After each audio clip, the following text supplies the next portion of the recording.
இங்க நீங்க தான் சீஃப் கெஸ்ட். நீங்க நடத்துற ப்ரோக்ராம்.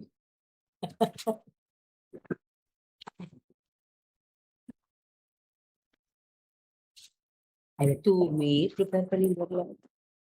இவங்க நம்ம எனக்கு டாக்கிங் பாயிண்ட் செட் கொடுக்கல. பட் ஓகே நம்ம பேசிடலாம். என்னாச்சு? என்னாச்சு?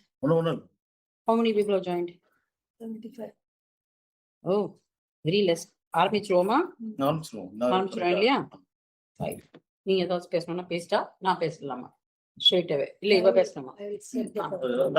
இல்ல நீங்க பேசுறீங்களா? எல்லாம் ஆன்ல இருக்கு.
On behalf of Indian Bank Association, thank you. It is my privilege and my pleasure, sir. I am honored. Thank you. And very nice bouquet. Yes.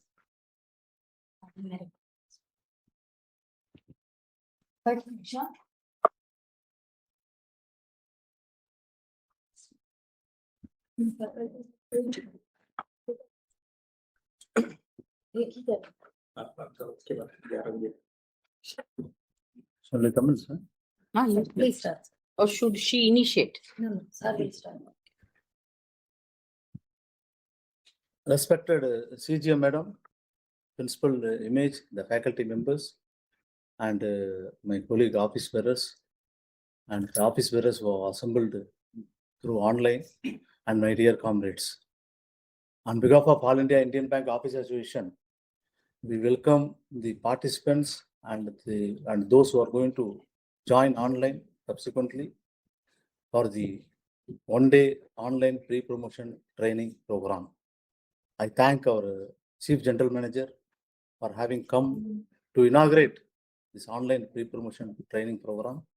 Our association has been conducting this program for the last 4 decades in coordination with the bank, with a firm and clear conviction that the bank to be managed by its own workforce, by officers who have grown with the system, who understand the values, culture, responsibilities from the grassroots level.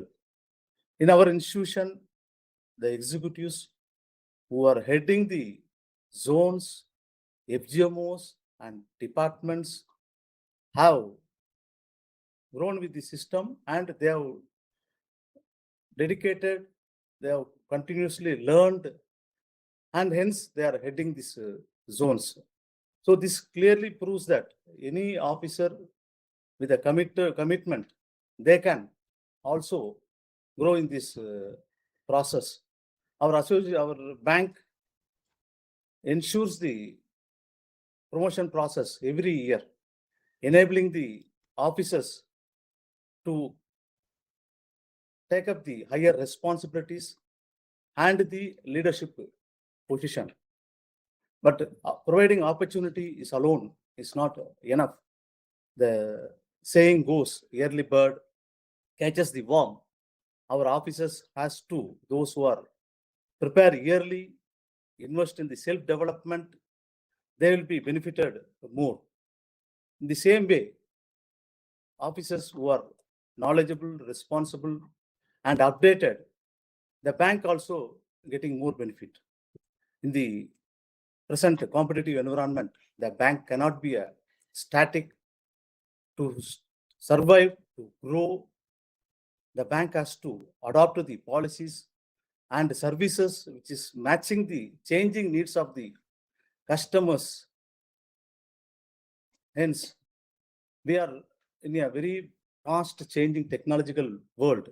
Technology replaces the repetitive task, but it cannot replace the adaptable workforce, knowledgeable workforce, responsible workforce. In any profession, be it a doctor or chartered accountant or the entrepreneur, continuous learning is the key to success. The banking is no exception.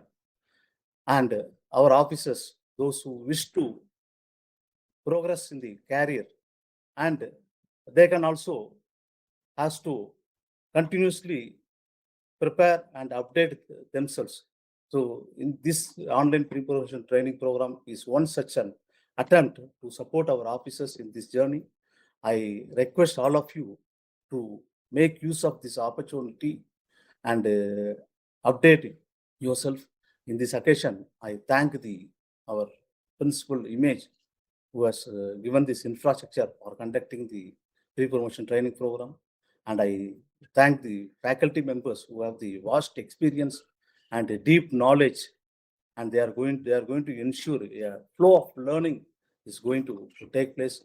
Finally, I wish all of you, those who are appearing for the promotion process, we convey our best wishes for your ongoing examinations. I thank all of you, comrade. Thank you.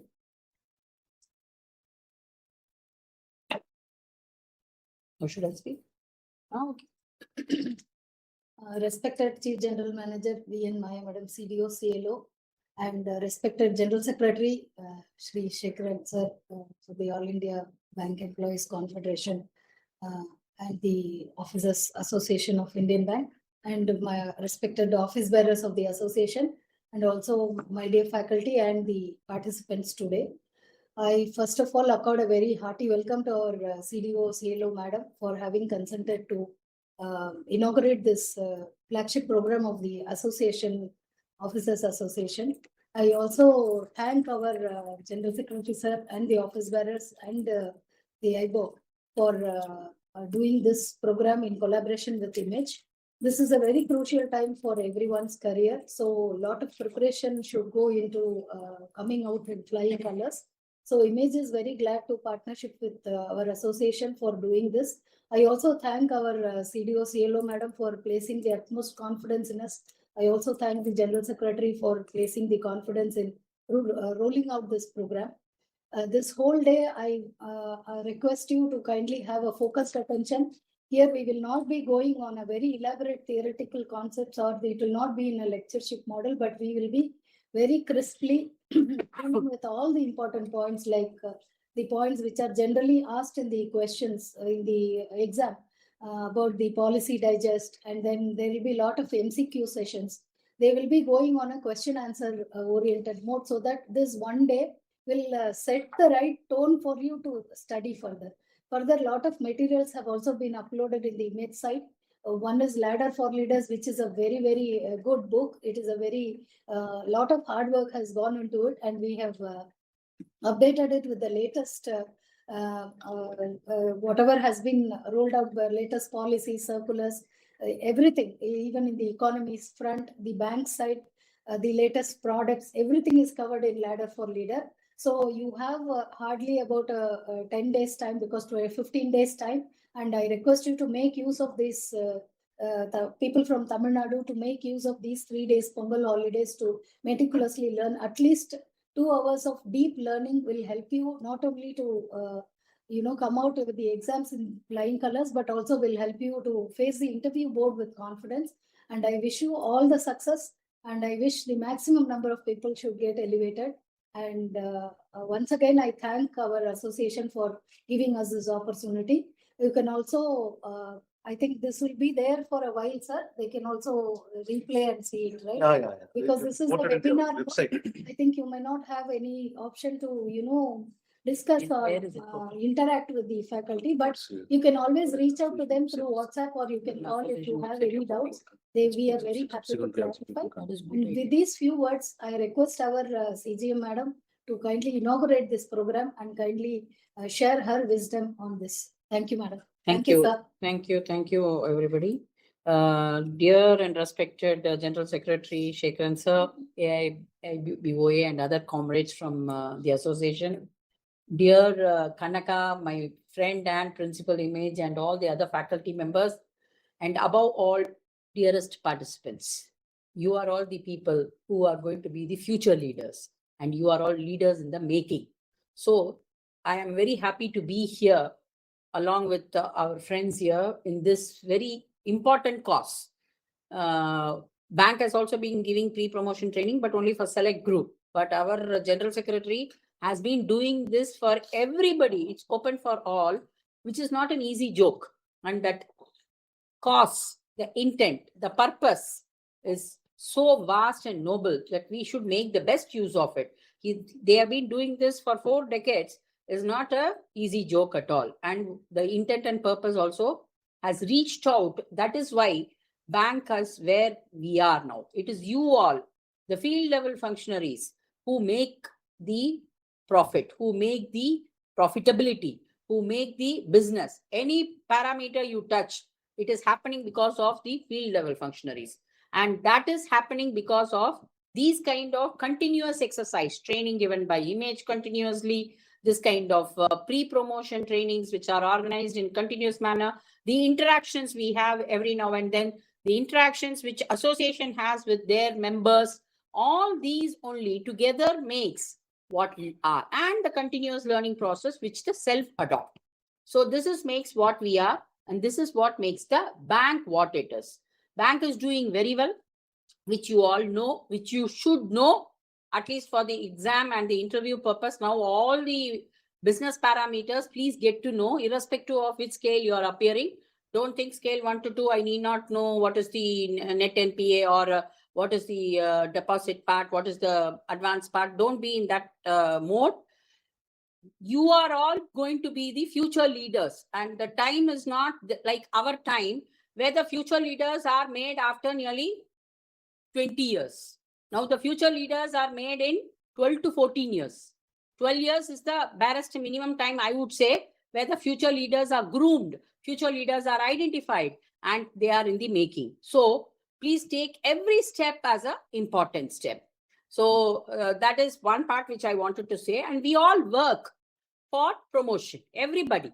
When we do our daily routine work, when we enter into an organization, when we enter into an industry and start working, it's not just for the salary or just for the last whatever settlement I will be getting, not like that. Every human being is ambitious, have to be ambitious. Sky is the limit. So we all have to have that inner craving that I should always come out in well in the process, in the promotion process.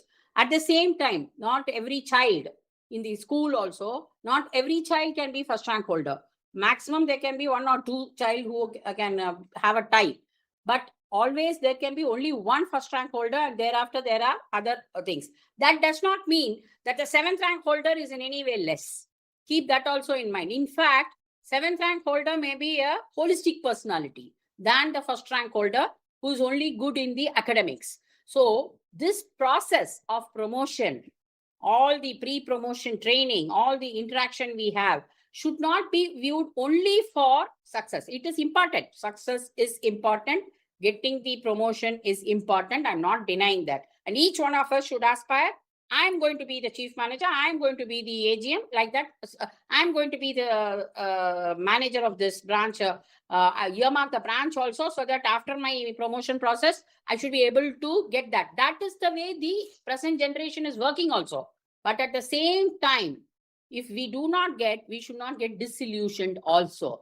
This is for leaders in the making. Please keep that in mind. We should not get disillusioned. Every day is a learning process, and every learning makes me to be a better personality. Every learning makes me to be a better leader. Every day learning makes me to be a better leader. And what appears not to be paying off now will pay off. There is no doubt in that. Efforts never fail. Efforts never fail. Give your best efforts. And people who have heard me before know, I always say, whatever you do passionately. This is what I always say. And today we are in the stage where we have to do our learning process, getting equipped for the promotion process passionately. Today is the day where you may have distractions at home, but still have complete focus. This kind of an opportunity is not so easy. And they are, when she was speaking, she told that it is an MCQ format. Practically, that is how the questions would be in the interview. I mean, in the written exam and in the interview also. So make the best use of it. And then Shekran sir was telling me that this is put in the portal also. What more? You can keep on revising. You can keep on equipping yourself further. Now you are all provided ready solutions. Even I have attended this program of association. I have attended this pre-promotion training, not only in the young stage. I have also attended for executive stage. They have held it in Tinagar. That time also I attended STC. When they did, I have also attended for the executives. One special training was organized. I also delivered a lecture. I also participated in the program. I can tell you that level is so good that you can rest assured that your foundation is well laid. This is one part of it. Then I would also like to say, there may be some section who feels that because of the change in the promotion policy, no, I am not given the opportunity like that. Please don't take it in that manner. Whoever, because of the changes in the promotion policy, please understand that every position, you have to earn it. And after you earn it, you have to deliver what is expected. If suppose we do some mistakes in the early stage and it proves to be a costly lapse, it will leave a dent till your final stage, even up to executive directors interviews and MD interviews, etc. That is why we have been cautious in revising the promotion policy in few places. We have tweaked it because we feel that the necessary experience also matters. Some may feel today is a fast world. Why all this road blockers? It is not road blockers. It is speed breakers. You should not be too aggressive also. You should not think that I should become number one of the country. I can't think at the age of 23. I can start thinking I should become the number one of the country and work in that direction, and I can achieve it at the age of 40, 42. But I should not think I should become number one of the country next day. That is not practical. It will have a lot of pitfalls also. So you have to be ambitious, but you should also learn that experience has its due weightage also. This time the promotion process is so structured that we have given more weightage for continuous performance in your PMS, your written exam, and the subjectivity has been brought down. People who have read the circulars will know that the subjectivity has been brought down. Interview part of it, the marks have been made less. Your experience gained, your PMS, your continuous performance, your written exams are given more weightage than the interview weightage. Most of the scales. So the subject, our idea was deliberate. Let the subjectivity be less. The continuous performance should speak for itself. This is one part of it. Second part of it, it will be a very fair and transparent process. People who know me knows that I am an aggressive person, but what I say, I have always done. That I have a USP. When I speak something, I always do that. It will be a very transparent process. And this is not Maya's voice. This is the top management voice. Our MD sir is very particular that the process should be very fair and transparent. He's been adopting it also. I am having day-to-day experience with our MD sir and ED sir who's handling HR also and other ED sirs also. Trust me, the promotion process will be a very fair and transparent process. That way you can be rest assured that the merit will get and the field will get more weightage. This is message is written on the wall. Okay. Then the third is, don't fear transfers. There are certain section of people who would have applied, but they may not appear, or they may not appear with all seriousness. So that will again cause a dent in the ultimate result which the bank aims to achieve. Bank aims to have good talent. We want to have the best talent in the industry, and it is there. The whole talent, in the best talent in the industry is there in the field. Only thing is, we have to understand, this is my talent. I have to come out with open mind. I should not fear this or that, anything for that matter. And transfers will be where there are some difficulties. Friends, when we joined public sector bank, we all knew that this is a transferable job. But at the same time, if there are any peculiarities, if there are any issues, that is being very much looked into, and then only the transfers are being affected. Even till October, I was giving transfer based on various compassionate reasons. So don't take it as the transfer is a deterrent. Our bank has been very good in the transfer part of it also, policies also, and women are also encouraged, and they have been accepted, and they have been given the due space for them to grow also. This is another USP of our bank. That way, you all should participate fully. It is a participative management right from the grassroots level to the top level. It is a collaborative and participative management. That is what has brought the bank to where it is now.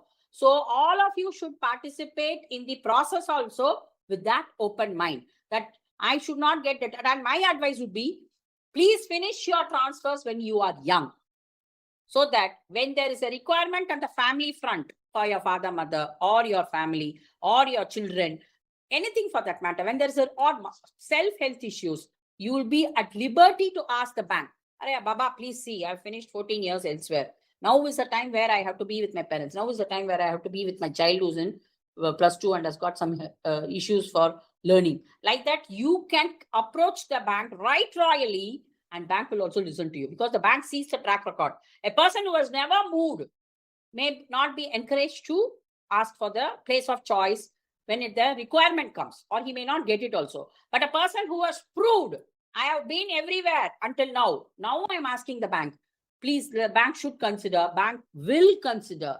So keep this also as a factor. And this is the time when you can move also. You are all young, you can move. People who are in the young age, please finish your transfer stint and all in this itself.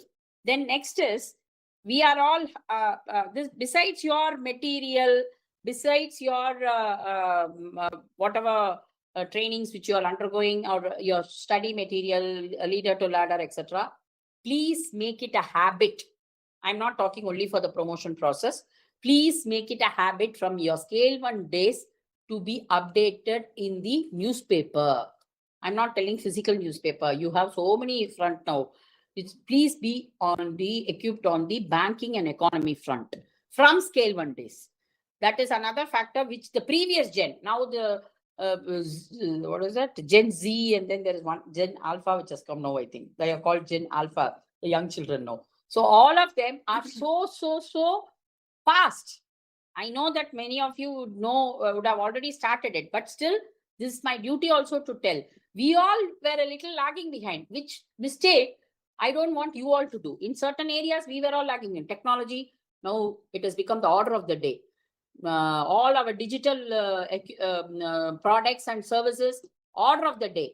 And all this, when we were scale 1, scale 2, maybe we were not really doing it, because it was not catching up also. And we also did not have that instilled feeling that we should be well ahead. But now there is an order of the day that we have to be well ahead. We have to be the early runners. To have a slot in the industry, we have to be the early and fast runners. So keep that in your mind when it comes to digital adoption, technology changes, products, everything for that matter. We have to be the forerunners. So be well equipped in the industry level matters. It's not just for interview. And what you gain, why I'm saying, even otherwise, you're not going for ED interview or MD interview to ask in the what has appeared in the newspaper today morning, or Viksit Bharat Vision 2047, what are all the factors? They may not ask. But the fact that you know will be reflected in your body language. The fact that you know will be reflected in your reply. Somewhere you will be able to tell some key term which the interview panel will understand. Arey Baba, this fellow knows even this. It's not that he has to know only this, he knows this much. So that confidence will come to you as you keep on equipping yourself. So my approach is not just to make you all come, and as I told you, the people who are in each scale, people who have applied are very good, more than 3 times. Ours was 3 times, it should be more than 3 times. Overall, if you see, it's more than 6 to 7 times. In some scales, it is even 17 times. But I would request everybody, irrespective of the scale, I think this is open for all, no? All scales. So I request all of you to make the best opportunity of today, and not just today, the remaining days till 25th for your exam, and then the remaining days which follow. And trust me, we are intending to finish the process not in March, even much before that. It may be over in February. So please keep that in mind and get ready, because we want March for business. So we may finish the whole exercise, the whole process even before that. So that is what we are moving in that direction only. So please get fully geared up, fully charged, and let us move forward to be one of the best banks in the days to come. Not just 5 or 6. We are now 7. I'm not aiming for 5 or 6 only. That is the phased manner we have to go. But by the time that Viksit Bharat vision comes, we will be one among the 3. Okay? Thank you, friends. Thank you.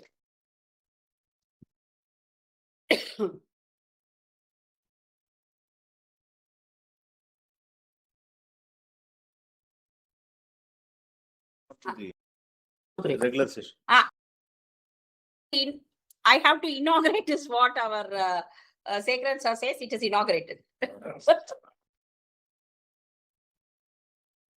Regular sessions can be moved. Thank you, comrades. Thank you all. We can start. You be there.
Start.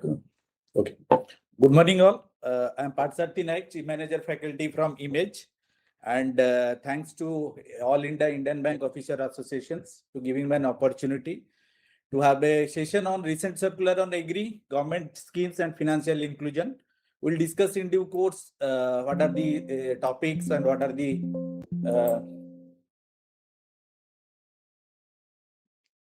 development.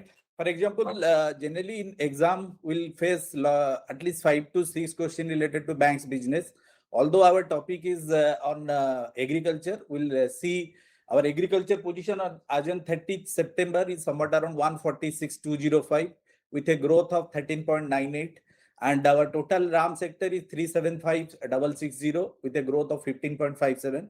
If you see the pie chart of 30th September, agriculture is somewhat around 25%, bearing corporate 34, retail 23, MSME 17%. These are some questions we'll get that what is the total position as in percentage. For example, classification of agriculture, we are having crop loans with outstanding of 113,895 with a year-on-year growth of 16. Then investment credit, we are having a degrowth, you can say, where that's why bank has launched a campaign on seed to success. That also we'll discuss in due course.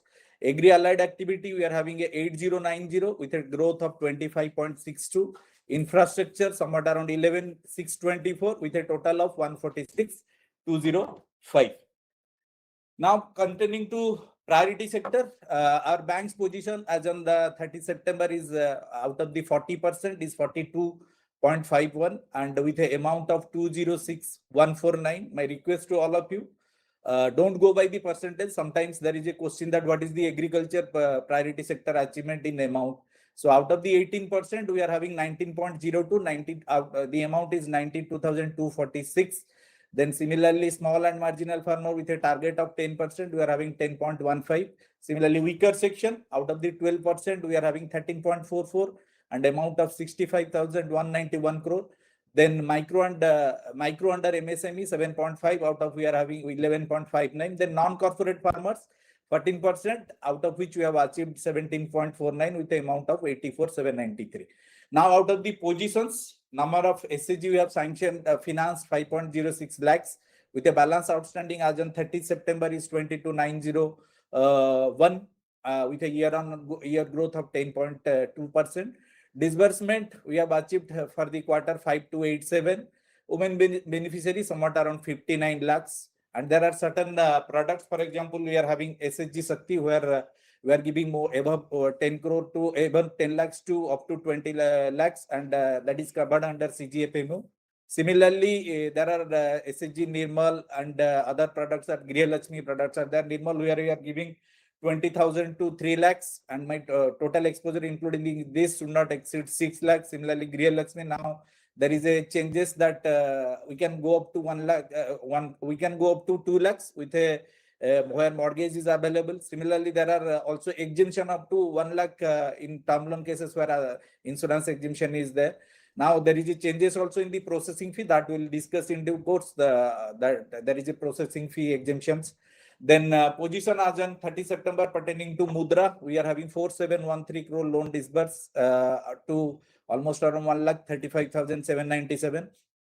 PM Vishwakarma, it is a new scheme, 106 crore disbursed with a 12,335.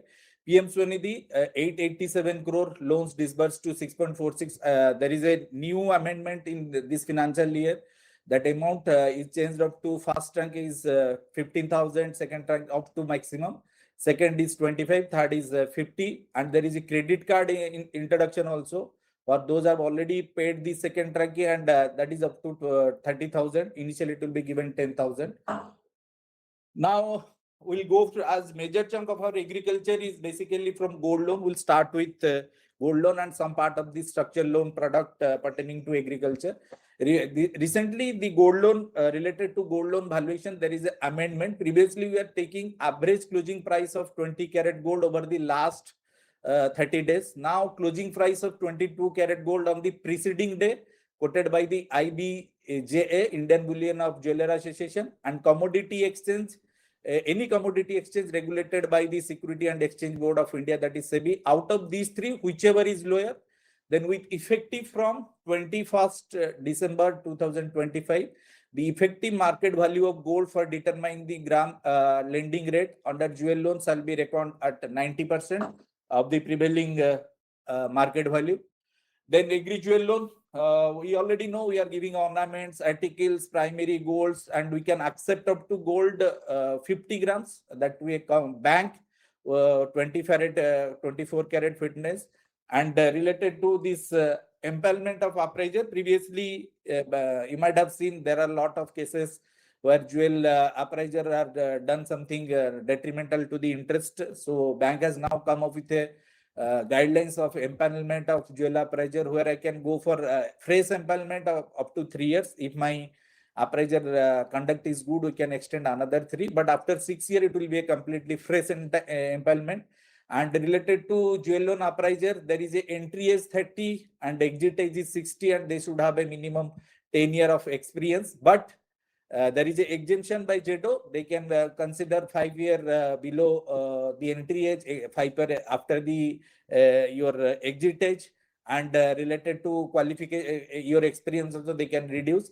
Now, branch managers should make due diligence study, confidential inquiry about the jewel appraiser, and ensure that the appraiser has a clean record. Now there is a digital, mobile app was introduced where the appraiser has to check and he has to take a photo so that he can cross verify the, that jewel loan certificate is also online generated. And it will be cross verification that any jewels being a customer, if he has given, there should not be any mismatch at the time of redemptions. Then the number of appraisers should be up to 75 crore, preferably should be 2. 75 crore to 150 crore, preferably should be 3. More than 150 crore, it should be preferably 4. So my request to all of the branches, for those who are attending maybe there will be a question that they should be the exposure and what should be the number of appraiser. Now related to appraiser fee, 6 per 1,000, subject to a minimum of 50 and maximum we can go for 500, particularly in metro cities. In all other cities, rupees 4 per 1,000, subject to a minimum of 25 and maximum 300 per loan plus GST. And sanctioning of jewel loan. The jewel loan normally, basically, we should not go below 18 carat, but whenever you are going for appraisal, which should be converted into 22 carat. And ornament carrying the names and initials of person other than the borrower should not be taken as security. Similarly, another important part is that now bank is more focused towards the money mules type of activity, where you have to ensure that the customer is the owner of the ornaments, and that's why it is essential that whenever you are going for jewel loan, you have to meticulously verify the source of repayment and purpose of the loan. There is no such. There are certain deviations also. Previously, there are certain amendment, rather you can say, which as bank has introduced. For example, any type of, there should not be any debit of more than 2,000 as a charges. Then simultaneously there should not be there is a LTV breach. For example, in Agri jewel loan, we are having a 90% breach point. After the breach point, bank is now more focusing towards auction of the jewel loan. As per bank's guideline, within 6 months from the overdue, you can go for auction, and there is a MIS ID 5.77 where you can cross check any LTV breach. And after the auction, and bank is telling the date your account was overdrawn, there should be at least 2 notices to be issued. Suppose today we are having one overdrawn is there, and or you can say LTV breach, then you have to issue a notice today. And the customer, on receival of the notice, within 7 days, he is supposed to repay. If he has not repaying, from the date of first issue of notice, you are supposed to issue the second notice within 15 days. And these are the 2 notice. And then if the customer is not doing the things, then we can go for the paper publication if the letter is returned, and we can go for auction with subject to approval of your zonal office. And there is a case that under section 91, the police can call you for any type of spurious jewels or theft jewel. That with the permission of your JEDO, you can give it to the police with a certain type of acknowledgement. What are the things? Now, recently there is a guidelines pertaining to change in limit, or we can say maximum amount that can be sanctioned, and maximum number of cases to an individual CIF, we can go by 5 lakhs. And pertaining to the verticals, agriculture, we can go by 25 lakhs, retail, we can go by 25 lakhs, MSME, you can go by 25 lakhs, subject to a maximum of 50 lakhs with the consent of your general office.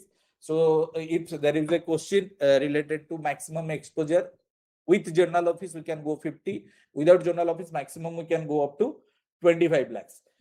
Now, eligible loan amount, being a agriculture purpose, I will always request to the bank with three, so the maximum permissible bank finance, you can say.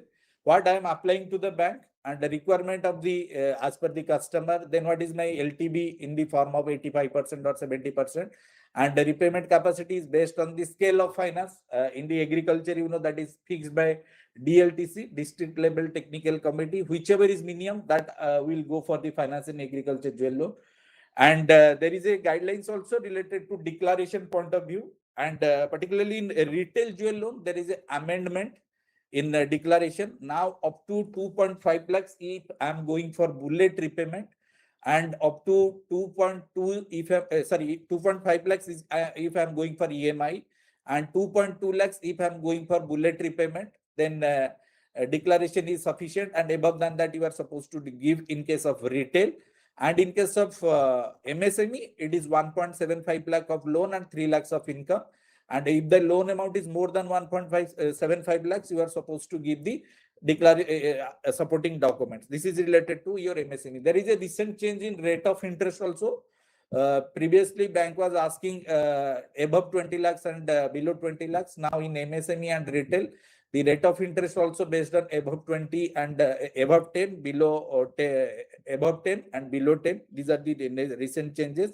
And as per the recent classification of RBI, there is a point related to security. Now in MSME jewel loan, your what are the assets created? That is your primary security, and gold will be the collateral. And you have to, as per the mandate, one mandate was given that customer has to give, if he is interested to give place the jewels, that undertaking here supposed to give. Then here trigger value that we have already discussed in Agri jewel loans, it is now fixed at 90%, and the branch has to meticulously follow so that the auction can be happened timely, so and bank's money will be recovered. And 5.77 is the LTV breach MIS ID that you can cross check if any type of LTV breach was there. Then we go for the auction process. Basically, in auction process, there are certain precautions you have to make that timely. That notice bank has already developed a auction portal. Basically, in that 3 important points. One is your branch recommendations, your journal office sanctions, and borrower details. These are the 3 basic points. On the basis of that, your auction will happen. And this auction will happen on the basis of threshold value. Threshold value is equal to net weight arrived into market value of the date of auctions. Then if auction fails due to bid amount lower than the threshold value, the same is to taken off with your JEDO for approval. And staff members and jewel appraisers should not be a part of this auction process and need to be monetized, and that should be sent to the concerned journal office timely. Now reappraisal free, the bank is now already there are a lot of things which is happening now. This reappraisal is one of the vital part. Every quarter is happening. Some officers will be deputed from the different branch. Then that appraiser also from different branch will come. The expenses will for ₹5 per packet shall be borne by the bank. And there is a GL head 98311 reappraisal fee. It should be debited, and that proper records should be maintained. In non-traditional jewel loan areas, minimum remuneration amount ₹500 per day for reappraisal of the jewel should be paid. Now compensation. Suppose something mishap will happen, and what must be reimbursed to the customer.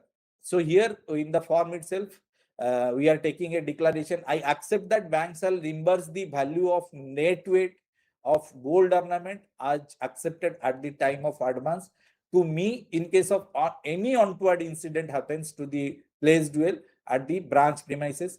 For material causing the difference between gross weight and net weight, I am liable to prove and justify its purity, genuineness by submitting a valid proof of the same.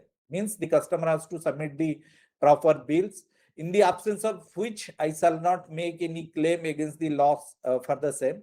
Then further, I declare that there should not be any precious stones or gems are not placed by me. Further, I accept that bank shall reimburse the 10% value of the stones or gems or 10,000, whichever is lower, as compensation. Now, coverage of jewel loan, allied loans under CGFMU, credit facilities extended to jewel loans engaged in Agri allied activities shall be eligible for coverage under CGFMU. The maximum credit limit of the loan shall be 10 lakhs and any such amount may be decided by the trust from time to time. And jewel loan sanctioned under allied, sorry, not JLG loan, sorry, it is JLG loan, joint liability loan group sanctioned under allied activities on or after 1st July 2025 will be eligible for CGFMU coverage. The pattern of coverage shall be on a portfolio basis and the guarantee fee in the range of 1 to 1.5%.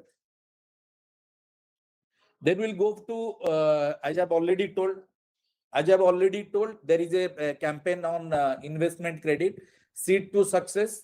We'll discuss that. Basically, we have seen there is a degrowth in that investment credit. Now, bank is more focused towards this investment credit where an asset is created and accordingly from that income generation will happen.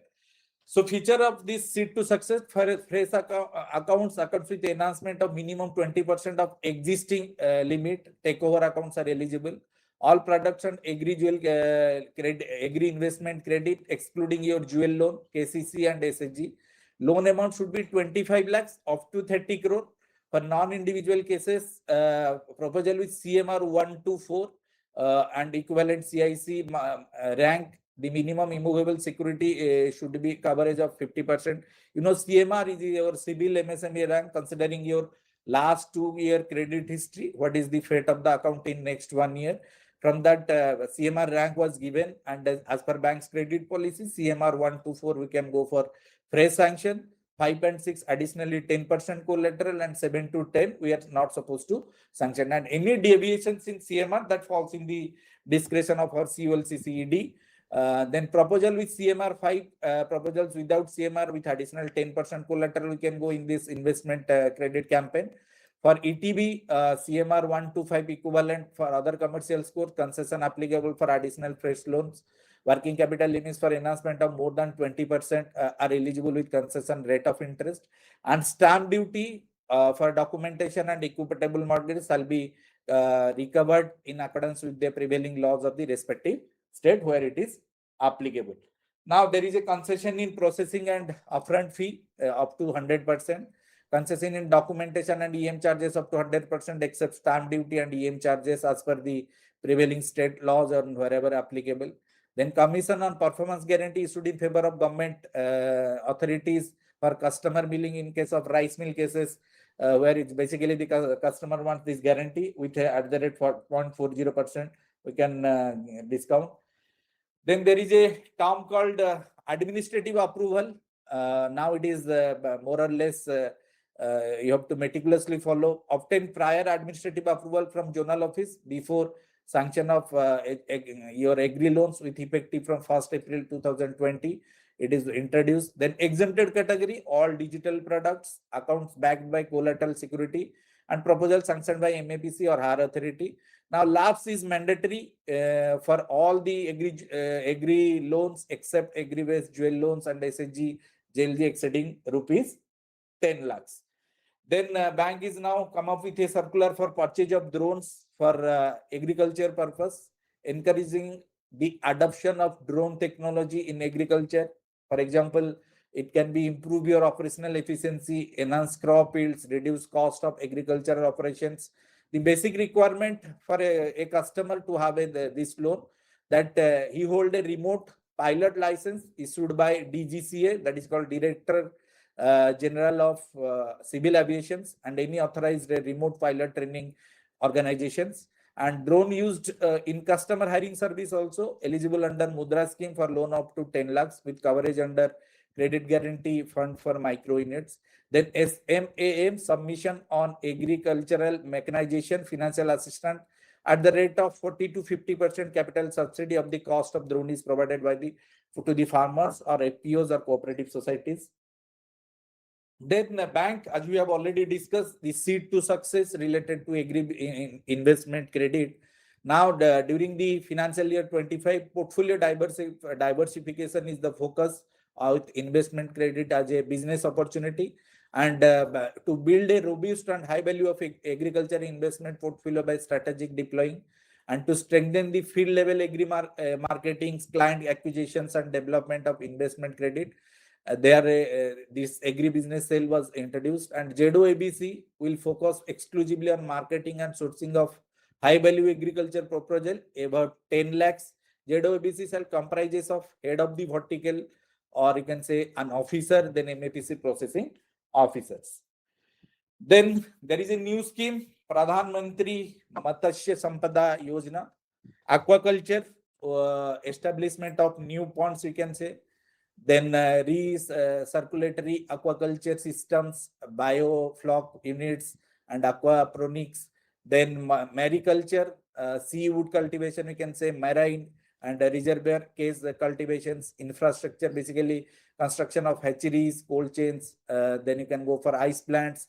Then value additions, support for fish processing units, value added products, other areas, ornamental fisheries.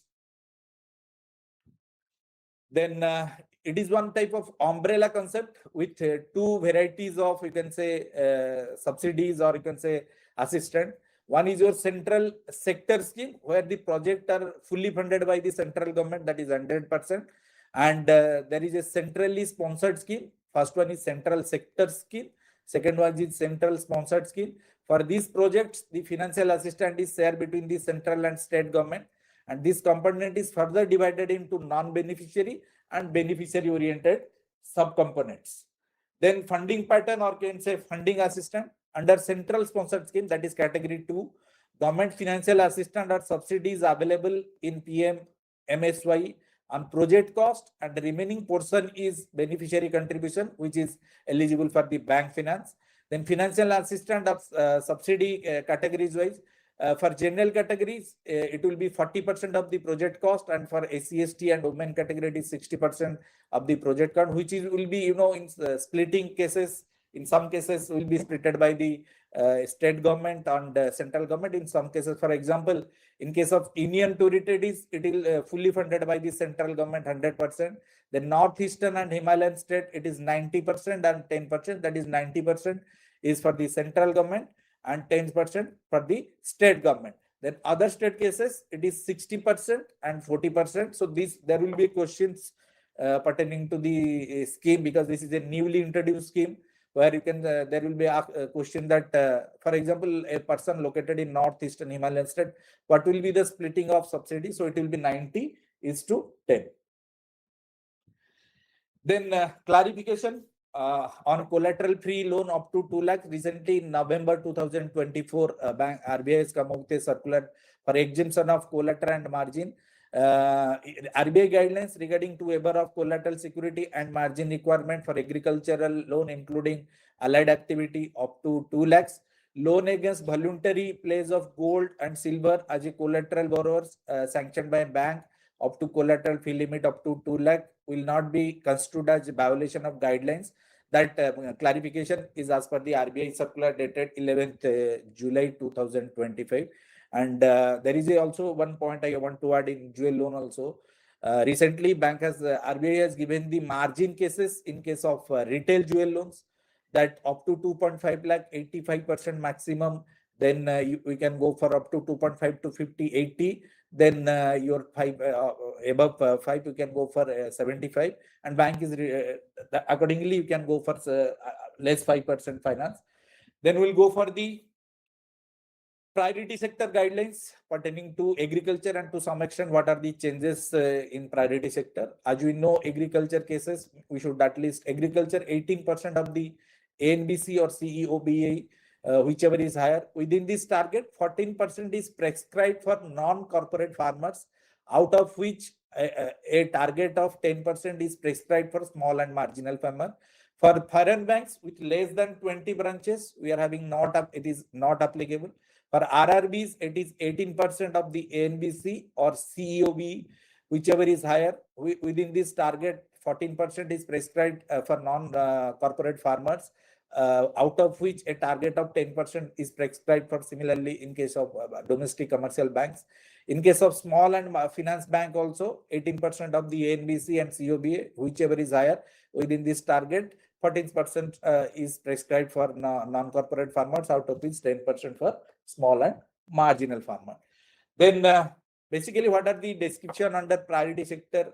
For example, if I'm going for pre and post harvestment activity and loans for distressed farmers, indebted or from non-institutional lenders, then you can go for Kisan credit card scheme, then loan to small and marginal farmers. Then loan against place of hypothecation of agriculture produce a period of not exceeding 12 months, subject to a 90 lakhs. If you are going for a ENWR, means electronic negotiable warehouse receipt, where the receipts are introduced by the WDRA registered entity, then and we are already having a scheme pertaining to this ENWR where you can go up to 75 lakhs max, and with a tenure of 12 months. We'll discuss in due course. There is a guarantee scheme also introduced for this ENWR receipt against finance, and it is maximum up to 60 lakhs against warehouse receipt other than NWR. Then that will be classified under priority sector. Then from credit, farm credit, you can say corporate farmers or farmer producer organization or companies or of individual farmers, partnership firms, cooperative of farmers engaged in agricultural and allied activity. Loan for the following activity subject to a aggregate limit 4 crore per borrowing. Just to remember, in case of corporate farmers, crop loans to farmers, which include traditional and non-traditional plantation, horticulture of loans, allied activity, medium and long-term loans for agriculture and allied activity, purchase of agricultural implements, you can say, then machinery, developmental loans for allied agriculture, loans for pre and post harvestment like spraying, harvesting and grading, transporting for their own parcels. Then loan up to 4 crore against place of hypothecation of agricultural produce, in case of including warehouse receipts for a period not less than not exceeding, you can say, 12 months for NWR and ENWR. And for example, rupees 2.5 crore against warehouse receipts other than NWR and ENWR. Similarly, loans up to 10 crore per borrowing entity, for example, FPO and FPCs, farmer producer organization and farmer producer companies undertaking farming with assured marketing of their produce at a predetermined price. FPO and FPC being a small farmer or marginal farmer, I'll attach with that, and I'll get the benefit of this facility that will also we'll discuss. Loans up to 10 crore for the purchase of produce of member directly engaged in agriculture and allied activities. And here urban cooperative banks are not permitted to lend cooperative of farmers. So these are the amount. Kindly go through, because in priority sector credit we will get 4-5 generally questions will come pertaining to this amount. Then agriculture infrastructure and ancillary activity. Loans for agriculture infrastructure will be subject to an aggregate sanction limit of 100 crore per borrower from the banking system. Then for 50 crore to startup that are engaged in agriculture and allied activities. Then loan for food and agro processing up to an aggregate sanction limit of 100 crore per borrower for, you can say, in banking system. Similarly, agriculture infrastructure will be subject to an aggregate sanction limit 100 crore per borrower in the banking system. Then eligible criteria for categorization of lending to small and marginal farmers, that you already know. Marginal farmers, we are having 1 hectare of land, then small we are having 1 to 2, then landless agricultural laborers, tenant farmers, oral lessees, sharecroppers, whose share of holding is within the limits prescribed for by small and marginal farmers. Then you can go for SHG and joint liability groups also. Loan up to 2.5 lakhs to individuals solely engaged in allied activity without any accompanying of land holding criteria. That amount also you remember. Loans to FPO and FPCs for individual farmers and cooperative farmers directly engaged in agriculture and allied activities where the land holding share of SMF is not less than 75%. Now, other than agriculture also, what are the latest changes? We'll have a brief things. Loan up to 50 crore to startups that confirm the definition of MSME shall also be comes under this category. Then loan up to registered NBFC other than MFIs for lending to micro and small enterprises, that is up to 20 lakh per borrower.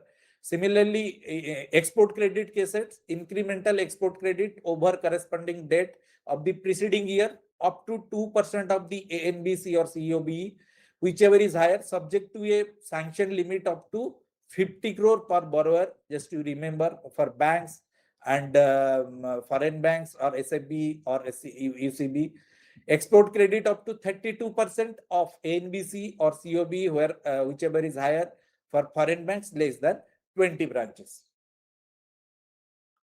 Similarly, there is an amendment in the housing loan case also. For example, if I was located or I'm residing in a area where center of population is 50 lakhs and above, my maximum loan limit that will be classified under priority sector is 50, subject to a maximum cost of dwelling unit would be 63. Similarly, if the center is located within 10 lakhs above, but below 50 lakhs, it will be 45 lakhs loan limit and 57 lakhs maximum cost of the dwelling unit. Similarly, center with population below 10 lakhs, my loan amount will be 35 lakhs and my maximum cost of dwelling unit will be 44. Similarly, we are having a repair, you can say repair to damaged dwelling units. The bifurcation is there, that up to this, it will be classified as your priority sector. Up to population, for example, population of 50 lakhs and above, we can go for loan amount 50 lakhs and 15, and the maximum cost of dwelling unit will be 63. Similarly, 10 lakhs above and up to 50, we can go for 12 with the same maximum cost of 57. Center with population below 10 lakhs, it will be 10 and 44. So there will be a question like, this is the population and this is the dwelling unit cost. What should be the maximum eligible amount in case of fresh home loans and in case of repair cases? Now, if you go to the social infrastructure sector, rupees 8 crore per borrower for setting of any type of schools, drinking water facilities, sanitation activities, or you can say for construction and refurbishment of household toilets, water improvement at household levels. Then loan up to a limit of 12 crore per borrower if for any type of healthcare facility, that to tier 2 and tier 6 city centers. You know, tier concept is based on census 2011. Then renewable energy cases, a limit of rupees 35 crore to borrower for renewable energy based power generators, for renewable energy based public utilities, street lighting, you can say remote village electrifications. For individual households, the loan limit will be 10 lakh per borrower. So just to remember, if any renewable energy, that to any type of power generation and any type of public utilities, it is 35 crore per borrower. And for individual household cases, it is 10 lakh per borrower. Then bank loans to NBFCs for unlending. Just to remember, in agriculture and micro, what is the difference? In micro, small, medium enterprises, it is up to 20 lakh per borrower. And in agriculture cases, up to 10 lakh per borrower in respect of term lending component under agriculture. Then banks' contributions to the RIDF. See, if you are not achieving the priority sector, what is the shortfall? You have to contribute to the Rural Infrastructure Development Fund. If your shortfall in priority sector target is less than 5%, then the deposit rate applicable is bank rate minus 2% point. If your achievement in shortfall is somewhat around 5 to above, but less than 10 percentage points, then the rate applicable on your deposit will be the bank rate minus 3 percentage points. Then you can say 10% to above cases where the shortfall in priority sector is there, bank rate minus 4 percentage basic points. Now we'll go to the another product. In Krishi Bahan, we are already having a digital journey. And pertaining to digital journey, we are having almost 132 digital journey, and we are almost having 1,25,000 odd crore through digital business.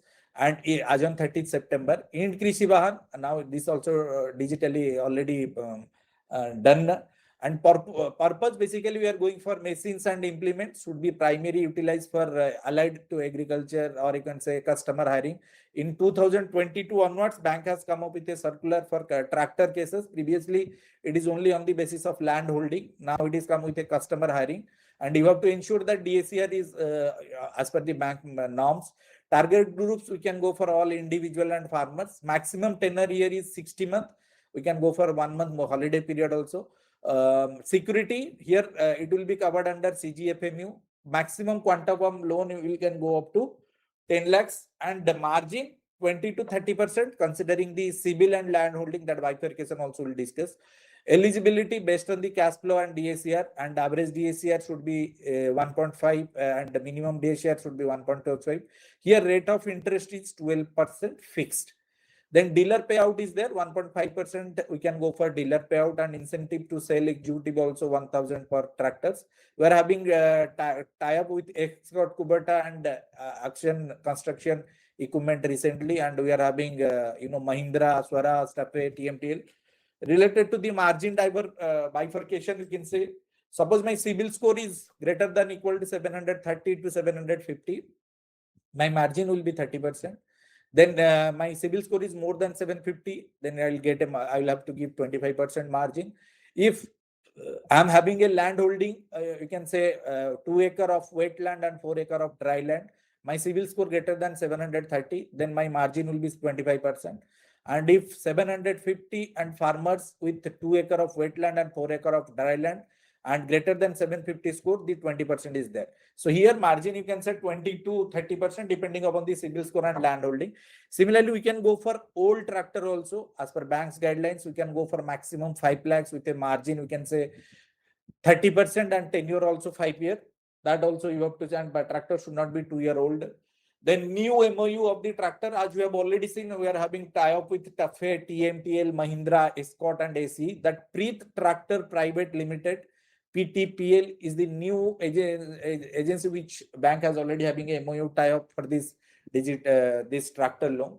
Now we'll go to another product, FPC and FPO, that we have already discussed more or less in the case of priority sector. Some alignment is there.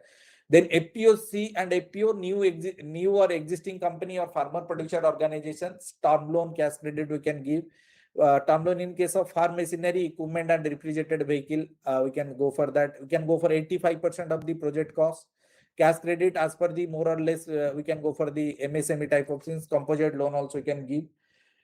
So what is the latest changes in FPC and FPO? Previously, the maximum limit we can go for 1 crore without collateral, and the sanctioning authority is your ZLCC. Now it is changed to 2 crore, and the margin and the tenure also previously 5 years. Now it is changed to be 10 years.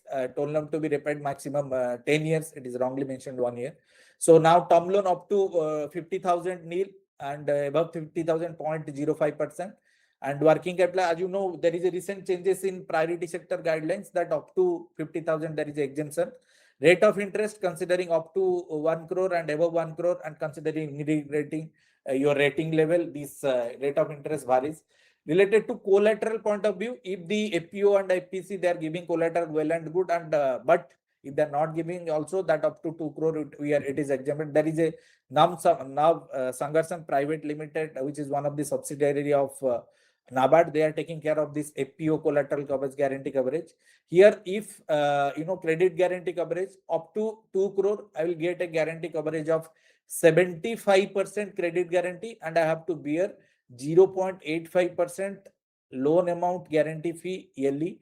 Then up to 1 crore, 85% credit guarantee will be available, and I have to give 0.75% loan guarantee. Then, as I have already told, the Navsangasan Trustee Private Limited, FPO financing was implemented by Small Farmer Agri Business Consortium, SFAC. The society is sponsored by Department of Agriculture, Government of India. NABARD Mumbai, write their letter number 10th, January 2022, 23 rather, and informed that Navsangasan Trustee Private Limited, a subsidiary of NABARD, is implementing this credit guarantee for FPO. So this is the trust where you can who is giving the guarantee. Then we'll go for the new another product, not new because there is a OD concept here added. So agro mortgage, where you can go up to 5 crore maximum quantum of the loan. Eligible entity is your all agri processing units and food processing unit, agriculture infrastructure development units, animal husbandry infrastructure. Margin here we can go for 40% on the RSB, realizable sale value of the surface area compliant property. Eligibility based on the DSCR. Here maximum tenure is 120 months, but please ensure you have to see the marketability of the property.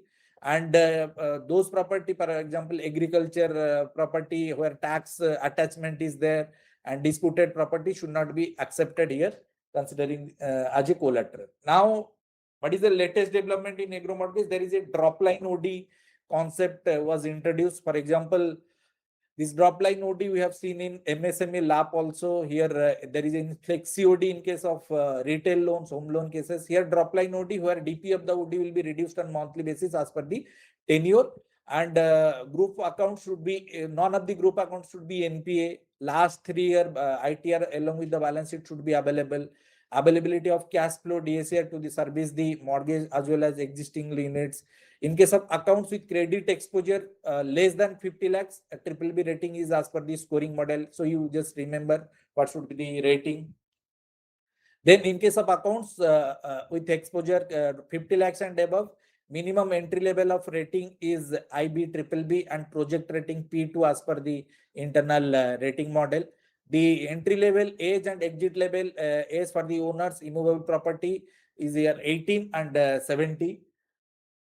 Now, what is the concept type of facility? Fund-based overdraft, you can say, monthly drop line OD facilities. Facility will be in addition to our existing in the agro term loan facilities. Exposure minimum above 10 lakhs. Existing cases also above 5 lakhs. Total existing limit and proposed limit more than 10 lakhs. And maximum you can say exposure here is 5 crore. What is the drop line tenure? 120 months. Equal deduction spread over tenure of the loan to be made the liquidation at the end of the term, and drawing power to be reduced on monthly basis, and month interest is to be serviced then and there. Account will be renewed annually on reducing drawing limit. Takeover of existing liabilities of the applicant from other FI is here permitted. Now we'll go to the Lakpati Didi. We are also having a jewel loan product to the SHG also, where we are giving 26,000 to 2 lakh. Why I am telling this? Because generally in jewel loan, we are having 12 months to 35 months tenure. In SHG cases, that tenure is your 60. Just in case of Lakpati Didi, it is based on a concept of WEAF, Women Entrepreneur Acceleration Fund, which was NRLM concept. Now NULM is already closed. So then Lakpati Didi, individual women entrepreneurs from well-functioning matured SHG sponsored by DAY NRLM. Type of loan we are giving term loans, any type of allied activity you can say. Quantum of loan varies from minimum 0.75 lakhs to maximum 5 lakhs. Margin is your 10%. Rate of interest is your 1 year MCLR, and all assets charged to the bank should be adequately insured. Tenure is a 60-month security primary asset created out of the bank. The advantage of this loan is that they are getting this CGFMU coverage, and this guarantee fee will be reimbursed and to 5 lakhs per maximum a period of 5 lakhs 5-year tenure. Then what are the recent development in SHG that we have already discussed? There is a processing and charges that we'll discuss in the processing PPT. And recent development, REC changed from crop season to 90 days in all the SHGs. Monthly reducing the MDP concept was there. Then capturing SHG numbers, detailed CBS and reporting CIC in line with RBI guidelines from November 24. Now recently there is a guidelines also pertaining to SHG, that what is that income and expenditure details also that you have to incorporate, and no need of stock statement updations and changing the security type as Agri multi-security. Then recently bank has given a guidelines for cooperative milk producers, and that will be Tamil Nadu Cooperative Milk Producer Federation Limited, you can say ABIN, for the state of Tamil Nadu. Here we can go for 2+2 milk animals up to financed involving a project cost of 3 lakhs with a maximum loan amount of 2.70 lakhs, and the rate of interest 9%. approved interest rate dairy loan sponsored by this your TCMPF Limited Havin in the state of Tamil Nadu is your MCLR plus spread, which is now as per the guidelines 8%, 9%. Interest subvention at the rate 4% will be paid, and they are targeting first 500 milk producer for the units. Now, related to portfolio diversification, we have already seen in investment agriculture. Then bank is now focusing on investment credit, for example, poultry cluster in this Tirupur, Amravati, Rajahmundry, Tirupati. Then cold storage, Asansol, Barasat, Chinsura, your Agra, Moradabad, Kanpur, Lucknow. Rice mill, Asansol, Behraij, Trichy, Raipur, Chinsura. In fishery or PC culture, you can say Rajahmundry, Vijayawada. So there will be a question that this is the cluster in which state or which area it is available. Tobacco burn, you can go for Amravati and Rajahmundry. Then we'll go to KCC schemes. KCC scheme in our bank, more or less, you can say there are jewel-based product also two are available, KCC Gold Plus and Marine Gold. Now the amount is changed to 25 lakhs from 2.01 lakhs above. And the rate of interest up to 3 lakhs, we are going for interest, 7% subject to interest subvention, and above that, it is 1 year MCLR plus spread. So KCC guidelines, it is a limit for 5 years, we can say, and for loan up to 2 lakh, it is nil, and above 2 lakh, we can go for 100% collateral. And RIC norms, considering on the crop season, previously it was 33 and 39 for short and long duration crop. Now it is in both cases it is 36 with a term T. T in for your short duration is 12, and in case of long duration is 18. And here we are financing on the basis of amount of land, scale of finance, with additionally 30%. 10% is basically towards post-harvestment expenses, and 20% limit towards repair and maintenance of farm assets. And for the financial year 25-26, government has declared 1.5% interest subvention also, and 3% prompt repayment incentives available. Now bank is come up with a guideline with KRP portal, Key Sireni portal. And there is a MISS scheme, modified interest subvention scheme also, that should be incorporated, and it is fully digital. And this modified interest subvention scheme, it was started KCC in 1998, and this MISS covers with crop loan, animal husbandry, and modified interest subvention scheme offers 7% interest for loan up to 3 lakhs and can be issued by public sector and private sector banks. So this is the guidelines of MISS, 1.5% interest subvention, which offers 7% interest rate, 3% prompt repayment incentive, and the existing upper limit of the interest subvention and prompt crop production, it is 3 lakhs. For animal husbandry, or you can say allied activity, it is 2 lakhs.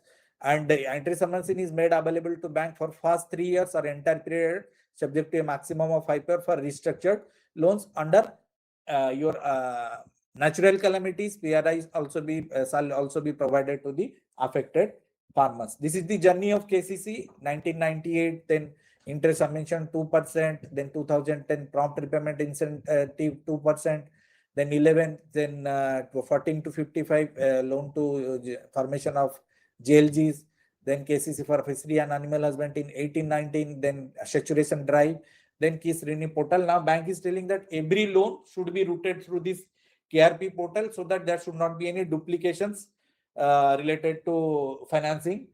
Now this portal objective, it is a central portal where we can claim the interest subvention and PRI to the government of India, and there is a common process to claim, and supporting financial inclusion, more farmers into the formal banking system. And being a scheduled commercial bank, our nodal agency is here RBI, and our bank is fully automated, and where end-to-end digitally data will be captured through API. Then interest subvention, it will go, there are various type of hierarchy. For example, as per their portal branch, their zonal office is telling us, mentioned at regional office, then FGM will be zonal office, then head office, then it will be routed through our Reserve Bank India, and the claim will be launched. Now we'll go to Agri Infra Fund. Basically, it is a one type of project announced by our Honorable Prime Minister in 2020, and financing under 1 lakh crore will be provided funding Agri Infra project. Bank has launched Increase Infra Fund, for example, PAC, FPO, Basically, it is a post-harvesting expenses and it will be available in the form of term loan. Margin is 25%. The advantage of this loan is that up to 2 crore CGTMSE coverage, maximum tenure 7%, 7-year rate of interest 9%. We are getting a 3% interest subvention for a period of 7 years. CGTMSE up to 2 crore and the fee will be covered by the government. Then any other scheme also that can be conversant with this. For example, if you are already covered under PMFME, that also can be covered, but you have to upload the sanction letter and DPR. Then there is a scheme, Animal Husbandry Infrastructure Development Fund, with a project outlay of 15,000 crore. Dairy and meat processing, value addition infrastructure, animal feed plant. Then we are having a product in Pasudhan Mitra. Target group is your individual entrepreneur, dairy processing, and your loan amount as per the project cost. Here margin, considering if you are micro small enterprises 10%, medium 15, other categories 25, and tenure is your maximum 10 years with a moratorium of 24 months. Here also interest subvention is applicable for plant and machinery, and credit guarantee up to 25% NABARD will be given by MSME defined ceiling. And the TAT in these cases is your 30 days. Then PMFME scheme, basically it is one type of credit guarantee for food processing entrepreneurs. You can say integration with organized supply chain by strengthening the branding and marketing. Here target group is your individual micro and fruit processing enterprises. The advantage of this subsidy grant, you can say at the rate 35% with maximum of 10 lakhs. Credit linked capital subsidy at the rate 35%. And at the rate 35% for common infrastructure, subject to a maximum of, you can go for 3 crore. Credit guarantee fund for micro enterprises for collateral free loan up to 2 crore CGTMS coverage. Then PM Mudra Yojana up to 10 lakhs that to be covered eligible norms. Then we are having for individual and group, bank has already developed a product on 5th October 2020. And here the loan amount as per the project cost, margin is 10%, tenure is somewhat higher side, 15 year you can say, with a moratorium of 12 months, credit guarantee up to 2 crore for CGTMSE, then up to 10 lakhs under Mudra Yojana and SHG Shakti also, just like 10 to 20 lakhs you can go for CGFMU. Then PM Kusum, Pradhan Mantri Kisan Urja Suraksha Evam Utthan Mahabhijan Yojana. Basically it is for individual group farmers, cooperative, FPOs. There are 3 schemes, you can say component. First component is setting of 10,000 megawatt decentralized from 500 kilowatt to 2 megawatt. Then installation of solar pumps 7.5 HP capacity. Solarization of 10 lakh grid connected agricultural farm. Then loan amount as per the project cost, margin is your 10%. Here's central finance assistant 30%. In case of northeast cases 50% is applicable, and subsidy at that 30% from the state government. So only 40% you can go for, and 10% customers, so 30% bank finance. Then there is a scheme called SATAT, Sustainable Alternative Towards Affordable Transportation, which is based on the compressed biogas, was launched by MOPNG, Government of India, in 1st October 2028. And it is promoted by MOPNG, which have awarded letter of intent by OMC, production of supply of compressed biogas. Here loan amount is as per the project cost, margin in case of term loan, working capital 25%, 30%. Loan tenor is 15 years. Subsidy central finance assistant for rupees 4 crore for 4,800 kg of CBG production per day generated from 12,000 cubic meters. Biogas subject to a maximum of 10 crore. Then PMEGP guidelines will see only the margin part for areas. If you are located in general category, then 10% margin, and your SC, ST, OBC, minority, women 5%. If you are located in general category, urban area 15%, and rural area 25% subsidy will get. Then in case of other categories, we can go for if you are located in, for example, if you are SC, ST and located in urban areas, 25 and 35 in rural area you can get. Maximum project cost, if you are going for manufacturing, it is 50. In case of services, it is 20. And if the project cost exceeds beyond this 50 and 20, for example, micro and service sector, the balance may be provided by the bank without any government subsidy. Then second loan upgradation, here also margin, beneficiary contribution 10%, rate of interest subsidy 15%, subject to there is a limitations. For example, in second loan cases, maximum subsidy will be 15 lakhs and 20 lakhs in case of northeastern state. With a total project cost, you can go for maximum in manufacturing sector 1 crore. In service sector is 25 lakhs maximum, subsidy will be 3.75. In northeastern state, it is 5 lakhs. Then our BC management policy on financial inclusion, we are having AIBOC, Sustainable Access and Aligning Technology for Holistic Inclusion, AIBOC. It is a new hybrid model, and BC is made at least 4 hours in that allocations, and thereafter BC agents mobile, and timing shall be decided by the zonal manager. And this NSFI, which is financial inclusion, they're having 6 pillars, you can say. Universal access to financial service, providing basic bucket of financial access to livelihood and skill development, literacy and education, customer protections and effective coordinations. Minimum and maximum distance, BC should not be located as per the NRLM guidelines, should not be placed 500 meters from the branch. And in case of metropolitan, it is 5 kilometers, and in case of semi-urban and rural, it should be 10, not exceeding 10 kilometers. And zonal manager, zonal head can be decided the case-to-case basis. There is a BCAC committee, and zonal manager is the chairman. DZM is the second in command member. CM and SM of zonal office 2 members. FI nodal officer in charge of FI should was a convener. Then monitoring of BC. 25% BC location should be visited every quarter, so that all the BCs should be covered in the year. And the branch manager officers, branch should make a surprise visit once in a month to the BC locations.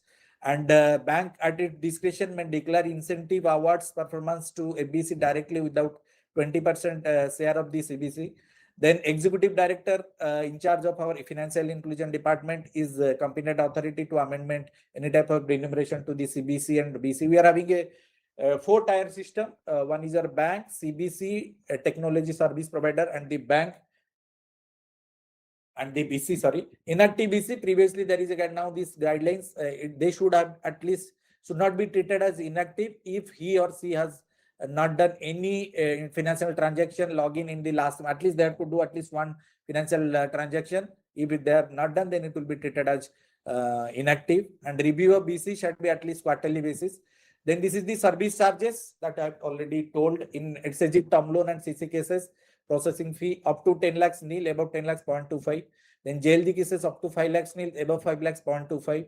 Inspection charges is waived. CHG is your 10 lakhs and JLG up to 5 lakhs. And there are 3 states where it is fully exempted at the processing. One is Kerala, Andhra Pradesh, and then KCC limit, there is KCC Gold Plus and Merrill Gold up to 3 lakh, and jewel loans, this processing by the exempted. Then no service charges and inspection charges will be levied on priority sector up to 50,000. Now there is a Biswas scheme, basically Banchit Ikai Samooh or Bargo ki Arthik Sahayata Yojana, SHG with at least 70% member. Those are belonging to AC, ST and Safai Karmachari. Then 5% of the loan amount up to 10 lakh will be interest subvention. Individual cases, 5% of the interest subvention subject to loan amount is your 5 lakhs. SC, ST, annual income up to 3 lakh or no income criteria will be applicable in case of Safai Karmachari. And these are implementing agency NBC, FDC, NSFDC and NSK FDC, National Backward Classes Finance Development Corporation or National Scheduled Caste Finance, the National Safai Karmachari Finance Development Corporations.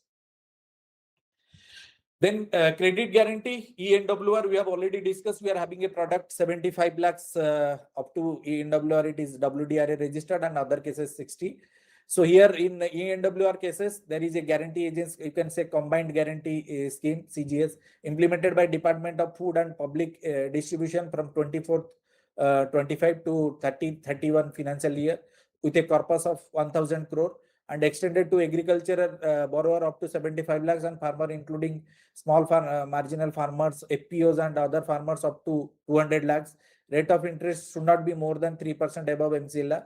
So guarantee coverage for small marginal farmers will be up to 3 lakhs 85%, and above the 3 lakhs to 75 lakhs it is 80%. And in above 75 lakhs up to 200 lakhs, it is not applicable. For other borrower cases, it is 75%.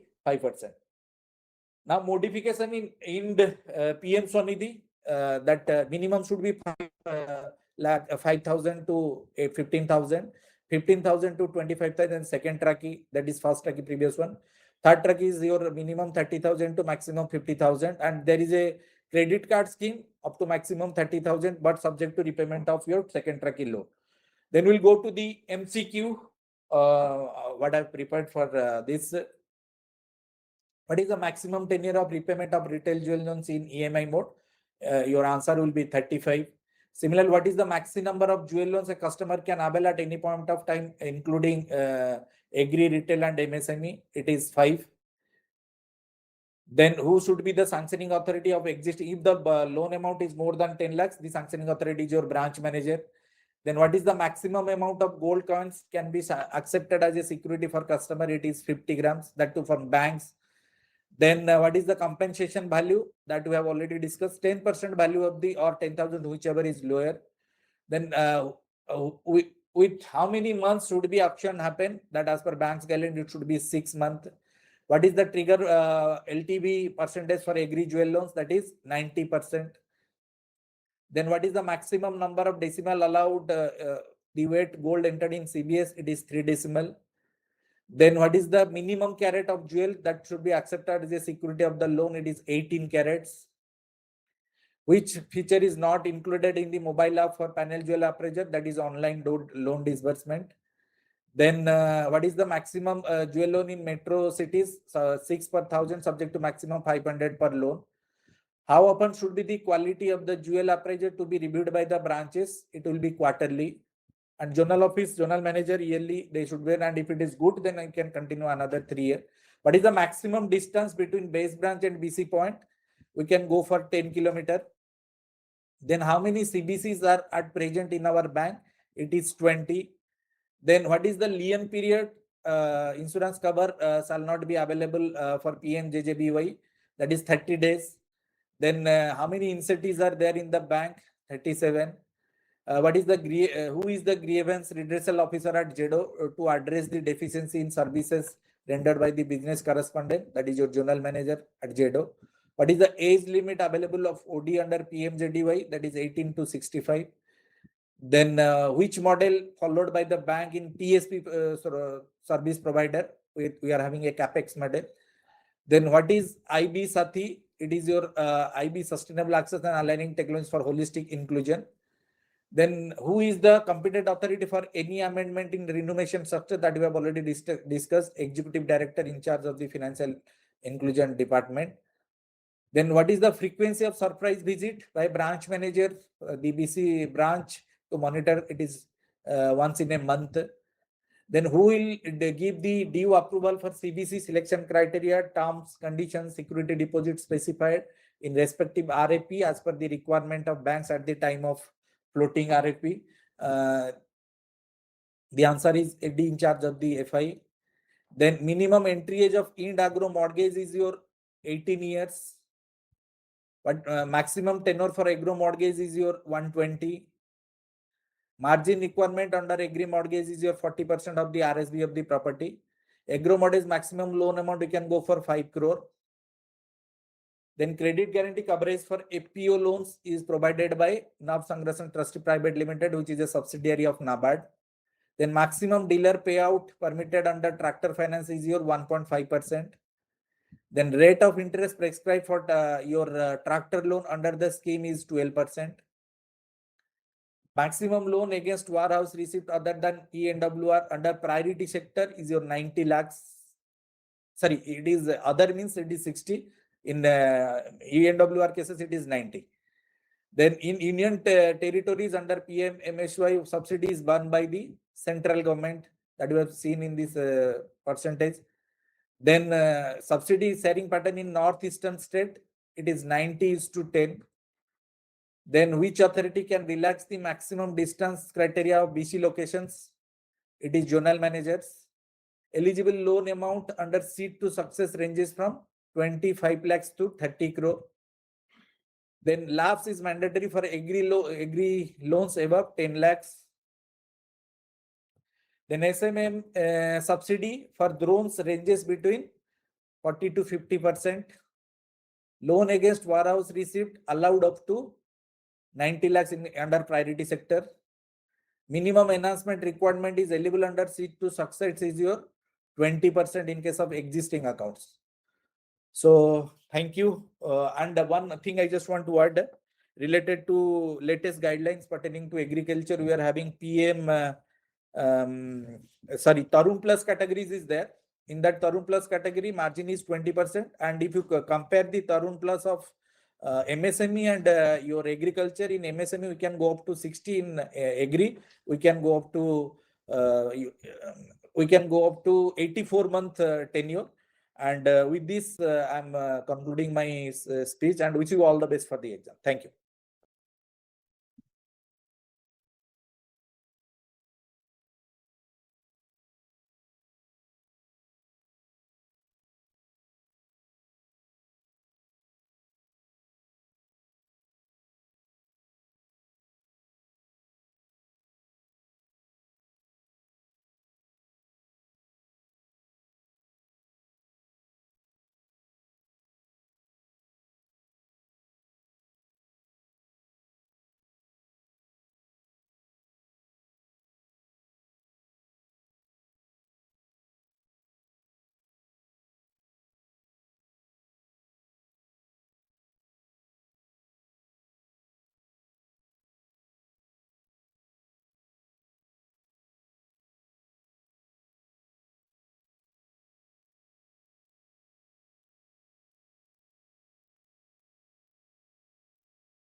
Namaskar. I am Ashish Goyal, Chief Manager, Faculty Image, and welcome to this session on NPA Management Policy 24-26. Before we begin, friends, this policy is the master policy that was issued in the month of October 2024 by the bank. This policy introduces the recovery matrix, which we follow for recovery of NPAs. It also incorporates the latest changes that were advised by the RBI in the willful defaulter guidelines. This policy also incorporates the CDRS, collection of dues and release of security guidelines. This policy also incorporates the empanelment of advocates, different types of advocates, and their empanelment matrices and review, as well as the guidelines for the recovery agents, their empanelment, their reimbursement, and their depanelment as well. This policy also suggests different formats that we shall be using throughout our recovery campaigns, as well as procedures, which includes the SARFAESI Act, the suit filing, the tools of recovery like the willful defaulter declaration, the filing of suit, the Insolvency and Bankruptcy Code 2016, the declaration of fraud, and last but not the least, the one-time settlement. So what I have done is I have prepared this presentation for you for this, keeping in mind the exam, and I have prepared this in the form of a questionnaire. So we shall proceed from here for the first question. So here it is. What is required before considering an OTS? At least one SARFAESI auction of eligible mortgage property should be attempted.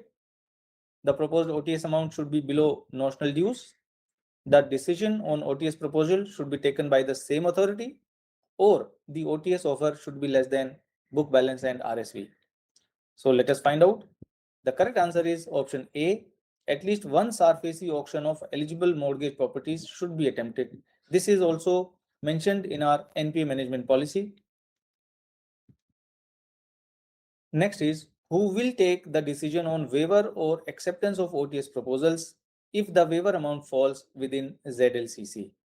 So the options are the FGM CAC, the Col CC GM, SAM branch, or Col CC ED. Here, friends, if the waiver falls in the power of the sanctioning authority, then it will be the next higher authority, that is the FGM CAC. So option A is correct. According to the RBI guidelines, what factors are considered for the classification of NPAs?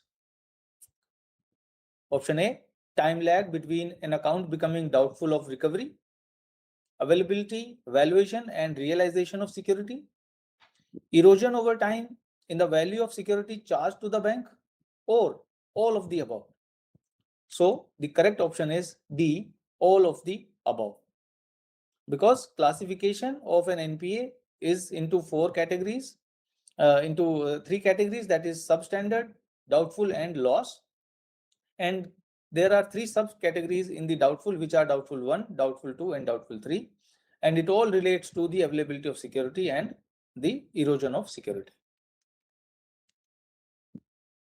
Who is the chairperson of the CGM committee for asset classification of NPAs? A, CGM Recovery and Law, GM or Department Head of Accounts or CFO, Senior Most CGM, or GM or Department Head of the Recovery 1. So the option is answer C, Senior Most CGM in the committee.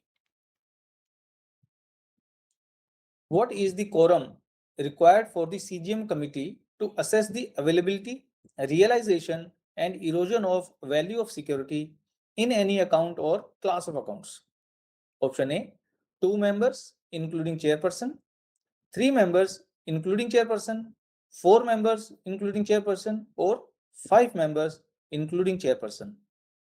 So here the correct answer is option B, 3 members including the chairperson. Next is, what happens if the identification committee is not satisfied with the reasons for willful default? As I told you that in the last NPA management policy, the bank incorporated the changes in the willful default guidelines as issued by the RBI. So accordingly, this question, the process of willful default will be dropped in the account. A show cause notice will be issued. The proposal will be forwarded to the review committee. The borrower will be classified as a willful default. So the correct option is option A. As soon as the identification committee is not satisfied with the reasons that are given by the branch, the process will be dropped. What is the time frame given to the borrower or guarantor to submit their response to the show cause notice in case of willful default identification process? So the options are 15 days, 21 days, 30 days, or 45 days. So let us find out. The correct option is 21 days. As in the willful default declaration process, as a matter of natural justice, the time given is 21 days. What action is taken if no representation is received from the borrower or guarantor within the stipulated time of 21 days during the willful default process? So the options are: the process will be dropped, the borrower will be classified as a willful defaulter, the proposal will be forwarded to the review committee, the borrower will be given another chance to respond. So the correct option is C. The proposal will be forwarded to the review committee while submitting the try column, in which the option at place where the submissions of the customer are required will be submitted as no response. What should be the first appropriation of any recovery in NPA accounts? A. Unpaid legal expenditure, that is MLE. B. Unpaid other expenses, that is MOX. C. Book balance in the principal amount. Or D. The unpaid interest, that is MOI. So let us find out. The correct answer is C. The book balance. As per the policy, whenever we recover any amount in the NPA, first of all, it is adjusted towards the book balance, followed by the MLE, then MOX, and whatever then is left will be adjusted towards the interest. For how long is the bar on additional credit facility to a willful defaulter or any associated entity effective after the name is removed from the list of willful defaulters? Options: 6 months, 1 year, 3 years, or 5 years. So let us find out. The correct option is option B, 1 year.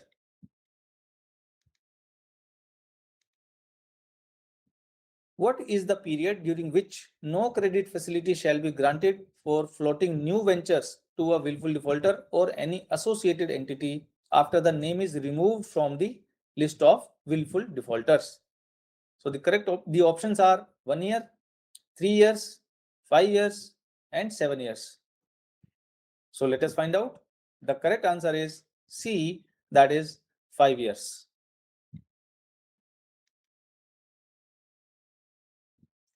What is required for secured creditors to exercise the power of enforcement of securities under SARFAESI Act?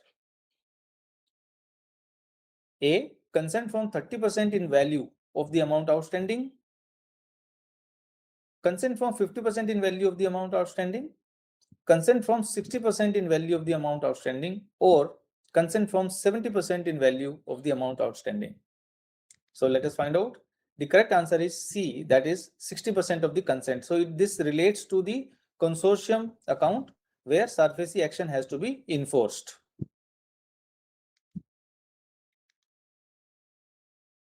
What action should the bank take against borrowers or guarantors for recovery of dues in case of willful default? A. Grant additional credit facilities. B. Initiate criminal proceedings and foreclosure. C. Restructure the credit facility. Or D. Remove the name from the LWD, that is list of willful default, without any further action. So the correct answer is B, that is initiate criminal proceedings and foreclosure. What action should branches take if repayments are not forthcoming as per OTS sanction terms? Communicate the cancellation of OTS, proceed with legal action, initiate action under SARFAESI Act, or all of the above? Well, whenever any OTS sanction terms are not adhered to by the customer, option D, that is all of the above, is the correct option. What is the primary aim of the bank once an account becomes NPA? To file a suit at DRT, to conduct a forensic audit, to regularize the account by recovering critical amounts, to initiate personal insolvency. So let us find out. The correct option is C. The first aim of any bank, any branch will be to regularize the account by recovering the critical amounts. Which of the following is considered as cash recovery in NPA accounts? First, recovery from sale of charged assets through DRT or court. Recovery from sale of assets to ARCs, ASCs or banks on cash basis. Recovery in compromised settled accounts, or the D, all of the above. So let us find out all of the above. So here, any decrease in the book balance of the NPA account by crediting of any amount, whether it is recovered through sale of asset to the ASCs or ARCs, or recovery through compromise, will be considered as cash recovery. What does a compromise settlement entail? A, full recovery of dues without any sacrifice. A negotiated arrangement with possible sacrifice of the amount due. Immediate repayment of the entire loan amount. Or D, no involvement of the borrower. Well, it is very straightforward question. So the correct answer will be B, a negotiated arrangement with possible sacrifice of the amount due.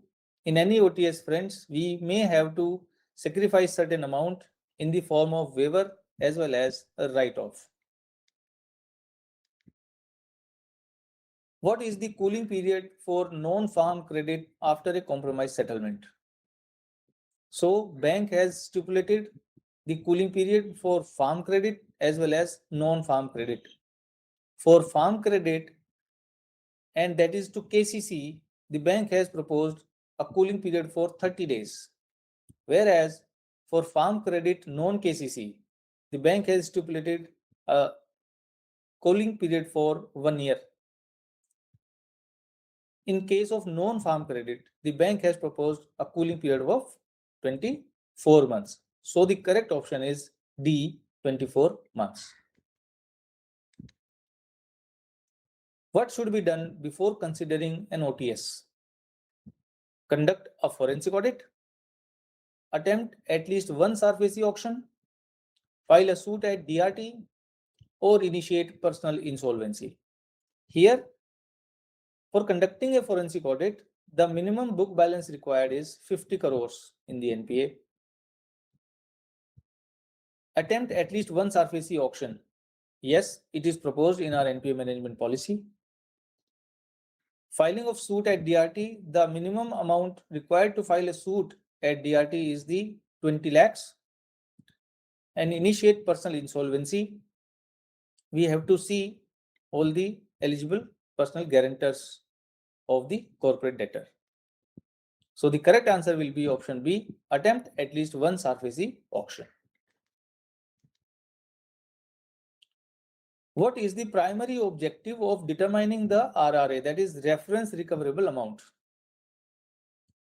To minimize recovery and maximize sacrifice, to maximize recovery and minimize sacrifice, to equalize recovery and sacrifice, or to ignore recovery and focus on sacrifice? Well, it is an obvious answer. The objective of introduction of the RRA or determining the RRA is always to maximize the recovery and minimize the sacrifice involved. That is option B. What is the minimum upfront amount required for an OTS proposal of rupees 10 lakh and above? 5% of the OTS offered, 10% of the OTS offered, 15% of the OTS offered, or is it 20% of the OTS offered? So let us find out. Yes, the correct answer is 10% of the OTS amount offered. If the OTS is falling within the powers of ZLCC, in exceptional cases, the ZLCC can also waive this requirement. But if the OTS is falling in the powers of the corporate office, then this requirement cannot be waived. Instead, it can be reduced to 5% of the OTS offered amount as well. What should be included in the compromise proposal for accounts with identified staff lapses? Option A, status of staff accountability examination, details of the borrower's financial statements, valuation reports of charged securities, or is it D, all of the above? So let us find out. It is option A. So status of staff accountability examination has to be included when we are preparing any compromise proposal. What is the net present value NPV of securities? Is it A, the future value of the amount that may be recovered? Is it B, the present value of the amount that may be recovered at a future date? Or the total dues of the borrower? Or is it D, the book balance of the borrower's account? Net present value, friends, is the value that a cash flow in future can have at present. So option B stands out. That is the present value of the amount that may be recovered at a future date.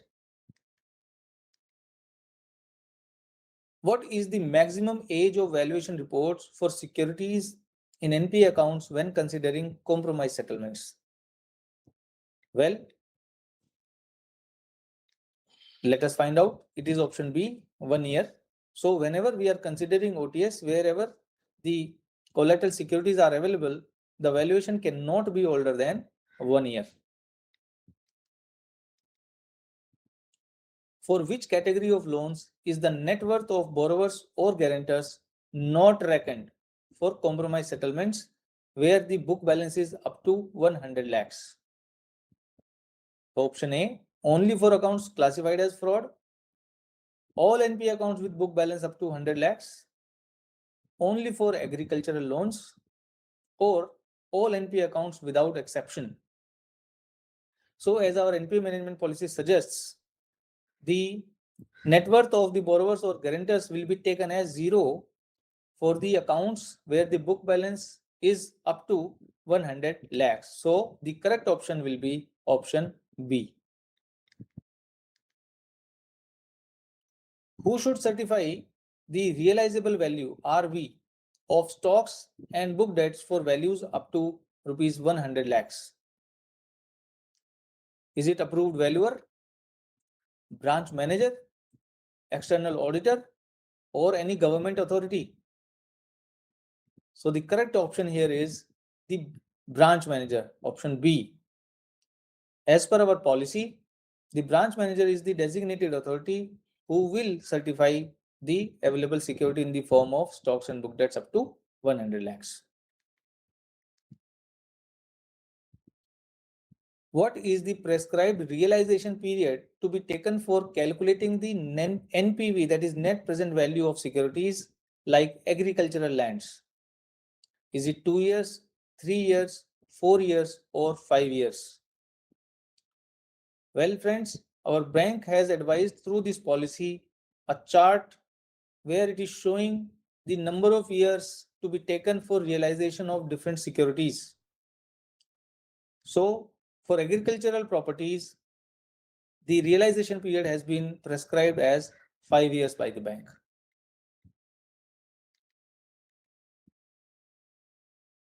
The sacrifice of memorandum of legal expenses, that is MLE or MOX, in a compromise settlement is treated as what? Is it an operational loss? Is it a waiver or a write-off or a provision? As we discussed, sacrifice in the bank is of two types, which is write-off as well as waiver. Here, the option is waiver. This is the correct answer. So any MLE or MOX will be a waiver and not the write-off. In NCLT referred cases, NCLT is National Company Law Tribunal. What is the delegated authority for approving the bank's vote on a resolution plan where the current book balance is up to rupees 50 crores? FGM CAC, COLCC GM, COLCC ED, or COLCC CGM? So let us find out. The correct answer is option B, COLCC GM.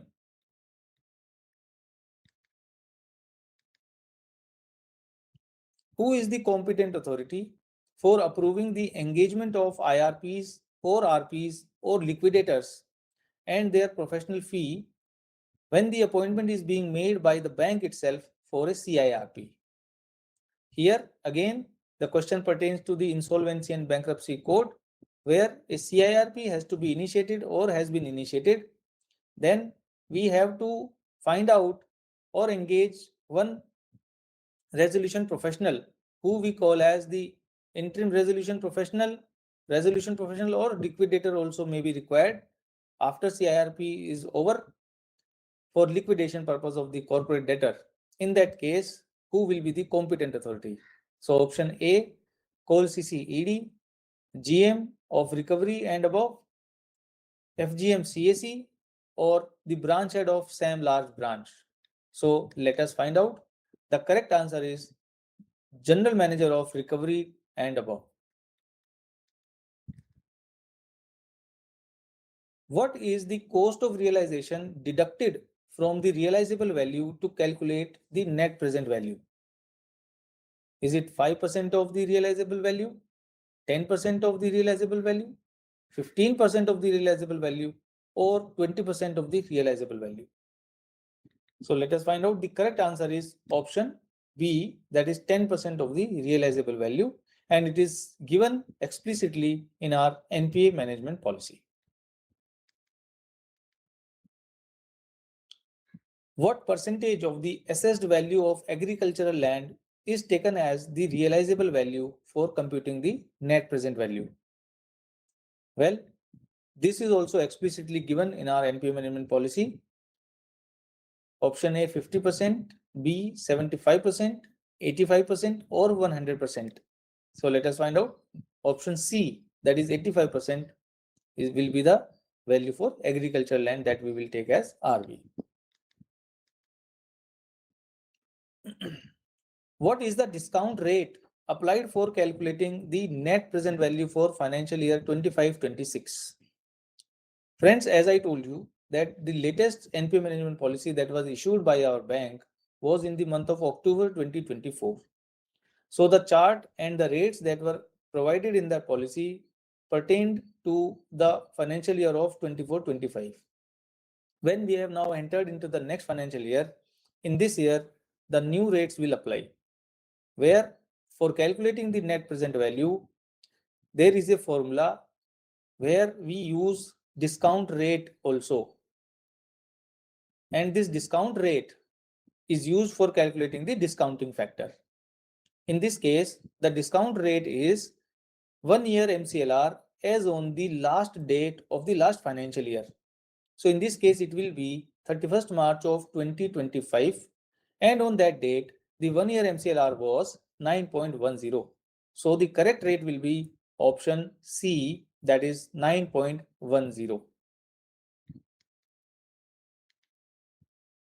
Next, if the bank bids in its own SARFAESI auction and is declared the purchaser, how is the purchase price accounted for?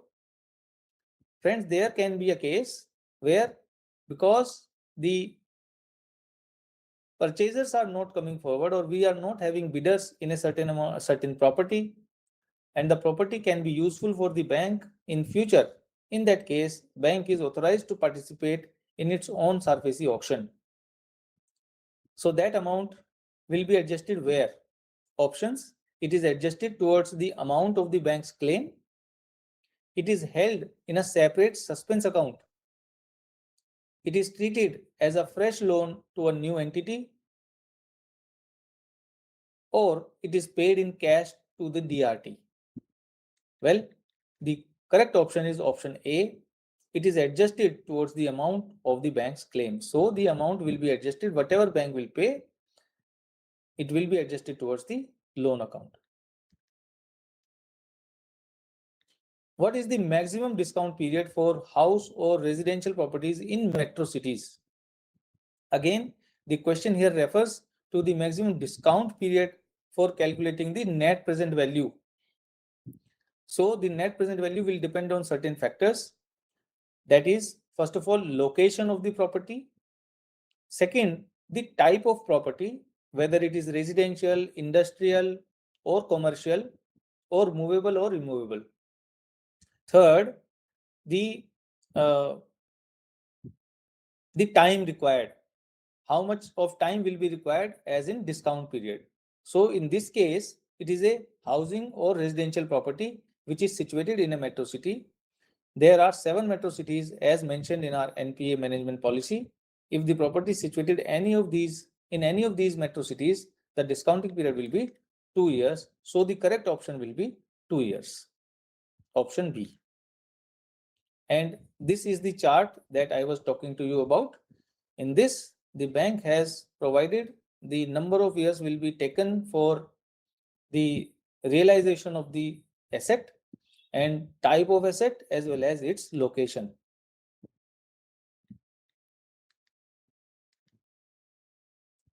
So what percentage of the last SARFAESI reserve price is used to cap the net present value of residential or industrial properties?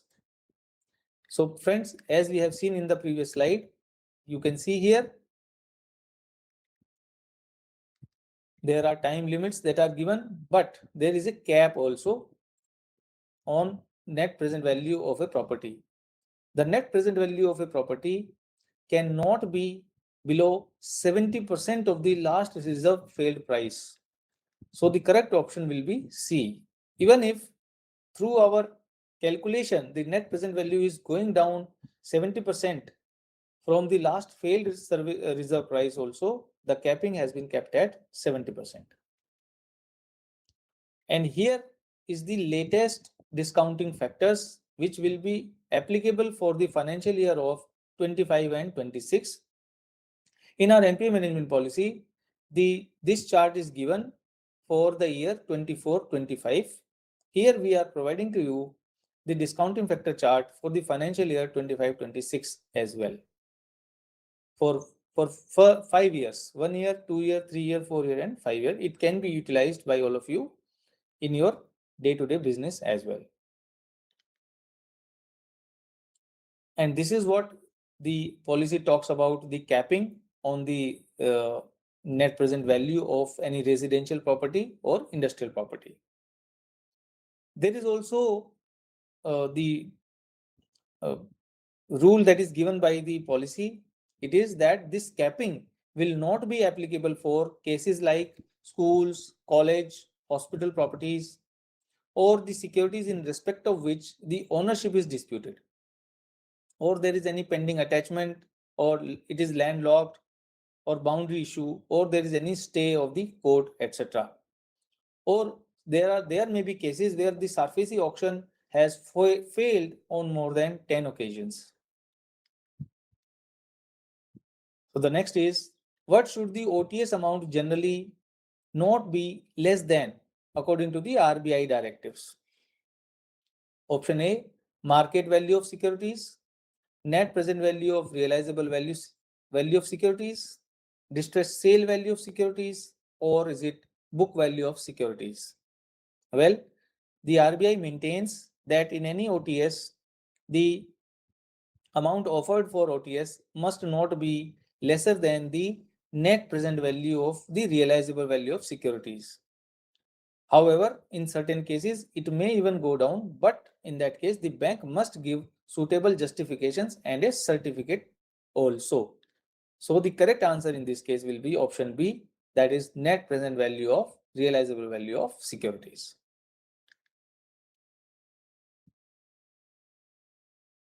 What is the definition of a stuck project according to the Ministry of Road Transport and Highways? Option A project where work has stopped due to financial issues. Option B, a project where work has stopped due to proceedings initiated under the IBC 2016 or Section 241(2) of the Companies Act 2013. A project where work has stopped due to default by both the parties. It can be NHAI, NHI, DCL, or state PWD, and the contractor or the concessionaire. Or is it D, both B and C? In this case, the correct option will be option D, that is both B and C. So a stuck project which is stopped in between will be as per options B and C both put together. What additional concession is given for unsecured NPA accounts with real balance up to rupees 10 lakhs if repayments made by the borrower are more than 50% of the amount availed?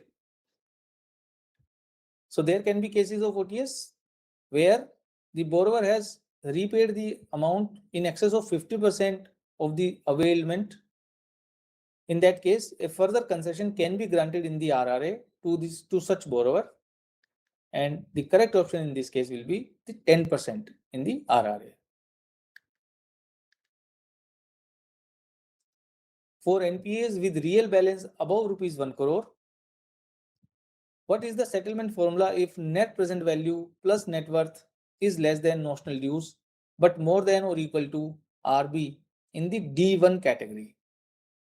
So friends, there are three things which are required to calculate the OTS above 10 lakhs. These are, first of all, the real balance. Second is the notional dues.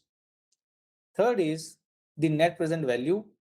Once these three things have been calculated, we also will require net worth, which up to 100 lakh rupees of NPAs, we will consider as zero.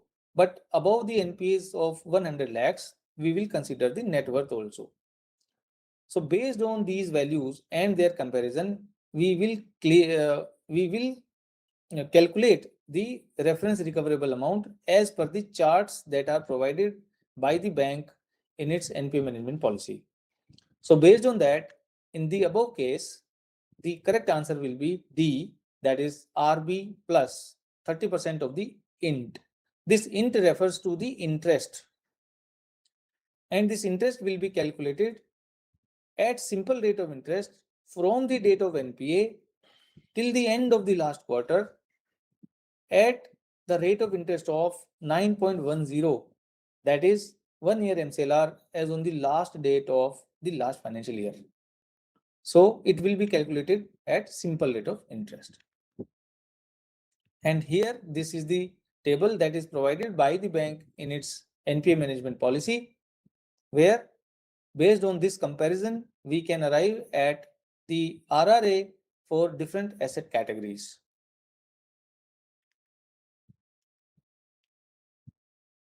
What is the final RRA for NPAs with real balance above rupees 10 lakhs?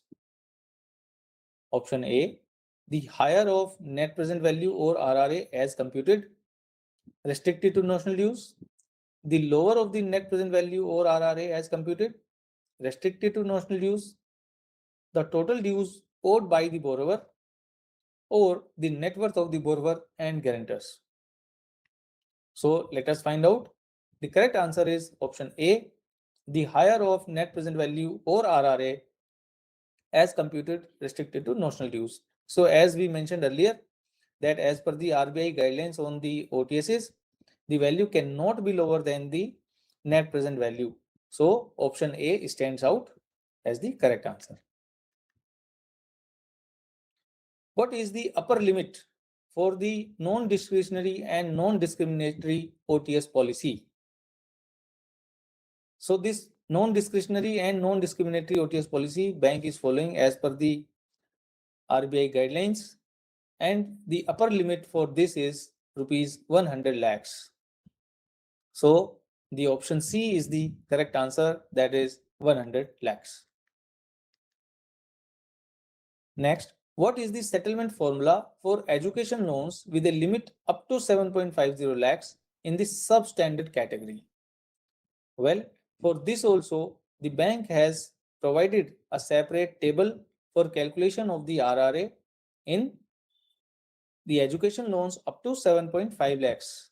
So in this case, the correct answer will be option B, that is 70% of the real balance. And the real balance is book balance plus MLE plus the MOX. So here, this is the table that bank has provided in its NPA management policy. And this table is applicable for education loans with limit up to 7.5 lakhs, as well as for agricultural loans, which excludes Agri loans, and the MSME accounts up to rupees 10 lakhs.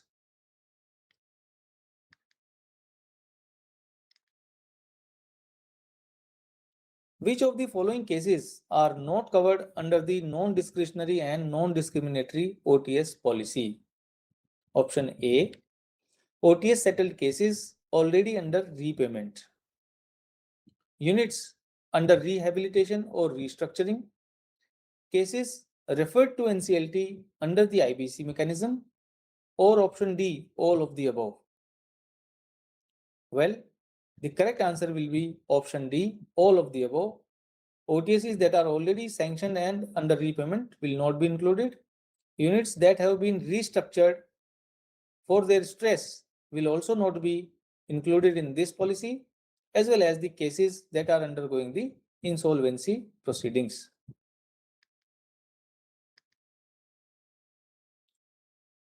For NPAs with real balance less than rupees 10 lakhs or above rupees 1 crore, which framework will apply? Special category framework? Is it regular RRA framework? Is it discretionary framework, or is it non-discretionary framework? So let us find out. The correct answer is the option B, regular RRA framework.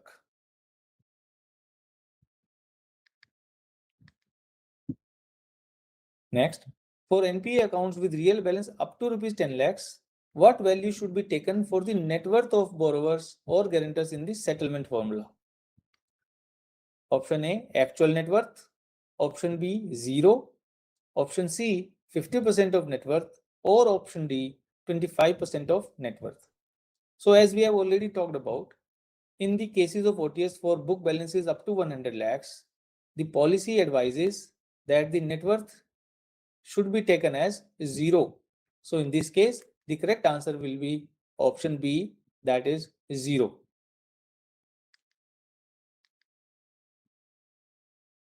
Who is the chairman of the SAM OTS committee? That is SAM OC. Is it assistant manager, branch head, senior officer, or manager? So is it a straightforward question? Yes, it is. And the correct option is B, branch head.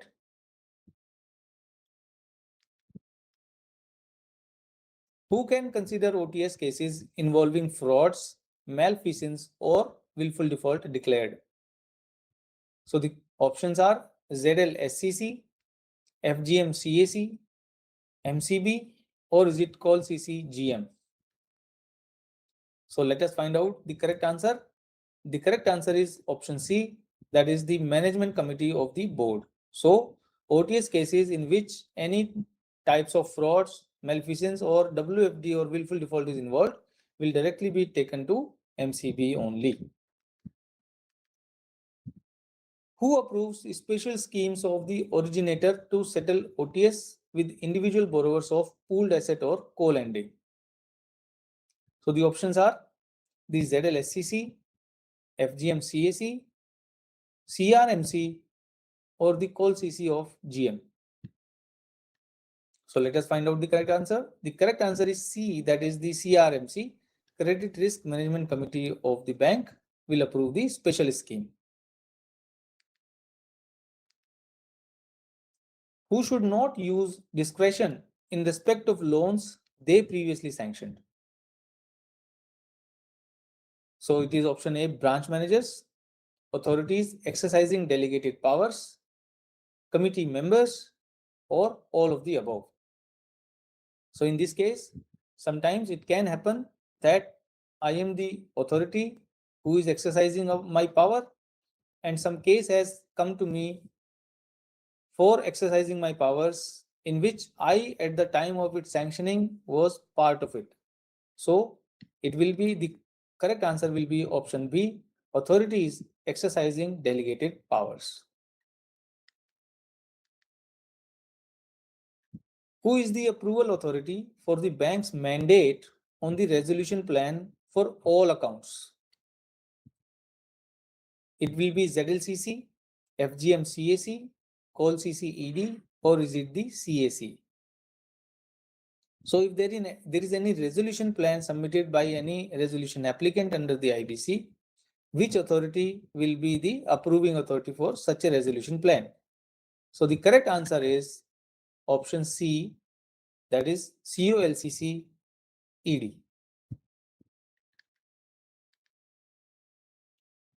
What change was made to the name of the willful defaulter screening committee in the revised NPA management policy? Is it willful defaulter monitoring committee, willful defaulter review committee, willful defaulter sanctioning committee, or is it willful defaulter identification committee? So in the latest NPA management policy of the bank advised that this committee will now be known as willful defaulter identification committee. So there are two committees, willful defaulter identification committee and willful defaulter review committee in the bank. What is the maximum period for payment in installments for OTS? 6 months, 9 months, 12 months, or is it 18 months? So let us find out. The correct answer is 12 months.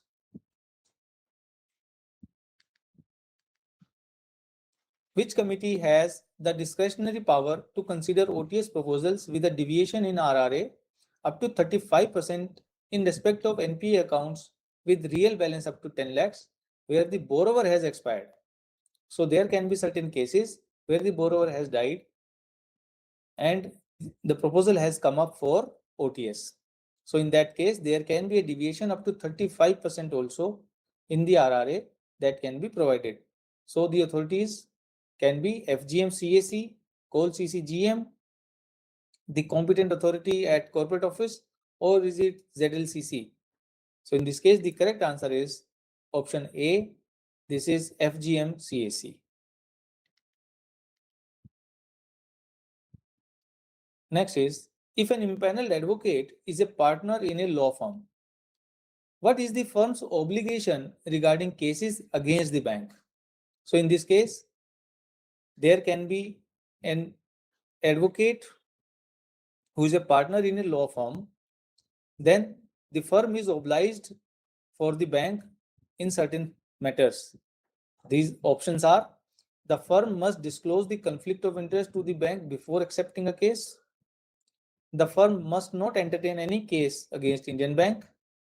The firm can take cases against the bank in a different jurisdiction, or the firm can take cases against the bank, but the impaneled partner cannot be involved.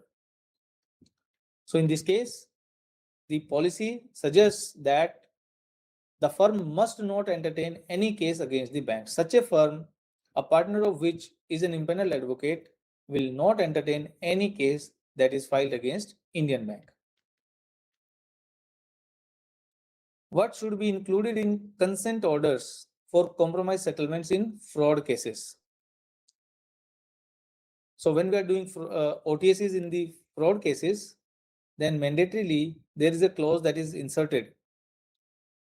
First of all, a clause stating that the settlement affects ongoing criminal cases, a clause stating that the settlement does not affect ongoing criminal cases, a clause stating that the settlement is final and binding, a clause stating that the settlement is subject to approval by the court.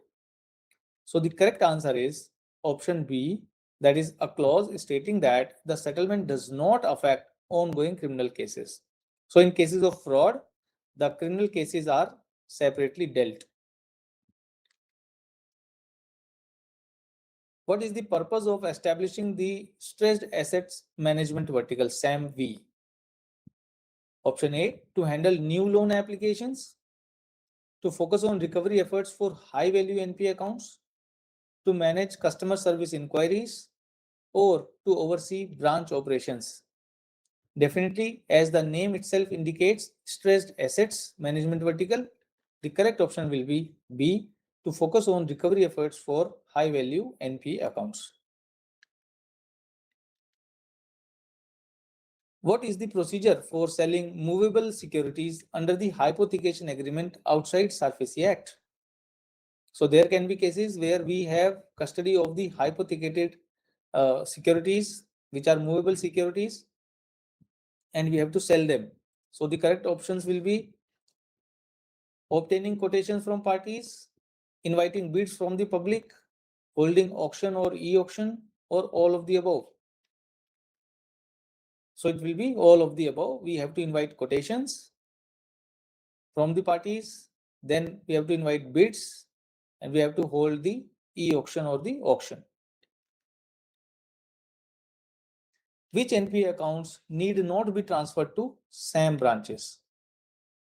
Option A, accounts with approved and implemented or under implementation restructure or OTS sanctions. Fresh NPA accounts for a period of 1 year or 6 months.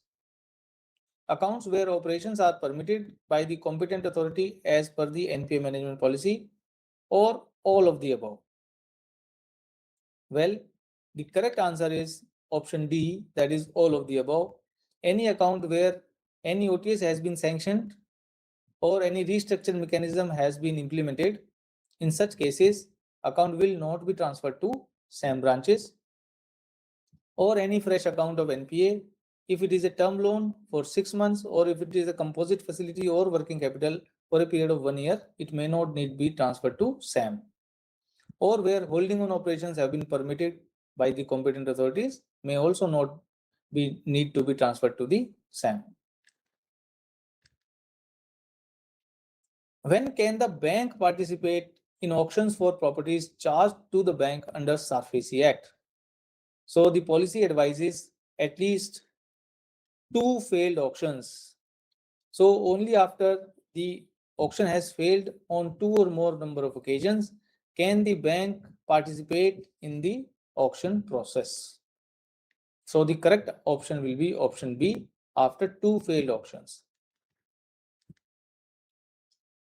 Who is empowered to approve the transfer of NP accounts to SAM branches as per the SOP guidelines? Option A, branch manager. Option B, zonal manager. Option C, FGM. Or is it option D, MD and CEO? So the correct answer is option C, that is FGM, Field General Manager. What is the basic premise of the EOTS module? Is it discretionary policy? Is it ND policy? Is it customer service policy? Or is it loan approval policy? So the correct option is option B, that is non-discretionary and non-discriminatory, that is ND policy.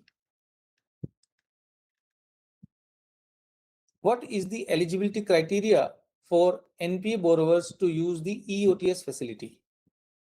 The real balance up to 5 lakhs, real balance up to 10 lakhs, real balance up to 15 lakhs, or real balance up to 20 lakhs. So as per the EOTS policy guidelines, the real balance up to 10 lakhs maximum is the criteria for eligibility for NPA borrowers. So the correct answer will be option B. Who is not considered a willful defaulter unless it is conclusively established that they consented to or were aware of the willful default? So is it whole-time directors, independent directors, nominee directors, or is it D, both B and C? So let us find out. It is D, both B and C. So unless there is a conspicuous evidence of their involvement, they cannot be declared as a willful defaulters. What is the objective of a forensic audit? To determine if fraud has occurred, to prove the loss and responsibility, to establish guilt and identify other beneficiaries, or is it D, all of the above? So let us find out. The correct answer is all of the above. The forensic audit will broadly consider all the above aspects. What is the minimum book balance for which a forensic audit is compulsory? 10 crores, 25 crores, 50 crores, or is it rupees 100 crores? So the correct answer is rupees 50 crores, option C. So our policy stipulates that in all cases of NPA 50 crores and above, compulsory forensic audit will be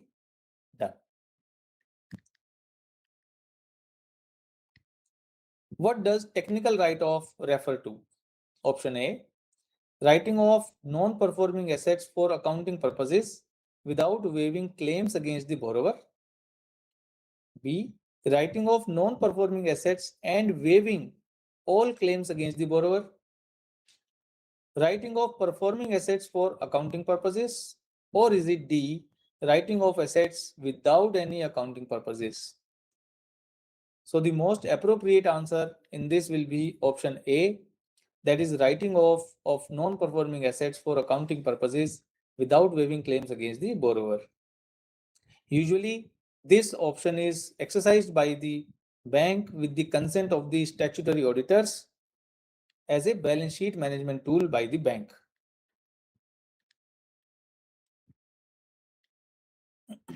What is the goal for annual recovery in return of accounts as directed by Government of India, Ministry of Finance? 5% of the outstanding amount, 10% of the outstanding amount, 15% of the outstanding amount, or is it D, 20% of the outstanding amount? Well, let us find out. It is option B, 10% of the outstanding amount. And this target is set by the Government of India, Ministry of Finance. Who can exercise the power of waiver of legal action up to the limit of right of powers delegated to them under the OTS policy? Is it the branch managers, zonal managers and above, loan officers, or the recovery agents? So in this case, the answer seems very obvious, which is option B, that is zonal managers and above. They can exercise their powers of waiver of legal action.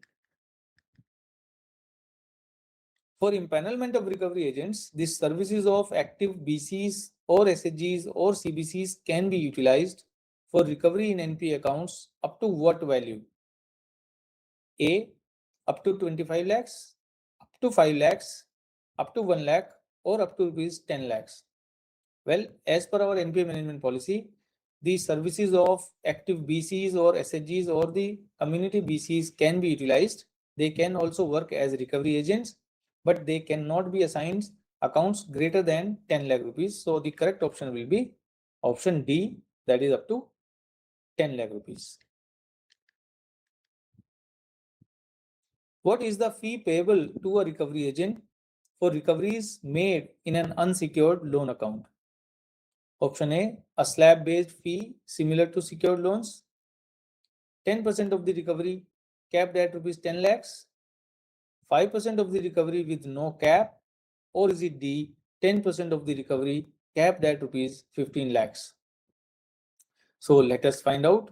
It is option B, 10% of the recovery, and it is capped at rupees 10 lakh rupees.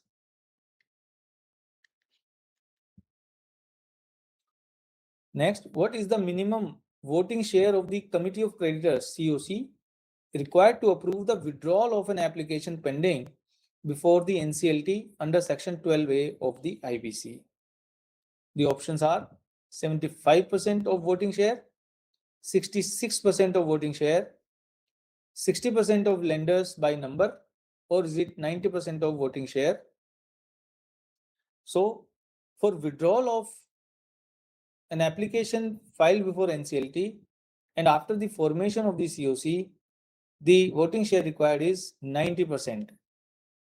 So, correct option will be option D, 90% of voting share. What happens to the borrower's right of redemption of a mortgage property under SARFAESI Act after the sale notice is issued?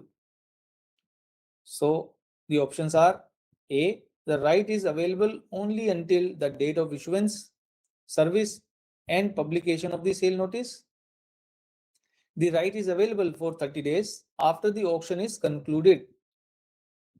C, the right is available until the date of the auction, or is it D, the right is available until the sale certificate is issued to the successful bidder?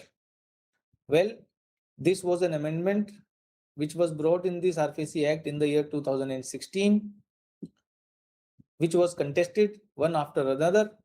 And in the last, the Supreme Court laid to rest this confusion by giving a judgment in case of Bafna Motors. So the correct option will be option A, that is, the right is available only until the date of issuance, service, and publication of the sale notice.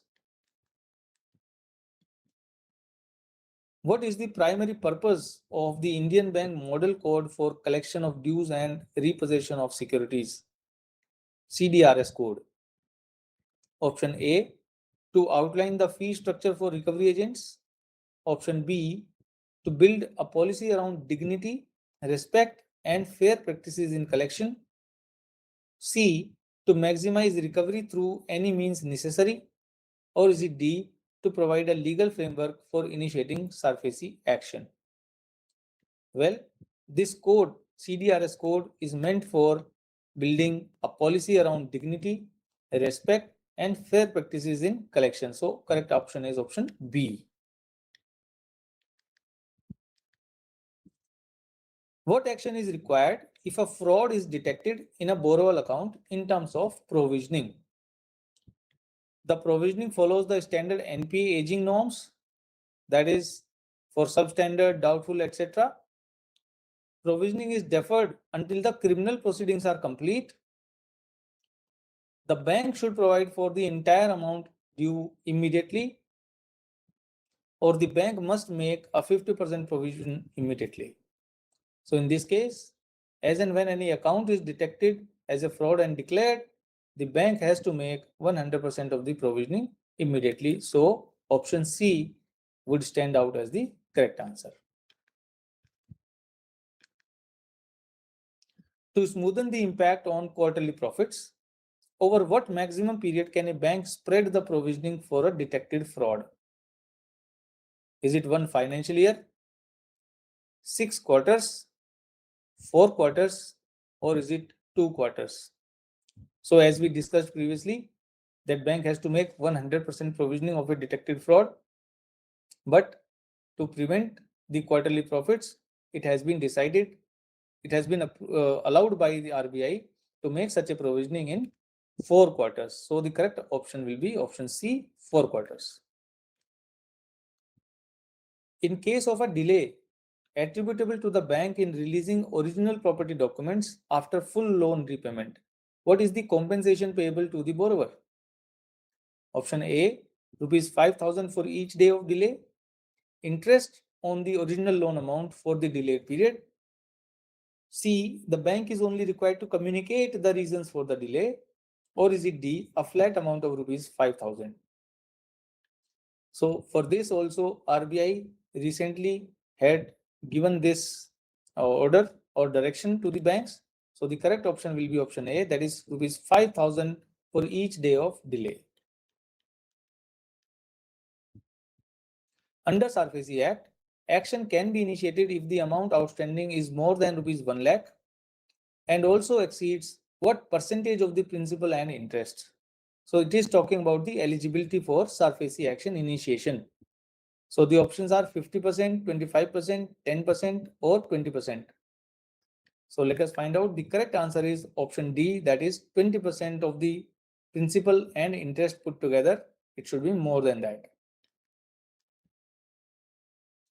For the initial SARFAESI sale of a property, what should be the reserve price? So when we are putting the property on sale for the first time under SARFAESI Act, what should be the reserve price? Option A, 75% of market value. B, the distressed sale value. The realizable value, or is it D, the market value minus 10%? So the correct answer here will be option C, that is the realizable value. The successful resolution applicant under IBC is provided a grace period to fulfill various statutory obligations. What is the duration of this grace period? 2 years, 1 year, 180 days, or is it D, 90 days? Well, to implement a resolution plan under the current IBC mechanism, the resolution applicant or the successful resolution applicant is provided maximum of 1 year period to fulfill his obligations. So the correct answer will be B, that is 1 year.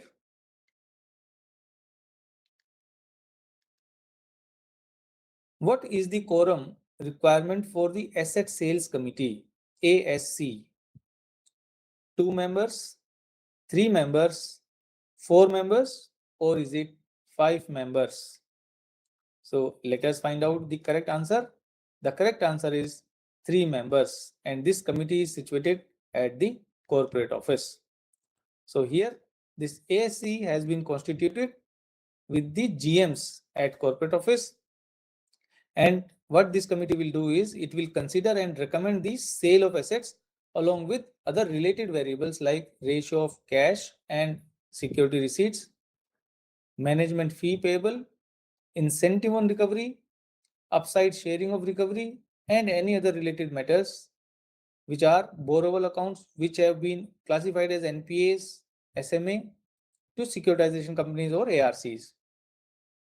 This committee will comprise of the following members, which are the CGM of Recovery and Law, General Manager of Corporate Credit, General Manager of PNBI, GM of RBD, GM of Accounts, GM of Recovery, based on their agendas. It will be convened by either DGM or AGM of Recovery, and CGM of Recovery and Law will be the chairperson. In its absence, the senior most member will be the chairperson of this committee. The quorum will be at least 3, and presence of chairman will be mandatory. The general manager of inspection and audit will be an invitee in this committee. Who is the chairman of the Settlement Advisory Committee, SAC committee, at the corporate office? Option A, retired senior IPS officer, retired High Court judge, retired GM of a public sector bank, or is it the general manager of recovery? So let us find out. The correct answer is a retired High Court judge, option B. And this is the members of this committee. First member is the chairman, that is retired High Court judge. Another is the retired senior IPS officer, retired GM of a public sector bank, GM or department head of the FI, GM or department head of personal and banking insurance, GM or department head of corporate monitoring cell, or the GM of recovery 1 or 2. Who is the chairman of the willful defaulter review committee 2? Is it ED, second senior most, ED, senior most ED, MD and CEO, or is it CGM RNGR? So let us find out.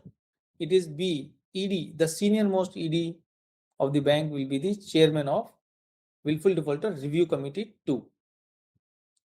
So there are willful defaulter identification committees 1, 2, and 3, as well as there are willful defaulter review committees 1, 2, and 3. Willful defaulter review committee 3 is chaired by MD and CEO. Which committee examines accounts from the willful defaulter angle for amounts above 25 crores? WDIC, Willful Defaulter Identification Committee 1, Willful Defaulter Identification Committee 2, Willful Defaulter Identification Committee 3, or is it Willful Defaulter Review Committee 1? So the correct answer here will be option C, Willful Defaulter Identification Committee 3. The Willful Defaulter Identification Committee 1 and 2, they take care of the accounts of willful default up to 25 crores. What happens if the post of MD and CEO is vacant for the willful defaulter review committee 3? The committee will not function. The first independent director will be the chairman. The ED, senior most, will be the chairman.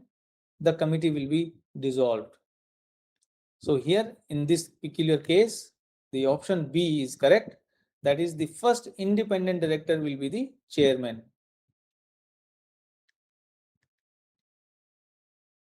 What is the maximum percentage of operating profit that can be used to create floating provisions in any particular year?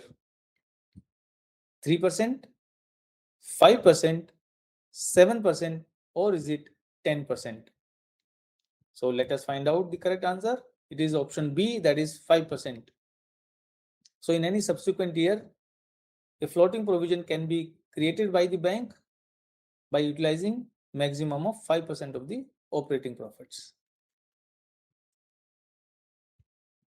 Who is authorized to approve the creation of floating provisions? Branch manager, zonal manager, executive director, or the MD and CEO, or the board of directors? So let us find out.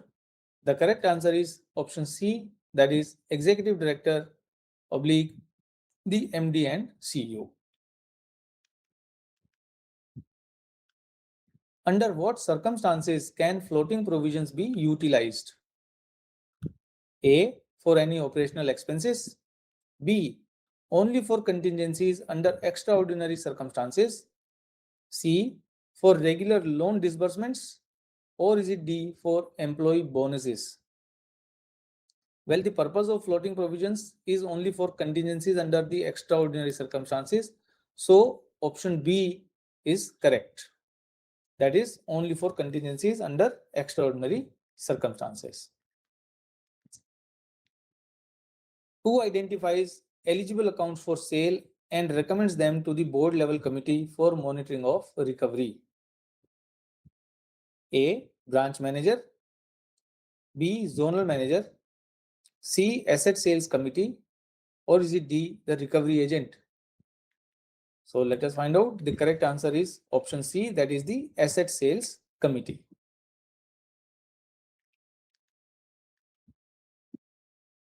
What is the maximum net owned funds required for ARCs to be eligible for the sale of financial assets from banks as of 1st of April 2024? Is it 100 crores, 200 crores, 300 crores, or is it rupees 400 crores? So the correct answer will be option B, that is rupees 200 crores.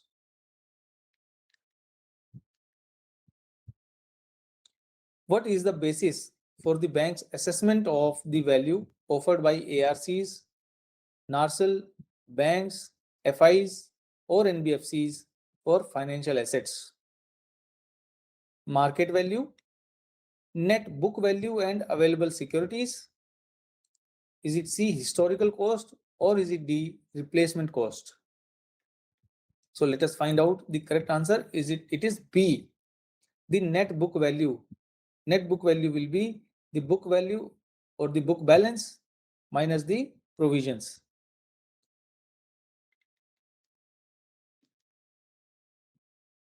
What should be done if a moratorium order under the Insolvency and Bankruptcy Code 2016 is in operation? So section 14 of the IBC 2016 provides that there will be a moratorium declared on all legal proceedings as soon as the case is admitted in the IBC, in the NCLT, and CIRP has begun. So option A, proceed with filing the suit, defer suit filing until the moratorium period is over, file the suit in a different court, ignore the moratorium order. So correct option will be B, that is deferment of suit filing.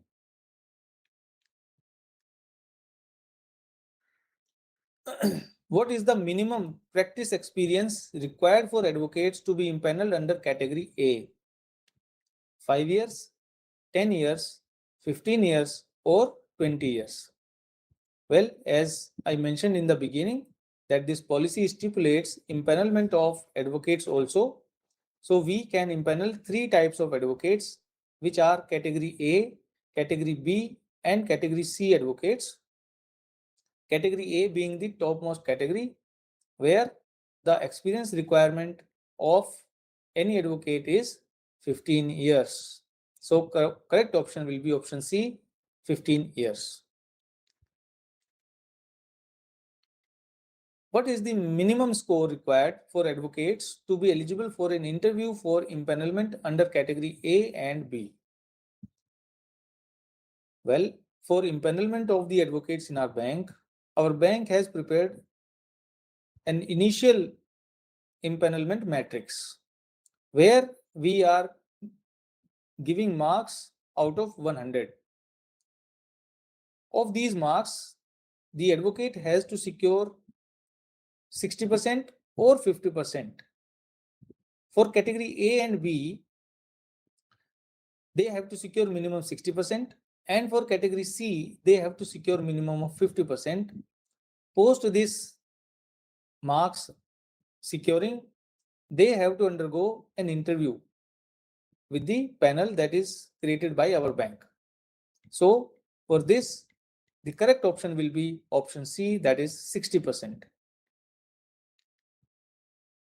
And this is the matrix which shows the scoring board for empanelment of these advocates out of the 100 marks. Here, I would like to mention one thing. Kindly read this matrix because some question may come out of this scoring board matrix also. Who is authorized to impanel or remove advocates for zones or branches under their control? Is it A, branch manager, FGM LCC, zonal manager, or is it D, chief financial officer? Well, the correct answer is option B, that is FGM LCC is the authority to impanel or to remove the advocates. Now, this is the table which is showing the center-wise requirement of the advocates that may be impaneled in our bank's panel, where the number of branches at any particular center range from 1 to about 26. So for one branch, we have 2 as the number of advocates required. For 1 to 5 branches, 10, 6 to 10, 20, 11 to 25, 30, or 26 and above branches, we may need services of at least 50 number of advocates. So the question is based on the above. How many advocates are ideally needed for a center with 6 to 10 branches? So the answer is option B, 20 number of advocates. How often will the proposed online portal for advocate empanelment be opened? Option A, monthly, quarterly, biannually, or annually. So the correct option is C, biannually. So now bank has launched an online portal. If any advocate needs to be impaneled in our bank, then the application must be routed digitally, and that portal shall be open twice in a year.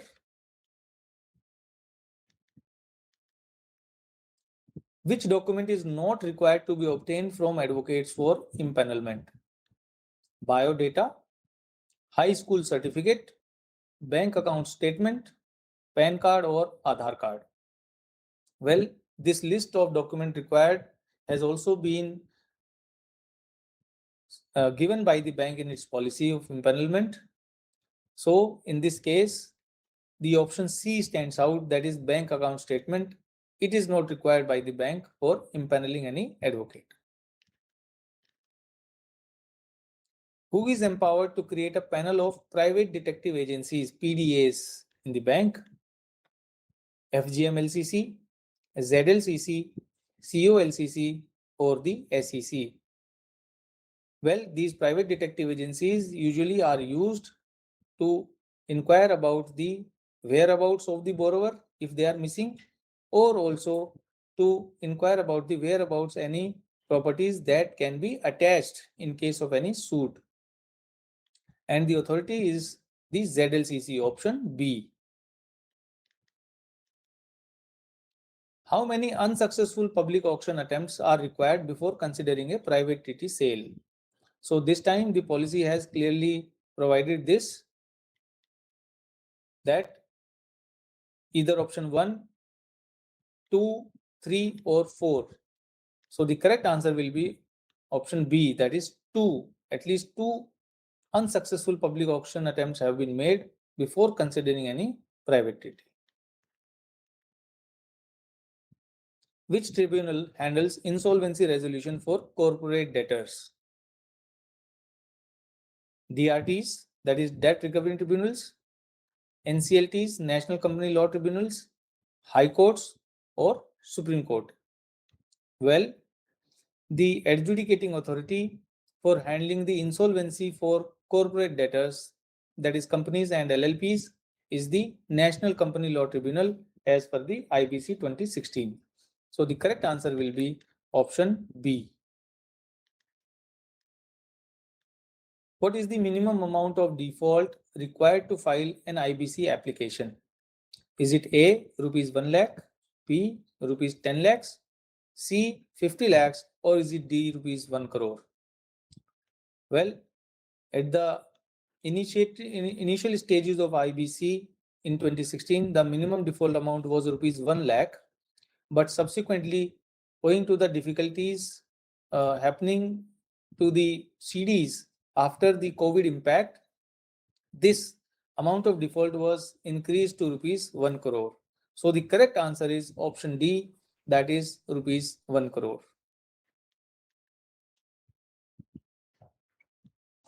What percentage of the COC, that is Committee of Creditors, voting share is required to approve a resolution plan? 50%, 66%, 75%, or is it 90%? Well, initially, when IBC came into being, the initial voting share required to approve a resolution plan was 75%, which after a subsequent amendment in 2018 was reduced to 66%. So the correct answer will be option B, that is 66%. What is the maximum fine for contravening IBC provisions, rules, or regulations? 50 lakhs, 1 crore, 1.5 crores, or is it 2 crores? Well, there are stipulations of payment of fines or penalties under the IBC provisions. So the correct answer is option D, that is rupees 2 crores. What is the minimum score required for recovery agents to be recommended for impanelment? For impanelment of recovery agents also, the bank has prepared a recovery, a matrix where they are given certain scores for impanelment. In that, the minimum stipulated score required for any recovery agent to be recommended for impanelment is 40%. So the correct answer will be option B, that is 40%. What is the minimum experience required for recovery agents to be considered for impanelment? Well, in that matrix itself, as we just now discussed, these criteria are given. So our bank considers for impanelment a recovery agent who has secured a minimum experience of at least 3 years. So the correct answer is option C, that is 3 years. What constitutes siphoning of funds?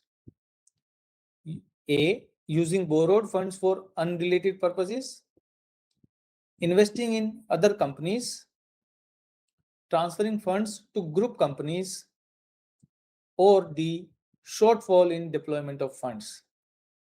Well, there are two terms, siphoning and diversion of funds used. In this case, it is siphoning. Option A is standing out, which is using borrowed funds for unrelated purposes which are not related to the business. Next, what is the fee payable to BCs or SHGs or the CBCs for recovery affected by them? As we have discussed before, they are assigned the accounts up to 10 lakh rupees.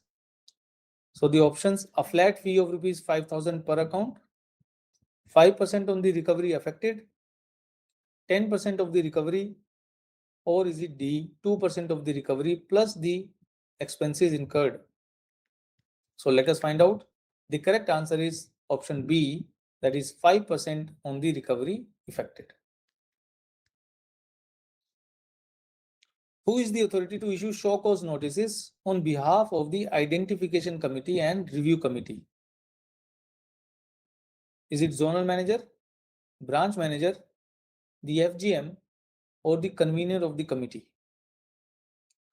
Well, here it is to mention that once an identification committee is satisfied and it has decided to issue the show cause notice, then it will prepare the show cause notice and through the legal department of the corporate office will send this show cause notice to the branch manager, whereby the branch manager will issue this show cause notice on behalf of the identification and review committee to the borrower. When can an account included in the list of willful defaulters be removed? When the borrower has fully paid the compromise amount, when the outstanding amount becomes less than 25 lakhs, both A and B, or none of the above.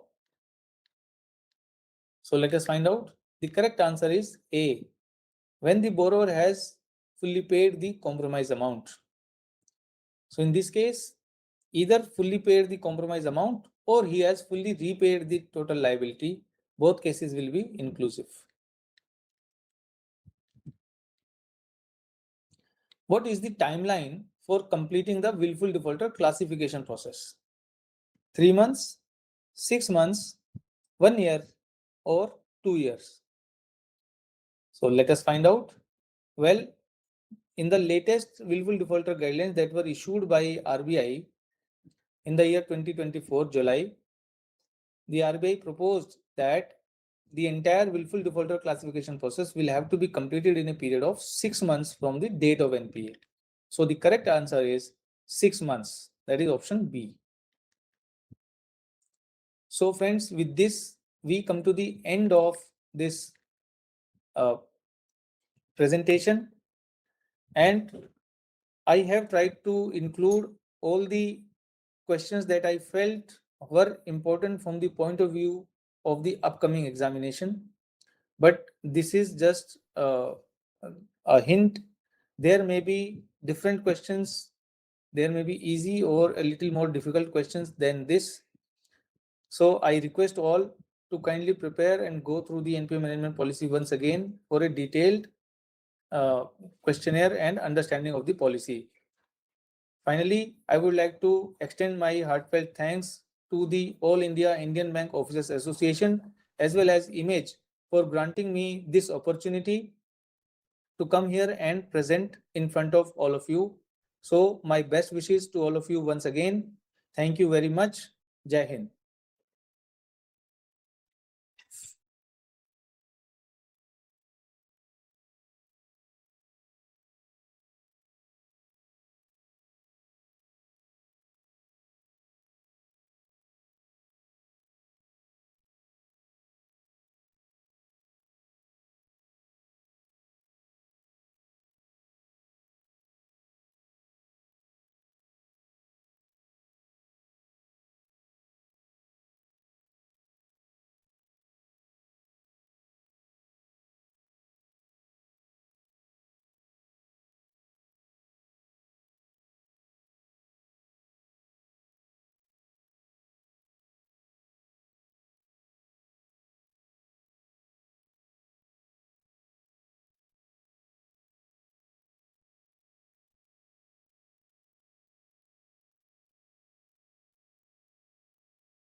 Okay.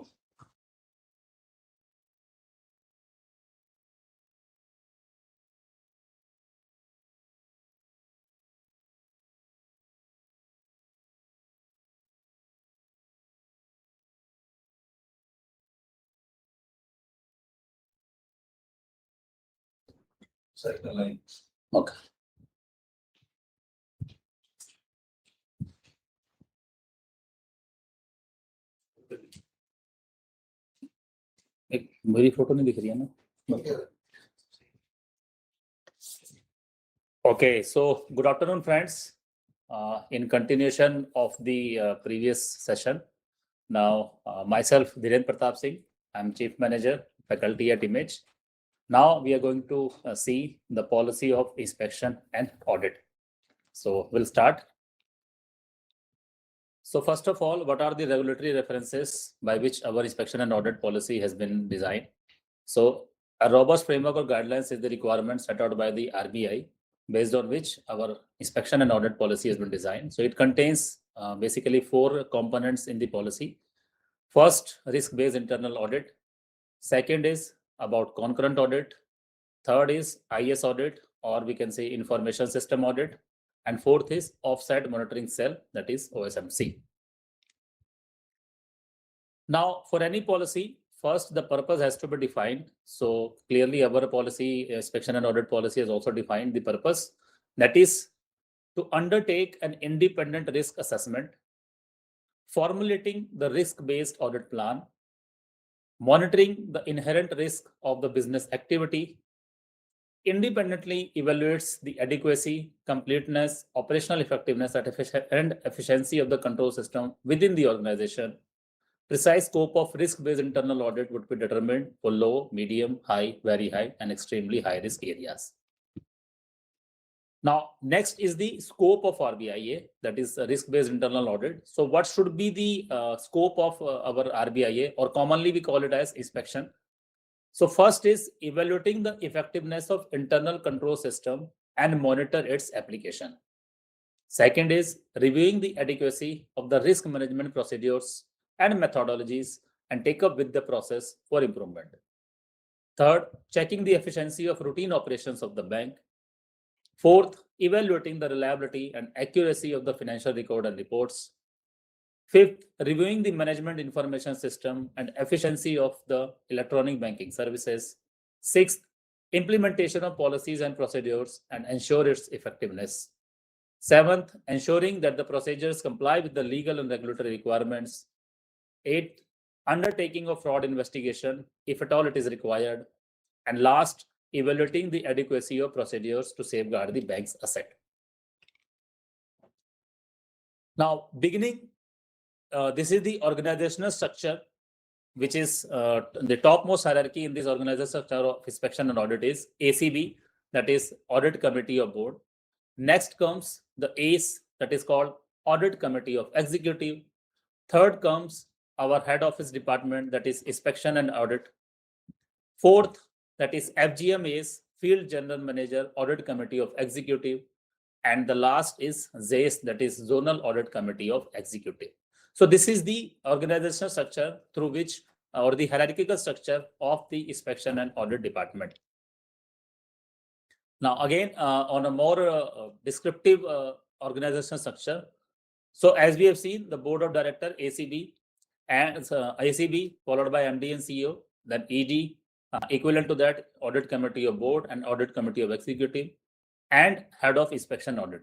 Now, to maintain the independency of the inspection department, the head of inspection department is directly reporting to ACE, that is audit committee of executive, and audit committee of the board, so that the inspection, the conscience of inspection is not jeopardized with the other department.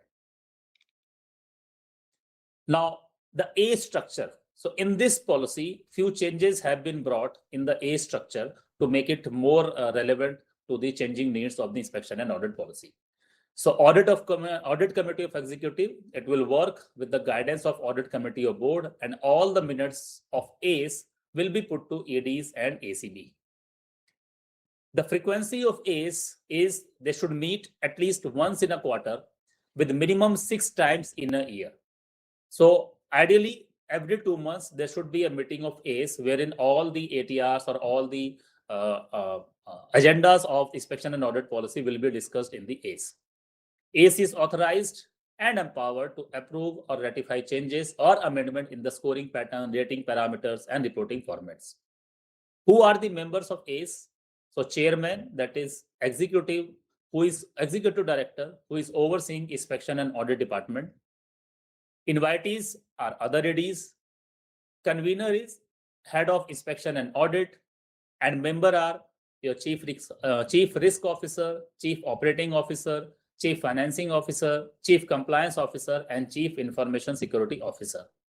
Apart from them, other invitees are the department heads who are overseeing the credit vertical, CMC vertical, R&D vertical, treasury and investment vertical, and other GMs which are having any action taken report, that is ATR and note pertaining to ACE.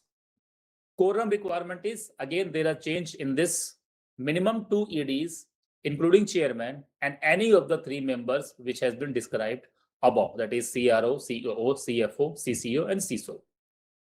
Any change in the composition of ACE will be approved by MD and CEO. So there may be a confusion that who will change the composition of ACE. So that will be done by our honorable MD and CEO and not the ACB. Now, next in the line is FGMA structure. So in the FGM ACE committee, FGM will be the chairman, IC head will be the member, and the another member will be deputy general manager or second in command of FGM, or you can say deputy GM who is there at the FGM office. Invitees, executive from corporate office inspection will be the invitees in this FGMA structure. Frequency of this FGM ACE is quarterly. Then the ZACE, the chairman is head of inspection center, which is if you can see, the FGM is the chairman in the FGMAs, but in the ZACE, chairman is the head of inspection center. Convener will be DZM of zonal office, that is deputy zonal manager of zonal office. Who are the members? So zonal manager, then chief manager or in charge of inspection and department of zonal office, zonal risk officer, zonal compliance officer, and chief manager or in charge of credit monitoring cell in zonal office. Other invitees, the branch manager whose audit report have crossed 90 days and placed in ZACE. That means the time for closure of branch inspection report is 90 days. So if there is any branch whose inspection report have crossed 90 days and not been closed, that will be placed in ZACE for discussion. What are the reasons that the file could not be closed within the stipulated time of 90 days?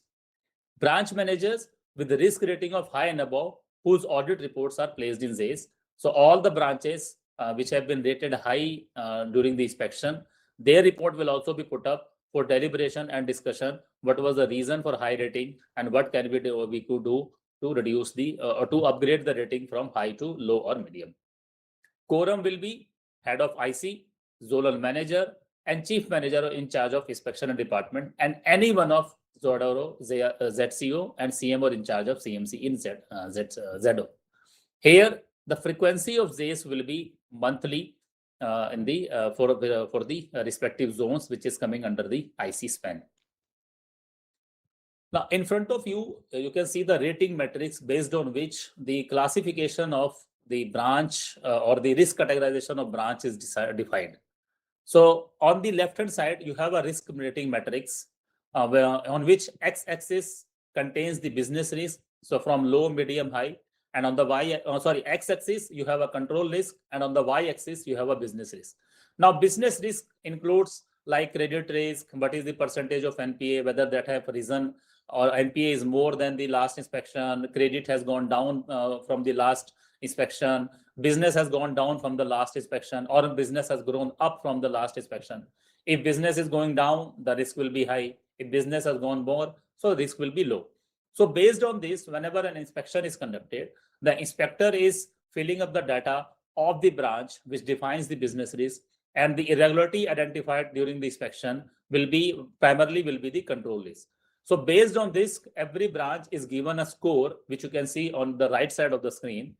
So if the branch is getting a score, combined score of business and control risk, which is less than 50%, then the branch categorization will be high. If the score is 50% to 70%, then the branch risk will be medium. And if the score is more than 70%, then the branch risk will be low, or risk rating will be low. On the left hand, you have a risk rating matrix, wherein if, let's say, for example, both the control risk and business risk is low, the risk categorization of the branch will be low. But as you can see on the E square, where both the control risk as well as medium is high, the business risk is medium, but the rating in that case of the branch will be high risk. So normally we have a conception that if both are medium, the categorization will be medium, but that is not true with the inspection. If both the control and medium risk is medium, then risk categorization of branch will be high in that case. Okay, if for example, we can see if control risk is medium and branch risk is also medium, it will be high. Control risk high and branch risk medium, the categorization of branch will be very high. So this risk rating matrix is important from the point of view of exam. There can be question based on what will be the categorization of branch if the branch business risk is this or the control risk is this. So this is, we request you to please memorize this for the branch exam point of view. Then rating due to fraud. So what it says in the policy is a branch will be classified as high risk on confirmation of classification of an incident in the branch as fraud by corporate office FRMC, that is fraud risk management cell, even though the branch has obtained a better rating as per the latest RBIA. Now, what it means is that if there is an incident of fraud which is reported to CEO of RMC, and the CEO of RMC has concurred and classified that incident as fraud, because CEO of RMC is the authority to classify any incident as fraud or not. So even if the branch rating is low or medium, upon the classification of that fraud incident as fraud by CEO of RMC, branch rating will immediately be converted to high, provided these three things should be fulfilled. That the fraud is happened because of the weakness in internal control in the branch, which led to the incident, or there are sufficient reasons to show involvement of internal factor in such fraudulent incident. Second is, more than 3 instances of fraud are reported in the branch during a financial year, or aggregate fraud amount is more than 10 lakh. If of either of the 3 is found out in the incident, then the branch rating will be high, even though the actual rating of the branch as per the matrix is either low or medium. However, there is an exception to this, that if an incidence of fraud happened prior to 3 years, that has been, for example, that is, it has been reported to the FRMC 3 years before, but classification by the department is now done, it will not be considered to downgrade the risk rating of the branch. So incident is reported prior to 3 years, but classification or the order of the FRMC has come now. That particular classification will not make the branch rating to be downgraded to high risk. So in that case, the inspection rating will be same what it has been identified as per the risk rating matrix. This fraud will not be altering any downgradation of the risk rating of the branch. In case of consortium or multiple banking account, if the borrower has been declared as fraud observed by other banks, and if there is no fraud element in the account with us in our bank, the risk rating need not be downgraded. So the other banks have declared it as a fraud, but we have not observed any fraud element in our operation in the branch, in the bank. Then the risk rating need not be downgraded, because in lieu of that, the other bank have declared it as a fraud. Okay, only if we found any element of fraud in our operation in our bank, then only the risk rating will be impacted. Now, zero tolerance area. This is one of the most important part of the inspection and audit policy, that is zero tolerance area. So earlier there were 4 zero tolerance area, which later been increased, or the score, this ambit of the ZTA have been increased to 13 ZTA, And now in this in this year latest policy, another element of ZTA have been added into the list of 13, making the total of ZTA as 14 in number. So one by one, we will see all of those ZTA and what will be their impact, how they will be classified as ZTA to impact the rating of the branch. So first is non-creation of EM or MOD. So in this case, branch will be treated as high risk if mortgage is pending for any account with limit 50 lakh and above, or number of accounts which are pending for mortgage creation is more than 5% of total eligible number of account of the branch where a mortgage is to be created during the relevant audit period. So what it means, if there is any account which is 50 lakh and above and there is mortgage is not done in that account, straight away the ZTA will make the branch rating as high, even though the risk rating as per the matrix is low or medium.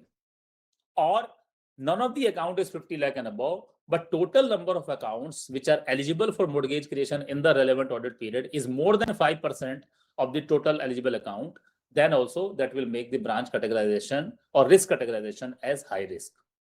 Second of this is SARSAI complied for all accounts. So again, branch will be rated as high risk if accounts which are pending for SARSAI registration in a branch are more than 10 in numbers. Third option in that first ZTA itself is branch to be rated as high risk if legal opinion is not available in any eligible account in a branch having limit of rupees 10 lakh and above. So this is the first ZTA, that is non-creation of EMMOD, SARSAI complied for all accounts, and non-availability of legal opinions. The second ZTA is creation of charge over security. That means lien on the deposit receipt, assignment in the LIC policies, or ROC registration. Again, if any of the creation of charge of security is pending in any account which is 50 lakh and above, or number of account which are pending charge creation is not done, is more than 5% of total eligible account of the branch will be categorized as high risk. Third ZTA is sanction exceeding branch manager's discretionary power. Branch will be treated as high risk if there is any violation in exercise of discretionary power. So there is no amount. If there is any violation in exercise of discretionary power, straight away branch will be categorized as high risk. Fourth is end use of not insured. So pre or post sanction visit of unit or mortgage property is not done. Discrepancies of legal audit is not rectified.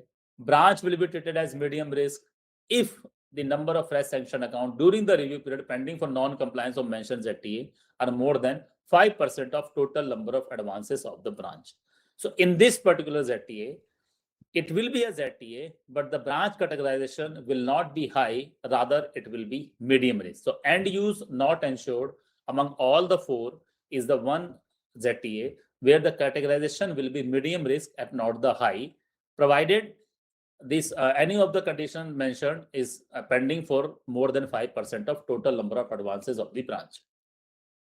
Fifth is incident of fraud, that we have already seen that a branch will be classified as high risk on confirmation of classification of an incident in the branch as fraud by COFRMC, even though the branch has obtained a better rating as per the latest audit, if weakness in the internal control in the branch, more than 3 instances of frauds are reported in the branch during a financial year, or aggregate fraud amount is more than 10 lakh.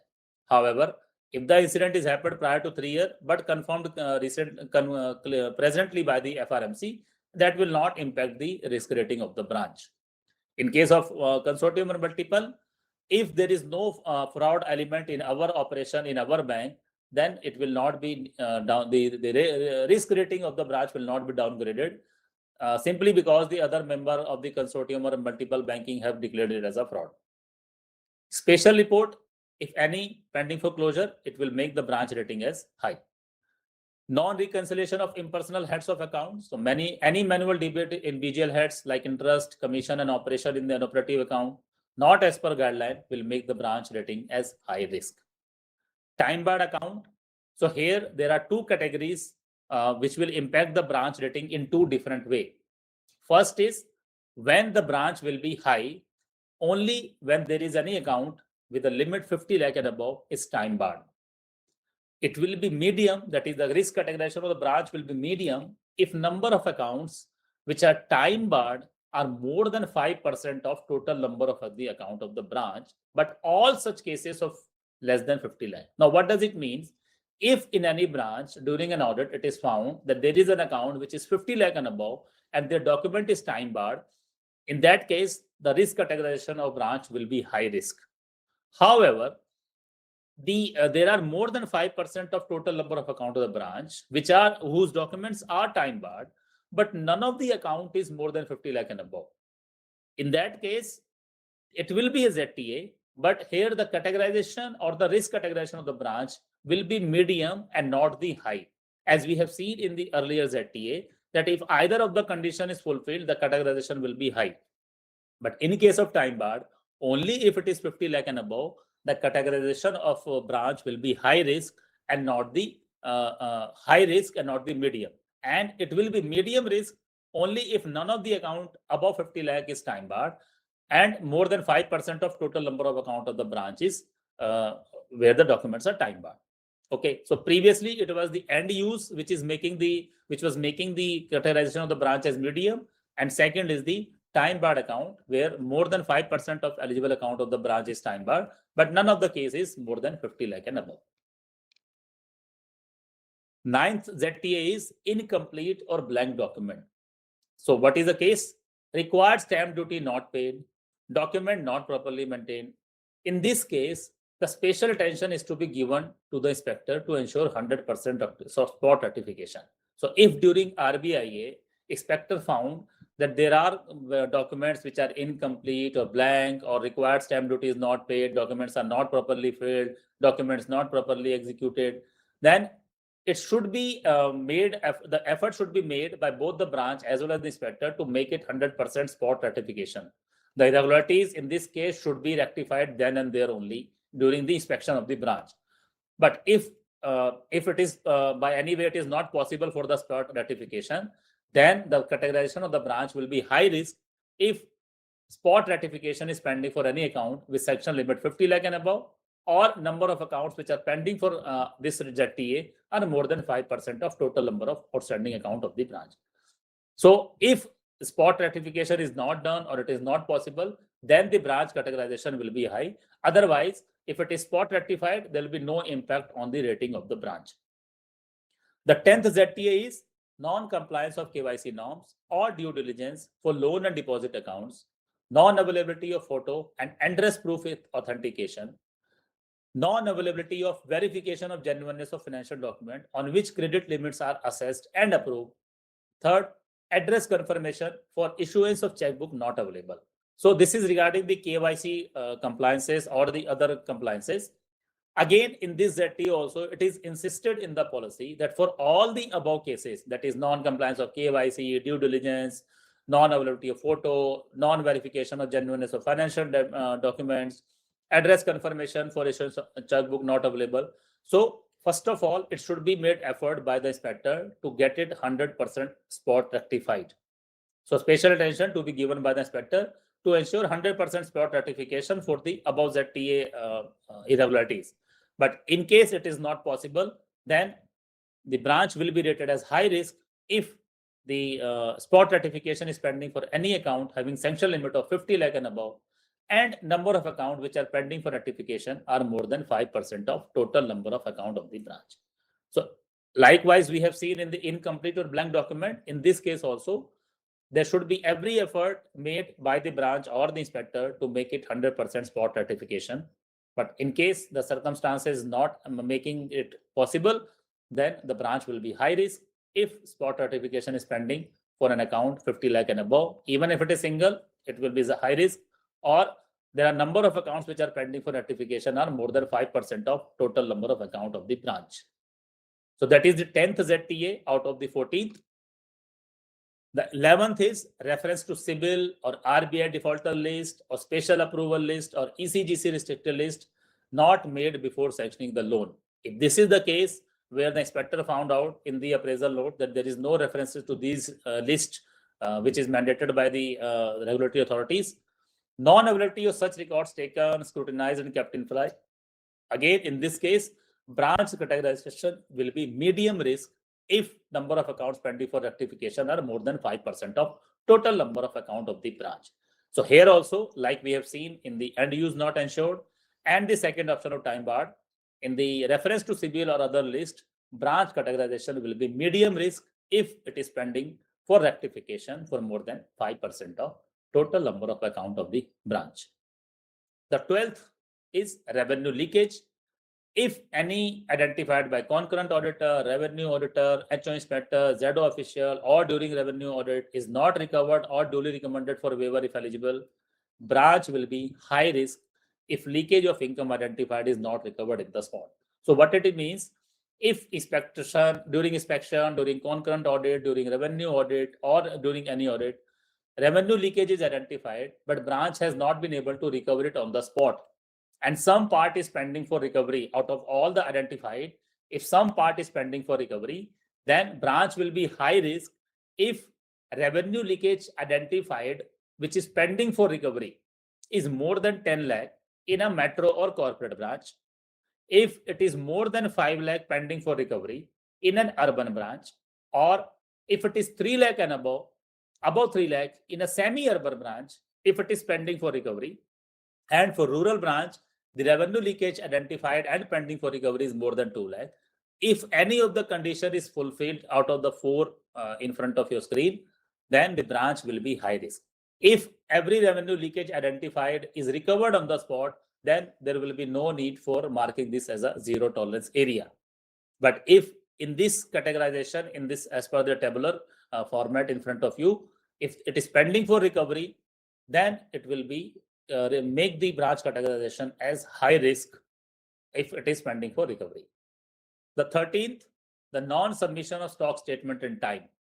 So here also branch will be high risk if submission of stock statement is pending for any account with a limit of 50 lakh and above, and number of account which are pending for submission of stock statement for more than 3 months or more than 5% of total number of account in the branch. So this is regarding the non-submission of stock statement. If any account stock statement is not submitted for 50 lakh and above account, it will be ZTA and will be categorized. It will make the branch categorized as high risk. Or if stock statement is pending for more than 3 months in more than 5% of the total number of account in the branch will be high risk in either of the condition, if either of the condition is fulfilled. Now, as I've said you earlier, in this year, another zero tolerance area category has been added in this policy. This is the last one, the ZTA, missing documents. So branch will be high if missing files, which involves security documents like sale deed, like title deeds, and other related documents, or EM related document, deposit receipts, NSC, etc., then the branch will be high risk. If there is any missing document identified during the inspection and the entire file is missing, or the documents related to security like sale deed, title deeds, other EM related documents are missing, or deposit receipts or NSC receipts, any security related documents are missing, then it will be a ZTA and will make the branch categorization as high risk.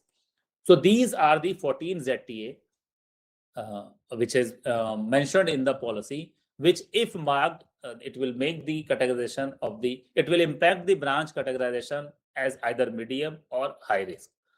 The timeline for resolving this ZTA is 45 days. So within 45 days, the branch has to make all the earnest effort to rectify this zero tolerance area. Why they are called as zero tolerance area? If it is identified during inspection, these zero tolerance area has to be rectified by the branch by any way. If it is still not been rectified, then it may attract staff accountability. Okay, so this is about the zero tolerance area.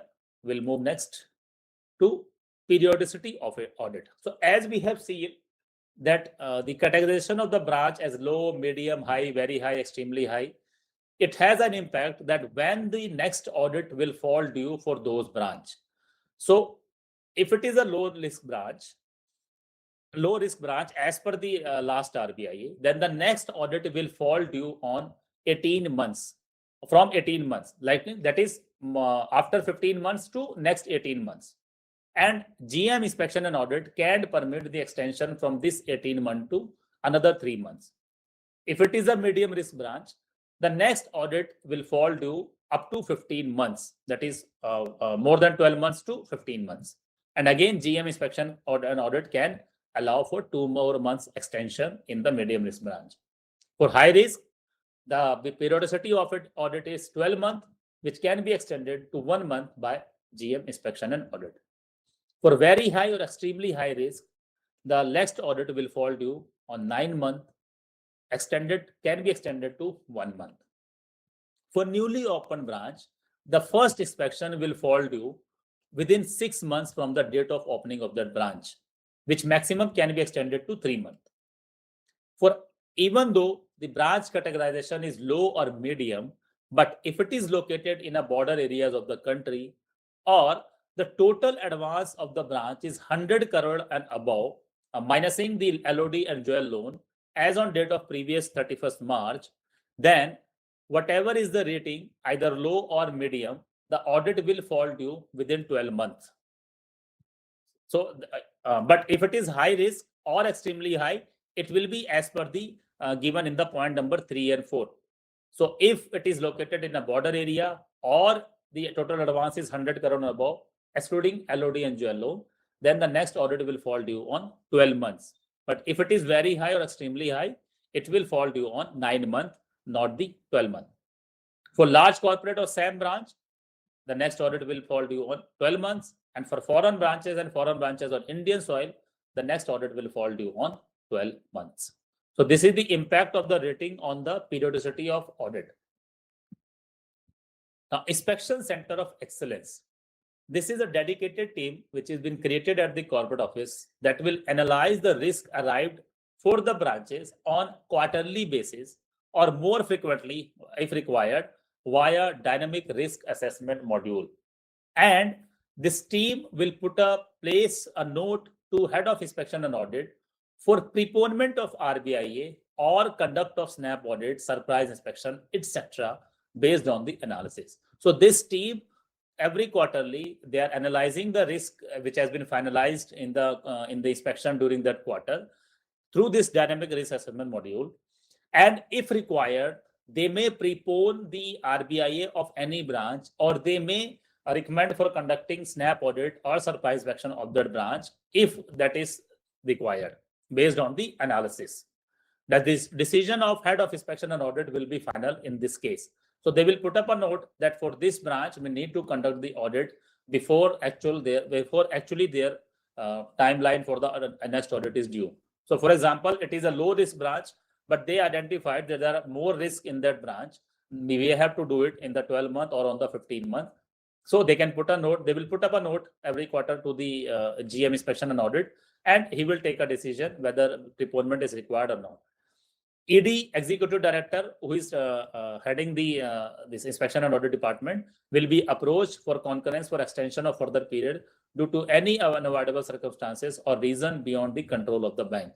So the ED will be brought into the loop for concurrence of extensions of further period due to any unavoidable circumstances. Now, most importantly, the coverage of RBIA. So what all the accounts or what all during the inspection the inspector will see in the branch. So all loan accounts sanctioned, renewed, restructured, disbursed from the date of last inspection or RBIA to the date of present RBIA.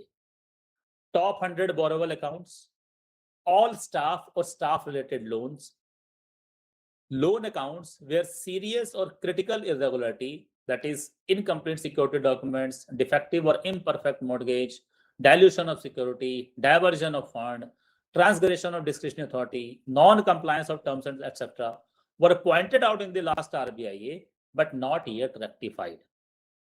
And fifth is all standard loan accounts, about 10 lakh, sanctioned, disbursed, renewed, restructured 5 years prior to the date of inspection. Why this was added into the inspection and audit? Because as per staff accountability policy, irregularities mentioned during inspection during the last 4 years or 2 audit cycle will be the basis for staff accountability study. Hence, all accounts sanctioned during the last 5 years will be covered during the regular inspection. So it might be possible that as per the staff accountability, last 4 year inspection report is being considered as a primary document for initiating staff accountability. So in this is added in the inspection that it could be the things that all the standard loan accounts above 10 lakh sanctioned 5 years prior to the date of sanction will again brought into the ambit of audit for identifying if there is anything which can jeopardize the bank's interest or which can jeopardize our staff action also or not. So that is why this was added into the inspection and audit policy. These things are the new addition into the inspection and audit policy under the scope of RBIA, that is risk-based internal audit. So what are those? Apart from the thing which you have seen previously, all these things, these are the new addition.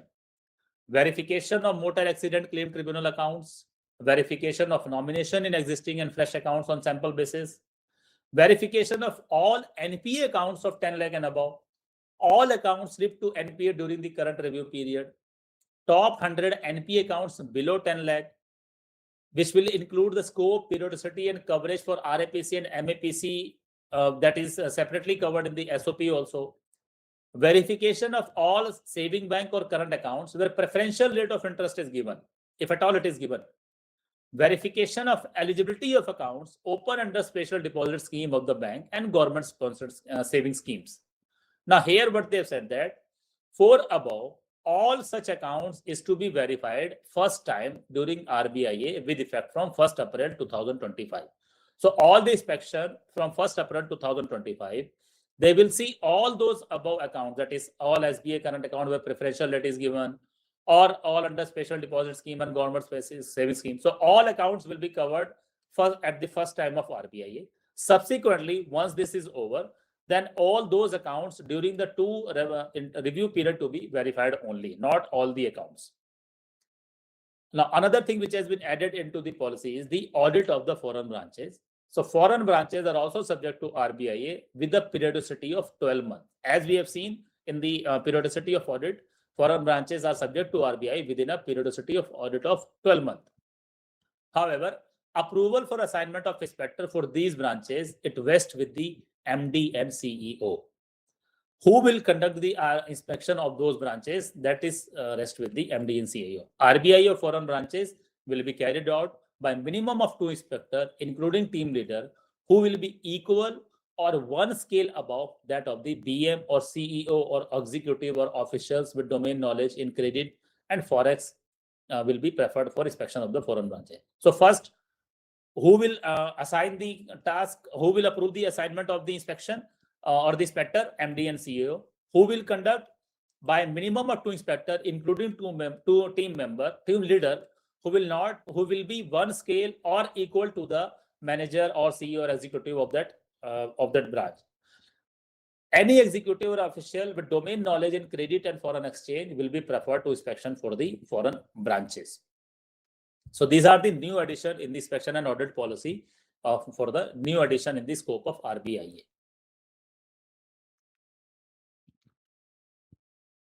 Now, special report. What are the changes that also we are going to discuss? First of all, the inspector are required to submit the special report to GM Inspection and Audit under copy to IC head if they come across major irregularity which they think it warrants the admission for a special report. Although a format is suggested in the policy, but mere strict adherence to that format is not at all required. On receipt of confirmation for the rectifiable irregularities or with initiation of staff action for the irregularities, based on Z's resolution, CEO Inspection Department will place a note to ACE for closure of special report. Now, what is the new addition in the special report in this year policy is that earlier only inspector used to give the special report, but now the concurrent auditor and even other auditor like credit audit, the auditor who are doing the credit audit, SNAP audit, special audit, management audit, or surprise inspection or any other audit can also give the special report to GM Inspection and Audit. So apart from inspector, any auditor who is carrying out any audit of any branch or processing center, zonal office, FGO, CMO may submit special report. So this is the new addition in this present year policy. Now that was about the risk-based internal audit. Now we will see some of the other audit which are again important from the point of view of inspection, the promotion exam. Snap audit, it will cover select branches, especially to a housekeeping problem, but respective IC head can take a decision for branches based on the serious nature of the finding in the inspection report or based on the view of zonal office or the level of compliance or level of rectification of authority on occurrence of a fraud. So, as per the policy, snap audit is having special reference to housekeeping problem, but it can be conducted for any aspects if the IC head is of a decision that this branch required snap audit. This audit will not exceed 3 days. Satisfactory compliance by branch or ZO will be discussed in this and can be accepted for closure. That is the snap audit with a reference to housekeeping, but it can be taken or can be done for any serious nature of findings and if the IC head is of the decision that snap audit is required. Revenue audit or expenditure audit. So this audit is conducted to verify the accuracy, relevance of expenditure incurred and income earned by the bank according to the laid down guidelines. So how it will be done? So first of all, the top 100 branches business-wise as on previous March or September will be subjected to income expenditure audit by inspection center. Branches which are having a total business of 10 crore and above, they are subjected to income and expenditure audit by zonal offices. And the branches which are having a business less than 10 crore, this exercise will be carried out along with the regular inspection of the branch. Compliance audit.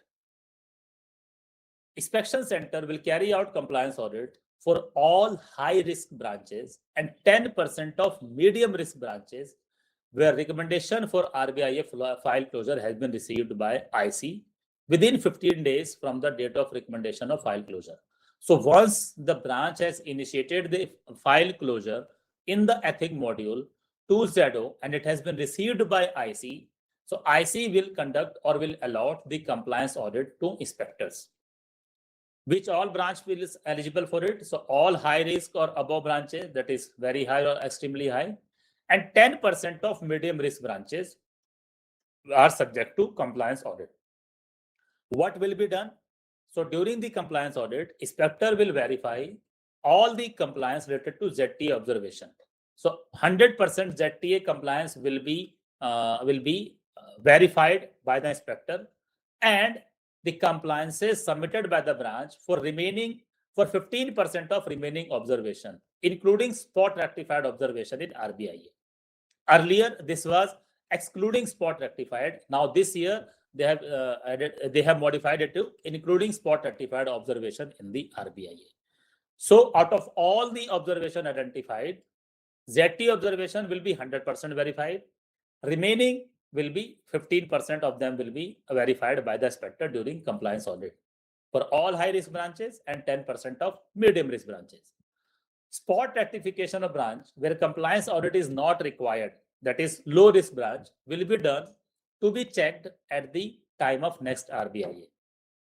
Now, in case of identification of false compliance of ZTA during compliance audit, the risk rating of low and medium branch will be downgraded by 1 notch. That is, low branch will be revised, their revised rating will be medium, and medium rating branch will be revised to high risk.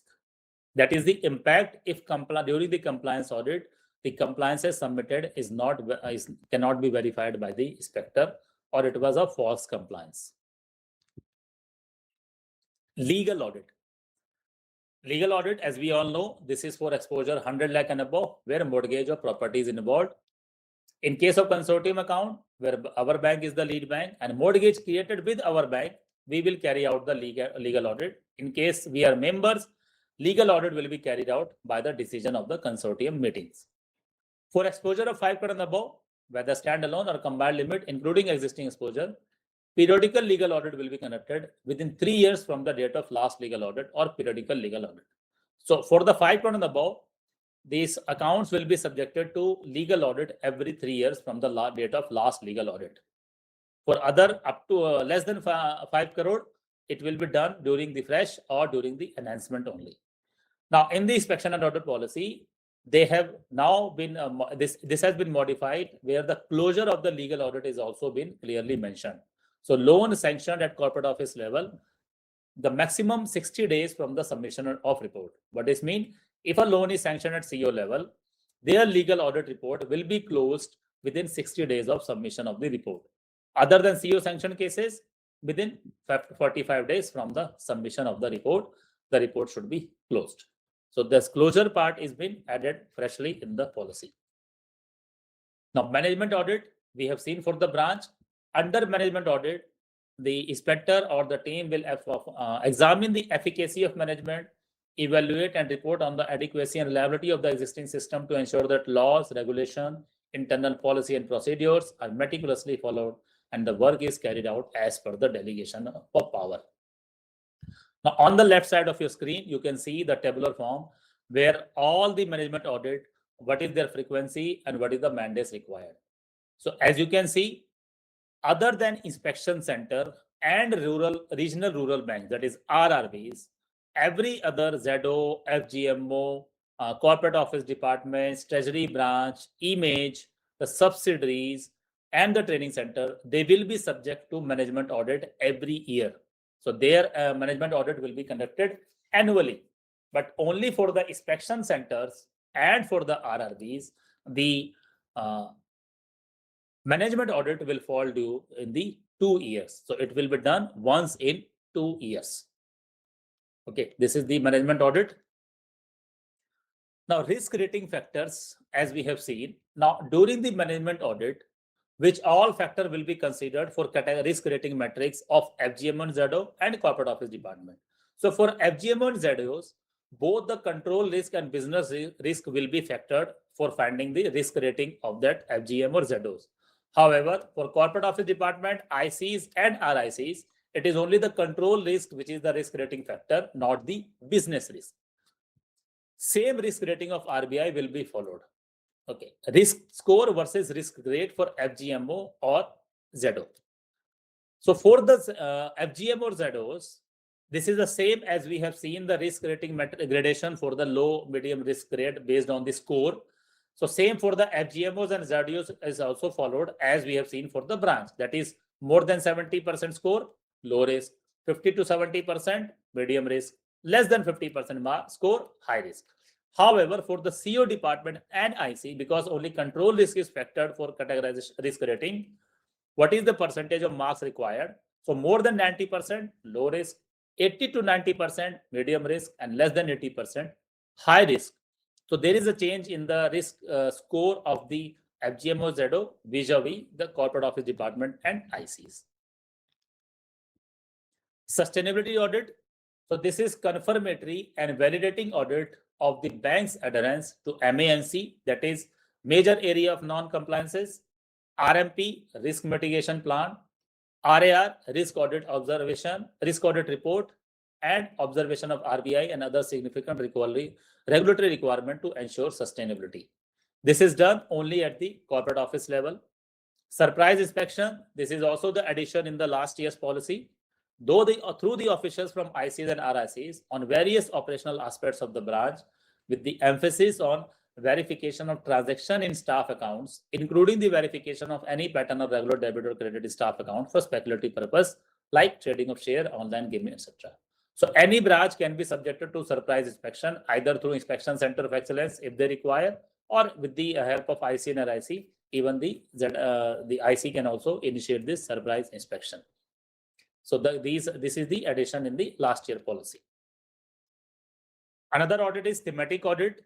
The theme of the thematic audit purely was on the KYC or AML guidelines.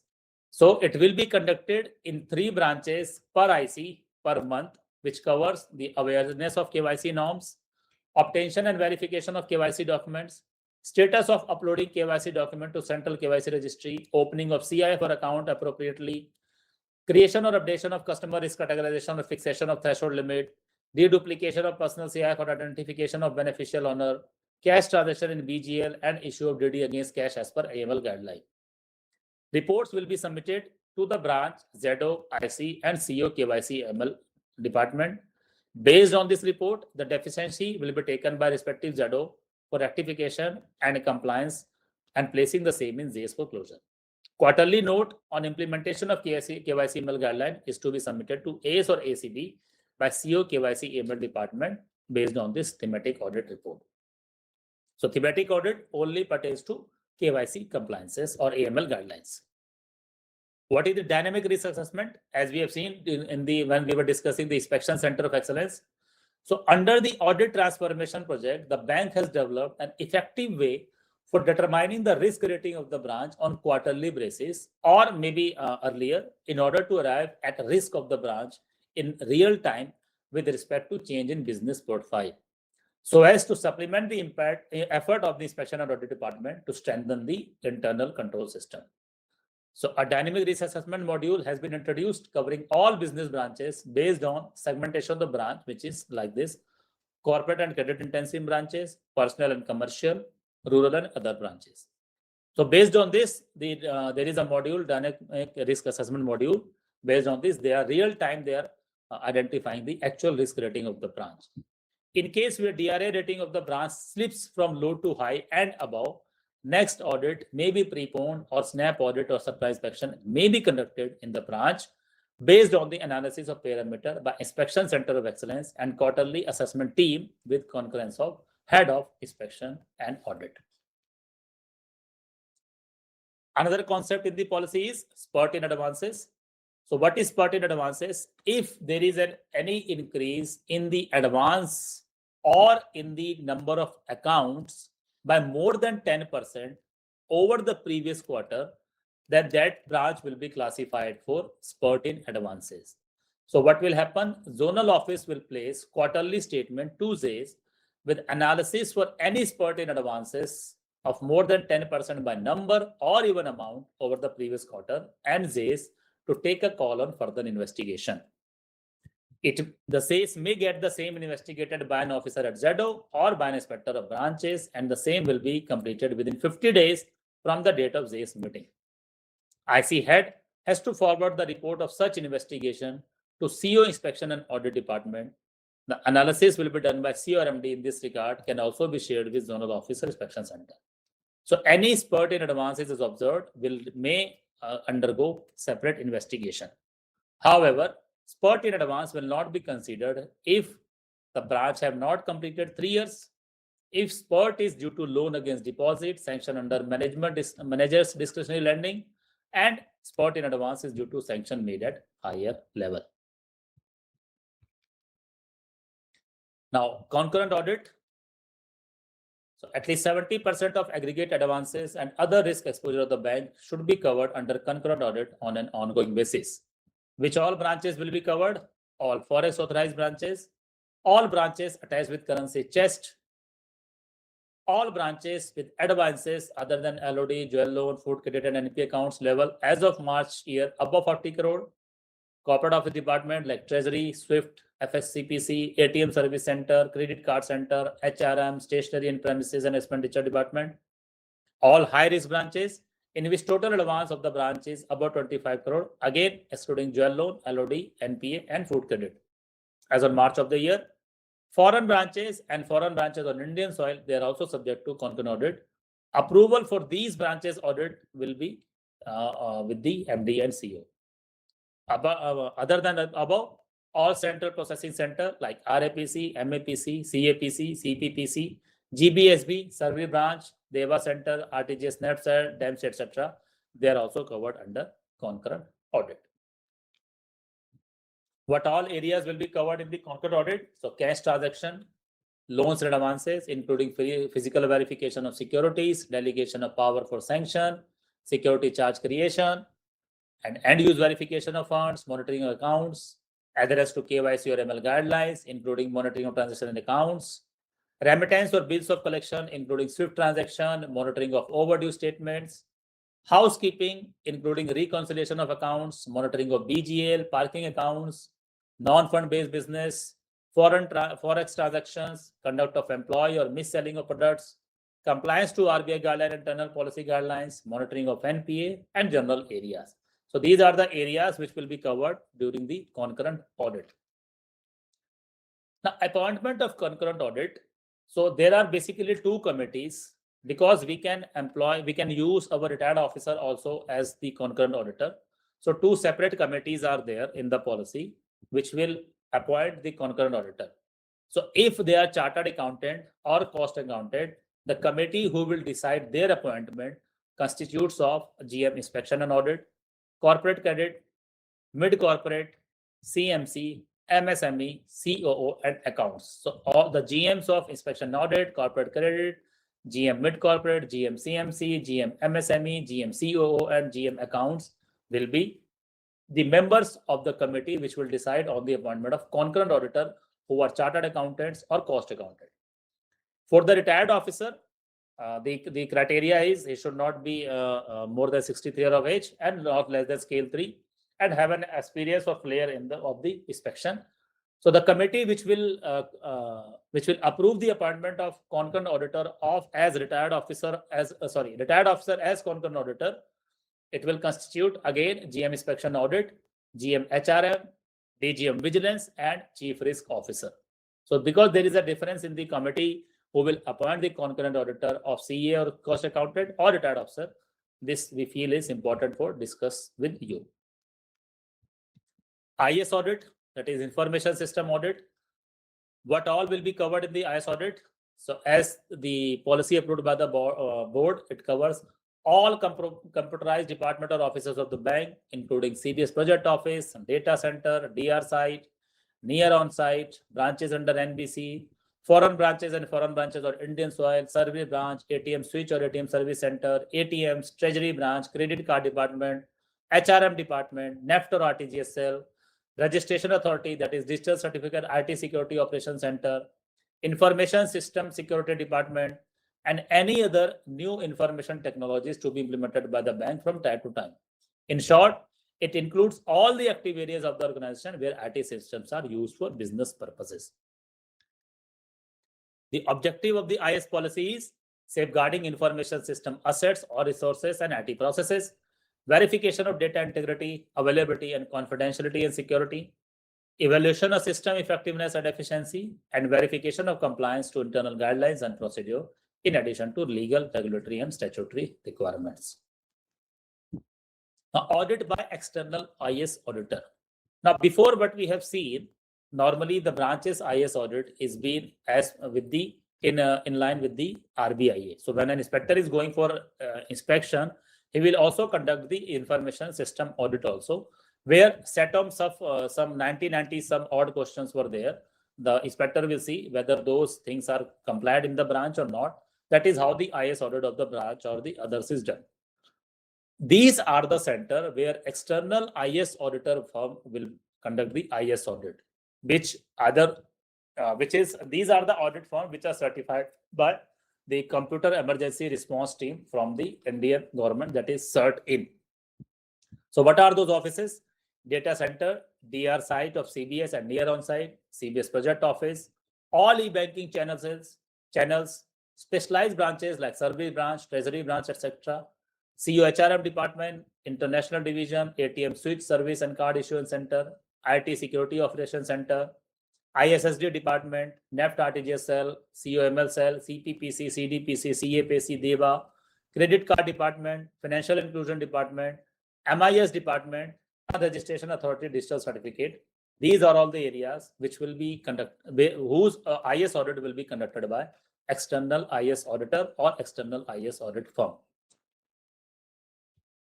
Transaction testing, that is another concept in the inspection audit policy. Transaction testing will be done in respect of release of limits for advances sanctioned or reviewed or renewed with enhancement from the date of previous audit to the current one. So what are the two conditions? If the risk rating during the last audit of a particular segment is high, 50% of that particular segment. Now, what does this mean? During the inspection, the release of limit for advances will be tested through this transaction testing to make sure that the fund is being used for the very sanctioned purpose. Now, what is the first criteria is, let's say, for example, for a MSME segment, during the last RBIA, the classification of MSME segment of that particular department or office or the branch is 50% or more, or it is under high risk, then of the total MSME segment where the limit has been released from the last review to till date, 50% of that account will be done through transaction testing. Their transaction will be tested by the or verified by the inspector. This is one condition. Second condition is if during the previous audit, the branch rating is high, 50% of the account will undergo transaction testing. If it is medium and increasing, that is, even though the classification is medium, but their risk rating score has gone down, let's say from 65% to 60%. That means the risk rating is downgrading, then 50% of the account will undergo transaction testing. Medium and decreasing or stable, 40%. Low risk category branch, 20% of the account will undergo transaction testing. So this is the transaction testing. Then the last OSMC.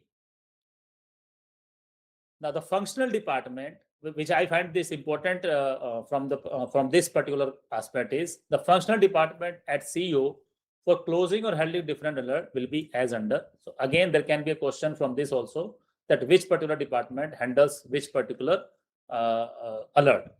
So COCMC for credit related alert. So this is important because credit monitoring cell is taking the alert of credit aspect and not the corporate credit. CO RNGR and CO current account for all liability related alerts. Corporate office banking operation department for BGA related alerts. CO corporate credit for business inflation alerts, and CO IBD and NR vertical for forex related alert. So one unique thing is it is the COCMC which is taking care of credit related alerts, unlike CO corporate credit which is taking care for business inflation related alert. RNGR will take all liability related, that is saving bank, current account, term deposit, RD. BOD for BGA related alerts, and IBD, that is International Banking Division, and NR vertical for forex related alerts. So this is all from my side regarding inspection and audit policy. So thank you very much. We will come back again.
So welcome back again.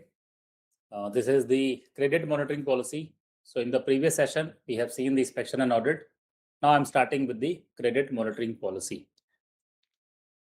So this is the governance framework, starting from corporate office, the top hierarchy, followed by FGMO, then zonal office, and the branch.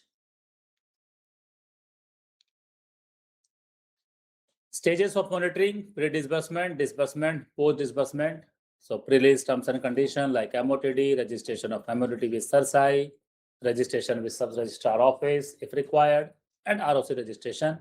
Pre-release audit, then disbursement and end-use verification, and pending charge creation, monitoring of pre-release audit report, concurrent audit report, and RBI report.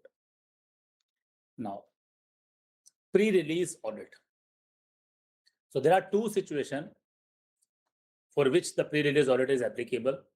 For account with exposure rupees 150 crore and above, so all advances sanctioned by various committee at corporate office pertaining to LCB, MCB, and other branches having total exposure of rupees 150 crore above are exempted from DEWA and therefore fall within the purview of pre-release audit. For LCB and MCB, pre-release audit to be conducted in all accounts by concurrent auditor. So pre-release audit is applicable for all accounts in the LCB and MCB, and they will mandatorily be done by only concurrent auditor. However, for account with exposure up to 50 crore, for pre-release audit is mandatory for account with exposure of rupees 10 crore and above up to 50 crore. So the threshold level for pre-release audit is 10 crore for other branches, but for MCB and LCB, it is applicable for all the branches. Reason being, as you know, MCB, the exposure starts from 25 crore and above till 150 crore, and LCB start from 150 crore and above. But for other branches, pre-release audit will be conducted by concurrent auditor if that branch is under concurrent audit. If concurrent auditor is not available or that branch is not concurrent under concurrent audit, pre-release audit can be conducted by officials from ZO or FGMO, but not below the rank of scale 4. So for MCB, LCB, all accounts, it will be done by concurrent auditor, pre-release audit. For other than that, 10 crore and above accounts are eligible for pre-release audit, which will be done primarily by concurrent auditor. But if he is not available, then it will be conducted by not below the rank of scale 4 officer from ZO or FGMO. So that is the pre-release audit. Then the loan review mechanism. So what is loan review mechanism? It is an independent assessment which examines compliances with extent sanction and post-sanction process or procedure laid down by the bank from time to time.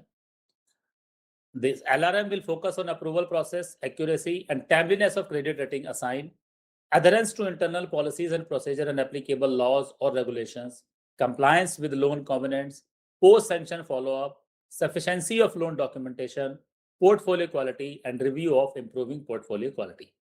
Which all will be covered?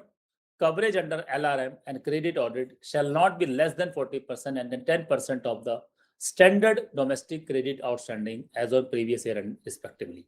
So under LRM, 40% of the standard domestic account will be covered, and for the credit audit, 10% of the standard domestic credit outstanding will be covered. What are the exemptions? So accounts scheduled under credit this LRM during the current year may be excluded from housing loan, vehicle loan, education loan, LOD, jewel loan, staff loan.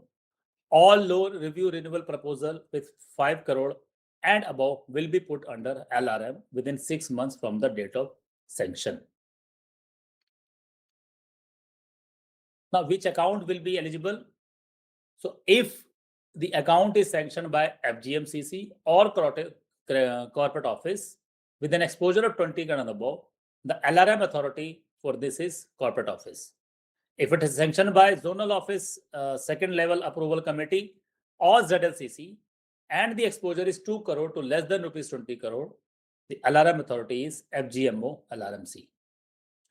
If it is sanctioned by branch manager or MAPC or RAPC and exposure is 50 lakh and above, the LRM authority is ZO LRMC. All C and D rated account rupees 5 crore and above corporate office LRMC is the authority for LRM. What is the frequency? As frequency as necessary so as to complete the minimum requirement of review as per RD guidelines, but not less than 6 meetings in a financial year and not more than 3 months gap between any 2 meetings. The next comes is credit audit. So what is the purpose of credit audit? Improvement in the quality of credit portfolio, reviewing the sanction process and compliance status, feedback on regulatory compliance, independent review of credit risk assessment, pick up early warning signal and suggest remedial measures, and recommend corrective action to improve credit quality, credit administration, and credit skills of staff. How it will be identified?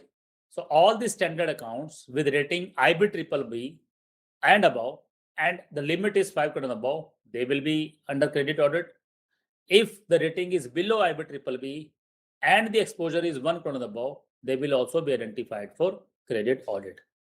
The frequency of credit audit is annual, and it will be done usually by inspectors of the ICs or RICs, but it can be given to the chartered accountant or cost accountant also, but not to the concurrent auditors. Credit audit should be commenced within 3 months from the date of rating for all accounts with exposure of 1 crore and above, because the minimum threshold is 1 crore and above. Closure, if it is corporate office sanctioned account, within 60 days of the submission of the report, and if it is other than corporate office sanctioned account, within 45 days from the submission of the report, the credit audit should be closed. This is the timeline: identification by 31st May, conducting audit by 31st July, and closure by 31st October. How the flow will go? So first, the corporate office inspection and audit and COCMC will identify the accounts. Then the conducting or audit, it will be done in the ethic module only by the inspectors or the auditors. And closure, so our bank has implemented committee-based approach for the closure of credit audit reports. Different committee are in place for closure of credit audit report of loan account sanction under various discretionary power. So up to zonal office, ZACE will close. Up to FGM, FGMS will close. If it is sanctioned by the corporate office, then COCMC will close the credit audit report of that particular account. Next is stock and book debt audit. So this is the classification or identification of the account. So individual partnership firm, 1 crore and above. Here I wanted to tell you that for the stock and book debt audit, the threshold requirement only includes working capital limit, whether fund-based or non-fund based. It is not this working capital plus term loan, not only working capital limit, fund-based or non-fund based. So for individual partnership firm, the threshold is 1 crore. Private limited company, 1 crore and above. Public limited company, 5 crore and above. Public sector undertaking, if under government guarantee, they are exempted from stock and book debt audit. But if there is no government guarantee, then sanctioning authority can take a call at the time of review renewal or sanction whether stock and book debt audit to be done or not.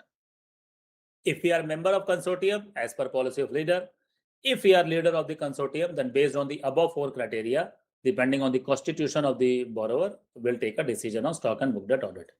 Multiple banking, bank having the largest exposure will get the stock and book debt audit done. Stock and book debt audit of NP account to be conducted on an annual basis for working capital limit of 5 crore and above. For contractor, first class contractor who are contractor for a highway, power project, other infrastructure project, as per the constitution of the borrower mentioned in the point 1, 2, 3, 4. Now exemption. So here much of the changes has been introduced in this current year policy. So all the rated or unrated PSU borrowers covered by government guarantee, no need for stock audit. All the rated or unrated PSU borrower not covered by government guarantee based on exemption granted on case-to-case basis. NBFCs exempted. Accounts where primary security is not sent stock and book debt, they are exempted. Accounts sanctioned with 100% cash margin, they are also exempted. Accounts which are covered under the purview of ASM, that is Agency for Specialized Monitoring, that we will see further, that is also exempted. Borrower with external rating AAA and AA will be considered on case-to-case basis only at corporate office level by respective credit vertical, irrespective of the sanctioning authority. or any other account specifically exempted by the respective sanctioning authority. What is the timeline? So allocation of stock audit will be completed by June 30th, completion by September 30th, and closure will, as per the details given in front of you, 31st October, 30% should close, 30th November, 65% should close, and by 31st December, 100% of the stock audit should be closed. Now, closure of stock audit committee. During the previous policies, the stock audit were earlier closed by ZACE, then it was given to CMC department of ZO, FGMO and CO. Now, in this also, the changes has happened. Now there is a separate stock audit closure committee at respective verticals for closing the stock audit report. So if it is sanctioned by branch or MAPC or ZO, the stock audit will be closed by ZO. ZO stock audit closure committee. If it is sanctioned by FGM-CAC, then stock audit closure committee at FGMO will close it. And if it is sanctioned at corporate office, stock audit closure committee at CO will close it. Now, for accounts with exposure of 10 crore to 30 crore, which are appearing in SMA 1 or SMA 2 on a regular basis. Mind it, for account with exposure 10 crore to 30 crore appearing in SMA 1 and SMA 2 on a regular basis, a status note will be submitted to call CCGM on monthly basis, including the adverse comment made in the stock audit report. So for these accounts, a special note is submitted every month to call CCGM, their status, and whether there is any adverse comment made in the stock audit report, if any. The next is SMA audit. SMA audit is applicable for exposure of 10 crore and above, and the second condition is the account has moved from SMA 0 to SMA 1 or standard regular to SMA 1 for 2 or more times in the last 6 months. This will be conducted by external auditor like the stock and book debt audit. Account will be identified in the beginning of every quarter and allotment will be completed by 15th of the first month of the quarter. Now, if there is any account where stock audit is completed, but it is not more than 3 months old, and within 3 months of stock audit, the account is found eligible for SMA audit also, then stock audit will not, this SMA audit will not be done. However, if the account has moved to or been found eligible for SMA audit after 3 months from the date of stock audit report, then account will again be subjected to SMA audit also. So if up to 3 months from the stock audit, account will not undergo SMA audit, beyond 3 months, account will also undergo SMA audit. What are the exemption? Again, all those accounts which are covered, all the POC borrower with the government guarantee, they are exempted. All the accounts which are under purview of ASM, they are also exempted. And any term loan or demand loan given for the purpose of working capital needs, where the hypothecation of stock and book debts are involved, and SOD accounts where the stock and book debts are hypothecated and taken as collateral security, they will also be exempted from SMA audit. Closure of SMA audit, it will be done only at COCMC, where the committee will be headed by either CGM of CMC or CDMO general manager of COCMC 1 or COCMC 2. Other member are GM or DGM of corporate credit, GM or DGM corporate credit monitoring, GM or DGM inspection. Convener will be DGM or AGM of credit monitoring department. Quorum requirement is 3. Legal audit that we have already seen in the inspection and audit policy, that it is applicable for exposure 100 lakh and above, where mortgage or property is involved.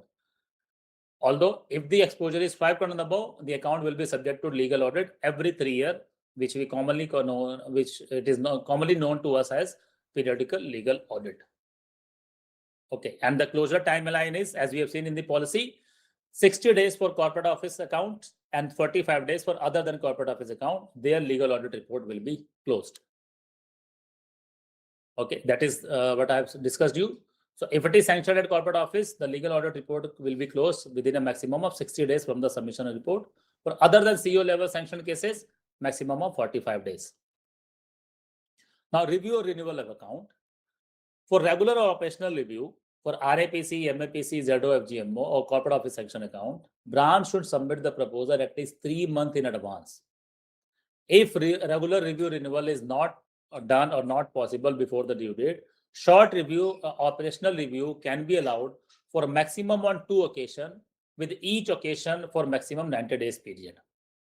Penal interest to be charged up to 2% from the due date of renewal till the all the required documents are submitted. CARO reports, that is company auditors report, order to be analyzed at the time of review and come up with mitigation measure in case of any adverse observation made as part of review renewal note. For non-listed company with exposure 50 crore and above, in case the review was not carried out based on latest balance sheet, a dynamic rating to be carried out based on the balance sheet, the available balance sheet, that is either provisional or the other. Midterm review, it is applicable for takeover accounts. So all takeover accounts will be subject to midterm review after 6 months from the sanction or first date of disbursement by the respective sanctioning authority. Midterm review is also applicable if there is a downgradation of rating. So account, that is all corporate MSME agriculture account with exposure of 25 crore and above, is subject to midterm review if there is downgradation of rating to an extent of, if below investment grade, that is external or internal credit rating for 2 or more notch downgrade, these accounts will be subject to midterm review. Where annual review or rating is not done, midterm review rating will not be required and will fall due only after 6 months from the date of annual review. However, in case of external downgrade by 2 notch and above, midterm review or rating to be done within a period of 90 days. So if 25 crore and above account, there is a 2 or more notch downgrade in external or internal credit rating within 6 months, the midterm review should happen. But if rating is not done, or annual review or rating is not done, midterm review rating will not be required and it will only fall after the annual review rating is completed. That is for internal rating. However, if external rating is downgrading by 2 notch, then midterm review should be done within a period of 90 days. CRM, as we all know, for high value accounts of rupees 1 crore and above, exceptions is if any of the retail loan, KCC, gel loan or OD against deposit is making or making the accounts cross 1 crore, then those accounts will not be eligible for CRM.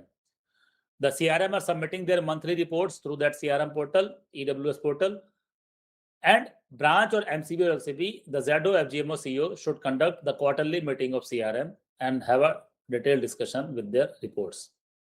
Now, one fact which is required, which is mentioned in the policy, which we feel important to discuss is, bank will compulsorily obtain a certified copy of the passport of the promoter director and other authorized signatory of the companies availing loan facility of 10 crore and above. Now, legal entity identifier. So this all non-individual borrower enjoying aggregate exposure of 5 crore and above from banks and financial institutions shall be required to obtain LEI code as per the timeline mentioned below. So about 25 crore, April 30, 2023, about 10 crore and up to 25 crore, April 30, 2024, and rupees 5 crore and above up to 10 crore, April 30, 2025. Now this range of April 30, 2025 is also now been over. So from 1st May onwards, our CBS or NBC has been modified, wherein we cannot sanction fresh or enhancement or review renewal for any cases where exposure is 5 crore and above and we do not have their LEI code. Okay. Now ASM, that is Agency for Specialized Monitoring. So this is applicable for account with exposure of 250 crore and above and exposure of specialized nature, like if there is any project requirement for a project also, the ASM can be appointed. Accounts under sole banking consortium where we are the leaders, our bank will decide on appointment.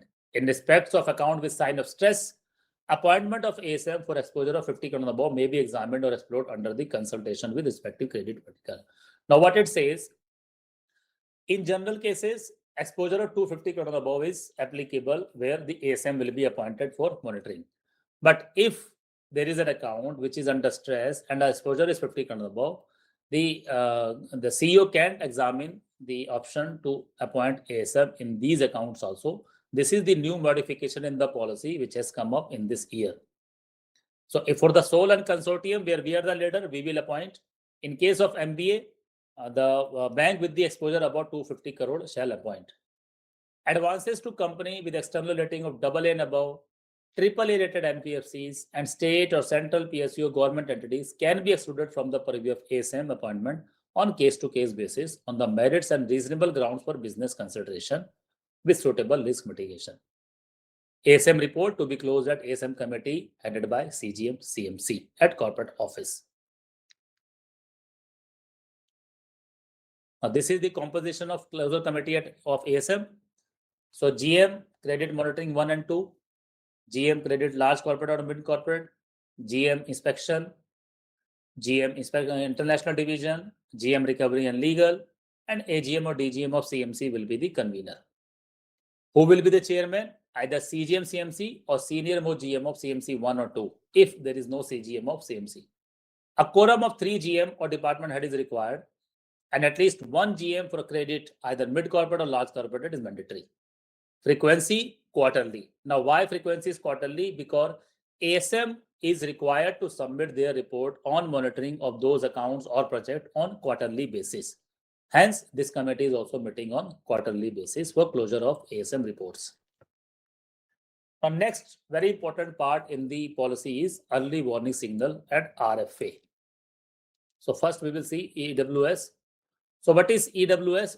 It is early warning signal which ensures ongoing surveillance and early detection of fraud by constant monitoring of assets. It directs the focus of branch or office on the following aspect: preventing early detection, prompt reporting of red flagging of fraud to the RBI and the investigative agency, timely initiation of staff accountability proceeding while ensuring that the normal conduct of business and other risk-taking ability is not adversely impacted.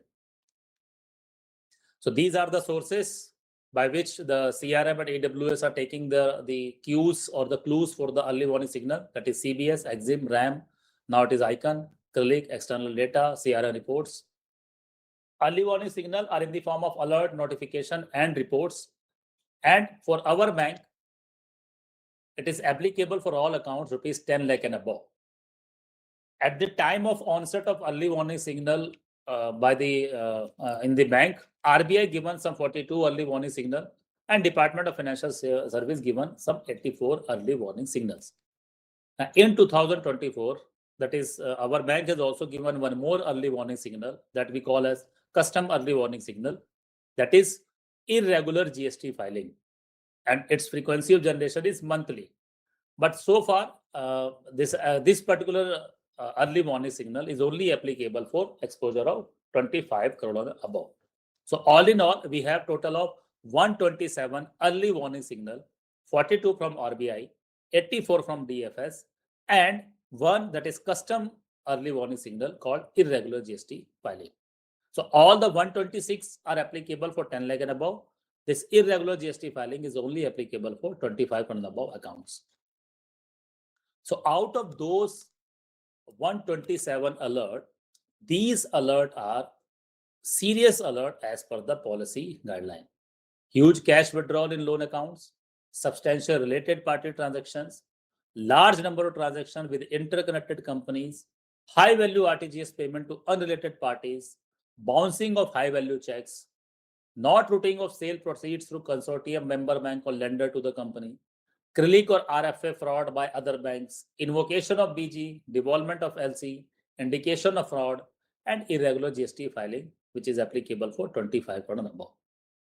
Out of these 11, 4 have been described as paramount important alert by our policy. That is high value cash transaction, interconnected party transaction, related party transaction, and high value RTGS to unapproved parties. Now, in the SOP of EWS, all the 127 early warning signal, their full description is given, that what is the source of this early warning signal, what is the branch action to be done for closure of that early warning signal. So in all these boxes, which is in front of you, these are the actions to be taken by the branch for these 4 paramount early warning signal. Like this, the description is given in the SOP of EWS that for this particular early warning signal, what should be the modus operandi to be adopted by the branch for closing that alert in a true letter and spirit. So for example, for high value cash transaction, branch to ascertain the cash requirement of the business and allow withdrawals accordingly. That means high value cash transaction is not prohibited, but branch is to ascertain the cash requirements and then allow withdrawals accordingly. Based on the line of activity of the borrower, reply should be given after ascertaining the end use of cash transaction. So same in the same line, it goes for all the 127 early warning signal in the which is given in the SOP of EWS. Okay, from 1st January 25, which now it is a part of the policy also, but this is the circular which has been given on 17th or 18th January in 2025, wherein all these 7 alerts have been converted from monthly to daily alerts. That is, they will be generated on daily basis on a T+1 basis so as to optimize the monitoring efforts. This is with effect from 1st January. Now they are the part of policy also. So that is why we are discussing here. So RTGS to unrelated or unapproved party, which is a paramount important alert, interconnected party transaction, related party transaction, heavy cash transaction. These 4, as we have already seen, they are paramount important alert. Then bouncing of check, devolvement of LC, and invocation of BG. All these 7 are the serious early warning signals. From monthly, now from 1st January 25, they are being generated on daily basis. Authority for closure of early warning signal. Who can close the alert at what level? So from 10 lakh to less than 1 crore, BM is empowered to close the alert. From 1 crore to less than 10 crore, AGM, CM or SM, the senior manager is the change in the policy, which I have marked it as red, who is in charge of credit monitoring at ZO. 10 crore to less than 25 crore, again AGM or CM or CSM, whoever is in charge of credit monitoring at FGMO, that will close for an alert with an exposure of 10 crore to less than 25 crore. For 25 crore and above and for LCB accounts, DGM CMC is authority for closure of early warning alert at corporate office. For SAM accounts, DGM recovery at corporate office is the authority for closure of early warning signals. Sorry. Now, timeline for closure of early warning signal. Earlier, because there was no daily alert concept, so no timeline was given. Now for the daily alert, this is the timeline for the closure of early warning signal, which are generated on daily basis. So the 7 alert which we have seen in the previous slide, their timeline is given. So if the account is 10 lakh to less than 1 crore and it is under the power of the branch, then they will close their alert within T+15. If that account is under corporate office power, T+5, under FGMO power, T+10, and under ZO power, T+12 days. If account is 1 crore to less than 10 crore and sanctioned under their power, then it will be closed again in T+15 days. But if it is sanctioned by corporate office, within T+10 days, the alert should be closed. And if it is under FGMO power, then it will be T+12 days. For 10 crore to less than 25 crore, again, under their power, T+15, or if it is under CO power, T+12 days. For 25 crore and above, under DGM CMC power, the alert should be closed within T+19 days. Same for the EWS of the monthly alert, other than those 7. So if it is under their power, then it has to be closed before 25th of the succeeding month. But if it is under corporate office power, 10 lakh to 1 crore, 15th of the succeeding month, under FGMO power, 20th of the succeeding month, under ZO power, 22nd of the succeeding month. 1 crore to 10 crore, under corporate office power, 20th of the succeeding month, under FGMO power, 22nd of the succeeding month. 10 crore to 25 crore, under CO power, 22nd, otherwise 25th of the succeeding month. 25 crore and above, under DGM power, CMC, before 29th of the succeeding month. Now, another new addition which was done through that circular, which is again a part of policy now, that another authority has been placed to review the closed alert. So In the second column, this is the authority who is empowered to close the alert based on the account exposure. On the third right column, another authority has been placed who will monitor how the alert has been closed at respective level. So till branch manager or ZO power, the reviewing authority for close alert is ZLCC. For FGM alert, the authority is FGMCC. For CMC level alert, the committee is RFA committee for reviewing the authority of close alert. And for SAM, it is GM recovery 1, who will see or who will review how the alert has been closed at DGM recovery at corporate office. So this only tells the importance of early warning signal, because another authority has been placed to review the closed alert. Okay. Now the red flagging. So early warning signal of account with exposure of 3 crore and above from the EWS portal under red flagging are analyzed by COCMC, and the note stating recommendation is to be placed to RFA committee for discussion. So earlier this threshold was 25 crore. Now all account with exposure of 3 crore and above, if they are showing early warning signal of serious nature, then the COCMC will report or will place a note to this RFA committee at CMC for deliberation and recommendation for red flagging. This RFA committee will deliberate and decide whether the account should be red flagged or not based on the seriousness of the alert or signal. This exercise of a deliberation and identification of the account for red flagging should be completed by the end of every month. And accordingly, the red flagging of the account will be updated in CRILIC portal of RBI, that is Central Repository of Information on Large Credit. Now, these are the indicative list of alert for placing to RFA committee at corporate office. Now, what does this mean actually? So all these alert are serious nature, as we have already seen. So if any account which is 3 crore and above is crossing this threshold, which is in front of you, then this account will be recommended for red flagging by the corporate office CMC to red flagging account committee. Now, for example, huge cash withdrawal in loan accounts. So if the cash withdrawal is more than 20% of the limit, but present threshold limit for alert is 10% of the limit or 10 lakh. But if there is any account which is 3 crore and above, who have withdrawn the cash, withdrawn the money through cash for more than 20% of the limit, then this account will be recommended for red flagging by the COCMC to RFA committee. Let's say high value RTGS payment to unrelated parties. So if the transaction value of the month exceeds more than 50% of the total exposure as a high value RTGS payment to unrelated party, then this account will be subject to red flagging by the RFA committee. Okay, so like this, the threshold or the criteria is given when the account will be recommended for placing to RFA committee for red flagging. So we have huge, all the alert is there: bouncing of high value check, relic or RFA fraud, invocation of BG, devolvement of LC, indication of fraud, and not routing of sale proceed through consortium and banker. If this, although these are the for these early warning signal, it can be placed for other early warning signal also. Okay. Now, once the account has been identified as red flag by RFA committee, what is the next step?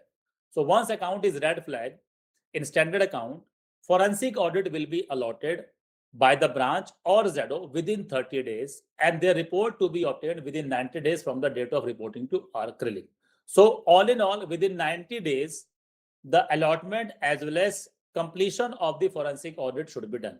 This forensic audit will be done by external agency. So within first 30 days, the allotment will be done for the forensic audit, and within next 60 days, the submission of the report by the forensic auditors to be done. So that is in 90 days. Now, once the report is submitted, this forensic audit report will be analyzed by FRMC for fraud examination, and the decision of the fraud has happened or not will be taken by the FRMC. Now, if FRMC is of the view that this account has a fraud element, RFA status which has been updated in the CRILIC portal will be changed to fraud again in the CRILIC portal. But if the FRMC decides that it is not a fraud, the bank will remove the red flag in the CRILIC portal of the RBI, and the account will be converted into normal account. This entire process of step 1 and step 2 should be completed within 180 days. So forensic audit will be done for all the accounts 3 crore and above for RFA classification. Whereas we have seen in the previous session, forensic audit in NP account, the threshold requirement is 50 crore and above. So for RFA, the threshold is 3 crore and above. For NP account, the threshold is 50 crore and above for allotting and conducting or for entrusting the forensic audit. Now, this is the composition of RFA committee. So exposure coverage, 3 crore and above. Chairperson, senior most CGM or GM attending the meeting. Member, CGM, GM Treasury, GM CMC 1, GM CMC 2, GM Inspection, GM or Department Head of Corporate Credit, GM MSME, GM Mid Corporate, GM CCO, GM or DGM FRMC, GM RNL. Convener, AGM or DGM of COCMC. Frequency monthly, and here quorum requirement is 4. Unlike many committees which we have seen, where the quorum requirement is 3, in the RFA committee, the quorum requirement is 4. Now, some information which is important from the point of view of promotion exam that is in front of you. So this is the authority based on the loan exposure. So category A, exposure is 25 crore above to be visited by FGM yearly.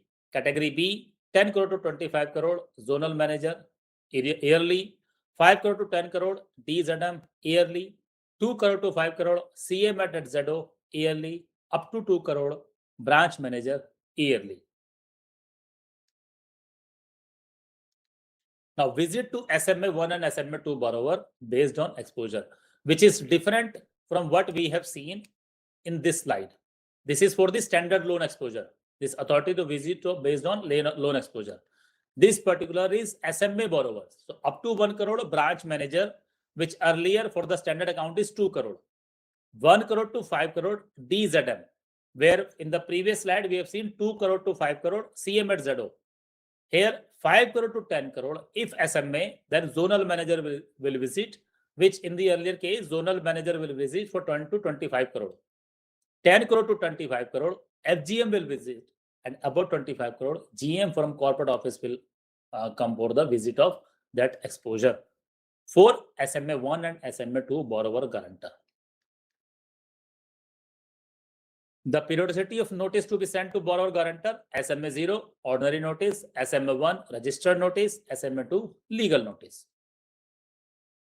Then visit to the borrower guarantor place: SMA 0, monthly visit; SMA 1, fortnightly visit; and SMA 2, weekly visit by BM or credit officer. Then for the consortium meeting, account which are sanctioned up to ZLCC power. As a leader bank, if we are the leader, participation in the consortium meeting will be by zonal manager. In case is not possible, then deputy not less than AGM will, deputy zonal manager not less than AGM along with the branch official will be attending the meeting. As a member bank, DZM along with the BM can attend the meeting. Account which are sanctioned under FGM or CO power, as lead bank, participation in the consortium meeting by GM or DGM or AGM concerned from that corporate office or FGM is desirable, apart from official from ZO and branch. As member bank, zonal manager along with the branch manager will go for attending the meeting of consortium. Then what type of SMS will be sent to what borrower at what frequency? So post disbursement, SMS to all loan borrowers on the same day for loan accounts which is opened and disbursed, that this much of the amount has been disbursed from your account. Pre-default SMS to all loan accounts which has demand in the next 7 days, 15 days and 21 days. Another pre-default SMS OD or OCC loan account on end of day of last day of every month where interest has been charged. Post-default SMS to all SMS 0, 1 and 2 and fresh NPA loan accounts on the same day when classified as default.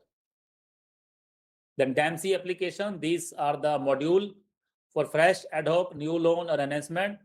They were 1 module. For post-disbursement, they were 2. Modification, they were 3 module. Review renewal, they were 4. And archival, they were 5. Then on the right side, scale-wise cutoff limit for approval. So for the maker, scale 1, scale 2, scale 3, there is no limit. For the checker, scale 2 and 3 can only check for the DAMC approval up to 10 crore.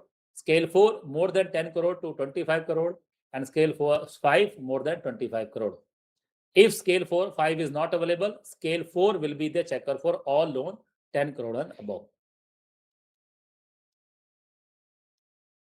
What are the exemption? All LOD, jewel loan and PM Samanidhi from the DAMC. All advances sanctioned by CO Corporate Credit Department pertaining to large corporate branch and other zones for big accounts. That is again 150 crore. Loan sanctioned disbursed straight away through digital process. SHG account for 3 years and KCC account for 5 years, because that is the limit that has been finalized for them. Pooled asset accounts and other accounts where no separate document is executed, they are exempted from DAMC.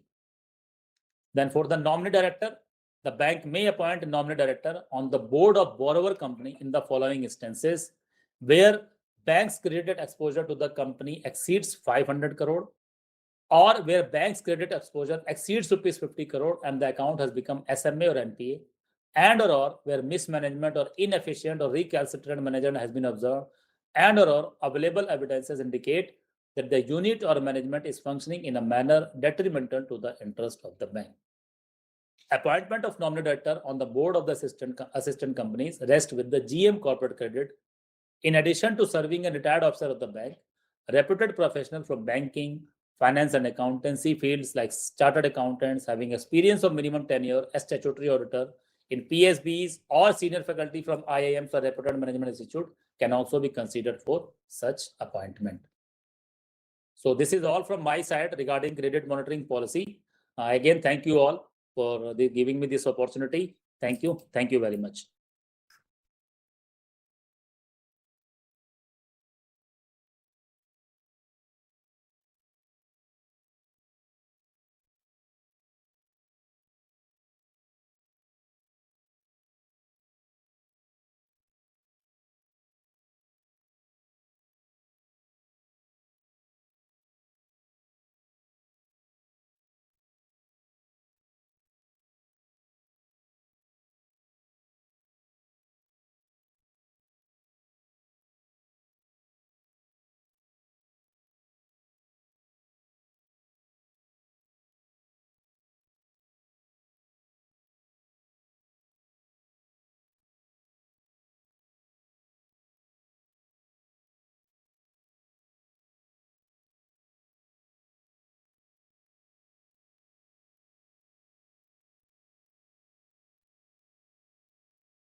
Okay, so good afternoon, everyone. First of all, we would like to thank All India Indian Bank Officer Association for giving this opportunity for taking session for pre-promotion exam for the participants. So welcome you all. Our session is based on our MSME and retail loan products. So we'll start from MSME structured loan products. Myself, Bittu Kumar Jha, Chief Manager and Faculty from Image. So as we know, MSME sector is considered as backbone and growth engine of the Indian economy.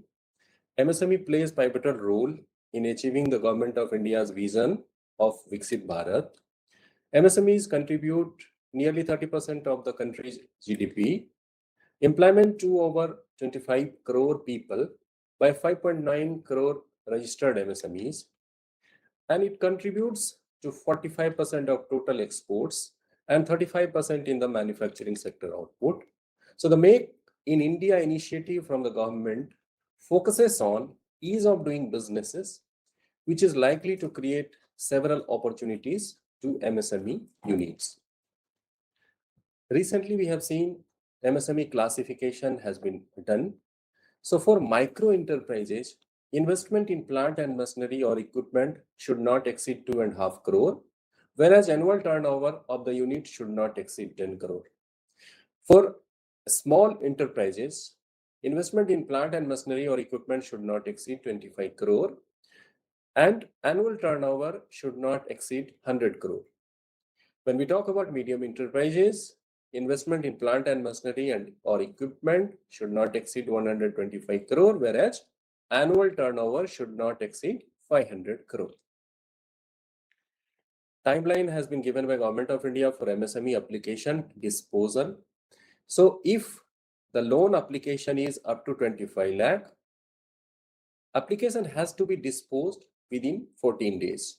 If the loan amount is above 25 lakh, then timeline for disposal of loan application is within 6 weeks. We all know bank has launched MSME Rise campaign. It has been now extended up to 31st March 2026.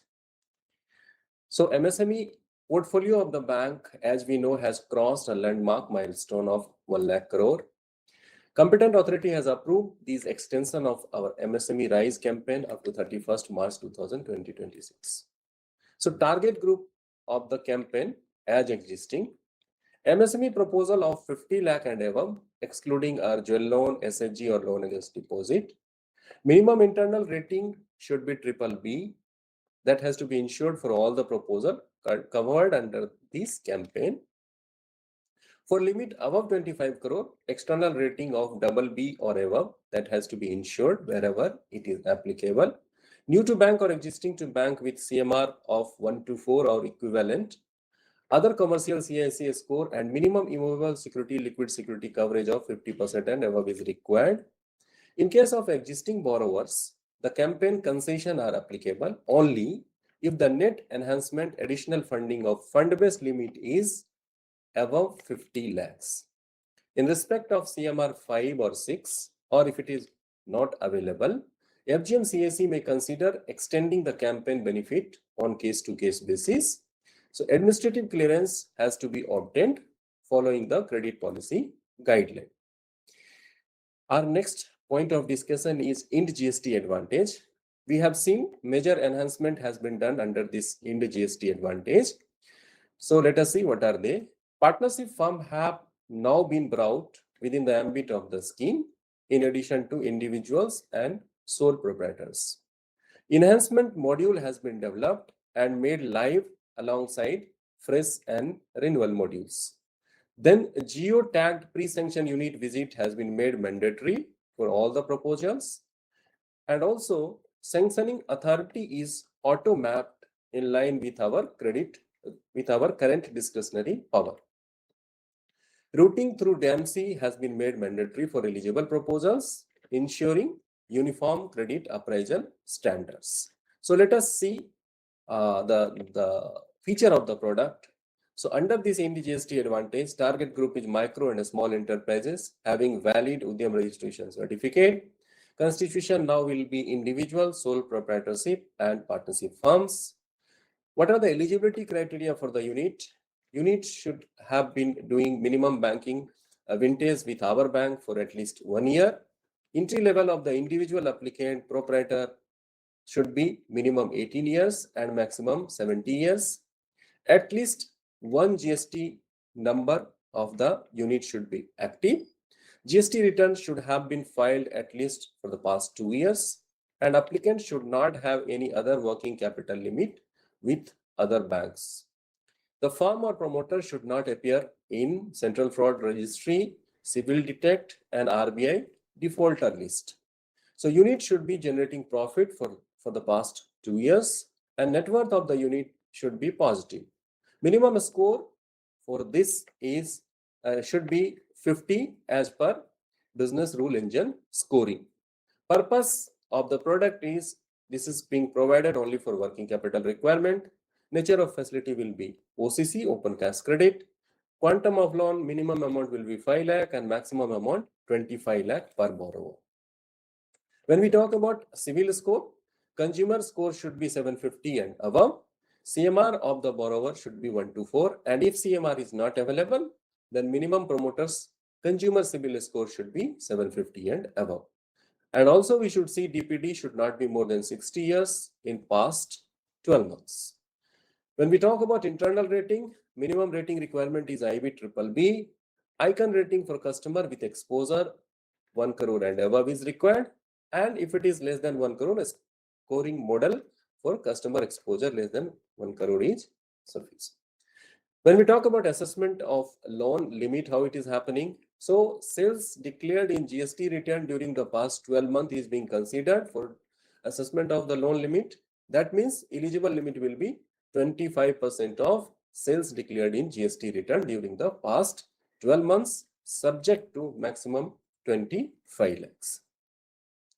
And limit to be allowed in the account strictly on availability of drawing power as per latest stock statement. When we talk about security under this product, so primary security will be hypothecation of stocks and book dates. When we talk about guarantee coverage, CGT-MSE coverage is mandatory. So guarantee fees for this coverage is to be borne by the borrower. So sanctioning authority will be as per the discretionary power, and drawing power calculation based on stock and book dates and less margin, that is 20%, has to be asserted. When we talk about processing charge, up to 5 lakh, there will not be any processing charge. Above 5 lakh, 0.20 of the loan amount plus applicable GST charges will be taken for processing charge.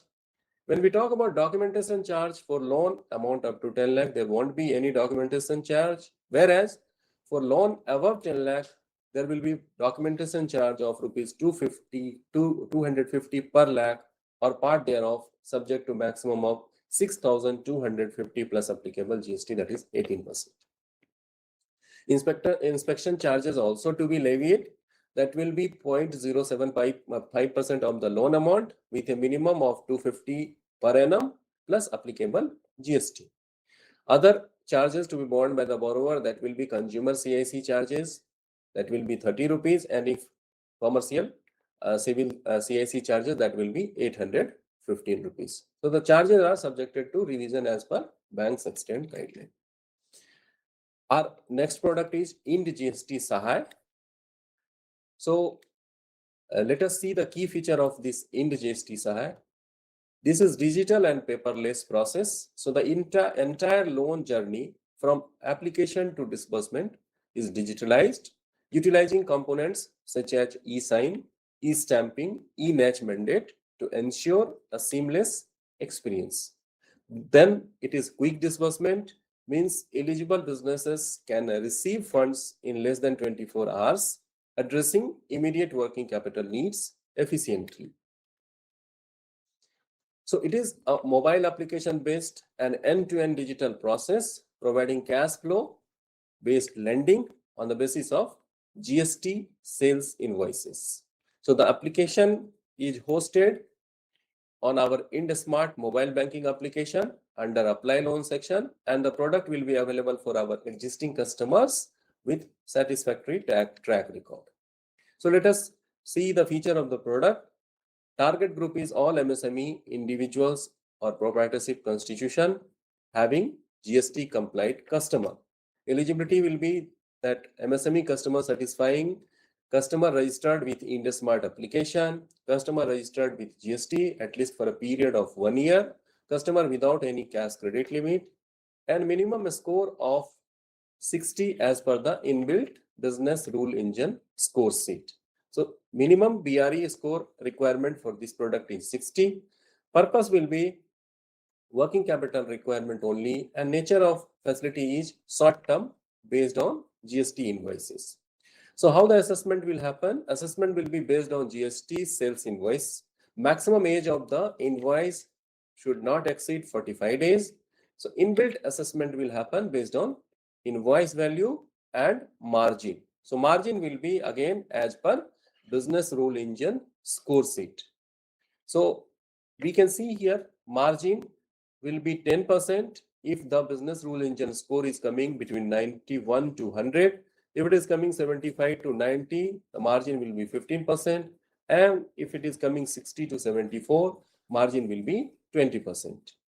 When we talk about quantum of loan, minimum borrowing per invoice will be 10,000. Maximum borrowing per invoice will be 2 lakh. and maximum per borrower ceiling will be 5 lakh only. So initially, the quantum of loan is capped at 5 lakh. On stabilization of journey, the loan amount is expendable up to 10 lakh also. So the tenor of the loan here will be 60 days and it will be bullet repayment, that is end of term. Type of loan here will be, it is unsecured loan. When we talk about eligible CIBIL or CICS score, CMR rank should be between 1 to 4. CIBIL score of the customer should be 730 and above. And also we should ensure DPD should not be more than 45 days in that. Processing fee will not be taken. Other charges, e-stamping and e-signing charges as applicable to the respective state. CIC charges also as per the extent guidelines. So both the charges are auto recovered in the state through process before disbursement of the loan. When we talk about prepayment or foreclosure, the loan may be prepaid or foreclosed at any point of time without any foreclosure or prepayment charges. Then recently we have seen the bank has issued circular in the month of September for modification in PM Swanidhi scheme. So as we know, now Government of India has extended the lending period under PM Swanidhi up to 31st March 2030. So we have seen in first tranche, minimum loan amount was 5,000 and maximum was 15,000. In second tranche, minimum loan amount was 15,000 and maximum 25,000. And third tranche, minimum loan amount was 30,000, whereas minimum amount will be 30,000, whereas maximum amount will be 50,000. From this third tranche, now credit card will be provided. So a street vendor who have successfully repaid the loan availed under tranche 2, they are eligible to avail the credit card facility on the stand-alone basis. So let us see the modification and feature of the credit card. See, the maximum credit limit under credit card is 30,000. However, an initial limit of the card will be 10,000 only, but this limit may be enhanced up to 30,000 based on satisfactory uses and repayment behavior of the borrower. So the card will be valid for 5 years from the date of issuance. So an interest-free credit period of 45 days, that is as per prevailing bank policy, that will apply. The card will be enabled for UPI linkage with the beneficiary's UPI ID, but international foreign exchange transaction will not be permitted. Cash withdrawal through ATM or POS will not be permitted under this. Our next product for discussion is scheme on financing manufacturer, suppliers, vendor of solar panels and other ancillary products. So for this, target group is all micro and medium enterprises who are engaged in manufacturing, suppliers, trading, vendors or other ancillary products related to solar project for setting up solar rooftop or grounded solar panels, etc. So thrust should be given on funding vendors empaneled for MNRE for supply of solar panel under PM Surya Muft Bijli Yojana. So eligibility is existing units with good track record as well as new units also can be taken. MSME should have valid Udyam registration certificate and CMR of the unit should be between 1 to 4 or equivalent CICS score. In case CMR comes 5 to 6 or equivalent CICS score or CMR not available, then credit policy guideline has to be complied. So purpose of this product is for working capital requirement, purchase of fixed assets and construction of buildings also. So type of facility here will be both fund-based and non-fund based. Loan amount will be minimum 10 lakh and maximum loan amount for working capital will be 75 crore, whereas for term loan it will be 40 crore. When we talk about repayment for working capital, it will be on demand. For term loan, door-to-door tenor will be 84 months and that can be extended to 120 months by zonal level credit committee and above. Moratorium period also can be given for 6 months and takeover under this product is also permitted. Our next product is Ind-Beej Nest. As we know, previously we were having product My Own Shop that has been now revamped as Ind-Beej Nest. So target group here is all micro, small and medium enterprises as per extent definition of Government of India. Eligibility under this product is individuals, professionals, self-employed, sole proprietary, proprietrix firms, partnership firms, LLPs, and companies. The applicant should have in the activity for a minimum period of 3 years. This experience can be reduced to 2 years by ZLCC. In case of new unit, loan can be considered under the scheme on fulfilling the following criteria of the group. That means they should be in operation for minimum 3 years. They should have registered net profit for last 2 years, and the unit is having positive net worth. So purpose of this product is to purchase new commercial space, shop, and also resale purchases, provided the residual life of commercial space is not less than actual repayment period plus 2 years. So the property to be acquired should be for business purpose or for purpose of guest house, accommodation for their employees or executives, directors, promoters, partners, or proprietor. So what are the type of facility available and what will be the quantum of loan here? This product is available in the form of term loan only. When we talk about quantum of loan for individuals, 36 times monthly gross income or 60 months net income, whichever is higher and complied to net take home pay criteria, that is 40%. So here also net take home pay criteria will be same as we are having in home loan product. That means if gross annual income of the applicant is up to 15 lakh, take home pay income should not be less than 40% of the gross income. If the gross annual income of the applicant is above 15 lakh, then net take home pay should be minimum 50,000 per month. So no other net take home pay criteria should be insisted upon. One more thing is here, income of co-borrower can also be included when we are arriving in the quantum of loan. When we talk about for firms and company, 5 times the cash profit of immediate preceding year or 4 times average cash profit for last 3 years, whichever is higher, that can be provided. Year means year of full year operation only. Next is for new unit, when we are sanctioning 4 times of projected cash profit subject to compliance of average DSCR, that should be 1.5, and minimum DSCR should be 1.25. Margin under this product will be minimum 25% of the cost of property. In case of purchase of ready-built commercial space, the borrower should bring in full margin amount prior to release of limits by the bank. It shall be on pro rata basis where construction is involved under this product. So how the assessment will happen? Since it is term loan, total cost less margin subject to maximum amount of 10 crore. When we talk about security, EM on commercial property to be acquired has to be created, and personal guarantee of partners, directors in individual capacity has to be taken. Repayment and terms and of holiday under this product, maximum 15 years repayment can be given, including holiday period. When we talk about holiday period for ready-built commercial space, there will be maximum 3 months holiday period, whereas if the property is under construction, maximum of 12 months from the date of first disbursement, holiday period can be provided. Our next product is in MSME jewel loan. Our target group is all MSME involved in manufacturing, service, trading activities as per extent definition of Government of India. Purpose will be here to meet working capital requirement, purchase of assets meant for business, repayment of debt taken from non-institutional lenders for business purposes. So facility will be only term loan, eligibility existing as well as new customer.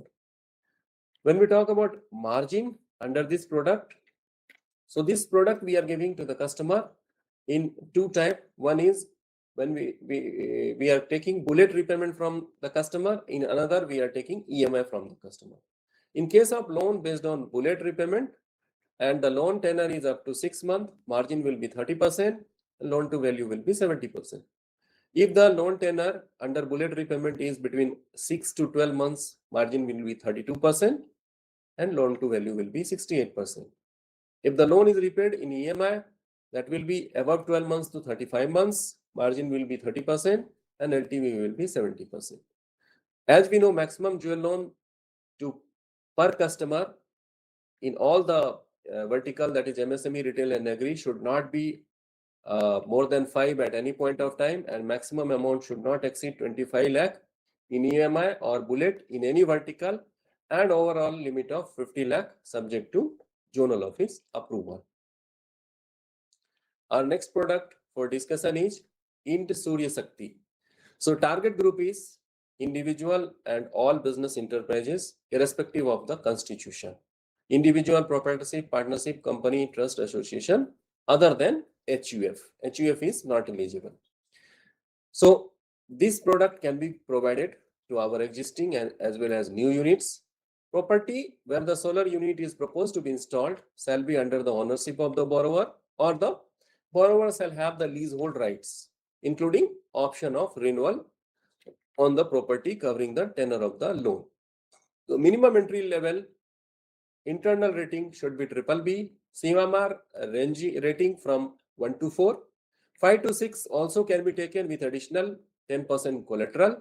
So proposal without CMR can be considered if promoter, partner, guarantor have prime CIBIL score, that is 730 or above, with additional 10% of collateral to the scheme specified stipulated collateral coverage. Minimum external rating shall be BB plus or minus for MSME's account.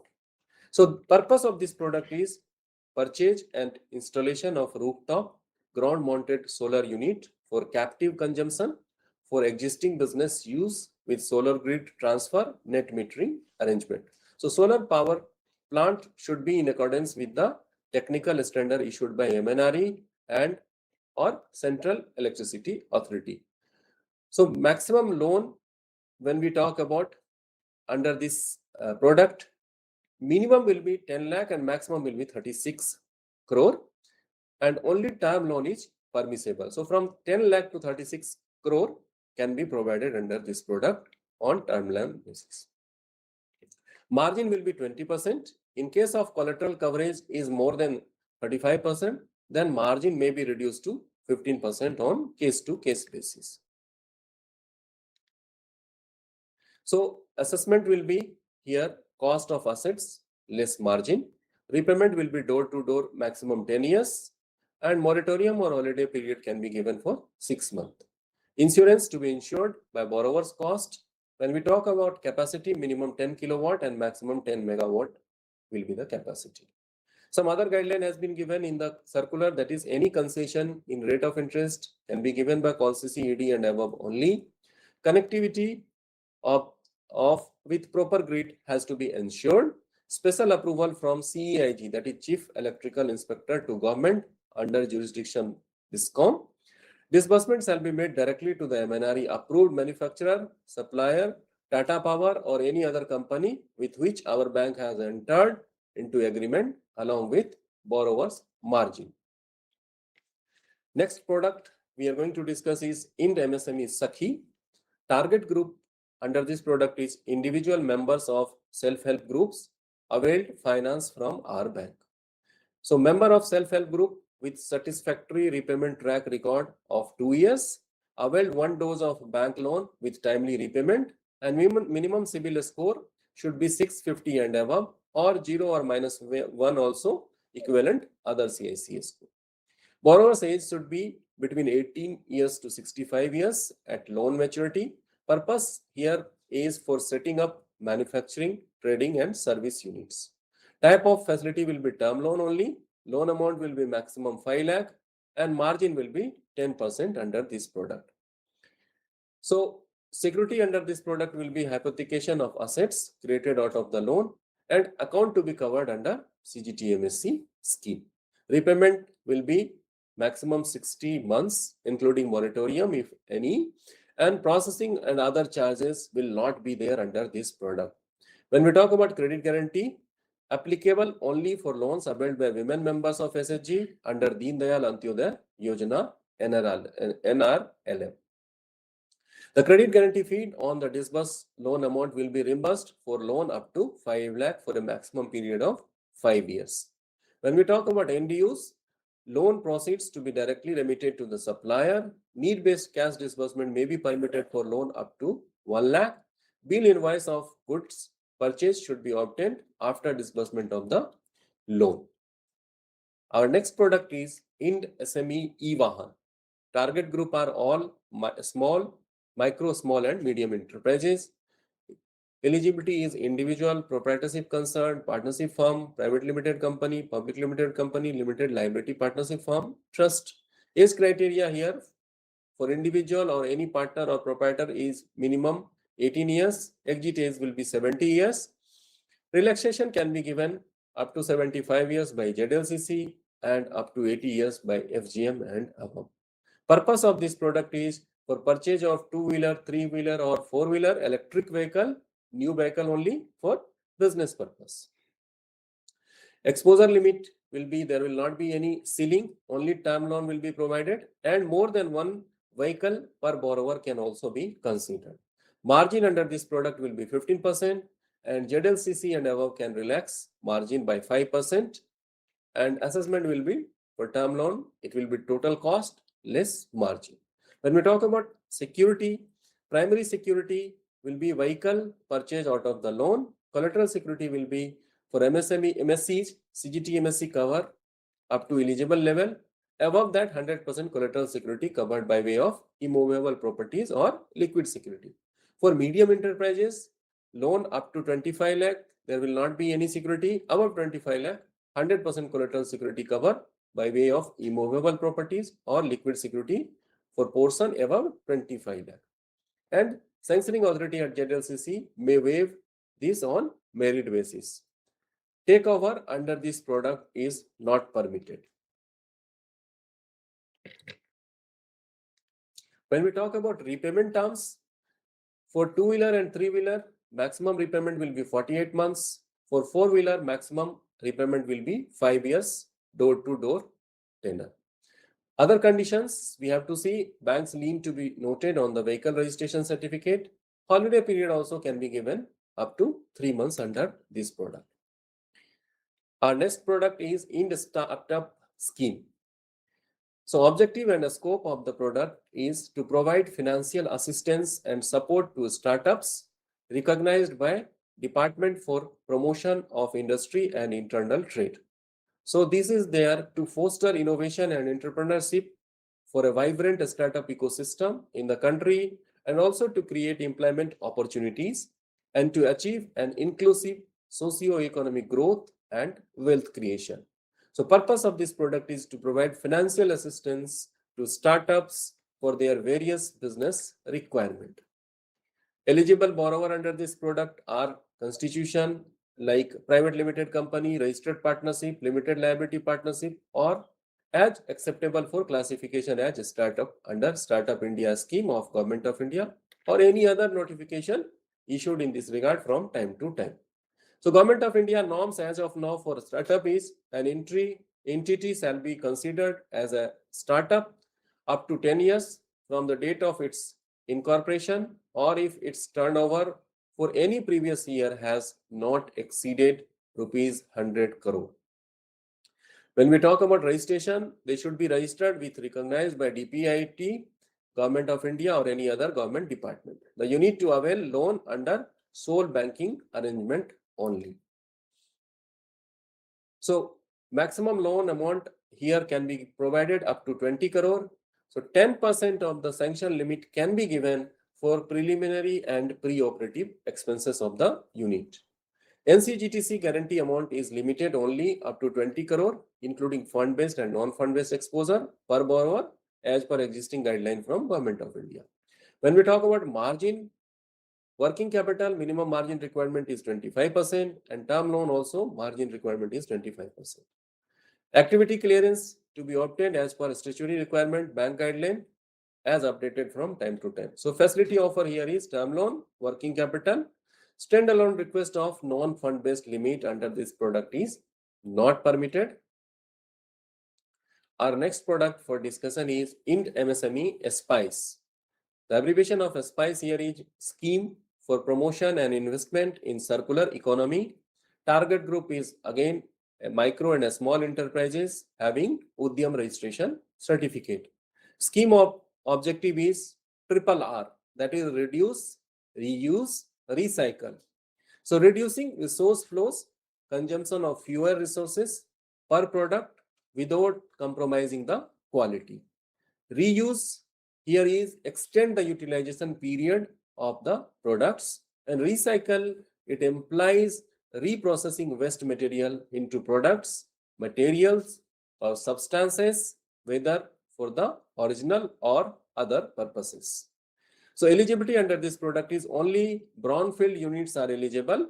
The investment of the unit should be towards the 11 identified this circular economy sector as per the scheme guideline. So eligible sector, if we talk about, they are waste recycling plants, circular economic project in the following sector like plastic, rubber, electronic waste, municipal solid waste and liquid waste, compressed biogas, lithium ion batteries, end-to-end life vehicles and scrap metals, ferrous and non-ferrous, solar panels, hazardous industrial waste, used oil waste, gypsum, etc.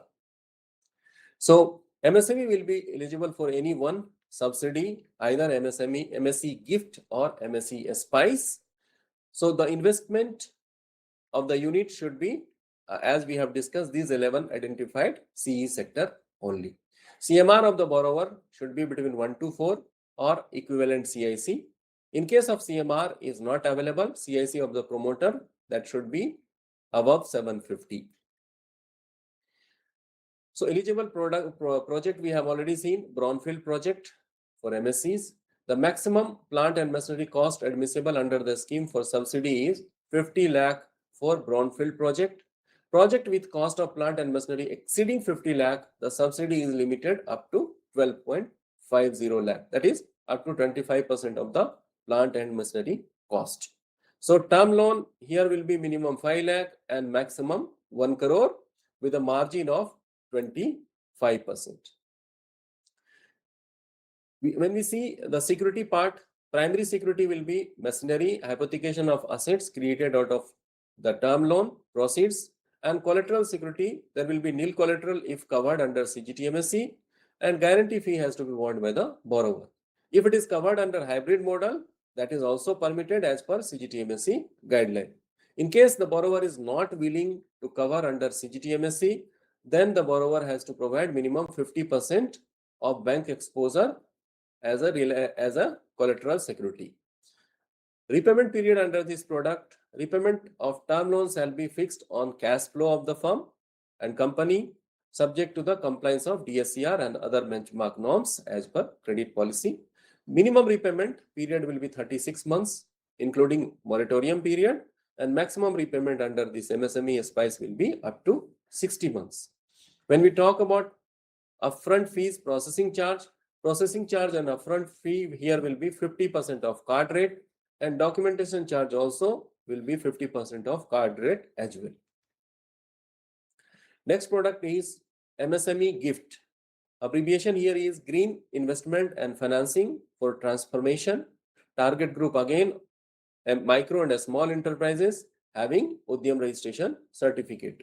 So all MSEs registered under Udyam registration, both in manufacturing and service sector, they will be eligible for interest subvention component and credit guarantee cover under MSE gift scheme. So MSEs availing benefit of guarantee cover under CGT-MSE cannot avail guarantee cover under MSE gift scheme. So the name of the promoter, director, partner, proprietors should not be appearing in various defaulter list as per bank guideline. And CMR also should be between 1 to 4 or equivalent CIC. In case of CMR not available, CIC score of promoter should be 750 and above. So eligible product under this is renewable energy, solar, wind and hydro.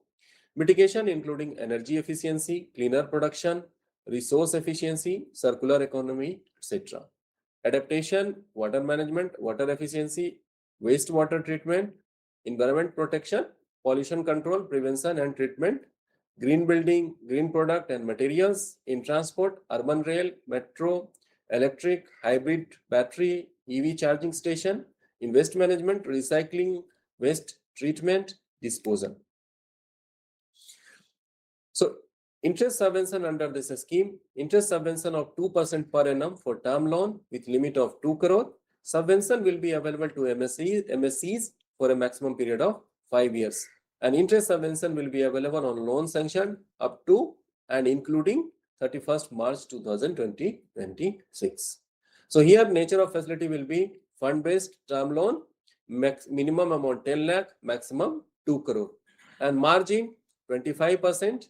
Repayment period will be minimum 36 months and maximum repayment up to 60 months. Then guarantee fee, loan above 10 lakh and up to 50 lakh will be 0.55%, 0.55%. Loan above 50 lakh to 1 crore will be 0.60%. Loan above 1 crore up to 2 crore will be 1.20%. And that will be per annum plus applicable GST on sanctioned amount first year and on the outstanding amount every subsequent year. Guarantee fee here has to be borne again by the borrower only. When we talk about upfront fee and processing charge, there will be rebate 50% of card rate. Our next product is Ind Healthcare. Target group is hospital, nursing homes, clinics, diagnostic centers, pathology, laboratory, physiotherapy centers, eye treatment center, ENT treatment centers, small and medium size specialty clients like a skin clinic, dental clinic, dialysis center, endoscopy centers, IVF centers, polyclinic, X-ray labs, CT scan centers, MRI centers, ultrasound centers, etc. Qualified medical practitioners, entrepreneurs are the target group. Purpose of this product is for purchase of medical equipment, including ancillary tools and equipments. For dentist, the loan also covers dental implants beside equipment. When we talk about orthopedist, the loan also covers various replacements, implants for hip, knee, shoulder, spine, etc. For existing and new customer, it can be given. For purchase of medical equipments required for setting up diagnostic center, pathology lab, X-ray lab, CT scan center, MRI center, ultrasound center, etc. Even for outright purchase, construction of building for setting up diagnostic centers, nursing home, other medical facilities. Renovation of existing diagnostic center, hospital, nursing home, rehabilitation centers. Eligibility here is promoters or their spouse should be qualified medical practitioners with minimum satisfactory track record of above 2 years. Loan here, minimum loan will be above 10 lakh and maximum loan here for medical equipment machine in metro or urban center. For new unit, it will be 3 crore. For existing unit, it will be 5 crore. And for other centers, for new unit, it will be 2 crore. And for other, for existing units, it will be 3 crore. When we talk about outright purchase, construction of building for setting up diagnostic center, nursing home, new and existing unit both in urban and metro center will be 5 crore and in other center it will be 3 crore. Bank will be providing this in fund-based as working capital and term loan and non-fund-based as BG or LC. Margin under this product for OCC will be 20% on stock and book debt, and for SOD 30% of EM property. Term loan and machinery 25% margin will be there. So security here, primary security will be hypothecation of book debts. In case of overdraft against book debts, collateral for CMR 124 to be covered under CGTMSE in eligible cases or hybrid model, or 25% of collateral security if not interested, or if the customer is not eligible under CGTMSE. For CMR 526 or if CMR is not available, then minimum proprietor CIBIL should be 730 and above, and collateral should be 35%. That means additional 10% of the collateral security has to be provided. When we talk about repayment terms, particulars, medical equipment and machines, maximum moratorium up to 6 months can be given, and if for purchase, construction for setting up diagnostic center, nursing home, maximum moratorium up to 9 months can be given. So door-to-door tenor of the product for repayment will be 84 months maximum. Our next product is Int Equipment and Wheels, CECV. All MSME units having URC, USC engaged in manufacturing, service and trading activities are eligible. Purpose of this product is for purchase of various machineries, equipment, e-vehicle, commercial vehicle, buses, including material handling equipments, earth moving, excavation, construction and mining equipments, etc. Only newly purchased machineries, equipments, vehicles are permitted for financing under the scheme in equipment and wheels. So who are eligible? MSME unit with business vintage of minimum 2 years and net worth of the unit should be positive. Existing facility availed by the unit should not be appeared in SMA 2 and above during last 12 months. CMR of the unit should be between 1 to 4 or equivalent CACS score should be there. In case CMR of the unit is 5 or 6, equivalent CACS score or CMR not available, then credit policy of the bank has to be complied. So nature of facility here will be term loan and capex LC. It may be inland or import as sublimit of term loan. So loan amount again will be based on the business vintage of the unit. So minimum loan amount will be above 10 lakh and maximum loan amount here will be again based on number of years of business vintage. So if unit is having experience or business vintage experience up to 2 years, maximum loan amount will be 1 crore, up to 2 years 2 crore, 3 years 5 crore, 4 years 10 crore, 5 years 25 crore. Credit proposal beyond 25 crore under the scheme can be considered at corporate office based on single or group exposure limit. Margin again for machinery and equipment will be 15%. For commercial vehicle, it will be 20%. ZLCC and above can extend 5% relaxation in margin if the borrower CMR ranking is coming between 1 to 4. When we talk about repayment period and holiday period, commercial equipment maximum moratorium period can be given 2 months and holiday period will for commercial vehicle will be again up to 2 months only, and tenor of the loan will be 60 months door to door basis. But sanctioning authority may consider tenor up to 84 months on case to case basis. Our next product is lab grown diamond scheme. Purpose is to finance MSME units engaged in manufacturing, trading of lab grown diamonds. So our target is MSME units engaged in manufacturing, trading of lab grown diamonds, proprietorship, partnership, LLPs, private limited company, public limited company engaged in the above activity. All MSME unit existing with good track record as well as new unit also with satisfactory promoters track record or group affiliation and viable project, they are our target group. Eligibility under this product is minimum 2 years of experience in gems and jewelry line of activity. CMR of the customer should be between 1 to 4.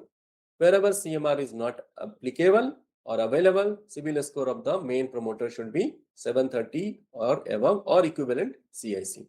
Borrower should not be categorized as SMA1 for last 12 months. The borrower should be externally rated with minimum external rating as A for exposure of 25 crore and above.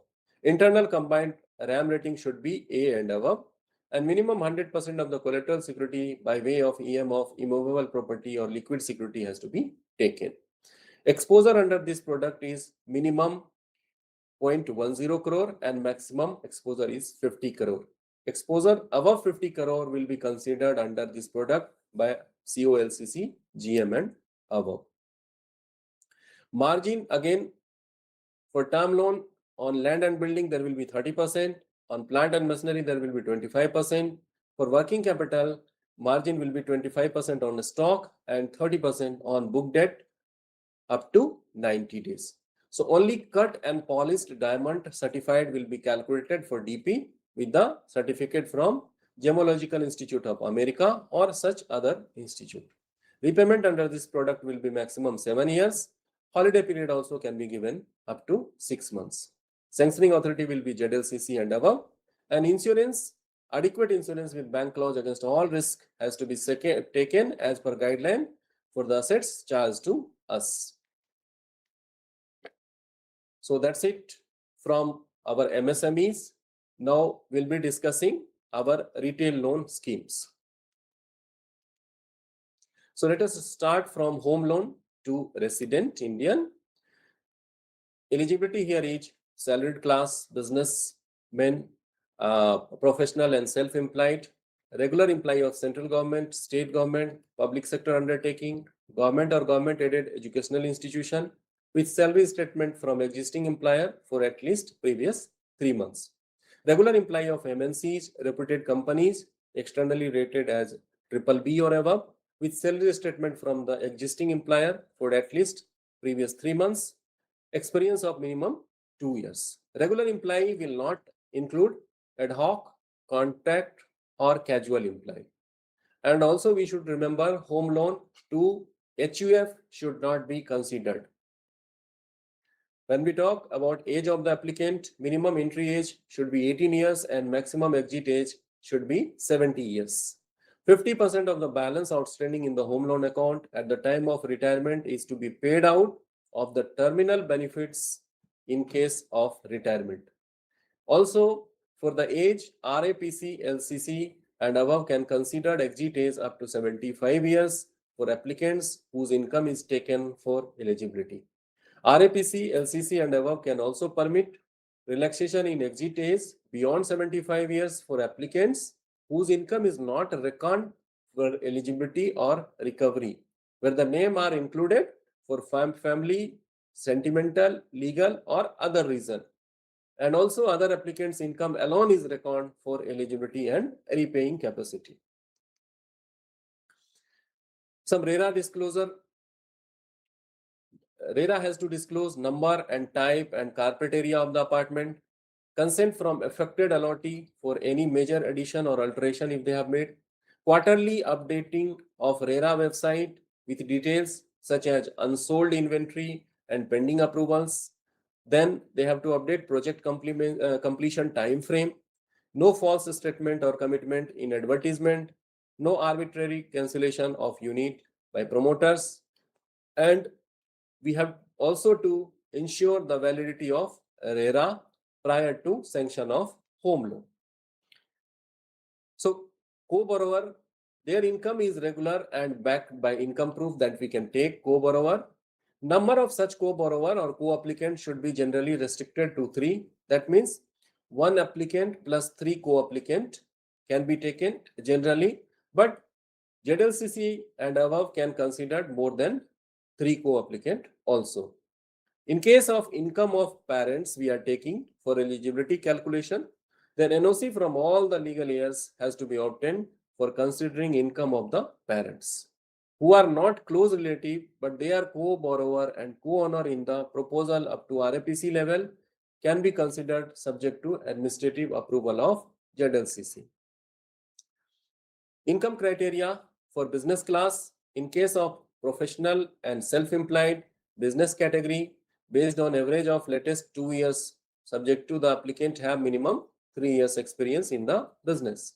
RAPC, LCC and ZLCC may consider the higher of the following. That means income as per latest IT return plus depreciation claimed, or 5% of annual sales revenue as per latest audited balance sheet, whichever is higher. Then quantum of loan or eligibility. So loan will be considered based on monthly net take home pay criteria of the borrower. So here now 2 categories there for net take home pay decision. If the gross annual income of the applicant individually or jointly is up to 15 lakh, then 40% of the gross annual income should be NTHP. But if the gross annual income of the applicant again individually or jointly is above 15 lakh, then 50,000 per month will suffice the purpose of NTHP. Also, if the borrower or if the applicant is having more already one house and he is proposed to let it out the proposed new house, then 60% of future rental income from the property to be purchased, constructed or owned by the applicant can be included to arrive the quantum of loan. But this valuation or the rental income has to be ascertained or given in our engineer valuation report by our panel engineer. When we talk about margin, For purchase, construction of new house flat, purchase of existing house flat, loan amount up to 30 lakh, margin will be 10%. Loan amount above 30 lakh up to 75 lakh, margin will be 20%. And if the loan amount is above 75 lakh, then margin will be 25%. For repairs and renovation, margin will be 30% on the project cost. Period of loan, the maximum repayment period is restricted to 30 years for home loan accounts, inclusive of holiday period, or up to the age of 70 years, whichever is higher, or up to the age of 75 years if it is relaxation has been given. Even for takeover accounts, the repayment period can be extended beyond the period sanctioned by the original lender, subject to a maximum of 30 years or up to the exit age of the borrower. Maximum repayment period for home loan for repairs and renovation is maximum 10 years. Commercial real estate, that is CRE for borrowers other than salaried class, maximum loan tenure will be 25 years. When we focus on moratorium of the loan, for outright purchase of house and flat, holiday period generally will be nil, but on case-to-case basis, respective sanctioning authority can give 6-month holiday period. If the construction is there, for construction of house on the plot, which is already owned by the applicant, maximum 18 months holiday period can be given. If the applicant is purchasing the plot and construction of house thereof, or flat under construction by promoters or developers, maximum 24 months holiday period can be given by respective sanctioning authority. Flat under construction in case of bigger project, then maximum 36 months holiday period can be given by RAPC, LCC and above. But if the holiday period is more than 36 months, then sanctioning authority for this will be ZLCC and above.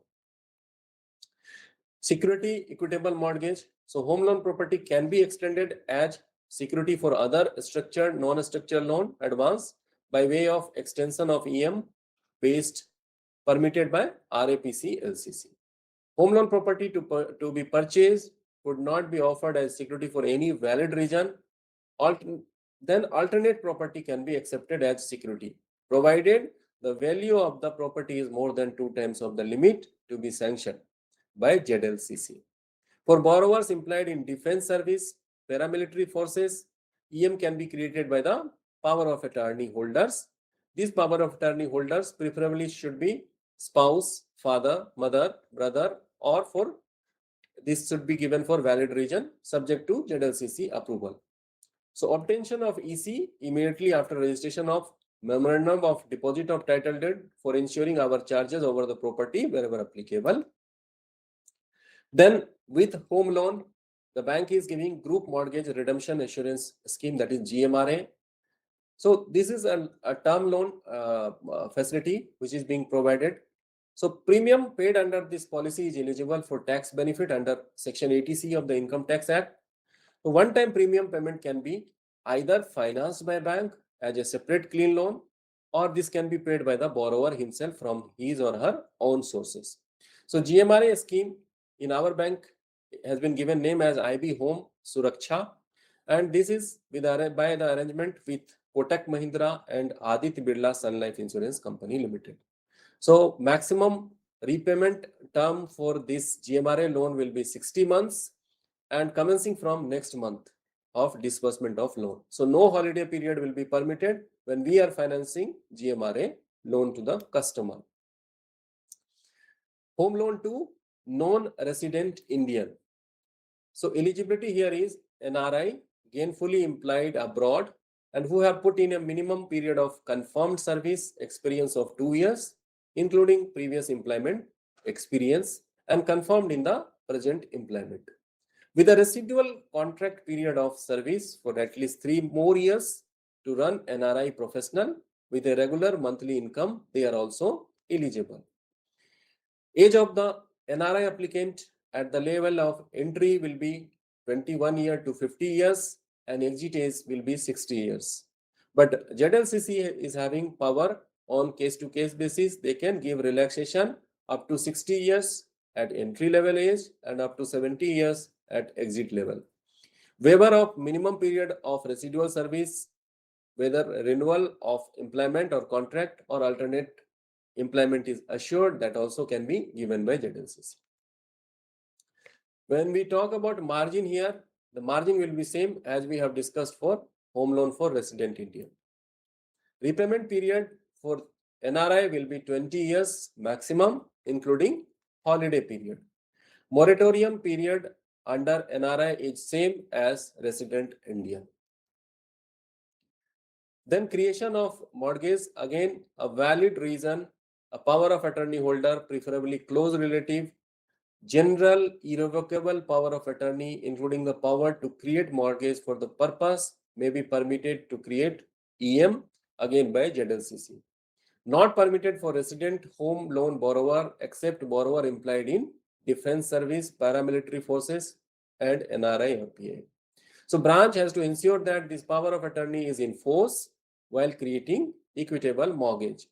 Soon after execution of the document, a written confirmation has to be obtained from the NRI concerned by way of a letter confirming execution of the documents by the attorney, including creation of security by way of mortgage. Then our product is home loan, purchase of house site, plot by residents and non-resident Indians also. So eligible borrower as applicable to home loan to resident Indian or NRI. Purpose here is purchase of house site on ownership basis, not on lease basis.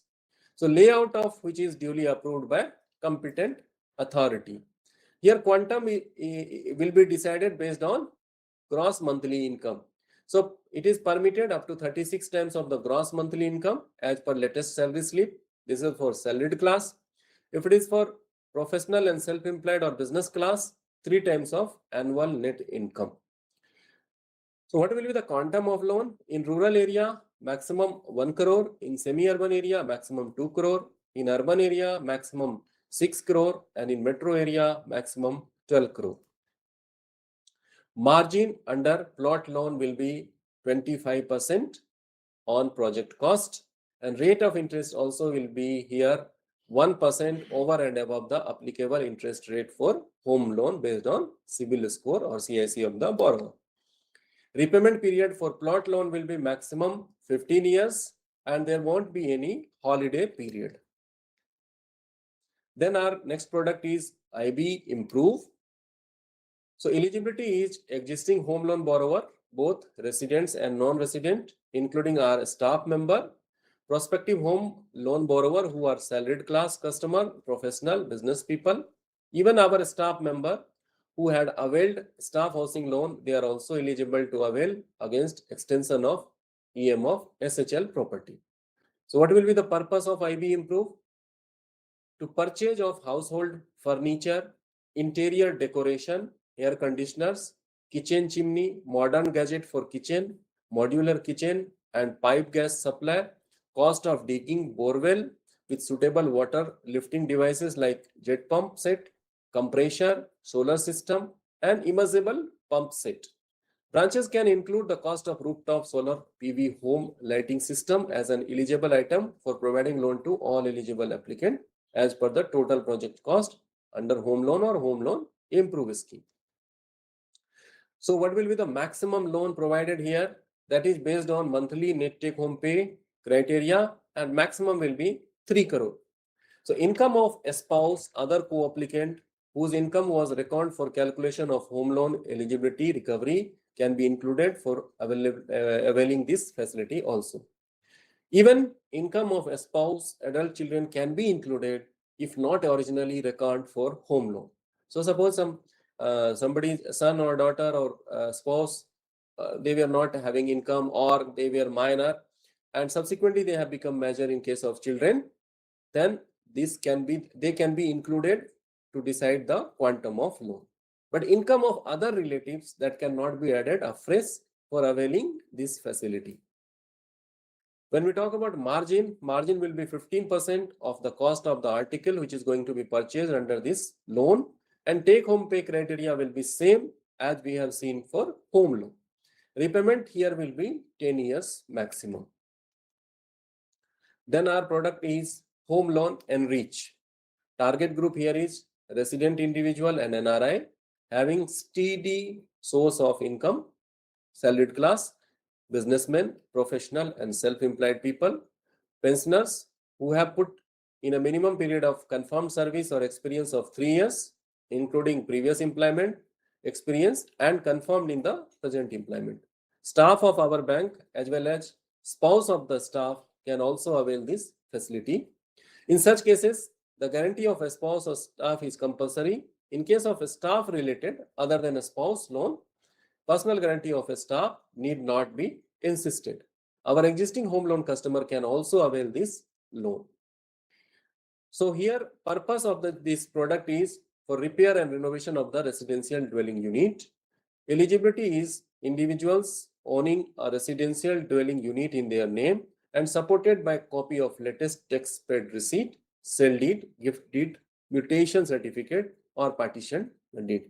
Net take home pay criteria will be similar to home loan product.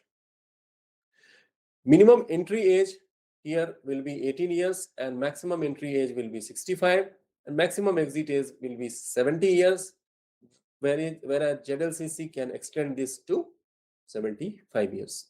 When we talk about quantum of loan, minimum amount will be 1 lakh and maximum loan amount will be 10 lakh.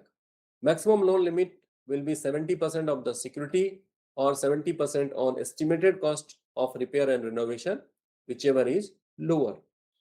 So margin here will be 30%. ZLCC is having power to relax it to 25%. Repayment under this product will be 10% subject to maximum exit age. That will be either 70 or if it extended 75 years. When we talk about security under this product, so security will be liquid security. So lien on our bank deposit except IB tax saver including interest accrued net of TDS that can be taken. Deposit can be in the name of individual or joint names. Even third party deposit can also be accepted. In that case, we have to take the guarantee of third party. Pledge of NSC. If we are giving loan against NSC, including interest accrued, but we have to see the NSC should have run for a minimum period of 3 years. For LIC policy, we have to ensure assignment of LIC policy before the disbursement of the loan. And also LIC policy should have run for a minimum period of 3 years. Next product for discussion is home loan to corporate entity. Eligibility here is the corporate entity should be in line of business for at least 3 years. They should have earned uninterrupted net profit in last 3 financial year and they should have positive net worth also. Existing loan account of the company, if any availed by them, that should be regular and standard and also should not have been restructured during the last 3 years. So respective sanctioning authority can consider as external rating of BBB and above, or if external rating is not mandatory for the corporate or not available, then internal rating A and above and CMR of the entity should be 1 to 4. So quantum again here will be for properties situated, constructed at semi-urban, urban area, minimum loan amount will be 50 lakh and maximum will be 2 crore. In metro area, minimum loan amount will be 1 crore and maximum will be 5 crore. For loan amount beyond above limit, the same may be considered by FGM, CSC and above up to their discretionary power. So tenor of the loan here will be 15 years and moratorium can be given between 3 months to 36 months. Margin will be 25% and LTV will be 75%. Next product for discussion here is home loan flexi, that is home loan as an overdraft. So category of borrower here, prospective home loan customer under IB home loan product, existing customer under IB home loan product. For loan under Ind-AVAS scheme, conversion is permitted only after the receipt of entire eligible interest subsidy amount. Sanctioning of OD facility under SHL is not permitted. Average balance should be 25,000. That should be maintained in saving and current account. So under this product, minimum loan amount is 25 lakh and maximum loan amount, there will not be any upper limit. So overdraft with the following facility will be there. So customer will have to pay the equated monthly installment as in case of usual home loan customer is repaying. And then drawing power to be reduced on monthly basis to the extent of principal component of repayment in EMI. An interest portion of the EMI will serve the interest obligation of the customer. After full disbursement of the loan limit, customer will be allowed to operate the OD accounts. So the account will be provided with internet banking, mobile banking, checkbook facility, etc. as per normal OD accounts.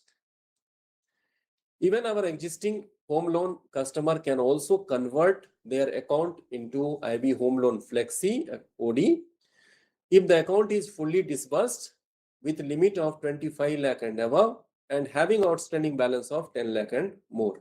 Account should not be under moratorium and regular repayment should have started in the account. IRAC status of the account should be standard and not in SMA as on date of conversion. Security creation perfection should have been completed and the request from the existing home loan customer for conversion to IB Home Loan Flexi account has been obtained, then it can be converted also. New product for discussion here is home loan scheme for economically weaker section, low income group and middle income group individuals in urban area. This is the product which Government of India has given thrust, particularly for the small buyer who is not having income proof, like individual with regular source of income, either having minimal or no documented income or income proof, but have digital footprints of banking and other economic activities. So the customer who is not having say ITR or any such proof, but they are having digital footprint of banking in their account, then they are eligible under this. So target group or customer, if we talk about a small trader, shopkeeper, skilled and semi-skilled workers, artisans in unorganized sector, other professionals and self-employed customer, members of self-help group, beneficiaries of PM Swanidhi, PM Biswakarma, Mudra, Stand Up India, all beneficiaries group under Pradhan Mantri Awas Yojana, salaried customer who have put in a minimum period of confirmed service experience of 2 years, including previous employment experience and confirmed in the present employment, they are eligible. Here, individual or applicant with annual income up to 9 lakh. So maximum family income here is 9 lakh and they should not have any home or they may have one home. They are eligible under this product. So credit worthiness of the borrower has to be ascertained and a satisfactory maintained running bank account UPI transaction history for a minimum period of 24 months has to be examined. So annual income here, as we have seen in our home loan product also, here also one applicant plus 3 co-applicant, that is maximum 4 people will be there and altogether their income should not exceed 9 lakh. So how eligible income for arriving maximum loan amount? For salaried customer, if salaried and receiving salary through SB account, the average annual salary credit will be taken as annual income. So we have to take average for last 12 months and any off credit is there that has to be removed while calculating or while doing the summation. Employment work office verification will be continued as per our existing due diligence guidelines. Analysis of the account statement where the monthly salary is being credited will be done to ascertain the salary credit transactions, amount and its regularity, consistency. For self-employed customer, if the customer is assessed or customer is having GST, then 8% of their sales turnover declared in GST return, that will be considered as annual income. But if customer is not having GST, then we have to see if any current account in the name of firm or his personal name and that is not linked with UPI or POS, then 8% of annual credit summation that will be taken as annual income and this will be based on average for last 12 months. Self-employed with UPI POS linked to SB current account or CC in the name of the firm or his personal name through which the business transactions are routed, then 20% of total credit summation of digital transactions will be taken as annual income. So higher of the two here will be taken as annual income for self-employed customer. Minimum age for this product is 21 years and maximum age is for 60 years. So maximum loan amount here will be 35 lakh. So in metro city, 35 lakh loan can be sanctioned subject to maximum project cost of 45 lakh. And in urban center, maximum 25 lakh can be sanctioned subject to maximum project cost of 30 lakh. For repair and renovation purpose, in metro center, 10 lakh, and in urban center, 6 lakh can be sanctioned as per priority sector lending criteria. So purpose here will be loan amount will be lowest of the following. That means permissible loan amount as per EMI NMI ratio, permissible loan amount as per loan to value ratio of the bank, loan amount applied by the customer, and maximum permissible loan amount under this scheme, subject to the maximum as we have discussed. When we talk about margin, it is same as our home loan, regular home loan product. So up to 30 lakh, 10%, and above 30 lakh, 20% margin will be there. And for repair and renovation, 30% margin will be there.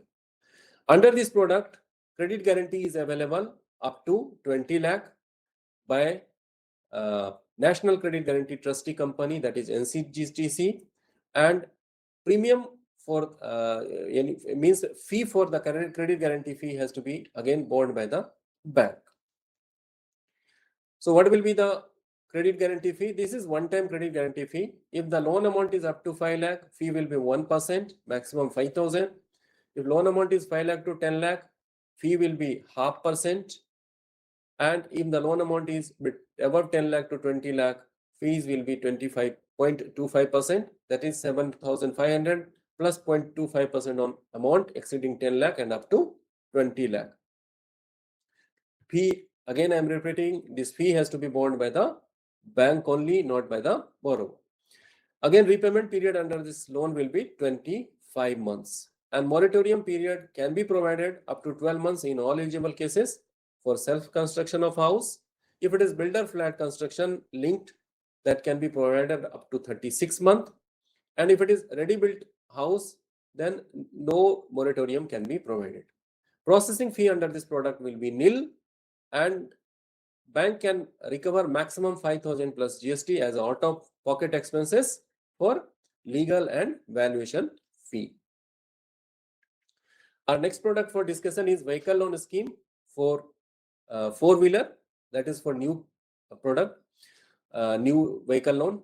So target group is eligible, salaried class, professional, businessmen, self-employed personnel, including proprietorship firm, even our staff, NRI, pensioners, regular employee of central government, state government, public sector undertaking, and they should have at least previous 3 months salary slip, regular employee of MNC, reputed company, externally rated as BBB or above, with salary statement from the existing employer for at least previous 3 months, subject to general condition that they have total experience of minimum 2 years. ZLCC may consider total experience up to 1 year. Regular employee will not include ad hoc or contract or casual employee. When we talk about NRI, loan for purchase of four-wheeler to be used by his or her family member in India, that may be permitted. For that, minimum monthly income of NRI should be 40,000 and minimum residual contract of the NRI should be 3 years. So quantum of loan here, maximum loan ceiling is 5 crore. Minimum entry age of the borrower should be 21 years and maximum exit age will be 60 years or till retirement for salaried class, for pensioners 70 years and for others again 70 years. So when we talk about quantum of loan for salaried class, it will be 48 times of gross monthly salary. For pensioners, it will be 36 times of gross monthly pension. For professional and self-employed, it will be maximum 3 times of average net annual income. And for firm and companies, firm company should be in profit during last 2 years, and net profit and cash generation during pendency of loan should be enough for the repayment of the loan. Waiver in obtention of collateral security for vehicle loan is also available. ZLCC is having power to waive off the collateral security up to 1 crore. FGM CAC can do this up to 3 crore. Call CCGM is having power up to 5 crore and Call CCED is having unlimited power. Margin for four-wheeler Margin will be 10% of on-road price if the CIBIL score of the borrower is 750 and above or equivalent CIC, or customer is an employee of central government or state government or public sector undertaking, or other salaried class customer with gross annual income of 18 lakh and above. So 10% margin will be applicable to those customers. Margin will be 15% for other category customer, but relaxation in margin power is vested with ZLCC. So ZLCC may relax 5% margin on selective basis. Takeover of vehicle loan is also permissible. Only thing is some criteria, some guideline is there that vehicle is not more than 2 years old. It is a single ownership vehicle. No insurance claim has been availed so far. The borrower account with other bank is standard assets. All repayment are made as per terms of sanction of the original financer and subject to comprising our bank's loan policy guideline. ZLCC may also permit relaxation of takeover of vehicle loan even if the vehicle is more than 2 years old and up to 3 years. That means 1 year relaxation can be given by ZLCC. Other terms for takeover of vehicle is there. Rate of interest for new vehicle will be applicable if no change in ownership is envisaged. Loan to be repaid within 84 months from the date of original sale of the vehicle. Then vehicle loan scheme is available for used car. Also, target group will be same. Here minimum entry age will be 21 years. Maximum exit age will be again 60 years for salaried class. For pensioner 70 years, and for other category it will be 65 years. Purpose is purchase of used four-wheeler vehicle up to second sale only. Age of the vehicle should not exceed 5 years from the date of first sale. Margin under this product, if loan period is up to 5 years, then 80% of the agreed purchase price or market value, whichever is lower, or 8% of the valuation of the vehicle price quoted by authorized dealer like Mahindra First Choice, Maruti Suzuki, True Value, Toyota U First, Car Trade, Cars 24, Carvale, Spinny, Big Boy, Twice, etc. If period of loan is more than 5 years, then 70% of the agreed purchase price or 70% of the valuation by the authorized dealer. So maximum quantum of loan under used car will be 3 crore only. And when we talk about repayment period, if the vehicle age is up to 2 years, repayment will be 72 months. Between 2 years to 3 years, it will be 60 months. 3 years to 4 years, it will be 48 months. And 4 to 5 years, it will be 36 months. So repayment period should be fixed in such a way that the loans get repaid within the vehicle's initial lifespan of 96 months, calculated from the date of original purchase. Vehicle loan scheme is also available for two-wheeler, that is new two-wheeler, for salaried class, pensioner, IB pensioner, businessman, self-employed professional, non-professional, our bank staff, NRI, employee of other bank also. Customers should have current account or SB account with us prior to sanction of two-wheeler loan. Minimum service experience other than pensioner or IB pensioner, 1 year for salaried class, working in central government, state government, PSU, reputed company with credit rating of A and above for last 2 years. And 2 years experience is required for other salaried class, 2 years for all other category. Again, relaxation, ZLCC may permit in case of confirmed employee of central or state government without insisting on minimum period of service and experience. ZLCC can consider loan for more than one vehicle, loan per customer depending on financial security and repaying capacity of the borrower. So again, minimum entry age here will be 21 years, maximum exit age will be 60 for salaried class, 70 for pensioners, and 65 for other category. So eligible loan amount per vehicle will be maximum 75% of on-road cost, and purchase of new two-wheeler vehicle is only permitted. When we talk about margin will be 25% if the loan amount is up to 36 months, and margin will be 30% if the loan repayment period is for 37 to 48 months. ZLCC again is having power to relax this margin by 5%. Repayment under this two-wheeler scheme will be maximum 48 months and no moratorium will be provided. CIBIL score of the customer should be 750 and above. Again, quantum of loan, maximum loan here can be provided 10 lakh per vehicle by the branch, and ZLCC may permit this up to 20 lakh on case-to-case basis. Under this product, third-party guarantee is to be obtained having net worth more than the loan amount for category 3 and 4 borrower. In case of full collateral security is available, then third-party guarantee may be waived off. So again, in income eligibility here for salaried person and pensioner, minimum salary should be 10,000, and for businessmen, that should be ITSSC having net annual income of 1.5 lakh and above.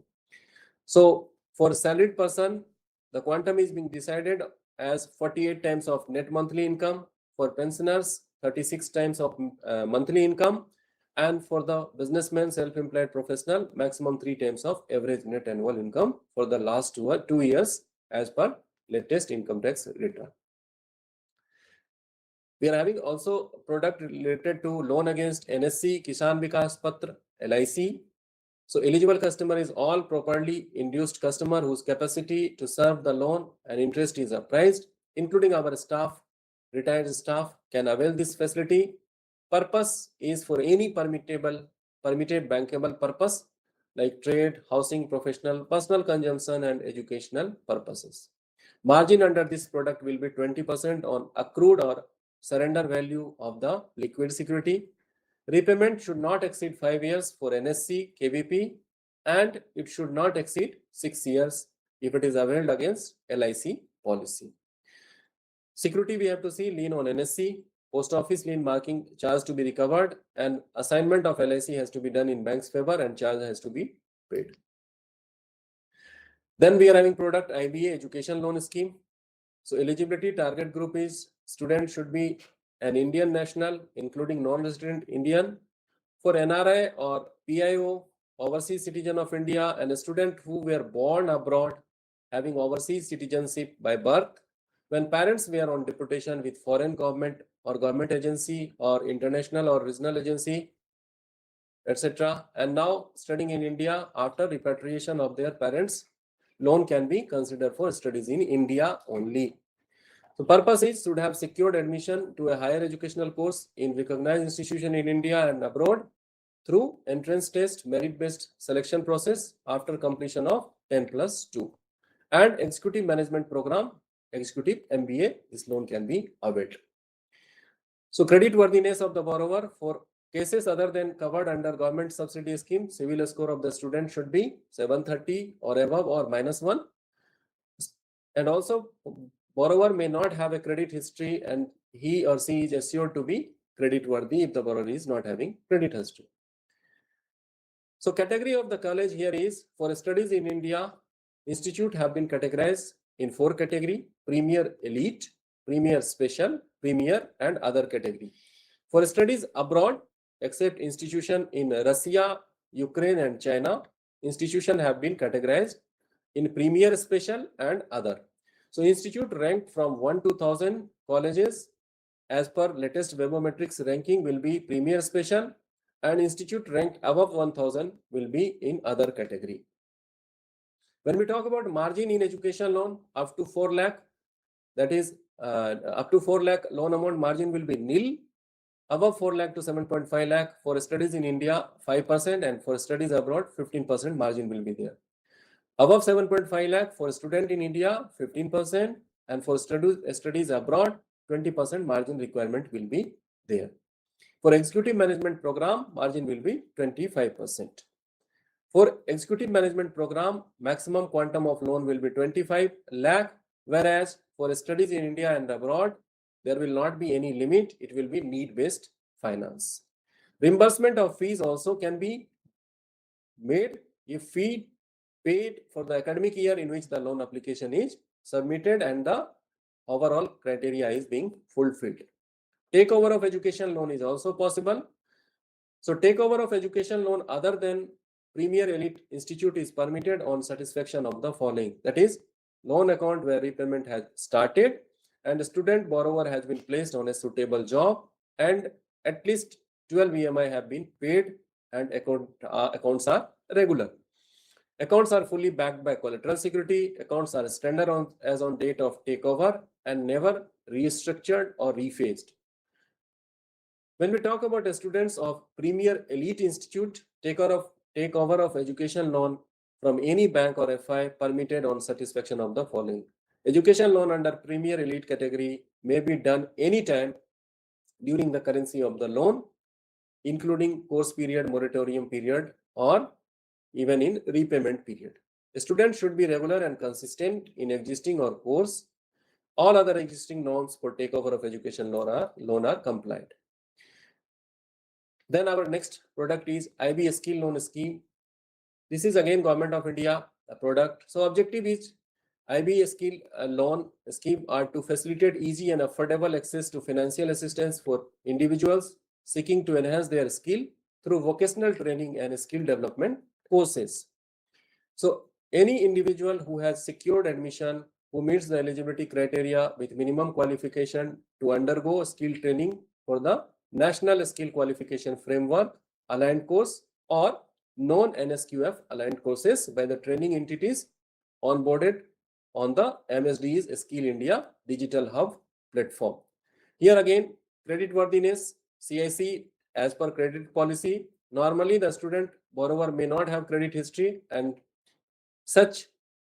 as such, he is assumed to be creditworthiness. But we should not reject the proposal on because the customer is not having creditworthiness. It should be rejected by the higher authority. So orally or in writing, without the written concurrence of ZLCC, the application cannot be rejected. And the reason for rejection should be communicated to the student by updating the status in the portal also. So what are the training institute covered? Industrial training institute like ITI, Polytechnic, or a school recognized by central or state government board, it is being covered here. So minimum age, there will no specific restriction with regard to age of the student.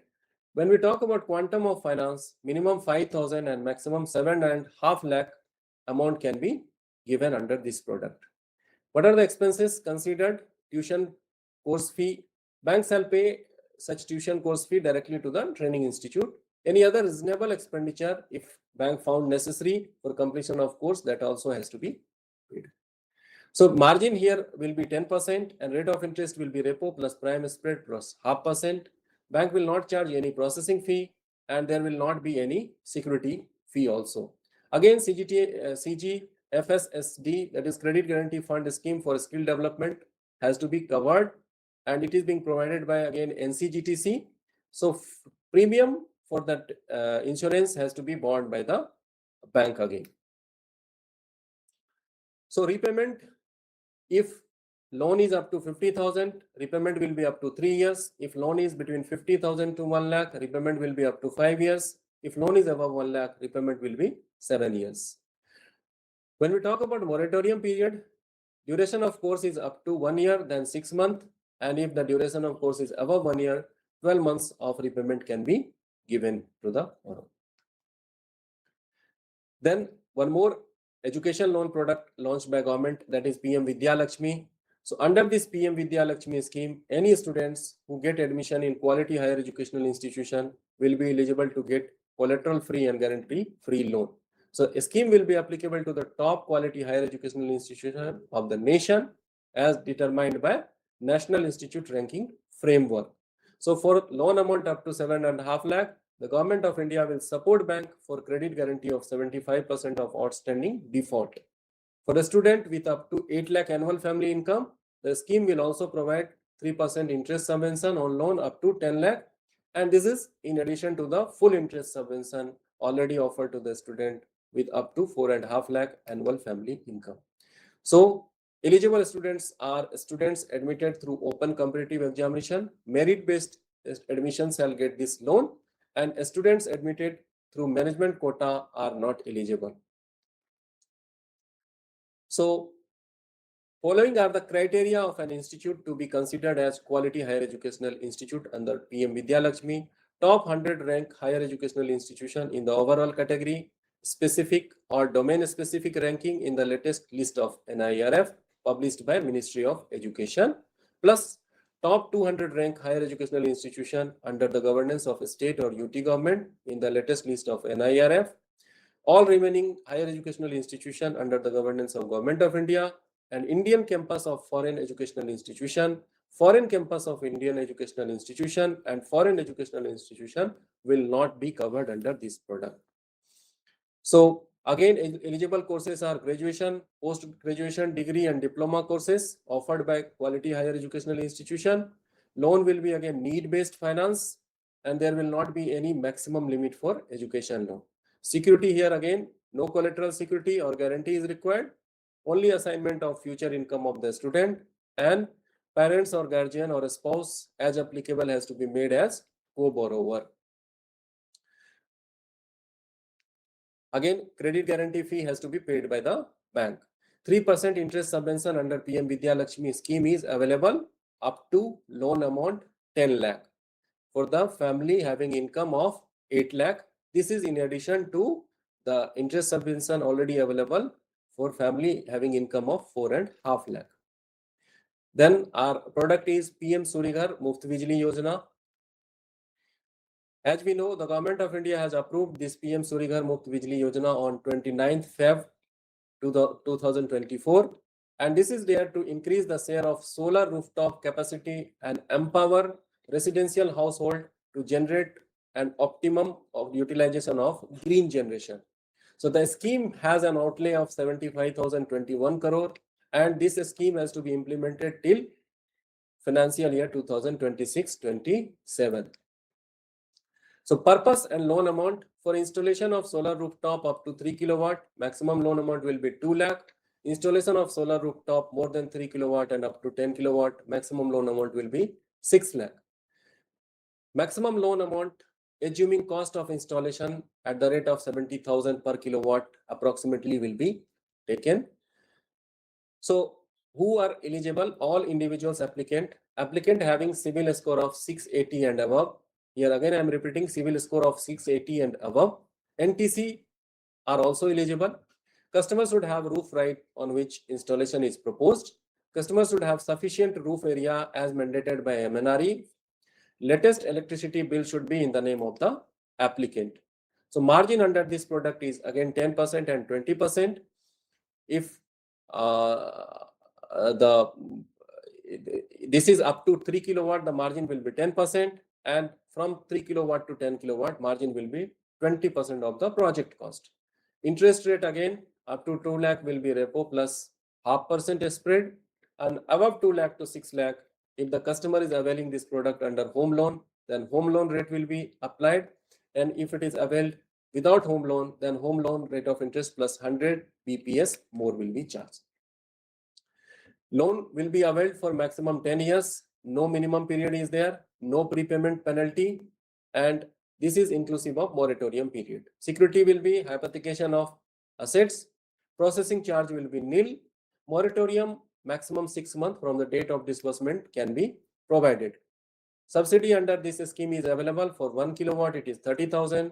For 2 kilowatt it is 60,000. For 3 kilowatt it is 78,000. So maximum subsidy is 78,000. That is above 3 kilowatt to 10 kilowatt. EMI also to be revised once subsidy is credited in loan account, and this subsidy claim has to be made by the borrower. So there is no requirement of net annual income if the capacity is up to 3 kilowatt, and if it is above 3 kilowatt to 10 kilowatt, then minimum 3 lakh will be required net annual income of the applicant. So who will be the sanctioning authority? If it is being sanctioned with the new home loan, then RAPC may sanction. In other cases, as per discretionary authority. In case the loan is sanctioned and disbursed through DLP, the underwriting and sanction process will be system based. So disbursement of this has to be made directly to the vendor, EPC contractor after submission of all the required feasibility report as mandated by MNRE. So disbursement of loan amount plus borrower margin has to be ensured. Subsidy to be claimed by borrower. Upfront disbursement to the vendor would be made to the extent of 70% of the project cost, including the margin money. And remaining 30% will be disbursed within 30 days of satisfactory installation and post-installation verification done by the branch. So here insurance of assets financed through bank loan is not mandatory if the capacity of the solar is between 1 kilowatt to 3 kilowatt. But if it is above 3 kilowatt, then it is mandatory, and it has cost of insurance has to be borne by the customer. So panel charge will be 2% plus GST on the amount of default from the date of default till the payment of realization. Some other conditions are there. If RSPC is sanctioning housing loan along with PM Surya, then it has to be opened separately. All the applicants should have saving account with us. PAN card is mandatory for applicant applying under solar rooftop scheme, capacity above 3 kilowatt, and branch has to ensure that insurance has been taken for 3 kilowatt and above.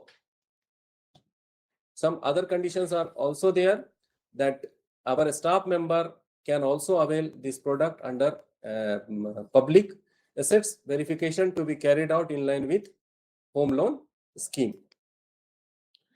And after installation of rooftop solar system, branch to obtain copy of original invoice receipt, and that has to be recorded. CERSAI registration has to be done in portal on timely basis.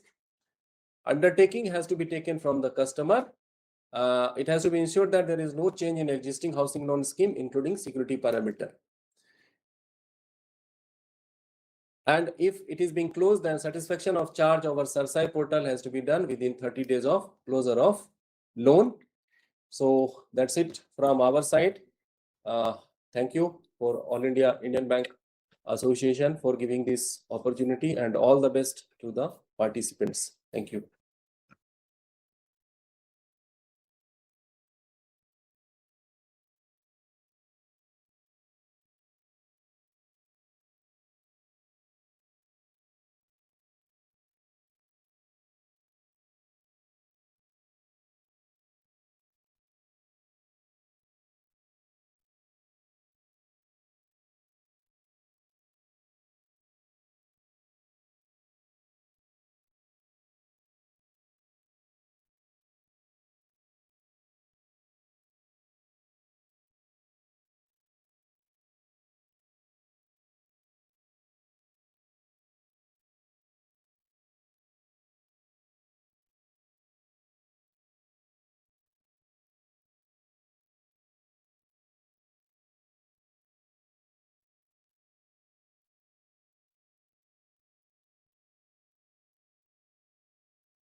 Ready?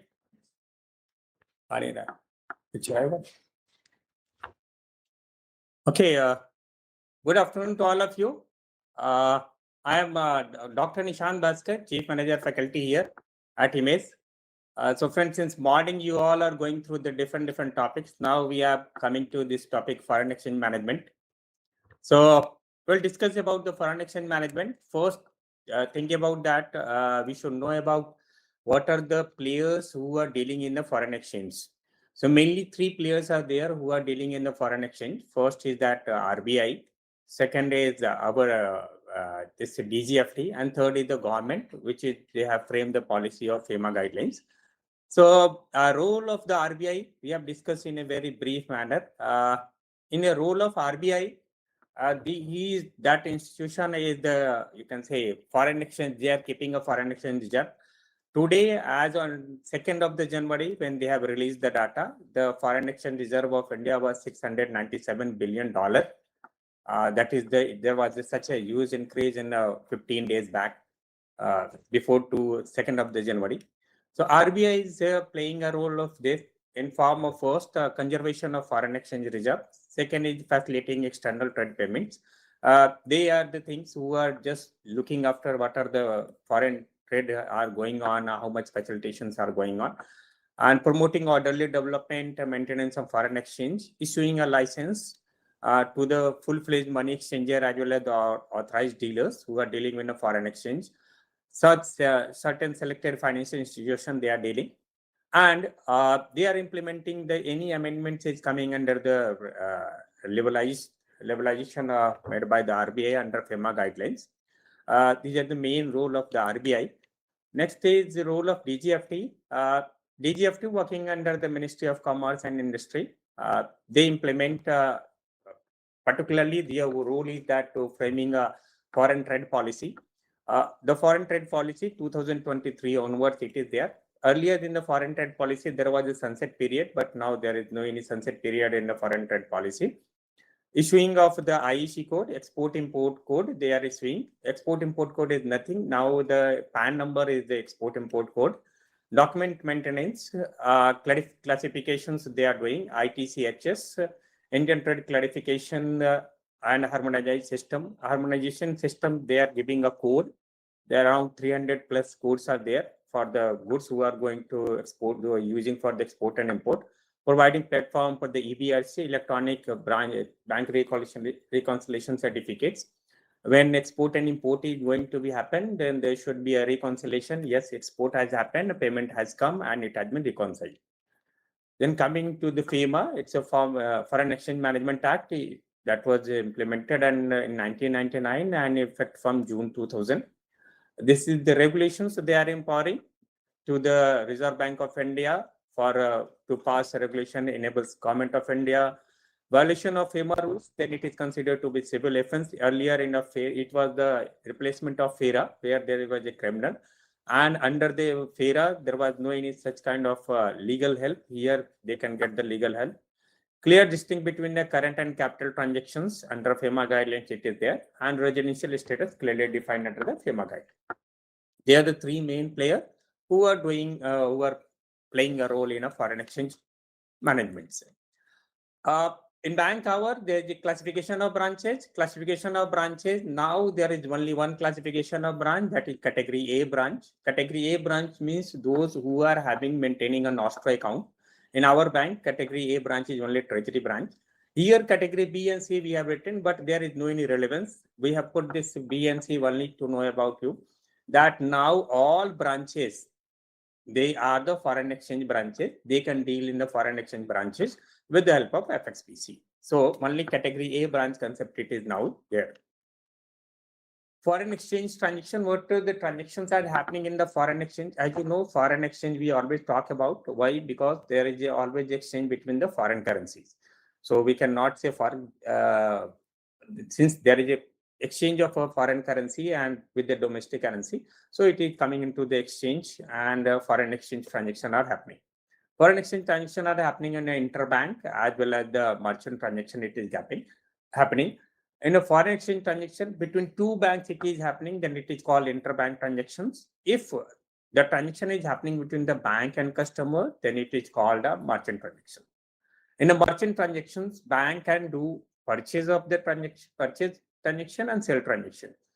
Always remember, when you have any confusion about what is the purchase and what is the sale, then remember from the frame of reference of bank, you have to consider that what are the purchase and what are the sale transactions. Suppose I am purchasing $1 from someone is coming and giving me the money, then I am purchasing $1. So it's a purchase transaction for the bank. If someone is asking $1, then it's a sale transaction of the bank.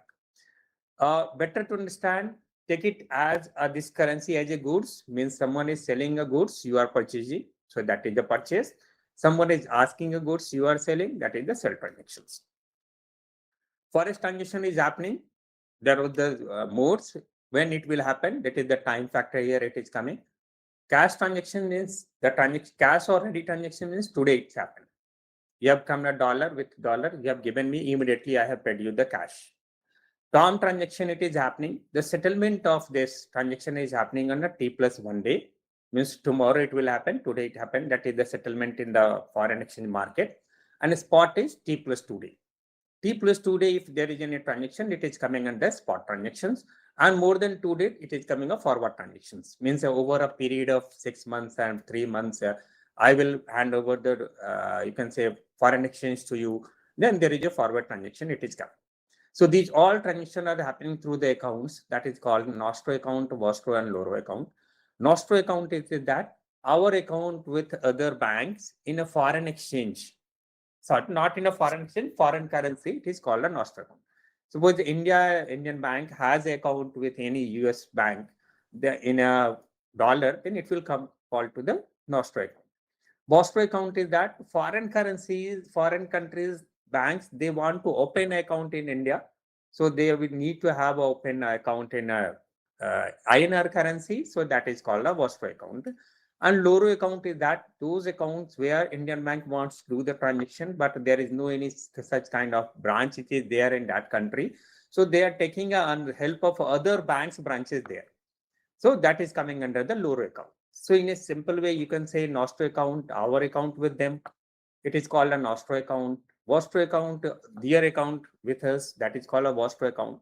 And Loro is our account with themselves.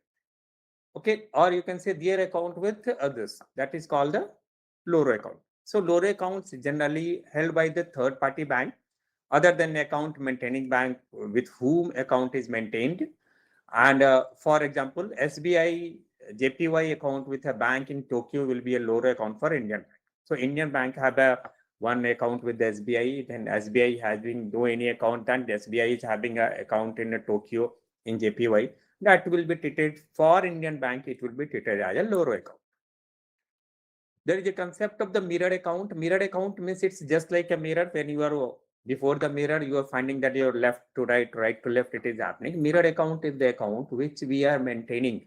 Suppose we have a Nostro account with other bank, then what is credited into that account, that is in our account, it will be debit. When we are crediting something, then the mirror account will be debit. So mirror account, it simply all debits to the Nostro account will appear a credit in the mirror account, and all credits to the Nostro will account will appear as a debit in the mirror account. Mirror account is only for the reconciliation processes we are doing, because the amount what is credited, that is reflecting into this. Then we come to this very important capital account and current account transactions. There is the two rules, general rules it is there. Capital account are those accounts which are deemed to be prohibited unless permitted. In a capital account, what are the transaction is happening, it is deemed to be prohibited unless permitted. At the same time, current account is deemed to be permitted unless prohibited. Means current account, there is, if there is a such kind of provision, then we cannot do any transaction in the current account. But in a capital account, unless something is permitted, then we can do the transaction in a capital account. So capital account, the definition of the current account is there. So current account means simply you can say that there should be no any further liability in the future. Okay, it's a transaction just like a sale transaction where you have given me the, you can say goods, I have make you a payment, that is okay. Means that there is a payment settlement has happened, there is no any future transactions or liability is going to be generated. So all transaction that other than the capital transaction is coming into the current transactions. Payments due in a connection with foreign trade, current business, services, and short-term banking, credit facility, ordinary course of businesses are coming into that. And expenses connected with the foreign travel, education, medical care of parents, under LRS, what we are doing a transaction, that all are coming into the current transactions. In a simple term, cross-border transactions pertaining to the business, which are recurring for personal transactions such as travel, education, maintenance, or family members, it will come into the current account. So one illustration I have given you about this, how you can define that what are the current account transactions here. So current account transactions, it is simple. Suppose you are purchasing a machine. See, in India, if you are purchasing a machine, then it will come onto the capital expenditure. In your balance sheet, it will come into the capital expenditures, and it will take it as a fixed asset. Okay. But in case of foreign transactions, the machine is coming to you. You have made a payment. So imagine exporter, importer, what are the liability it is there? I am exporter, I have exported the goods to the Indian importer, and Indian importer have made a payment. Is there any liability to the Indian, to the foreigner? If there is no any liability it is there, then it will be treated as our current transactions. Okay.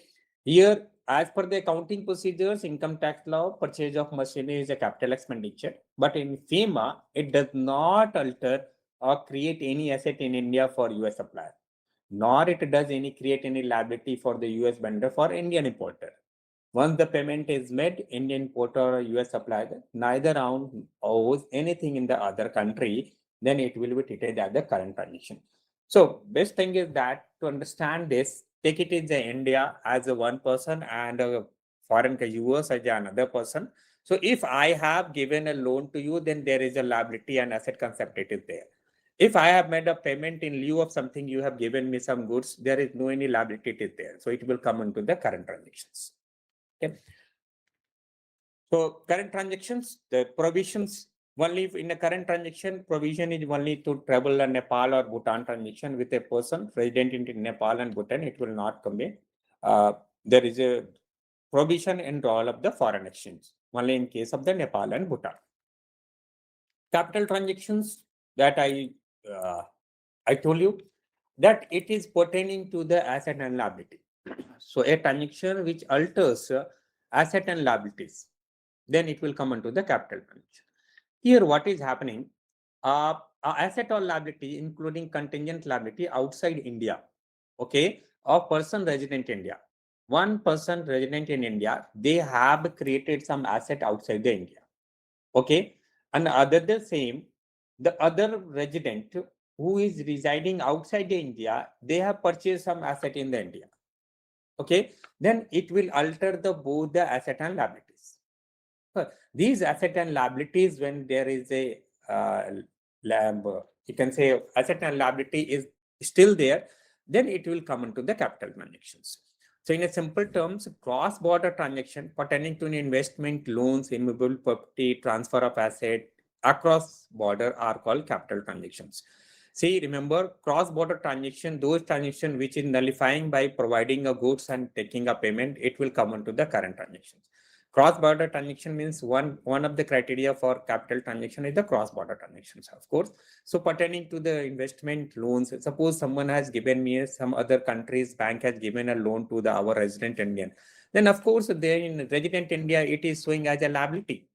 So resident India has a liability, altering the liability to the resident Indian, and a foreigner country bank, he is also have can investment into the resident Indian. So they have their asset.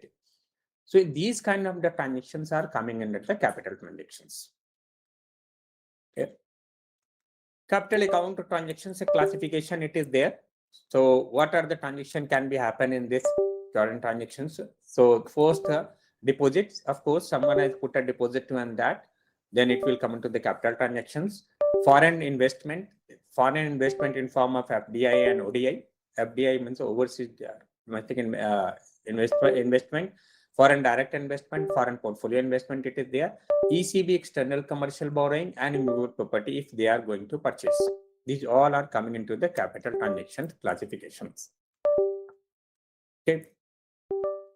So this is some definitions are there and eligible investments are there. Investment to ascribe, acquire, hold, or transfer any security or unit issued by the person resident of India. Remember, all things investment pertaining to India.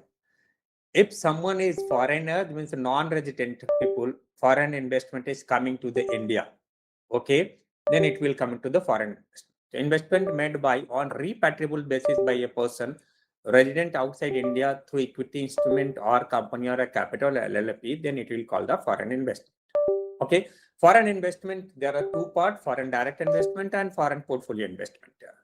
Well, foreign direct investment is investment in any unlisted company, investment in 10% or more in a post-issued paid-up capital, equity capital, or listed Indian company. So FDI, in a simple term, you can say when there is a tangible investment Investment with for the longer time investment, it is there. They are investing into the paid up capital, means some company has created and it has invested. So investment has made, like a company, industries they have established. Then it will come into the foreign direct investment. Remember, in case of investment, what are the money coming or outsourced by the outside the country, when money is coming into the India, that is 100% fully repatriable. Mean the person who is outside the India, they are giving any money to the Indian, depositing any money into the Bank of India, and these money may be in a foreign exchange or INR, that money is fully repatriable. They can withdraw. Okay, but the sources created in India, there is some restrictions that if the source of the money has been created in India, so it cannot be take 100% repatriable. There is some restrictions. So FDI, it is there. Foreign portfolio investment is investment in less than 10% post-issue capital of a listed Indian company, or less than 10% of paid up value of each series of equity instrument and listed in company, that is coming into the foreign portfolio investment. Foreign portfolio investor, it is a person, since it is investor, so of course it is a person registered in accordance with the provision of security, SEBI. When they are investing, they have themselves registered with the SEBI, then they become a foreign portfolio investor. Eligible investor who are there, first criteria, of course, is a foreign investment, it is there. So foreign resident outside India, foreign portfolio investors, NRI, OCI, long-term investor, foreign entity, foreign venture capital, these are coming to the eligible investor. Eligible investee entities, that where they can invest, Indian company, partner in form of partnership, proprietary concern, trust, venture capital fund, a limited liability partnership, investment vehicle, startup companies, they can invest into that. So this will come into the criteria of the investment in form of FDI and FPI. Then coming to the external commercial borrowing, in this, there is one rule. External commercial borrowing will be taken of the resident in frame of reference of a resident Indian. Means I am a resident Indian, I want to take some money or borrowing from the outside the country. How I can get it? Suppose I am a person who has to export something or import something. Okay, I have to import a machine having a value of more than 3 crore. So there is two ways I can import the machine. I can come to the Indian bank and ask to give me the loan so that I can just import it. Or either I can ask to my exporter to arrange the fund. Okay, and that exporter will arrange the fund in their country at the cheaper rate. At the time of, you can say, shipment, that exporter, they can get this money from their bank where they have arranged. But in that bank, the borrowing will be in the name of resident Indian. So resident Indian will pay them. Okay, but they will pay them into the foreign currency, and that foreign currency that will be paid to the exporter, and Indian importer can get the machine. So why we are doing this ECB? Simple is that to supplement domestic capital, which is very high cost. Comparative cost advantage there, provides flexibility. They are giving a flexibility when they have to pay. Even since their bank have arranged to them, the exporter is very much comfortable that he can get it that. Even though he is knowing that, okay, I can get a payment 100% based upon the customer's reputations. So that is coming under the external commercial borrowing. Okay, it is only permitted, external commercial borrowing is permitted as per the RBI is only in a permitted convertible currency as well as in the rupees. Convertible currency is only we can get the external commercial borrowing. Okay, eligible borrowers are all entities eligible to receive FDI. If the company is there, port trust, unit of SAG, Exim Bank, societies, cooperative, whatever, they are eligible under this borrowing who can borrow from externally, then it can come to the external commercial borrowing. So I told you that in case of money which is coming outside from outside the India, suppose from US someone has remitted the money into the NRE account, that whatever the amount he has remitted, it is a $5 lakh or $10 lakh in that account, he can withdraw that amount without any restrictions. That is fully repatriable. That is called fully repatriable. Okay. But some of the transaction, if in India, the source is in the account where they are maintaining, the source under this is from India. Means the money, whatever be credited in the account from the Indian source, and that may be from the business or any other purposes. In that case, there is a restrictions. Okay, so restrictions for that restriction.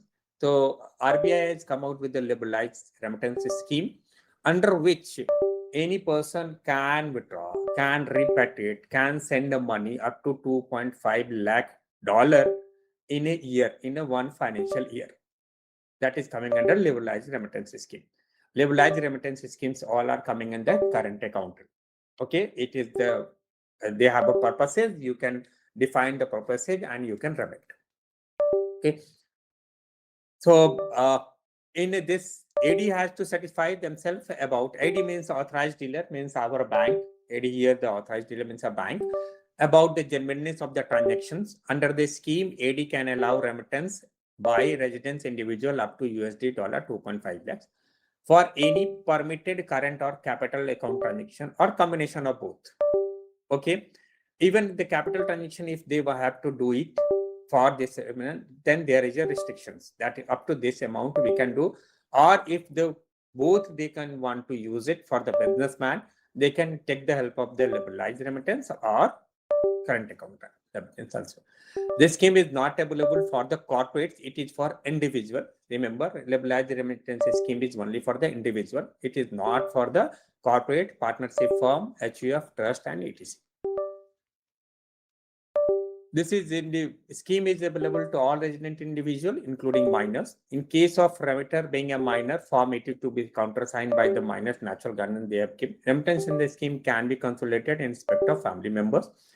Clubbing is not permitted by other family members for capital account transactions, such as the opening of bank account, investment, purchase of property, if they are not co-owners, co-partner of these overseas bank account, investment and property. A resident cannot give to another resident in foreign currency for the credit of the latter's foreign currency account held under the abroad under LRS. Resident cannot give to the another resident, okay, in foreign currency for the credit of latter's foreign currency account. They cannot credit into the latter's foreign currency account by the resident. That is a restriction under this liberalized remittance. So there is some remittance has happened. That in bank, there is a trade settlements are going to happen. So there are schemes, export credit schemes are there in a bank. And there is two major export, you can say, credit scheme. First is that pre-shipment rupee credit and post-shipment credit. Pre-shipment means it is a triple P, packing, processing and purchasing. These three things can be, they can do under this pre-credit. Pre-shipment credit. So packing credit means any loan advance to the exporter by a bank for financing. I'm exporter, I need to export some goods, so I need a money. So I am coming to the Indian bank, I'm asking to that, give me the money. For that, they are giving me the money, and it will, that money is for first purchase the raw material, then second is that process the raw material, and third is the packing. So triple P method is there. Under triple P, they can send a goods.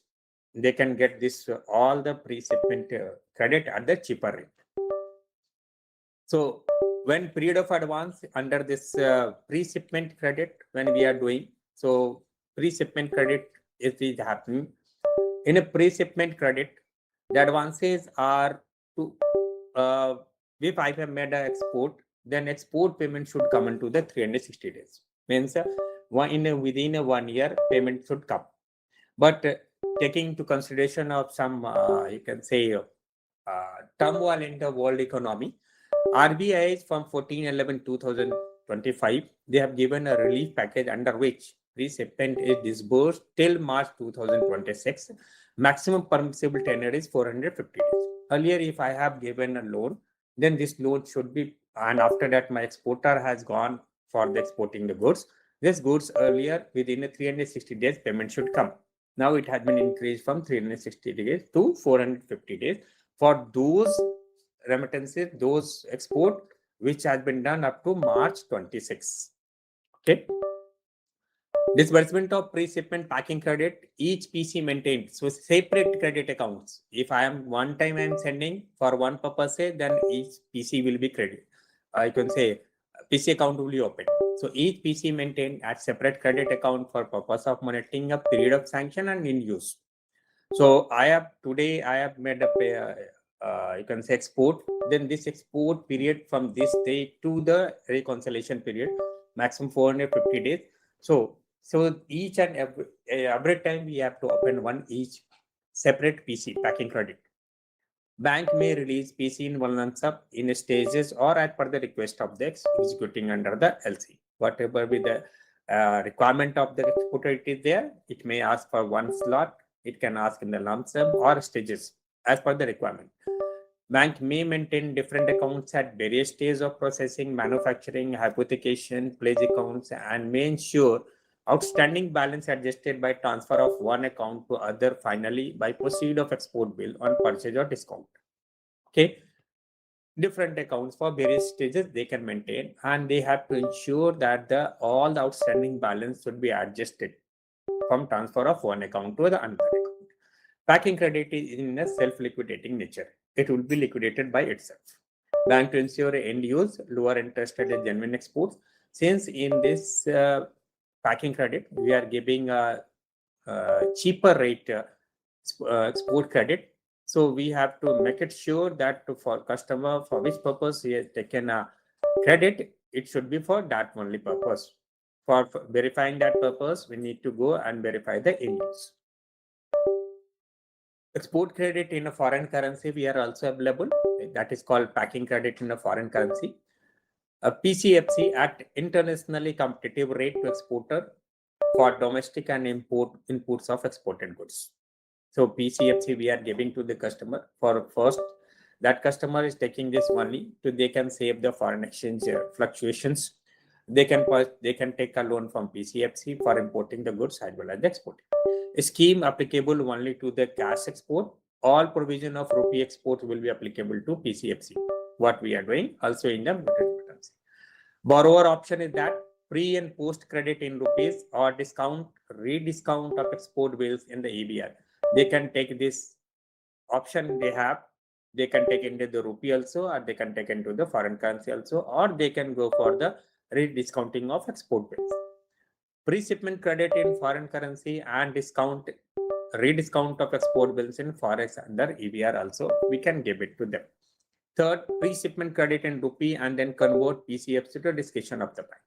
So there is a export credit, packing credit in foreign currency. They have three options. Either they can take it into the INR, secondly they can take it into the FC, or either they can convert the INR into FC, foreign currency export also. Post-shipment credit, rupee credit is that it is the loan or advances to the exporter after shipment of goods, services from India up to the date of realization of export proceed by means of credit to the bank nostro account and also again duty drawback allowed. Post-shipment means suppose I have exported the goods, okay, and that goods initially I have taken the money from the bank, I have just prepared the exported goods and then I exported. So now pre-shipment, what are the loan that was the outstanding? Once I make it the post-shipment, means I shipped it, then there is no any control on that.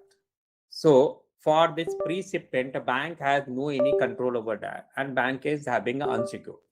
So bank is converting this packing credit, pre-shipment packing credit into the post-shipment packing credit. Okay, so our policy is saying a pre-shipment when we are providing to the customer, it should be invariably converted into the post-shipment. So in the post-shipment, this is the one way. Second is the customer has already made a transactions, said without taking a loan from us, they have sent the goods. So it's a post-shipment, it is there. They are coming to the bank and asking a loan. So we can give it the loan to them also by discounting the export bills. Okay, so here in this case, post-shipment, remember all the transactions should come into the form of a foreign currency and it should be realized in our nostro account. That is the one major criteria under the post-shipment rupee credit. Types of post-shipment credit is the export bills purchased, discounted or negotiated. I told that I am not taking a loan from the Indian bank, but I am just going to exported. I have a bill, export bills is there. I come to the Indian bank, ask them to purchase it and give it the money so that I can do the others business. I can take another foreign, you can say order, and I can go for further export. So advance against bill collections, the bills has been sent for collections. I can again ask to the loan and advance against the duty drawback. Duty drawbacks that Government of India is giving such kind of duty exemptions to the export. But it's simple. If I'm exporting, there is a GST, and GST is credited with the custom department. Since the custom department is they have a custodian of that GST. On that duty drawbacks, which is come when the realization is happened, that should be again come back to the customers. On that basis, customer can get a loan on that duty drawback, which is accumulated with the custom department. So bank can create a lien mark on that, and they can give an advance to them. Okay. EDPMS, IDPMS, these two concepts is there. EDPMS and IDPMS, it is a system.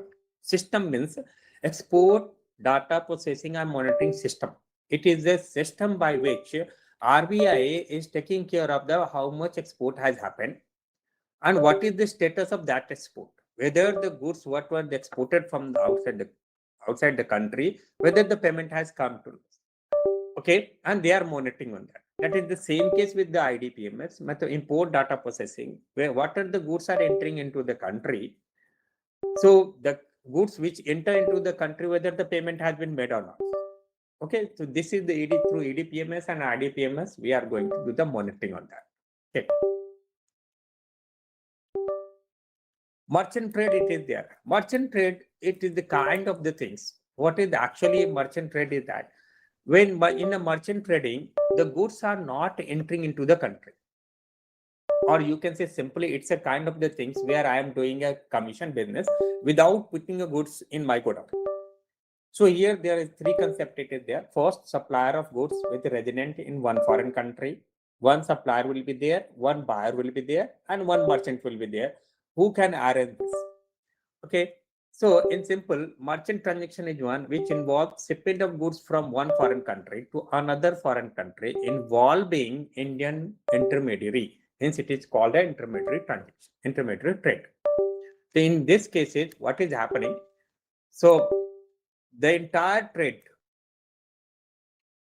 merchant trading, both legs is to be routed through the same AD banks. In the Indian bank, if Indian bank is the AD bank, then what are that? Exporter has sent the goods. Okay. Now exported goods are coming to the country. They have given shipping bill to the Indian bank. And after that, what is happening? The goods are not coming. It is again going to some other country. Okay. In that case, it's merchant trading one. Means the export and import, the both should be reconciled and it should be clear. Means the export import leg both should be with the same bank. That is one criteria under the merchant trading. The goods acquired should not enter the domestic tariff area. I told initially that it should not come into the domestic tariff. The goods shall undergo minor transformations subject to the AD bank being satisfied with the documentary evidence and bona fide after transactions. The entire trade should be completed in the 9 months in a merchant trading. Advance payment for import, like beyond the 5 lakh per transaction, shall be made against bank guarantee or unconditional irrevocable standby letter of credit. When this kind of the transaction is happening, when goods are not entering into the territory of India, in that cases, 5 lakhs per transaction, USD 5 lakh dollar per transaction shall be made against the bank guarantee and LC. Which should be unconditional. High sea sales is what it is a sale carried out by the actual consignee. The consignee is shown in the bill of lading to another buyer while the goods are on the high sale or after their dispatch from the port, offloading, and before their arrival. But this is the sales which is happening after the export, but before reaching to the port of discharge. Means this sale has happened on the sea by the exporter and importer. Okay. Example is that if a buyer in India purchase iron scrap from USA and while the shipment is in transit, the goods are sold to another person, the transaction would be termed as a high sea sales. Without Okay, reaching to that. So since high sea sale agreement, contract should be signed after dispatch. High sea sale, when it happen? When the dispatch has happened. Before that, no. When dispatch has happened, goods from the origin and prior to the arrival of the destinations. Okay, on to including the high sea sales agreement, the bill of lading should be endorsed in favor of ultimate buyer. Means the good bills, what is shipping bill is that it should be, or import bill is there, bill of lading it is there, it should be endorsed in favor of ultimate buyer who has buy these goods over the sea. Okay, the title of goods transferred to the ultimate buyer and bill of entry is also filed in his name. Bill of entry should be in his name. It will come into the high seasons. So suppliers of goods in USA, they have made the supply to the B, original importer, but now on the high sea sale, original importer is subsequently giving it to the person who is in the Bangalore. Earlier it has to come to the Delhi, but now on the sea sale, they can say that please deliver these goods to the Mr. C and the Bangalore. Okay, it means it is coming under the high sea sales. Ultimately, this bill of entry or bill of import, that should be in the name of the buyer, ultimate buyer, not our original buyer. What are the documents that required when constituting high sale? Commercial invoice, high sale agreement, bill of lading, certificate of origin, import invoice, insurance certificate. These all things what we are doing export as well as import. This all things should be in the name of the ultimate buyer. It should be converted into the name of the ultimate buyer. Now coming to the deposit accounts of the non-residents. So NRE, NRO, SNR, FCNRB. What is the NRE? NRE means non-resident external account, that this account should be in INR. First thing, it is clear, it should be in the name of the currency, the account should be in the INR currency. INR currency means any bank can open this. First, second thing is that it is the interest bearing in or non-interest bearing both. Customer who is non-resident, he can open an account in form of saving, current, FD or recurrent deposit. He can open these all the accounts in INR and he can keep his deposit in that. In this case, NRE account, the repatriability is 100%.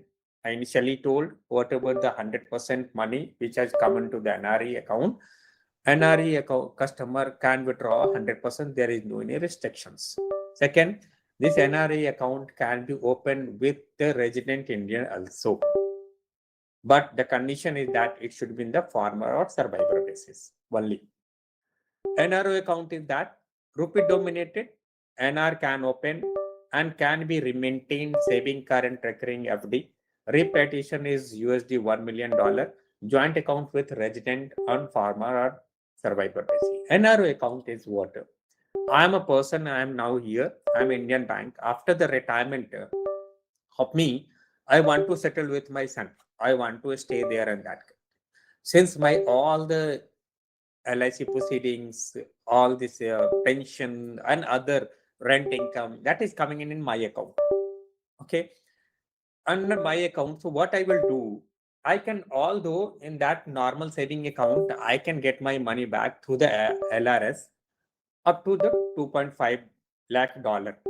Okay. But when I will convert into the NRO, non in the ordinary account, then I can withdraw up to the $1 million in a per financial year. That is the basic difference in this general saving account or NRO. General saving account, it will be there. I am in Australia. I am getting a money through the LRS scheme per financial year up to 2.5. But here I can get a 1 million per year, $1 million per year. And all accounts, what is there, that may be in saving, current, recurring, or FD, whatever the account I'm maintaining, that will be there. Okay. SNR account is the special non-residence account.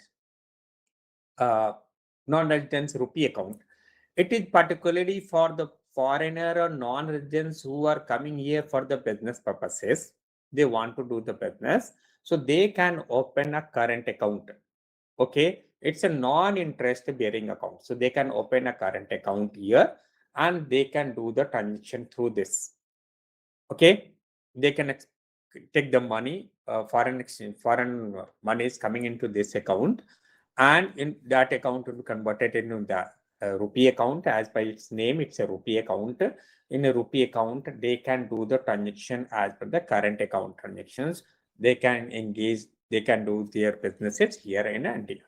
In this case, SNR, every year they have to go for the renewal of that. And the current account will be open for the 1 year. Okay, so rupee dominated, any NR with the business interest India can open. Non-interest bearing, it's a current account, can also open by NRs investing in India, engaged in export and import trade, credit lending under ECB and business related to the IFCs. They can open. FCNR is that foreign currency non-residence bank account. That is always, as by its name, it's a foreign currency. It's a foreign currency denominated. So NRI POs can open in a foreign currency, can be only as a term deposit. That term deposit started from 1 to 5 years. Whatever the foreign currency deposited under this scheme, that is fully repatriable. Okay, and this scheme they can open with the resident with the formal and survivor basis. Okay. But individual entities of Pakistan and Bangladesh required prior approval of Reserve Bank of India, opening of these kind of the account. EEFC account is that it is the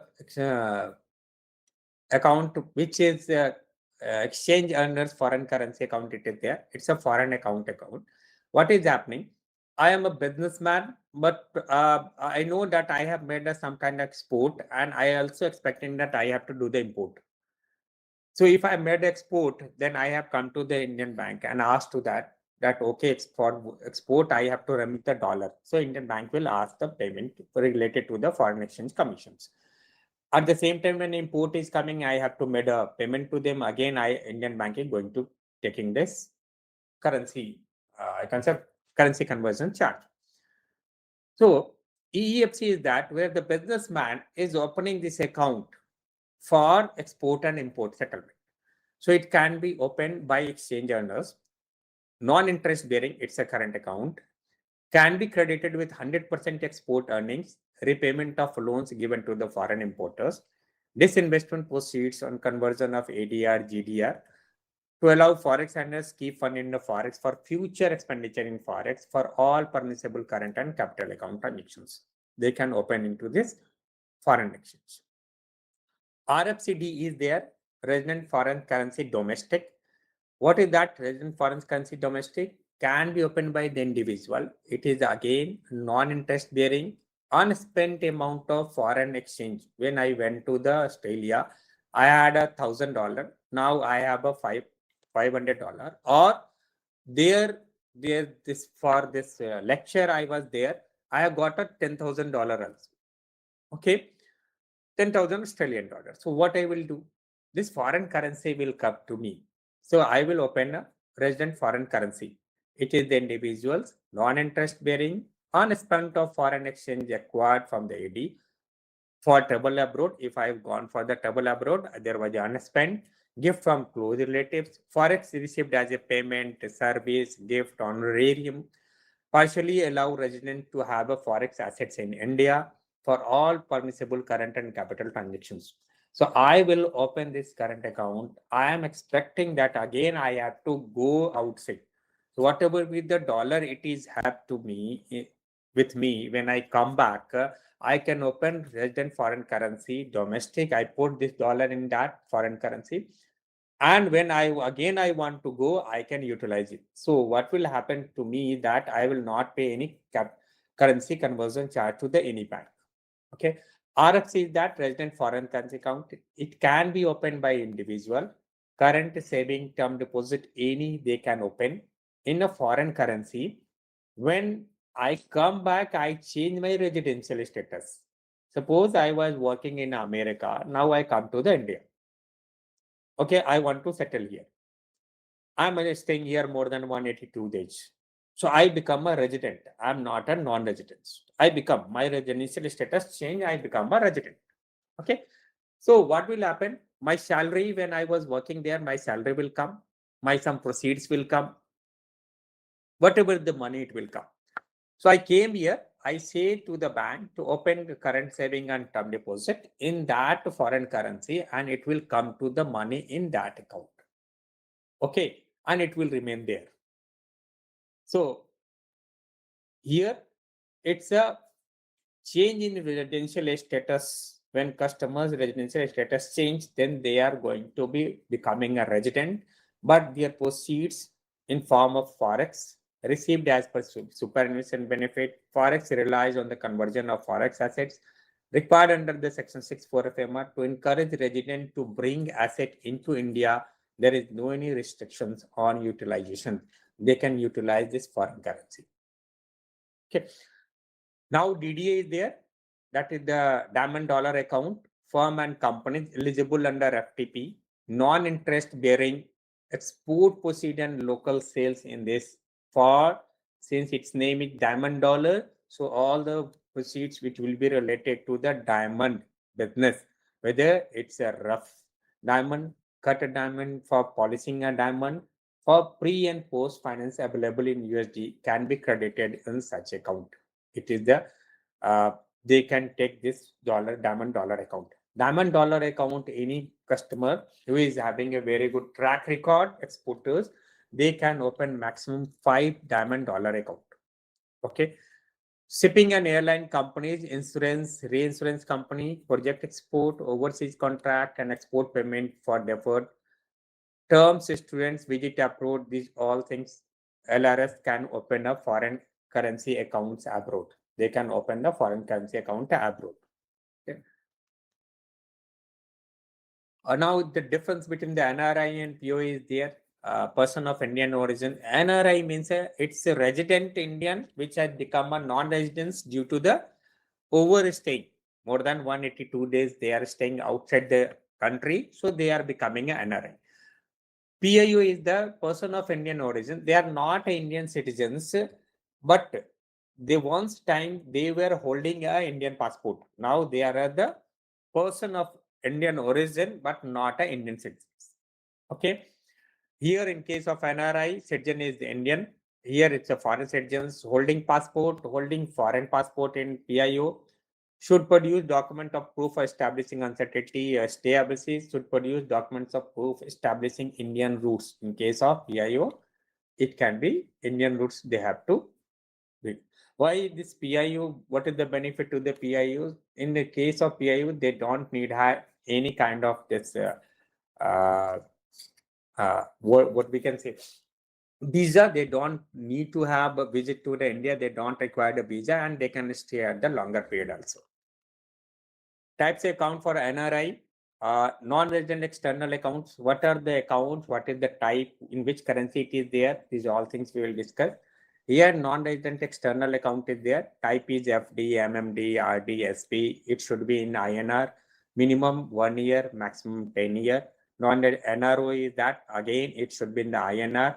Minimum for 7 days, maximum 10 years. FCNRB, it should be only in the term deposit like FD and MMD. Only 8 currency it has been, you can say, our bank has permitted that they can do only the 8 currency. They can maintain FDR and MMD in the 8 permissible 8 currency. If the minimum period is 1 year, maximum period is the 5 year. FCNRB. Joint account, they can open. Okay, that is allowed for the joint account, NRE, NRO, and FCNRB. They can open, but the condition is that they can open into the farmer and survivor conditions. Joint account with another person, that is permitted. Repatriability, it is there. When about the repatriability, fully repatriable in case of FCNRB. Non-NR is fully repatriable, but in case of NRO, only $1 million they can remit, subject to the tax after paying the tax. Interest, what is there? That is the repatriable, because interest is already been deducted by the tax. SNR account, I have already discussed about. Any person outside there having a business interest, it is there.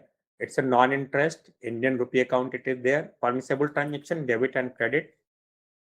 Incidental to the business proposed to be done by the account holder. Taxability, all transactions in an account will be subject to the payment of applicable tax. Since it is a INR, so it will be applicable tax. Tenure, concurrent to the tenure of the contract, period of operation, business of the account holder, In no case it should exceed 7 years, other than with the approval of Reserve Bank of India. Restriction of 7 years is not applicable to the SNR accounts opened for a specific purpose. If it is a specific purpose, the 10. Repatriable is 100% repatriable, it is there. So these are all about this account of the foreign exchange account what maintaining, customer is maintaining with the bank, and bank is providing a facility.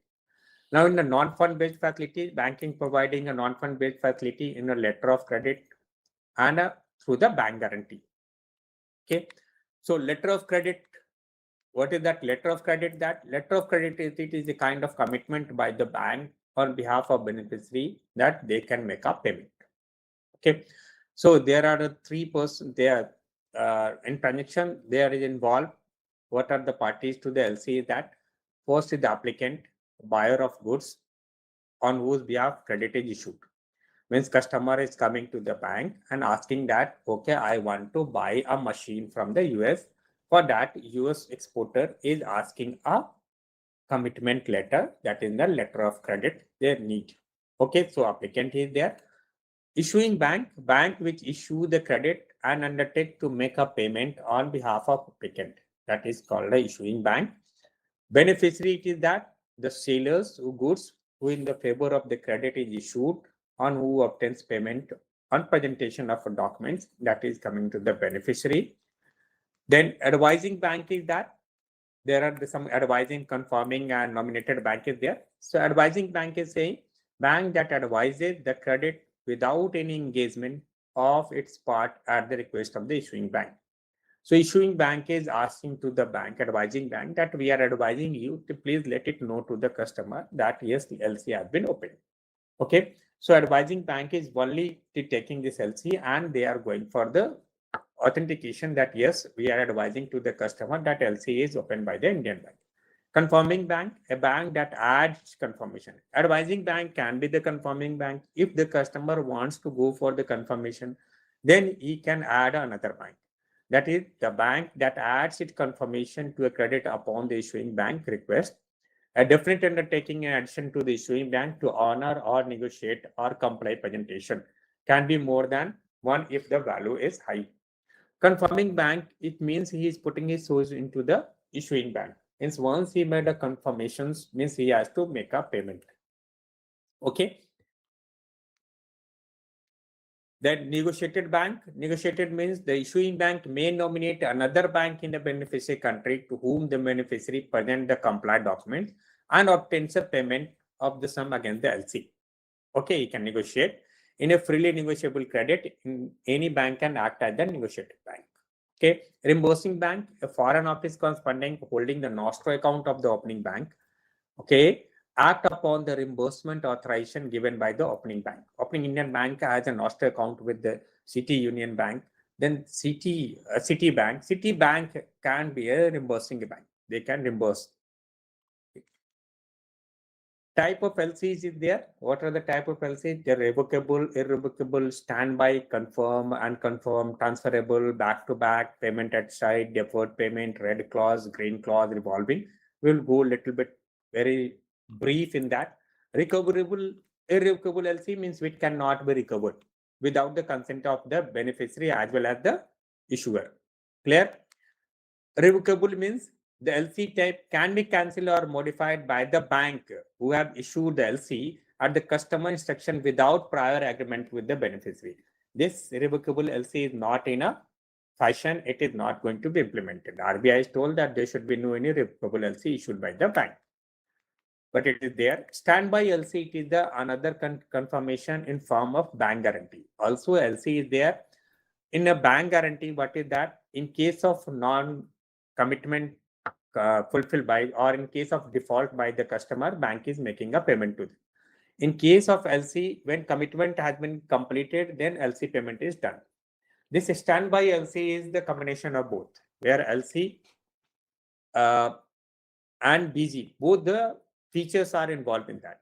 This LC is closer to the bank guarantee and gives more flexible collaboration opportunity to the seller. A standby letter of credit serve as a safety net by assuring the seller that the bank will make payment for the goods or services delivered if the buyer fails or to make a payment on time.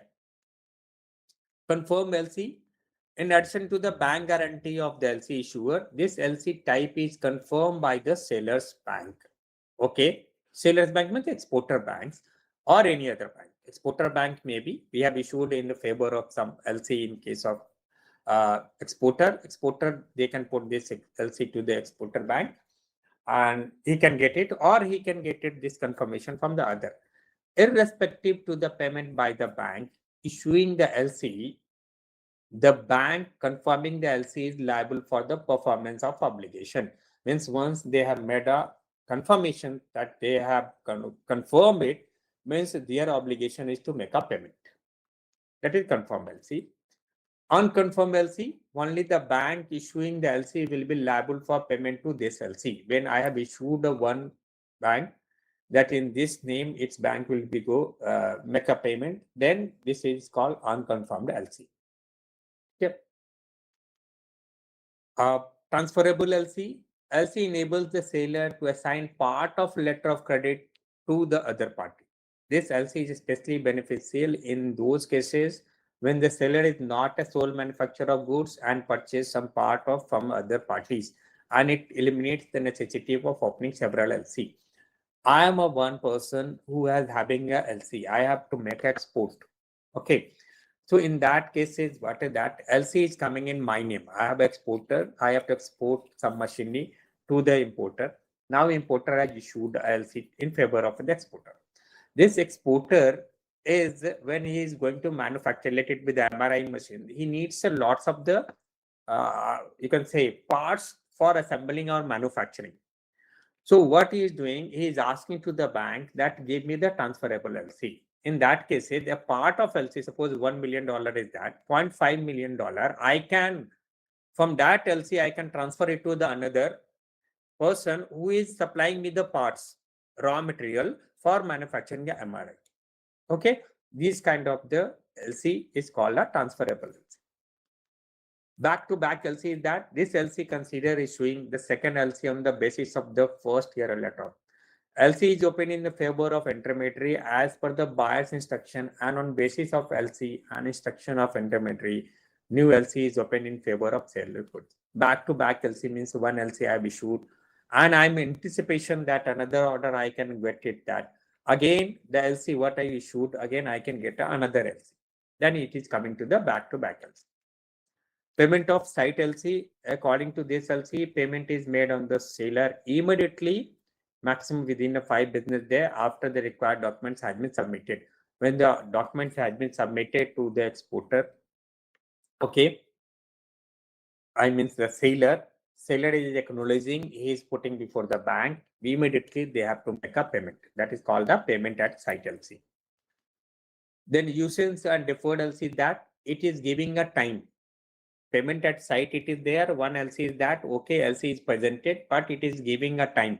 After the presentation of LC or seller, they have to make a payment. Make a payment. In that cases, he will get a time. Importer will get a time that, okay, I will make over a period of time. So according to the LC, the payment to the seller is not made when the documents are submitted. Okay. But instead at latter period defined in the letter of credit, that is already they have made an arrangement in the letter of credit. In most cases, the payment in favor of seller under this LC is made upon receipt of the goods by the buyers after the end of the sales periods. Means I have received the goods, I have verified, and after that I made the payment that I told that as per the LC, after receiving the goods, after 10 days you have make a payment. Then these 10 days is called the usance period or deferred payment LC. Red clause is there when LC permits nominated bank in the seller's country extending the financial assistance up to the stage of manufacturing of goods. Okay, this red clause is so term because it is usually printed in the red and the document draw attention advance payment and term of the credit. Since they have at the manufacturing of the goods label, they are going to get the money. Okay, under this red clause LC. But a green clause LC means even the manufacturing, they are going to provide you the stage of warehousing also. When LC permits nominated bank in the seller's country, extending the financial assistance in addition to the manufacturing up to the stage of warehousing also. Then it will come into the green clause LC. And revolving LC, a revolving letter of credit is a single letter of credit that covers multiple transactions. Staggered shipment, it is there over a long period of time. It used for regular transaction at the same commodity between the same buyer and seller. Revolving means a here condition is that same buyer and same seller it is there. Then I know that I made a payment, it will come to me. Again, I will make a, I can say produce the goods, I will supply, again the payment will come. So it will come into the revolving LC. So since the mechanism is there for the LC mechanism, so first is that agreement should be there. First criteria is agreement. Then customer, importer will come to the bank for applying LC. Bank issue the LC, letter of credit, and send it to the advising bank or confirming bank. Then confirming bank confirm it to the exporter. And then exporter is taking a, after getting a confirmation, he is producing the goods, he is manufacturing the goods and selling it to that. Then it's a shipped. Once it's shipped happen, after shipping the goods, the exporter will send the documents to the advising and confirming bank. And that confirming bank will send the documents to the issuing bank, and issuing bank after the collection, they will present to the importer, to the customer, and customer will make a payment, and this whole process will be over. That is the LC mechanism process. So now we are coming to the MCQ of Forex and export credit. Recent what is happening in a circular, we have gathered all the information on Forex and export credit. So first is that the general timeline for realization and repatriations of export proceeds for all exporter, including SEG, that it is that 15 months. Okay. Earlier it was what it is told, it was for the 1 year. Now it has come to the 15 months. They can go up to 15 months. They can, realization can be done. What is the maximum amount of Indian currency notes a resident can take outside India except Nepal and Bhutan? That maximum currency they can take outside India is maximum rupees 25,000. Indian currency they can take outside the country. For exports made through EDI ports, the exporter must submit the exchange control EC copy of the shipping bill to the AD bank within, when they have made export within the 21 days, they have to put it to the submit the shipping bill to the AD branches. Okay. The facility of exporters on self write-off unrealized export bill is subject to a limit of total export price realized in the preceding calendar. What happened? I have made export. Okay, I have made export of $1,000. But what I'm finding that I have got only $900. $100 is still it is there. Then what I have to do? I have to go for the write-off. Okay. So what now the facility exporter are now getting for the self write-off, it is the 5% for non-status holder, and status holder at 10%. They can do the write-off of last year total proceeds realized. Up to that amount, only 5% or 10% they can go for the write-off.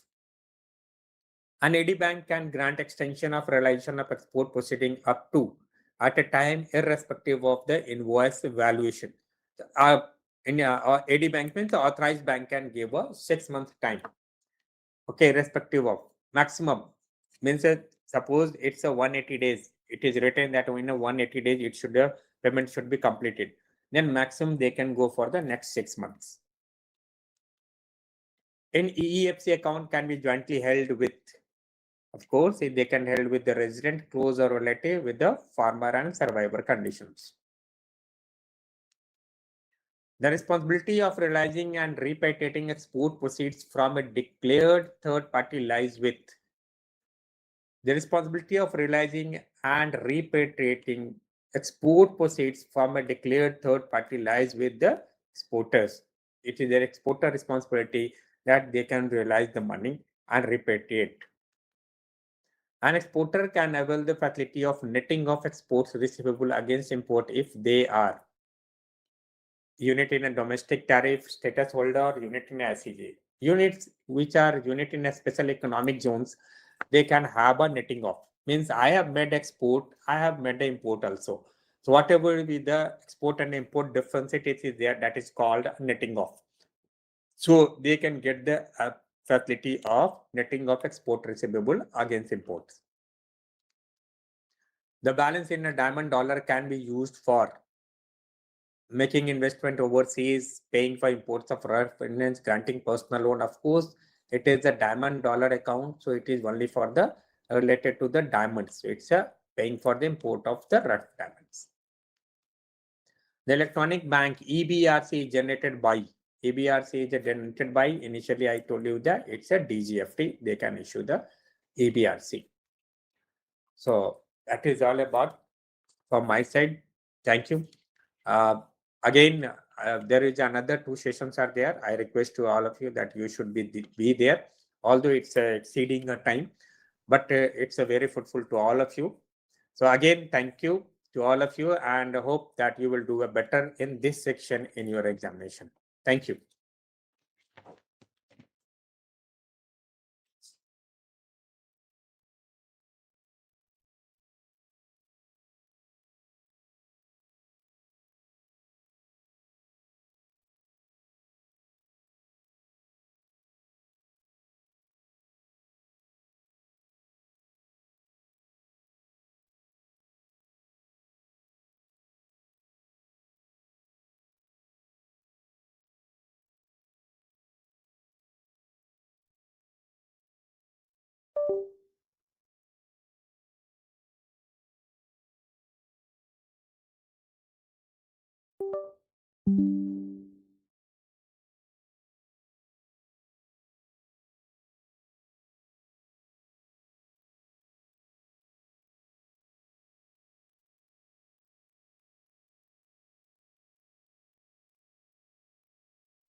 Okay, very warm good evening to all viewers who have joined us online, and I welcome you to this pre-promotion training program. At the outset, I would like to express my heartfelt gratitude to the All India Indian Bank Officers Association as well as Image Administration for giving me this opportunity to handle session on Indian Bank digital products and services. So before we jump into the topic, so let me introduce about brief in myself. I'm Ramajayam, Chief Manager Faculty at Image, and what I have done, digital banking is very vast. Digital products and services itself is a very vast topic, because in our bank itself, there are 3 different departments which are handling digital banking. So one is change management and digital adoption. So all the new products, new processes are introduced by them, launched by them. Then another one is digital business and fintech partnership, wherein they take care of financial technology, new ventures into technology. And also there is a digital banking division, digital banking department, which takes care of cards, ATM, debit card, credit cards and all. So it is very difficult to combine everything in 1 hour. So I have produced it in a capsule form. So you have to treat this presentation as a slideshow of keywords, reference points, guidance points. For digging deep, you have to refer the respective circulars of all these 3 departments. With that short introduction, we'll jump into the topic. So I have brought the very recent development in digital banking. Our bank has launched a virtual banking experience, abbreviated as VBX, which is a premium service offer exclusively from Indian Bank, designed to bring banking closer, faster and smarter for our valued customers who do not visit branches. So virtual banking experience is a strategic initiative designed to create a bank within a bank, offering a seamless, personalized and future-ready digital banking ecosystem. It aims to reimagine customer journeys by combining innovation, agility and deep customer centricity while ensuring secure, anytime, anywhere access to financial services. So this facility is available to all eligible customers in our IndSmart mobile banking app. So it offers 3 different tiers. First, we will see who are the target customers.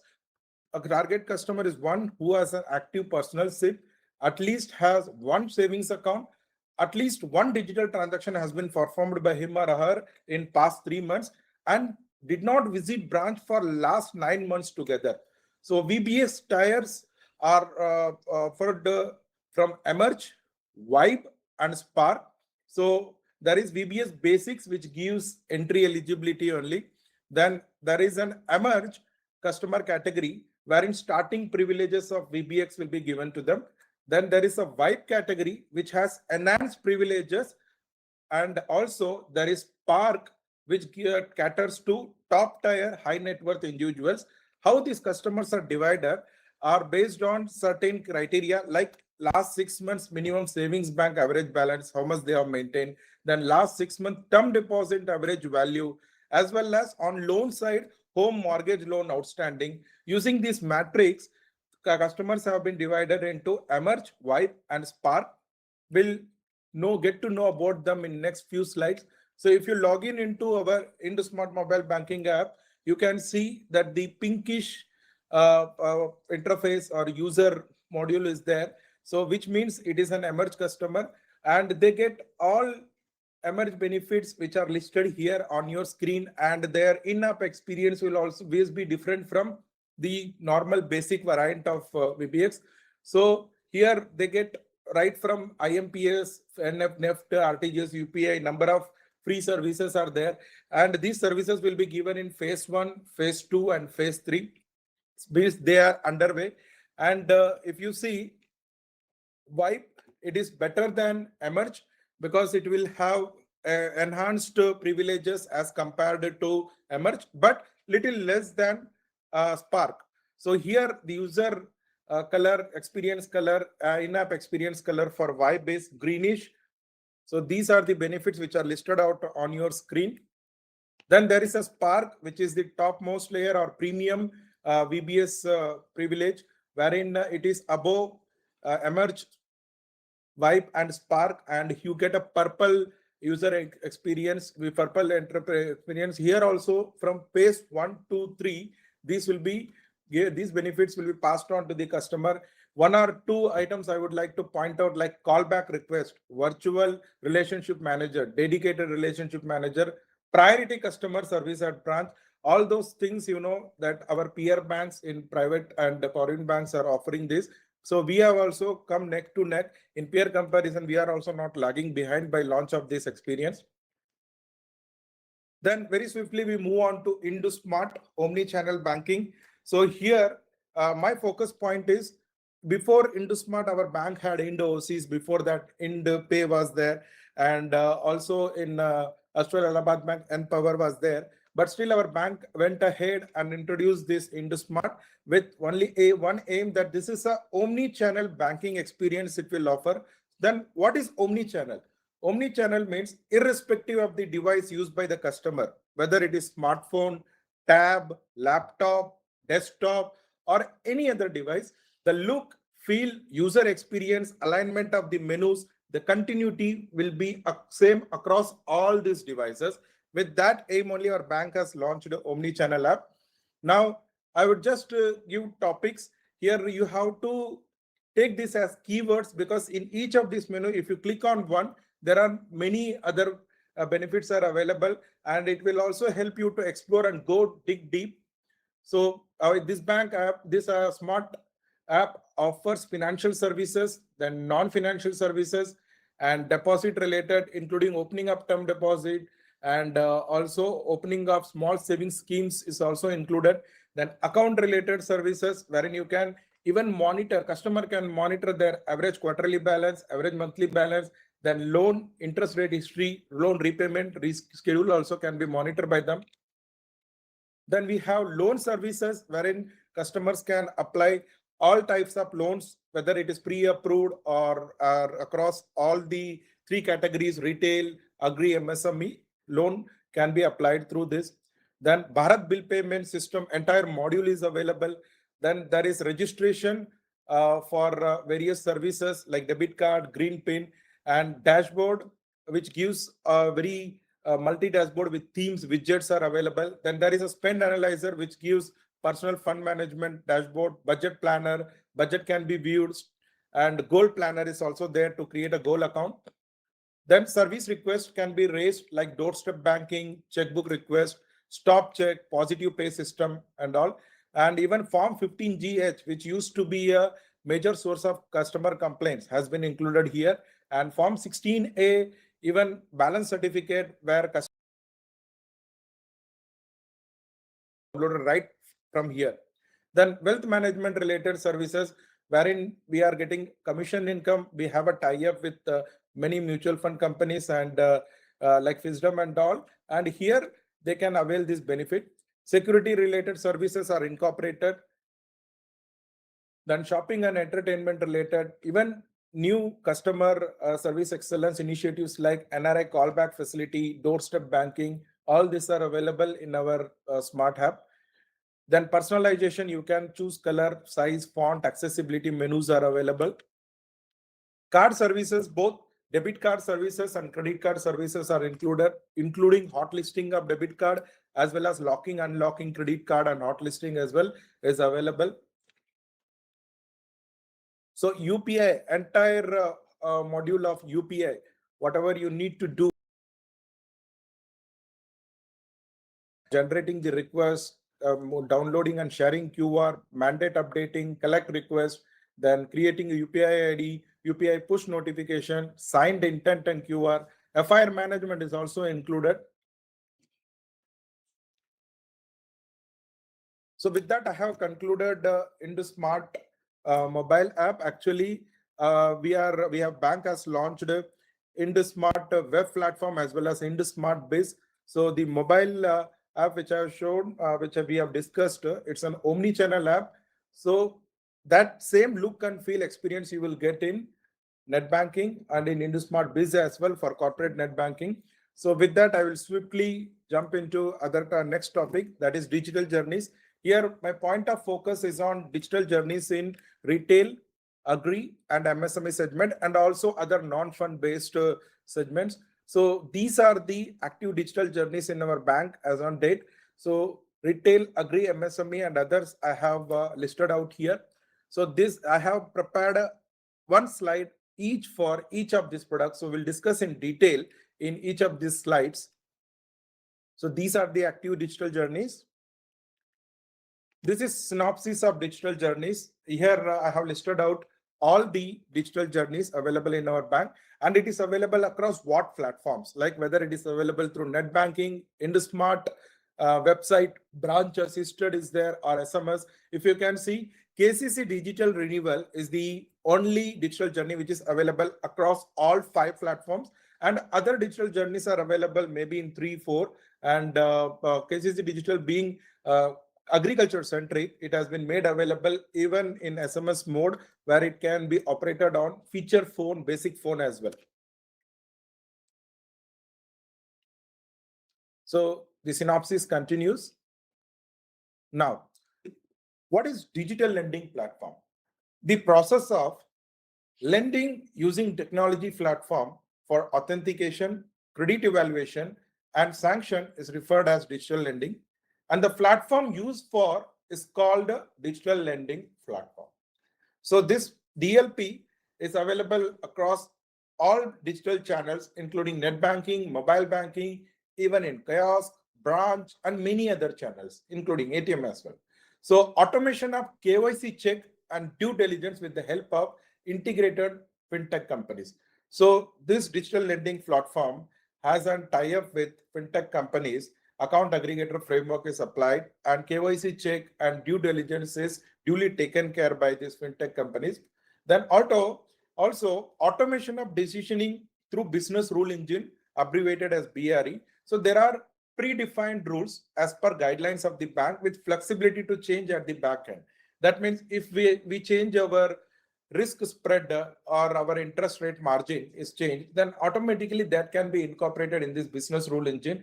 Also, if for a particular customer CIC score is this much and I want to amend it to a better one with the trap rating AAA model, you will be getting this much interest rate. All these complex calculations, all these metrics can be taken care by this business rule engine. And as per our guideline, we can modify, amend it as per our will.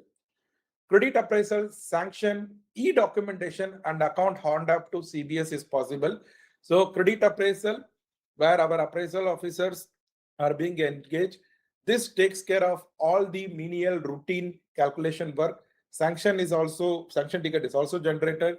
Documentation are also free-filled, error-free, and as well as the account opening is also taken care by this digital lending platform, wherein at the conclusion of the journey, loan account number or advance account number is created in CBS.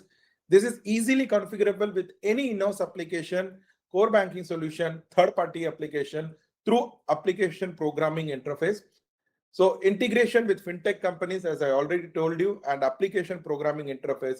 This is API is a kind of a middleware software wherein it helps different softwares to communicate and exchange data in a streamlined manner. So these many benefits are there. Apart from that, there is e-sign available, there is e-stamping available. So we will jump into each and every slide where each digital journey is mentioned. So staff OD, here all serving employees are eligible. You know that when compared to OD, which has been sanctioned in manual days, this hardly takes after vigilance clearance within 48 hours we have to apply, and there is a straight through journey process. So STP, straight through process, once you apply, automatically the loan handoff and loan document creation, everything is taken care by this digital journey itself. Automatic limit creation and enhancement is also possible in CBS. You can also digitally sign the documents where NESL facility is available. Where it is not available, manual option is also available. The digital education loan, again, it focuses on student borrowers, wherein all existing and new individual customers through Prime Minister Vidya Lakshmi portal can be covered. One great thing about this is, so this loan assessment, credit risk assessment is taken care by the system itself. Many a time our officers used to struggle and the student borrowers used to come for a dispute that you are not sanctioning my loan despite of multiple visits to the branch. But using this digital journey, what the owners of sanctioning the loan, owners of appraisal is transferred to the computer, to the digital platform. So whenever they come, we can easily show this DLP platform is deciding that you are eligible or not eligible. So this acts as one supporting tool for the branch managers as well. So here need-based finance, depending upon course fee and others fees is calculated. No maximum loan amount restriction is there for education loan. Students admitted through management quota is not eligible, and all eligible courses in graduation, post-graduation, degree and diploma are eligible here. Hassle-free branch assisted digital journey is there.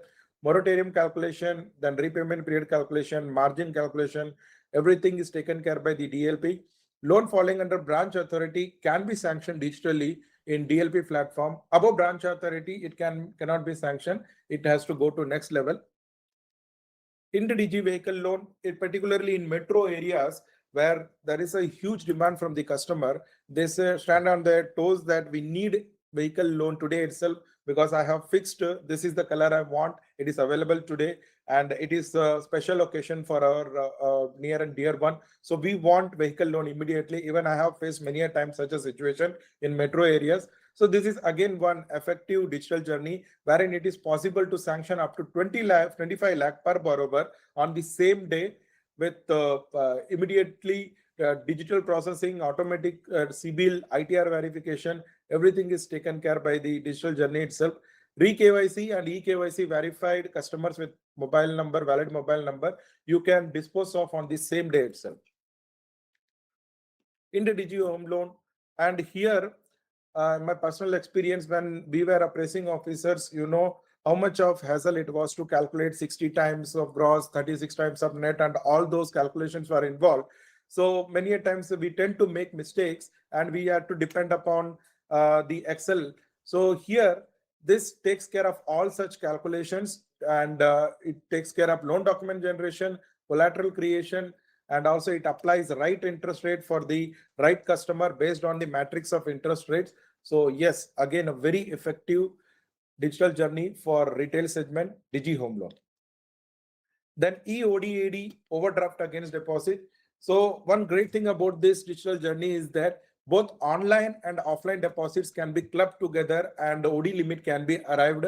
And a branch assisted journey, there is no upper limit under this. And VRD or lien is marked in the deposit. They will automatically be disqualified for loan against the deposit. So here you can cover both bank staff, ex-staff, and individual customers as well be covered.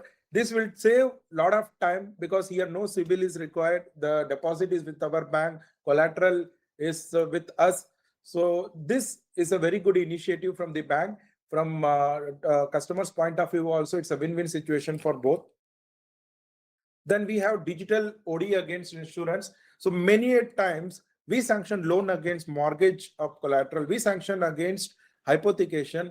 We even sanction against pledge, but rarely in my 12 years of service, we have rarely sanctioned a loan by assignment of policy. And that is not too often we do because it is very complicated. We have to assess the surrender value and all. Also, here, this digital OD against insurance is offered against Aditya Birla Sun Life Insurance and SBI Life policies, wherein it is very difficult to canvass the third-party products. But through this, we can give them assurance that we have a digital journey which takes care of loan against these policies. Also, it helps them to get that confidence that even if tomorrow funds are needed, we can pledge, we can assign it and get the loan. So physical policy bond to be submitted at customer's home branch for assignment. That is the only criteria. Other than that, it is very much effective. We have secured credit card. Again, term deposit in individual name with mode of operation as self accounts are eligible to get a secured credit card. So many people, they will question that ODAD is available, which where you offer loan against deposits or overdraft against deposit. Why we need to go for secured credit card? So definitely one thing you have to tell that in secured credit card, you get interest-free credit period starting from 15 to 45 days. But in ODAD, the account is charged interest right from the day of debit. So that is one big differentiator. Apart from that, there are many credit card joining benefits, offers, perks, cashbacks are available. So all those can come in handy while you pitch this product to the customer. Next, we have retail jewel loan, which is branch assisted, maximum 35 lakh per borrower we can give. And here, re-KYC, eKYC verified with valid mobile number accounts are eligible. Again, hassle-free branch assisted digital journey. This is they say jewel loan is bread and butter for our banking industry. So this is our go-to journey in case of retail segment. Then we have PM Surya Ghar rooftop solar loan scheme, which is a branch assisted journey. So here, Ministry of New and Renewable Energy is putting a lot of thrust upon green energy. So this is a very good initiative in that aspect. Here, installation of solar rooftop at retail level, maximum loan amount you can give 6 lakh rupees, and subsidy amount for 1 kilowatt 30,000 is given, for 2 kilowatt 60,000, for 3 kilowatt 78,000 is given. and all applications will be routed through Jan Samad portal. There is an integration between our bank and Jan Samad portal. So again, maximum subsidy amount of 78,000 is available through this digital journey. In the GST advantage, here one good thing about this is there are many checks and balances like GST and Udyam registration is mandatory. CIBIL score should be above 750 and above. Then customer should be having a minimum 1-year relationship. So when these many metrics or these many rules are there, if you use digital journey, it takes care of all those validations. Without our manual intervention, all those validations are taken care by the digital journey itself. Then in the GST advantage renewal, so customers who have availed OCC limit under GST advantage product, they can avail this. So all other terms and conditions related to GST advantage remain same. So whenever there are two digital journeys created for a same product, like in the GST advantage and in the GST advantage renewal, similarly, Jewel Loan Agri and Jewel Loan Agri repledge and new two different journeys are created. It means that in one journey, the number of steps are less.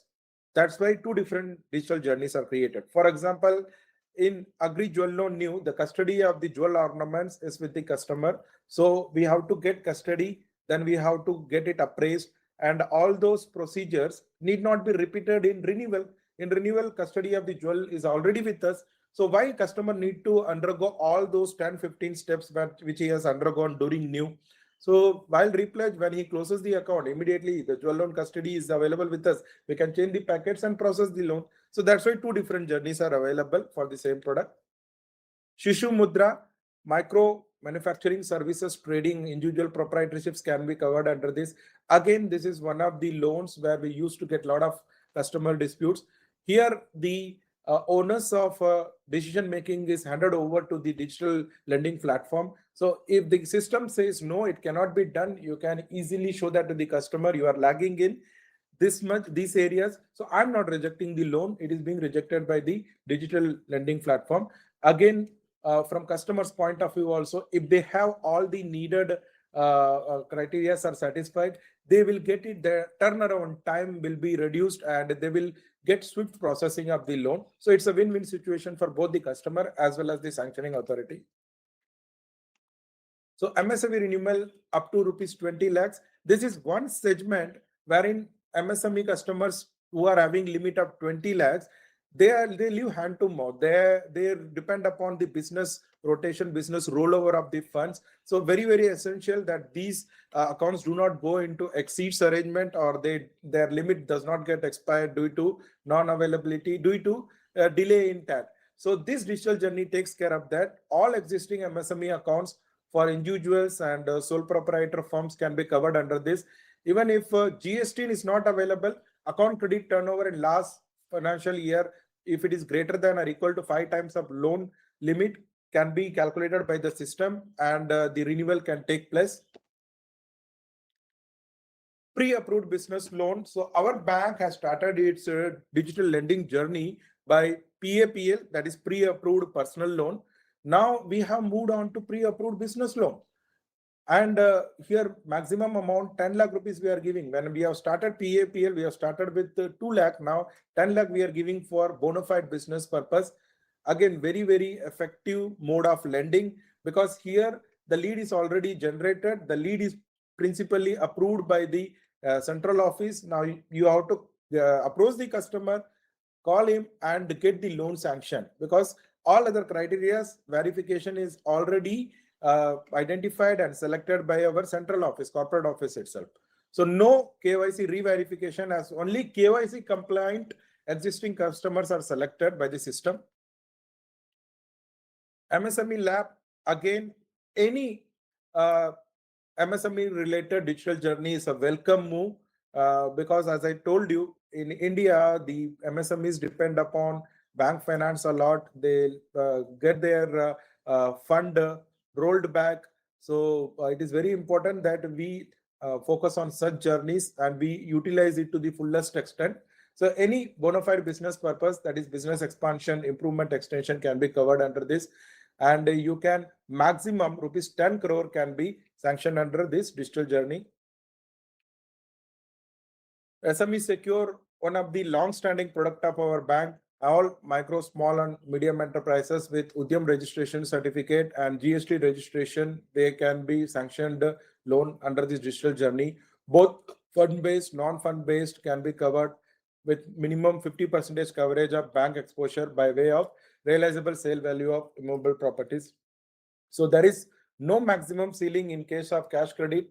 For secured overdraft, 2 crore ceiling is there. General MSME, so working capital requirement, purchase of fixed asset, construction of building, all those which are not falling under any structured loan products can be covered under this digital journey.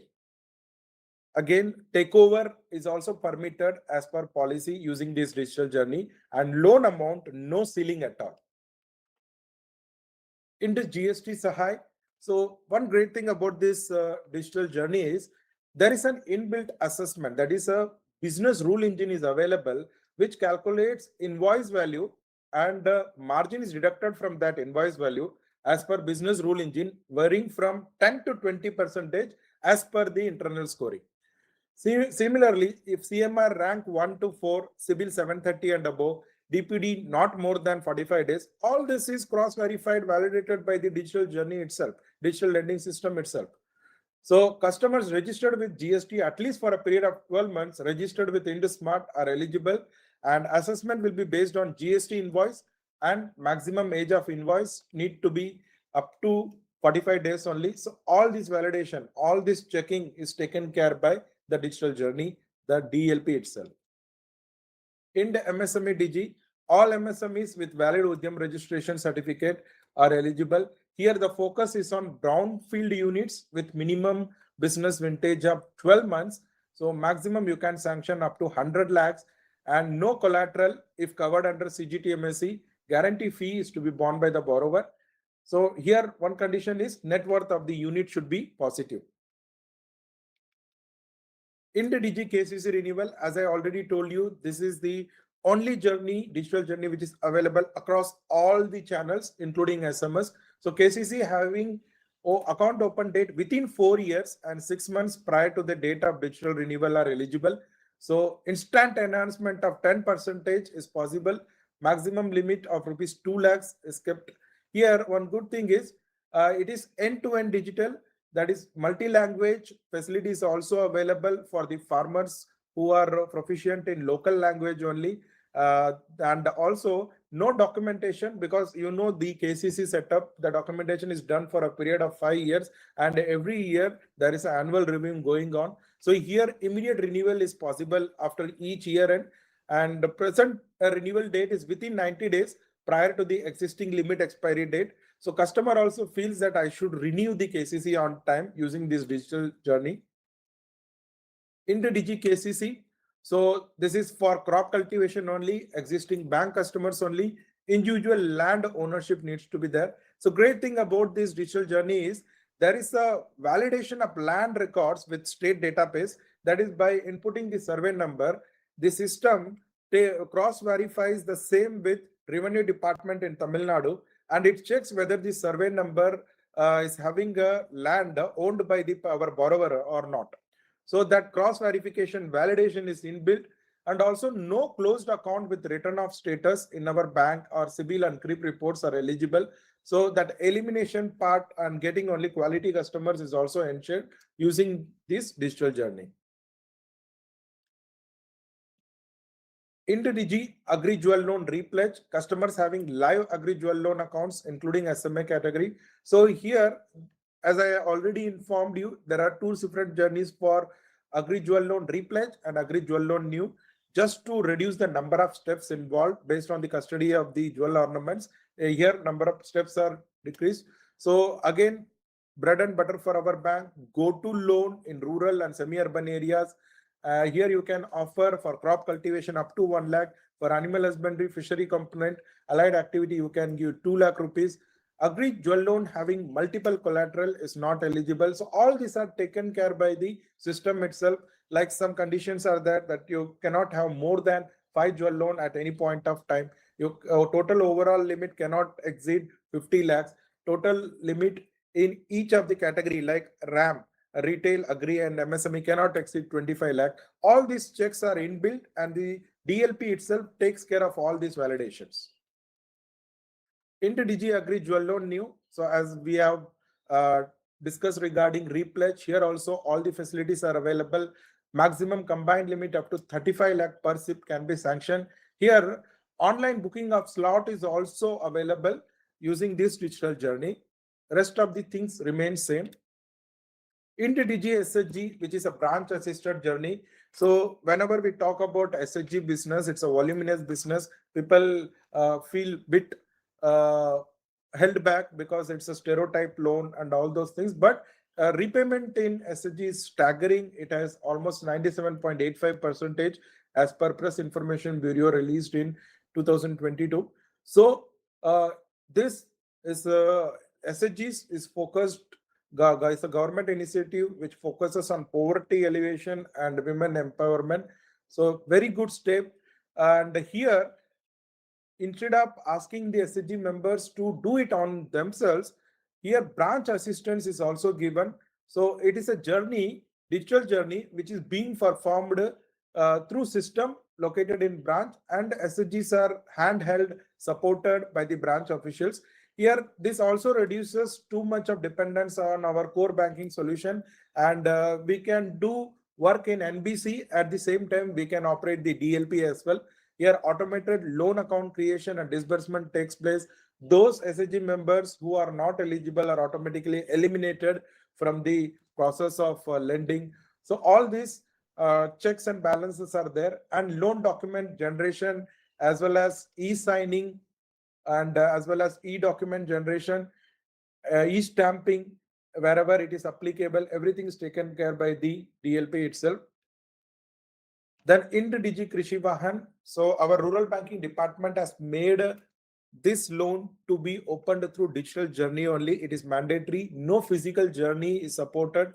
So they have made it mandatory. Very good move, because it focuses on individuals and farmers for purchase of tractors under custom hiring, agri support services. So technological upgradation is possible using this journey. So when technological upgradation in agriculture has to be brought, so we are using this digital journey to bring that revolution. Here, automated loan account creation and disbursement takes place. And here, whatever dealers payout is there, that also is processed. So very good move by our bank. Into Digi KCC Dairy, again focusing on agri segment, and in KCC those are into allied activity, especially dairy is being focused here. And here assessment is based on scale of finance for working capital per animal into number of units as fixed by DLTC and NABARD. So based on district, based on the location, based on the village, that unit cost is also cross verified. And here in SB account, total milk proceeds credit per month should be more than or equal to 2,000 in last 3 months. This is only possible if you use digital journey. Otherwise, if you sit down for calculating it manually, it will be very, very difficult. So KCC Gold Plus, again, this is the hybrid product which combines the benefit of KCC as well as jewel loan. Here, this allows KCC customers to avail higher limit by offering jewel ornaments as security. In the digital insurance platform, here motor insurance for private vehicles can be generated. It is end-to-end digital. New policy issual and policy renewal is possible. There is an option to download policy at any time. Instant policy gets generated. Again, very effective. Then insurance, Universal Sompo General Insurance Company, wherein you can avail health 2 or 4-wheeler insurance. This is for the customers who are holding savings bank account with us. Here also instant processing and option to download policy at any time is there. This is also end-to-end digital. Maruti Suzuki Small Finance. So this not only acts as a lead generation platform, wherein we have our Indian Bank customers going to Maruti Suzuki, but it also caters to those customers of Maruti who are not having any account with us. They can also apply.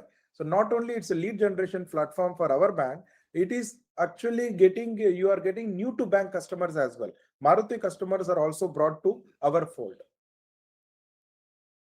NCMC, National Common Mobility Card. So one great thing about this card is that it can work offline. You know, this card is used in metro stations, which are mostly located in underground.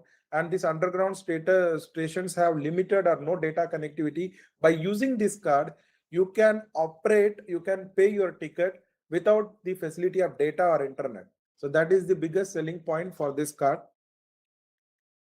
EOTS, EU on-time settlement. So again, very, very effective. I remember that whenever we used to go for OTS in SHG and up to 10 lakh rupees loan, there will be always request from the customer, the defaulter, that we need extra concession. If you give some more benefit, then we will close it today itself. But that time we will be helpless, that we have to take permission from the next higher authority. All those coordination, communication was very difficult. Now with this OTS proposal, not only we can dispose of the loan, the OTS which is at our power, next higher authority also the communication has become more straightforward. It is streamlined.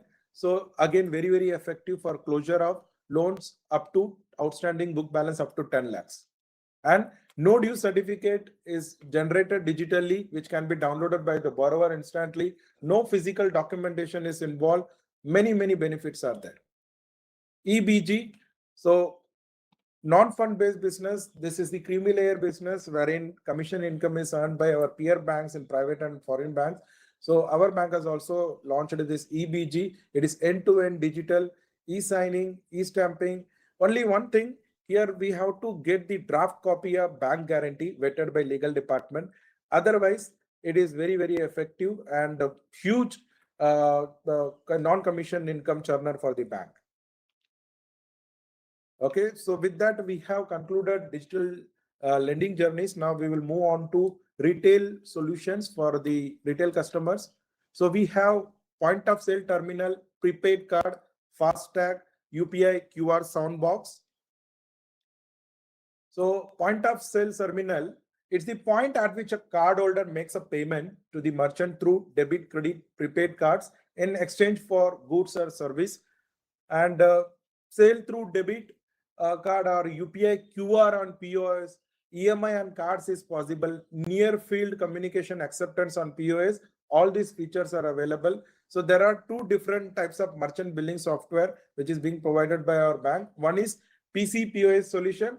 One is in-app solution within the device. So we'll try to explore in detail in next slide. So cash at POS is available. Cash withdrawal can be done at any Indian bank point of sale terminus using any bank's debit or prepaid card. So the merchant will make transaction and provide cash in hand to the customer. Maximum 2,000 rupees can be done. EMI can also be availed by the customer at POS terminal. Then UPI QR on POS. Dynamic QR code can be generated in POS machine using the option UPI QR. Customer can open any UPI app and make transaction. No MDR charges are levied. Settlement is also made instantly. Even international card acceptance is available in our POS. Then Sodexo card payment for businesses which are into food categories. Sodexo cards which are issued by the corporate companies are also accepted in our POS terminals. Next, we move on to prepaid cards, which includes gift card, mass transit card, NCMC, and reloadable general purpose cards. So very recently, our bank has got into a tie-up with Government of Tamil Nadu and the Singara Chennai prepaid card, which is a unified national common mobility card design adopted by Chennai Metro Rail and Metropolitan Transport Corporation under the Singara Chennai One City, One Card initiative for enabling convenient and cashless travel in Chennai. So it is accepted for travel in MTC buses, metro rail, and for paying parking fees in metro stations. So not only this brings us much needed income from these customers, but also it develops a kind of a brand reputation. Our logo is displayed everywhere. And we also develop a kind of a rapport and relationship with the government authorities. So very good initiative from the bank. Then merchant QR code with soundbox. So here merchants can accept payments through UPI QR by displaying the QR code instead of accepting in mode of cash. So customers can scan the QR code and make payment using any UPI app. So this device is installed with a SIM-based connectivity. So when a customer makes a payment by scanning the QR code, Soundbox immediately notifies merchant about the successful payment with a loud notification in the preferred local language as well. Very useful for street vendors. Dynamic QR can be generated in Soundbox screen, and payment is done through UPI and NFC enabled cards. Tap and pay facility is also available. So UPI QR Soundboxes are provided under waiver that is free of cost for eligible current account holders. So this is there is self onboarding portal is available for this UPI QR Soundbox, and here QR code is sent via WhatsApp in PDF format to the merchant so that they can print on their own without depending upon the bank to dispatch the QR code. They can print any numbers and paste it wherever they want. Physical QR code standy kit is also dispatched to the merchant's location for use. Next, we move on to FASTag. FASTag is a toll gate payment solution for our bank. Customers already having FASTag of another service provider can also buy Indian Bank FASTag. So after activation of Indian Bank FASTag, customers will have to remove old tag from vehicle screen and paste Indian Bank FASTag. So they can apply through our bank's website and they can recharge Indian Bank FASTag online as well. So this is available for both retail as well as corporate customers of our bank. Next, we move on to fintech solutions for government departments and other institutions. So we have just discussed regarding retail solutions. Now we are moving on to solutions for government departments and organizations, corporate companies. So first one is SNA solution, then DBT platform, solution to municipal corporations, API banking, application programming, interface banking, e-rupee, IB Sugam, bulk payment management system, then Indepension, ePPO generation, then mobile app for apartment society management, web-based general provident fund solution, salary solution for central government employees, cess collection portal, religious institution management, hospital management, dynamic UPI QR, then payment gateway or vCollect, IB Collect, multi-utility payments, prepaid card. So these many solutions are available for the non-individual customers. Now I have slide for each of these products. Let us discuss in detail. So SNA solution, which is a single nodal account or central nodal account solution integrated with public fund management system for state sponsored schemes, central sponsored schemes, central sector schemes. So the list of major accounts is available on your screen, which includes state entities, central entities, and this solution is offered in 4 models, and all the 4 models are made live by our bank. So these are the 4 models. You can go in detail regarding this. Each of them offer a better service from the one model based on requirement, individual requirement. Each and every organization, each and every government wants different types of facilities to be made enabled. So all these 4 offer customized services as per the requirement of the non-individuals or the financial institutions. Direct benefit transfer platform. So here multiple schemes are offered in one window. Many benefits of direct benefit transfer are there.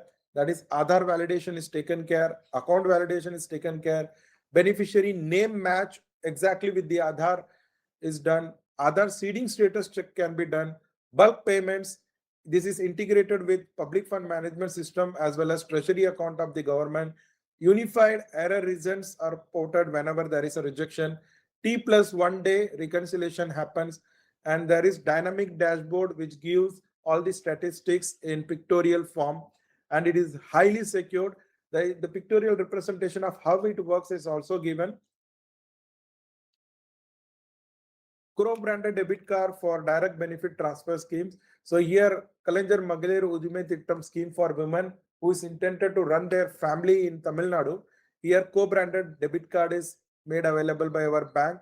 Then Pudumai Pen scheme for girl students in Tamil Nadu. Again, one more co-branded debit card. Then Tamil Pudalvan scheme for boy students. Here also co-branded card is given by our bank. So this co-branded card not only gives service to the customers in their hand, but also it acts as a brand promotion initiative by our bank. Then municipality tax collection system. So municipal corporations in various regions are responsible for the administration of urban area and plays a pivotal role in local governance, including collection of taxes. To address this need, our bank offers a comprehensive digital tax collection solution for digitizing the operations of the urban local bodies, that is municipal corporation as well. So what are the services offered under municipality tax collection system? So property tax, water tax, wastage or sewage tax, license management, birth and death certificate, marriage registration certificate, customer management, NOC for various purposes, complaint and grievance management, report management, customer management, basic geotagging, then website for municipal corporation and mobile application, collection module through WhatsApp, advertisement, hoarding, community hall booking, citizen facilitation centers, building permission, citizen center service module, challan management, web-based collection panel. Everything is made available under one single umbrella by our bank to these municipal corporations. Then religious institution management solution is offered for temples.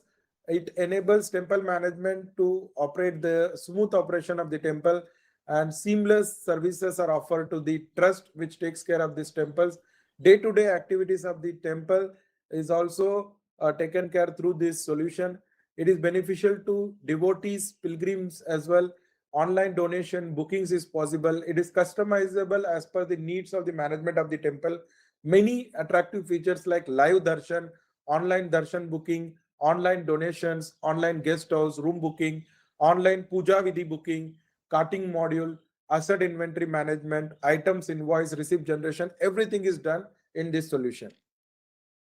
Then application programming interface banking service. So API is a middleware software which helps different softwares to communicate with each other and exchange data amongst themselves. This facility makes banking transaction without logging to bank's internet banking portal possible. So robust API gateway for integrating with software of government departments and corporates is made available. This is high-end security is available for APIs. So major APIs which is offered by our bank is payment APIs, which includes NEFT, RTGS, IMPS and internal funds transfer. Then account statement API, then balance inquiry API, payment status inquiry API, beneficiary account validation, that is penny drop to check whether the account number is correct. That is also API. Then even KYC verification API is also formulated by our bank. The list of APIs available in middleware platform is listed out, which includes account validation, Aadhaar XML verification, mobile number authentication without OTP, personal email authentication without link, FSSI license authentication, FDA license, then Udyam number verification without OTP, PAN validation, Aadhaar eKYC seeding, GSTN validation, driver license authentication, voter ID authentication, passport, electricity bill authentication, LPG, payout, CIBIL score verification, telephone, landline authentication, income tax challan authentication, import exporter code detail profile, entity name search in Ministry of Corporate Affairs site, ITR authentication, shops and establishment license, account balance and statement authentication. All this helps our bank to get in easily communicate at communication with the fintech companies is streamlined. It is possible because of this middleware platforms only. E-UPI prepaid voucher. It is a digital voucher wherein you can issue up to rupees 1 lakh e-rupee. So cashless and contactless instrument for digital payment. Beneficiary gets the voucher on his or her phone in the form of SMS or QR code. User can redeem the voucher at designated center that accepts it. Account is not required for the beneficiary to redeem the voucher. There are many attractive features like it is person specific and purpose specific, operable even on a basic features phone also it can be used. It can work in places with no internet connectivity at all, can play a huge role in direct benefit transfer, very cost efficient. It assures real-time payments to the service provider. Next, we have IB Sugam bulk payment management system, which is centralized payment management solution for automated disbursement of funds to bulk beneficiaries. Here you can do public fund management system. Also, integration is not required. It is a customized solution is available for each and every organization government or non-individual customers. Without any manual intervention in data, this can be done. Bulk file upload is possible. Bulk beneficiary fund transfer is possible through this application. Pension, ePPO generation and pension processing, which is in-house developed end-to-end solution for pension disbursement starting from PPO generation to monthly pension payment. Then we have Resident Welfare Association app, wherein all apartment societies and resident welfare associations in gated communities and modern apartments are using society management apps for serving their members and also for payment collections. Our bank has partnered with software companies which provides apartment society management applications such as Adda and Apna Complex. Through that, this is made possible. Then web-based general provident fund solution, wherein transfer of fund, withdrawal of fund on retirement, loan withdrawal, interest calculation, employee contribution, and ready-made MI is also given to the employer. Then we have web-based salary solution, which focuses on central government. So 7th Central Pay Commission compliant solution is available. Quick processing, multiple layer of verification, salary slip generation, easy user management, easy deduction computation. Everything is possible. Everything which is needed for salary processing and disbursement of salary is made available through this solution. Then cess collection portal. Bank has developed an in-house cess collection portal for state building and other construction workers welfare board to collect 1% cess on construction activities. Hospital management solution. Here we provide appointment module, inpatient IPD management, nursing station, OT management, diagnostic and laboratory, MIS report, financial accounting, asset management, pharmacy. Everything is brought under this one hospital management solution. Dynamic QR code solution. So there are many salient features of this particular solution. It is a bill payment system wherein QR code is printed on the bill with specifications of bill amount, consumer number, bill due date, etc. So customer scans QR code on bill and makes payment using any UPI app.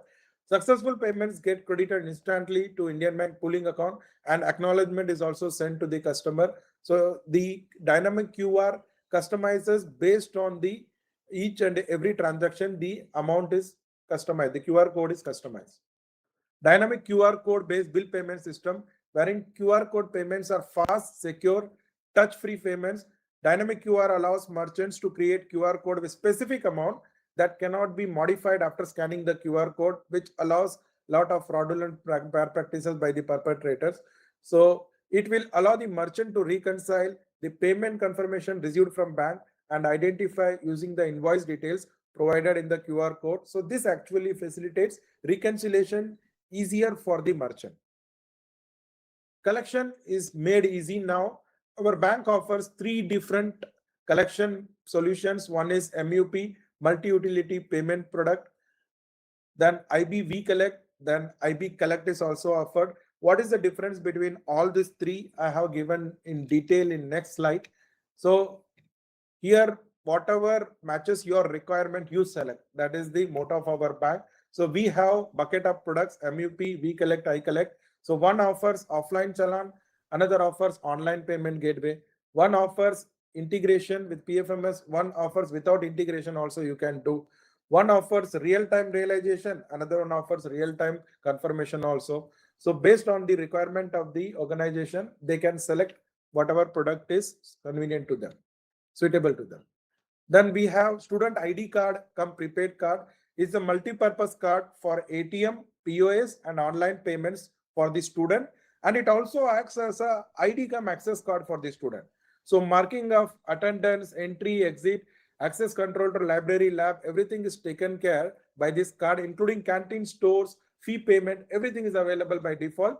And it also acts as a banking product wherein he can withdraw and pay or do transactions in e-commerce as well. Closed loop payment system is offered to Indira Gandhi Institute of Medical Sciences, Patna, which provides a restricted payment infrastructure in which the issuer and the accepting merchant are part of the same ecosystem.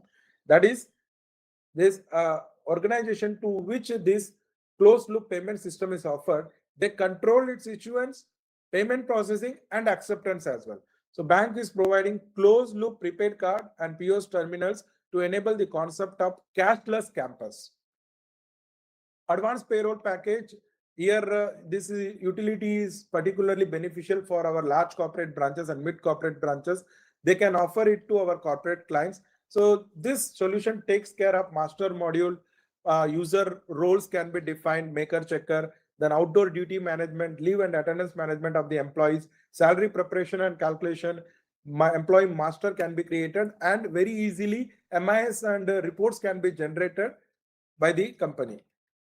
University management system, it takes care of admission management, student record management system, exam management system, MIS reporting, attendance and leave management, payment gateway services, employee management. So entire university management is provided through this one solution.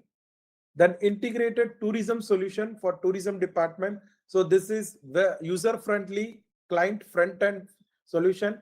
It has effective MIS and reporting modules, multi-channel payment acceptance is there, user access rights management, dynamic information update, help desk support is also available in this.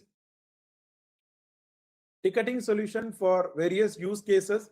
So here it's a single window system for ticketing, QR code-based payment system. So here no manual intervention is involved. It offers speedy collection management, no cash handling requirement, integration with maximum digital channels to top up the prepaid card is possible using this solution. Then coaching and hostel management solution. It is very, very easy fee management system, which offers which is offered to coaching and hostel customers. Then there are various awards and accolades. To conclude with our digital initiatives in our bank, we will go through various awards and accolades. So I have listed out some awards and accolades wherein some are for digital and some are digital enabled. For example, we are winner for overall data quality recognition at East 7.0 citation. We got many digital awards like prestigious cost award for Project Wave and SMA collection proclivity predictor. Also, our bank has received the Economic Times Chief Information Officer Award for Enterprise IT Excellence in 2025, Excellence in Technology Implementation, Future-Proof Digital Infrastructure. In continuance with that, our bank has also received AIBOA Annual Banking Technology Conference 2024, special mention under large bank segment, best digital sales, payments and engagement, best tech talent and organization, best AI and ML adoption, and best financial institution. Recently also I have seen in the feeds on social media, our bank has again received this very covetous account award. Then also we received digital payments awards from Ministry of Finance for outstanding performance in digital payments in public sector bank category. Third position we were placed. Then for merchant onboarding in difficult geographies and remote areas, we got a special mention account. Also, we are the winner of Best Cloud Initiative of the Year by Economic Times Edge Recognition in 2024.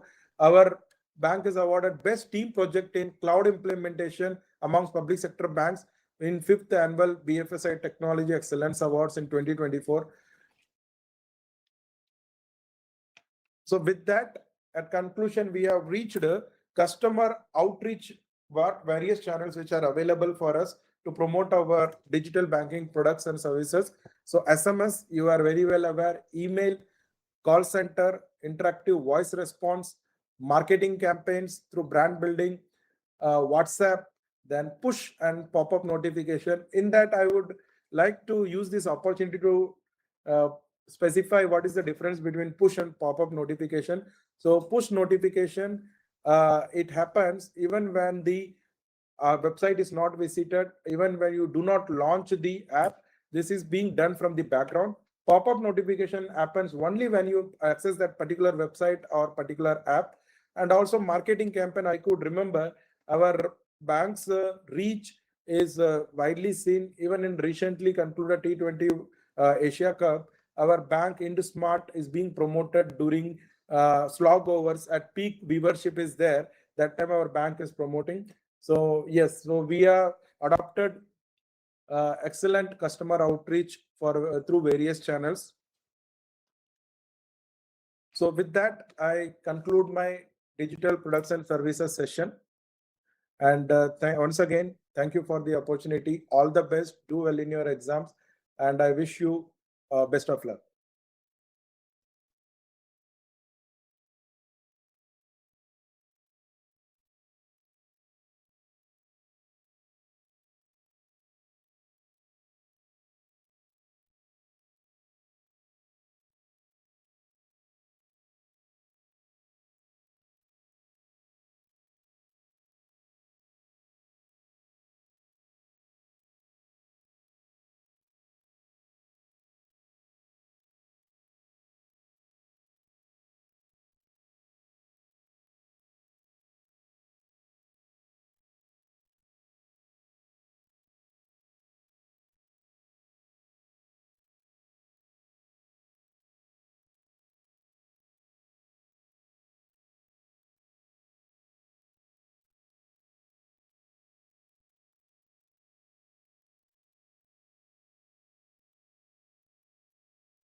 Started.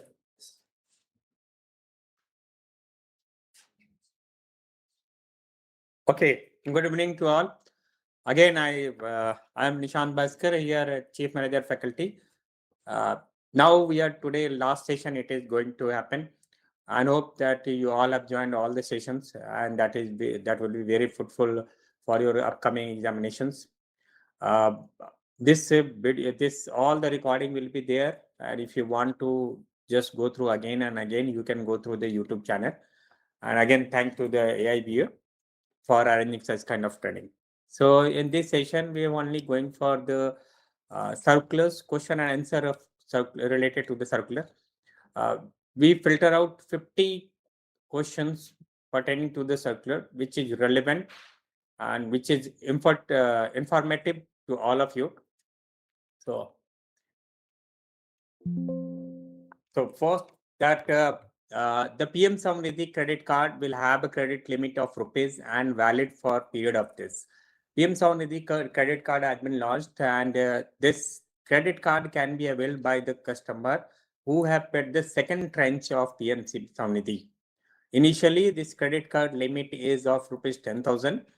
Now the maximum limit of this credit card is rupees 30,000, and it is valid for the 5 years. In this case, in credit card, 45 days is there where you cannot, if you'll avail this credit for 45 days, then there is no any interest charge on this. It is a very good credit card for the businessman, particularly to the street vendors. No loan related to ad hoc service and ad hoc service charges, inspection charges are levied on the priority sector loans up to. Earlier, priority sector loans up to rupees 25,000, there was no any charges. Service charges were, you can say, taken by the bank. Now it has been increased from 25,000 to rupees 50,000. What are the permissible limit for self-declaration of turnover in saving bank and current accounts in reference to the transaction threshold? Transaction threshold limit, all you know, that every transaction, every account has transaction threshold limit. When it is breaching, then the bank has to take some precautions. In transaction threshold limit, if it is for this saving bank account, it is the 7.5, and for the current account, it is 20 lakh. It is on the self-declaration. Once it's breach, then self-declaration, whatever our expected annual credit, what you have declared by the customer in the opening form, when it breached to 150% to 400%, then the account will be digitally freeze, debit freeze. Digitally debit freeze means digital transaction cannot be happen, and debit freeze will be there. When this threshold limit has gone for 400 plus, then it will be completely freeze. Debit freeze will be there. The time period for realization and repatriation of the full export value of goods, software, services export from India has been extended from this month to this month for the date of expense. So now recently in November, this RBI has come out due to taking into the turmoil into the whole world that they have increased this realization from 9 months to 15 months from the date of exports, and it is there. At the same time, they are saying if you have taken advance payment for goods, shipment of goods, suppose I am exporter and customer, the buyer has already given me the advance, you can say payment. Then earlier, what is that? During 1 year, I have to make anyhow I have to ship the goods. Okay. But again, here there is some amendment. RBI has given that okay, it can be increased from 1 year to 3 years. Means the time period for shipment of goods against advance payment has been increased from rupees 1 year to 3 years from the date of receipt of advance payment or as per the agreement, whichever is latter. Okay. Advance payment I have got it that within 1 year. Earlier it was within 1 year I have to ship the goods, but now it has been increased to 3 years. The maximum limit of cash remittance in normal areas and northern eastern areas are cash remittances. In a normal, maximum cash remittance at one time it can be 10 crore, and for the northern eastern area it's a 3 crore. For normal, for Bihar and Chhattisgarh, Bihar, Jharkhand, Chhattisgarh, it's a rupees 3 crore maximum. For normal, if 20 lakh it is there, up to 20 lakh in Bihar, Chhattisgarh and northern states, then there is no any requirement of the armed guard. But 20 lakhs to 50 lakhs for the Bihar, Jharkhand, Chhattisgarh, northern state, it's required for one armed guard. 50 lakhs and above, up to maximum 3 crore, that can be for 2 armed guards. Especially there is a requirement that if police escort is available, then we should take a police escort. But in the normal cases, normal areas, up to 40 lakhs, there is no any requirement for any guard. 40 lakhs to 50 lakhs, it's required for single guards, and 50 lakhs and above, up to 10 crore, there is requirement of the 2 guard. Policy is saying as far as possible, high value transaction it is there. First, we should ask for the escorts for the police or nearby police stations.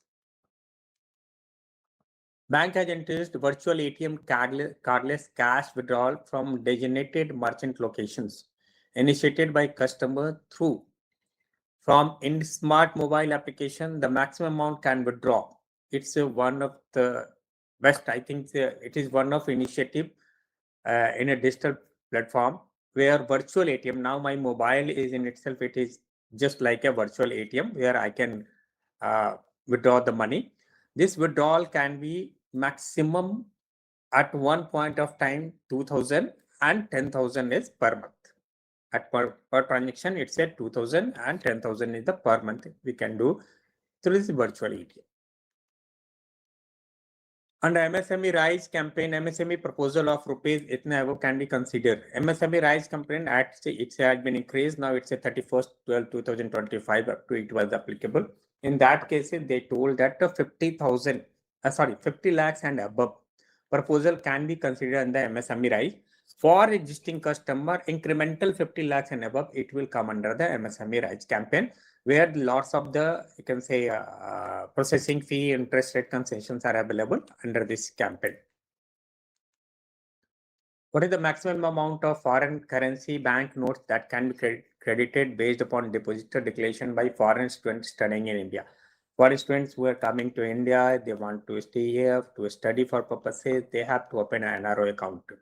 In that NRI account, maximum they can credit at any point of time is rupees $5,000. Okay. And within 30 days, they have to produce the local addresses. In that 30 days, if they are not producing, again, we can go for the 30 days, but maximum withdrawal can be given 87,000 rupees per month. What is the maximum permissible payment to a direct selling agent for purpose of housing, mortgage, and education loan? We are paying a direct selling agent housing loan 0.6% of the sanction loan, or for education loan 0.75%.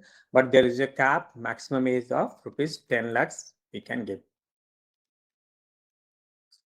The threshold for classification of an account as RFA is rupees crore and above. Once account has been red flagged, the decision declaring account as a fraud or otherwise has to be taken within days from the red flagging by the earliest bank. Red flag account as per the RBI policy, that is for 50 crore. For our bank earlier it was 25 crore. Now it has been reduced to 3 crore. Once it is red flag, it has been red flag, then within a 6 month or 180 days, the date of red flag, it should be declared. Bank has to take a decision within a 180 days whether this red flag will have to continue or it will be removed. By September, now ATMs which are dispensing only 500 maximum to 500 notes or 200 notes, RBI has given a direction to the all banks that your all ATMs, the denomination of 100 and 200 in all ATMs should be around 75%. They should be in a one, at least in one cassette. The disbursement will be 75% of rupees 100, either in the 100 or 200 denomination banknotes. It is by September 30, 2025. By 31st March 2026, it's a 90% of all ATM must dispense either 100 or 200 denomination banknotes from at least one cassette.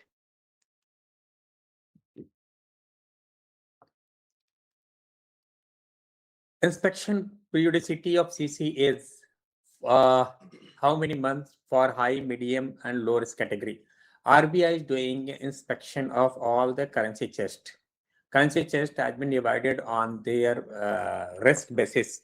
That is the high, medium, and low risk basis. Based upon the risk category, there is a periodicity of the inspections. So for high risk, it's within a 9 month, they have to go for the inspection. It's medium 12 months, and for the low risk category, 18 months. At least how many percentage of BC location in zones must be visited every quarter, ensuring that all BC locations are covered at least once every year by the officer from the zonal office. They are saying at least 25% of BC location in zone must be visited. LDM has to visit every BC, at least 5 BC in a month. PPF matures in how many years, and maturity, can it be extended, closed for how many years? PPF matures in 15 years, and maturity, it can be closed or extended for 5 years, either with deposit, fresh contribution law, or without deposit. Interest accrual will be there. It can be extended up to 5 years another. What is the minimum reasonable period for prior intimation to be given a person hearing before the willful defaulter review committee? Initially, willful defaulter is applicable for 25 lakhs and above. Willful defaulter customers, initially there is an identification committee. Once the identification committee, willful defaulter identification committee, just sending a recommending the name for the declaration of willful defaulter, then it is going to the willful defaulter review committee. Willful defaulter review committee take a cognizance, and they are giving a time to the customer for next 7 days for their personal hearing. What is the maximum number of diamond dollar accounts an exporter firm's company can maintain? That it is a 5 diamond dollar at any point of time. 5 diamond dollar account can be maintained. Under integrated ombudsman scheme, ombudsman shall have a power to provide a compensation up to how many lakh in addition to, and up to how many lakhs for the loss of complainant's time, expenses incurred, and for harassment, mental anguish suffered by the complainant. Internal ombudsman can give up any power for compensation to the customer up to rupees 20 lakhs, and for 1 lakh for loss of time, expenses, and incurred harassment, mental harassment. Under integrated ombudsman scheme, the bank should file its written version in reply to the issues in the complaint within 15 days before the ombudsman for resolutions. If they are not coming within 15 days, then integrated ombudsman can pass a ex parte order, and this cannot be challenged. Remember, it cannot be challenged. The ceiling of capturing expected annual credit amount for individual customer at branch level. means branch can do based upon the customer declaration or customers, you can say a statement. They can do it up to 50 lakhs. Earlier it was for the 25 lakhs, the branch level. Under mutual guarantee coverage, the term loan extends up to rupees to eligible MSME for their project involving purchase of equipment and machinery. Under mutual guarantee coverage of term loan extends up to rupees 100 crore eligible for MSME. In this 100 crore, this scheme is going to be run by NCGTC. They will cover only 60% of this term loan. And this machinery value should be 75% of the project. Okay. This can be, in this cases, mutual guarantee scheme, 5% of the loan amount in the first year, there is no any guarantee fee. In the first year, they have to put in deposit 5% of the loan amount with NCGCA as an upfront contribution at the time of application for the guarantee cover. Next onwards, it should be 1.5% of the fee. Number of free transaction permitted in a month through other banks ATM. It is for 3 transactions in metro and 5 transactions in non-metro, including a financial and non-financial transactions, both. ASM, Agency for Specialized Monitoring, is applicable to all borrower accounts where the bank has total exposure, fund and non-fund based, of rupees 250 crore and above, and where the bank is the sole banker, consortium leader, or largest lender in a multiple banking arrangement. They can appoint the ASM. The revised maximum loan under the end MSME DG journey under the non-presumptive taxation is rupees. Earlier it was the 25 lakhs under this. Now non-presumptive taxation, it has increased to 100 crore, and presumptive taxation it has increased to the 100 lakh, and in presumptive taxation it has increased to the 200 lakhs. Grievances pertaining to the SPERS, System for Pension Administration Raksha, migrated accounts should be returned to DFS within 3 days. See, this is the particular direction. It has come from the DFS. DFS has given it, the Department of Pension, that all the related to the defense system, they have to migrate all the accounts in SPERS. And this SPERS, if any kind of the grievances are coming for migration, related to the migration, then they have to report it, they have to return it to the DFS within 3 days. Bank has introduced Singara Chennai prepaid card, a unified national common mobility card designed and adapted by Chennai Metro Corporation and Metropolitan and Port Corporation, MTC Chennai. The card issuance fee is one time rupees 50 rupees, and there is no any loading and reloading charges. That is not applicable in this prepaid card. Bank has launched a dedicated AI-based conversational chatbot. This chatbot is designed to address staff queries related to our banking products and services in an intuitive and user-friendly manner. It's a wonderful initiative that is called Employee Assist, where we can ask any question pertaining to the certain topics, pertaining to the circulars. Even they are giving an outline in a colored way. If I will ask any question from this Employee Assist, it will refer to the circular, and this will mark as a yellow color, in which that is the you can say yellow mark, that is the dedicated things what you require to know. Premium on the whole time, whole turnover post shipment advances is passive per 100 per month with effect from 1725 2025 to 30th/6/2026. It's a 5.5 paise per 100 rupees per month, and it's for post shipment. For pre shipment, it is the 9 paise per 100 per month. Bank has developed a next generation one-stop unified mobile application under omni-channel framework. Okay, for greater customer engagement and business empowerment of MSME customer. It is for MSME customer. That is the next generation one-stop unified mobile applications. in Smart Biz. That is a mobile application that has been launched by bank for the MSME customer. Bank has launched a new health insurance product, Sehat Suraksha, from Mrs. Niva Bupa Health Insurance, to offer a low-cost health insurance plan at the rate of 1,999 for the individual. Remember, it's a for individual. In case of opening of current account, borrower having exposure more than 10 crore, such borrower can maintain an account with which it has CCOD account, provided the bank has at least 10% of exposure of banking system with effect from 1/4/2026.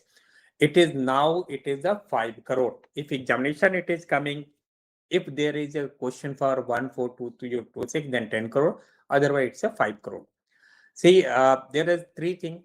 In this cases, it's a CCOD for term loan, 5 crore to 50 crore. Customer can bank can open an account, but that account will be, other bank can open an account where no any credit facility is available. That account will be collection account.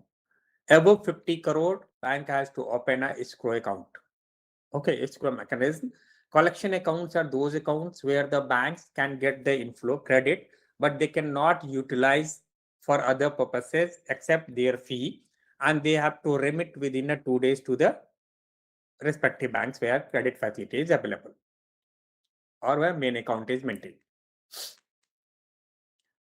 Under government business payment other than pension, the commission has been revised from 6.5 paise per 100 turnover to, as we know that we are being a bank, we are having an NFNI business bank, we are doing all the pension payment. In that cases, bank is earning a commission for that, and government under government business, they are paying a commission. Now it has been increased from 6.5 paise to 7 paise per 100 turnover. The revised maximum tenure for MOD auto sweep deposit is up to how many months? Earlier it was the 6 months. Now it has been increased to the 12 months. Auto sweep it will be available. Under EDPMS, bank may close shipping bill up to US export data process monitoring system, in which what are the shipping bills we are submitted to the ED banks. ED banks is going to for reconciliation of that, whether payment is coming or not. So bank is saying, RBI is saying, if any bill, shipping bill is up to $1,000, then bank may close shipping bills, but bank has to take up precautions. When they have to do the due diligence, they have to know that why they are closing, or whether the payment has been received, whether the payment has been routed through our bank or some other means, that they have to see.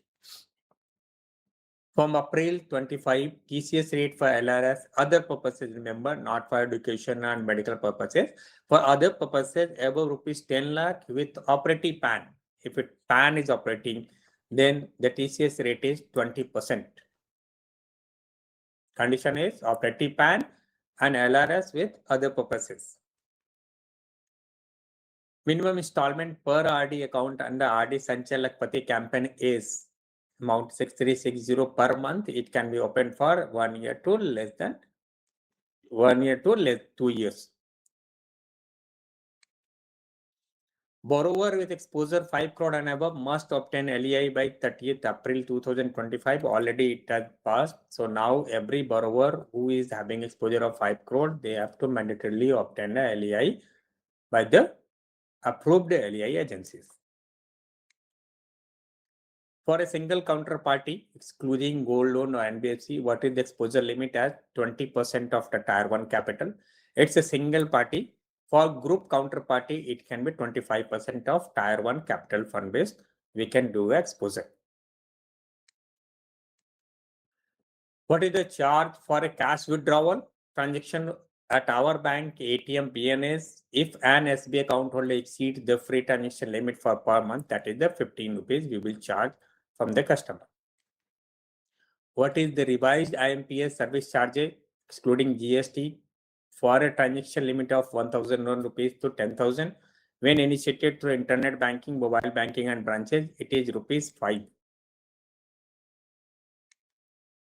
As per the RBI verification on voluntary collateral, what is the maximum permissible limit for MSME jewel loan secured by voluntary placed gold? For MSME and Agri, the voluntary placed gold loan, the maximum amount is 10 lakh rupees. As you know, in the 10 lakh rupees, 10 lakh loan should be financed under the CGTMSE coverage, PM Mudra. Now, where in MSME, where gold is as a place, in that cases, we are not supposed to take a gold as a security. But now RBI has given a clarification that if customer is coming voluntarily and they are putting that gold as a collateral, then bank can accept up to rupees 10 lakh. Under the updated KYC guidelines, business correspondent can undertake re-KYC only for low and medium customer. They can take. For re-KYC, they are going to pay rupees 15.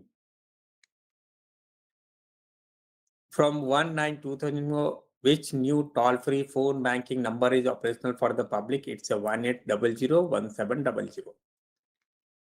What is the fixed maturity tenure and maximum deposit under insecure special term deposit? That is a 444 days and less than 3 crore. Special term deposit is less than 3 crore. Because 3 crore and above, it becomes a bulk deposit. Which countries overseas ATM withdrawals are especially monitored by daily basis on ACOA department, ACOA report for money mules? That is these countries are there. Dubai, Philippines, Kazakhstan, and Thailand, because here there are chances of illegal money or money mule cases are increasing. So daily monitoring it is happening when the ATM withdrawals are happening in these countries. Under IB pension loan for retired employees of our bank, civil CICA score is there is no any. We should not insist to ask them to give a CIBIL or CICA score under IB pension loan for retired employee of our bank. Nomination in deposit account now permitting up to how many nominees simultaneously or successively? Now bank RBI changed this. Now it's a 4. 4 nominees can be taken into consideration. So this is all about today. Thank you. So friends, I hope that today you all have enjoyed this session. Particularly, we have this is the first time what we are observing. Generally, there is we are not giving a 2 consecutive week for preparations. Earlier, when it was happened, only 1 week before that we are doing this kind of program. Here today it's 11. You have 18. Then after 25 it's examinations. So you have enough time. Hope that you will go through the good preparation for your examinations. It is one of the part. I am not saying that it's a whole part, but we have taken care of the important questions should be there so that you can go brush up easily. And important topics we have selected. That is very much they are asking in the examinations. We thank to the AIIBOA. Every year they are doing such kind of the programs. And we are happy that the image is the part of that. Every year image is conducting. Last year, we have a very good feedback. Even though last year, we had a very good feedback. People were saying whatever with the questions are these going through this 8 to 10 hours. And that was very fruitful for them for examinations. They have gone through these all the videos. They are, even though while they are walking, they are listening. They are going through that. So hope that it will be fruitful to you. To our bank also. Why I am saying? Because once you crack your examinations, you will go to the elevated ladder, then it will help to the bank for reaching another milestone.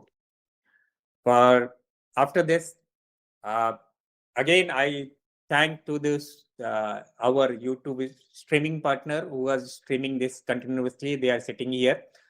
To initially our CGM ma'am, madam, and Sekran sir, they all come here and they have given a time for inaugurations.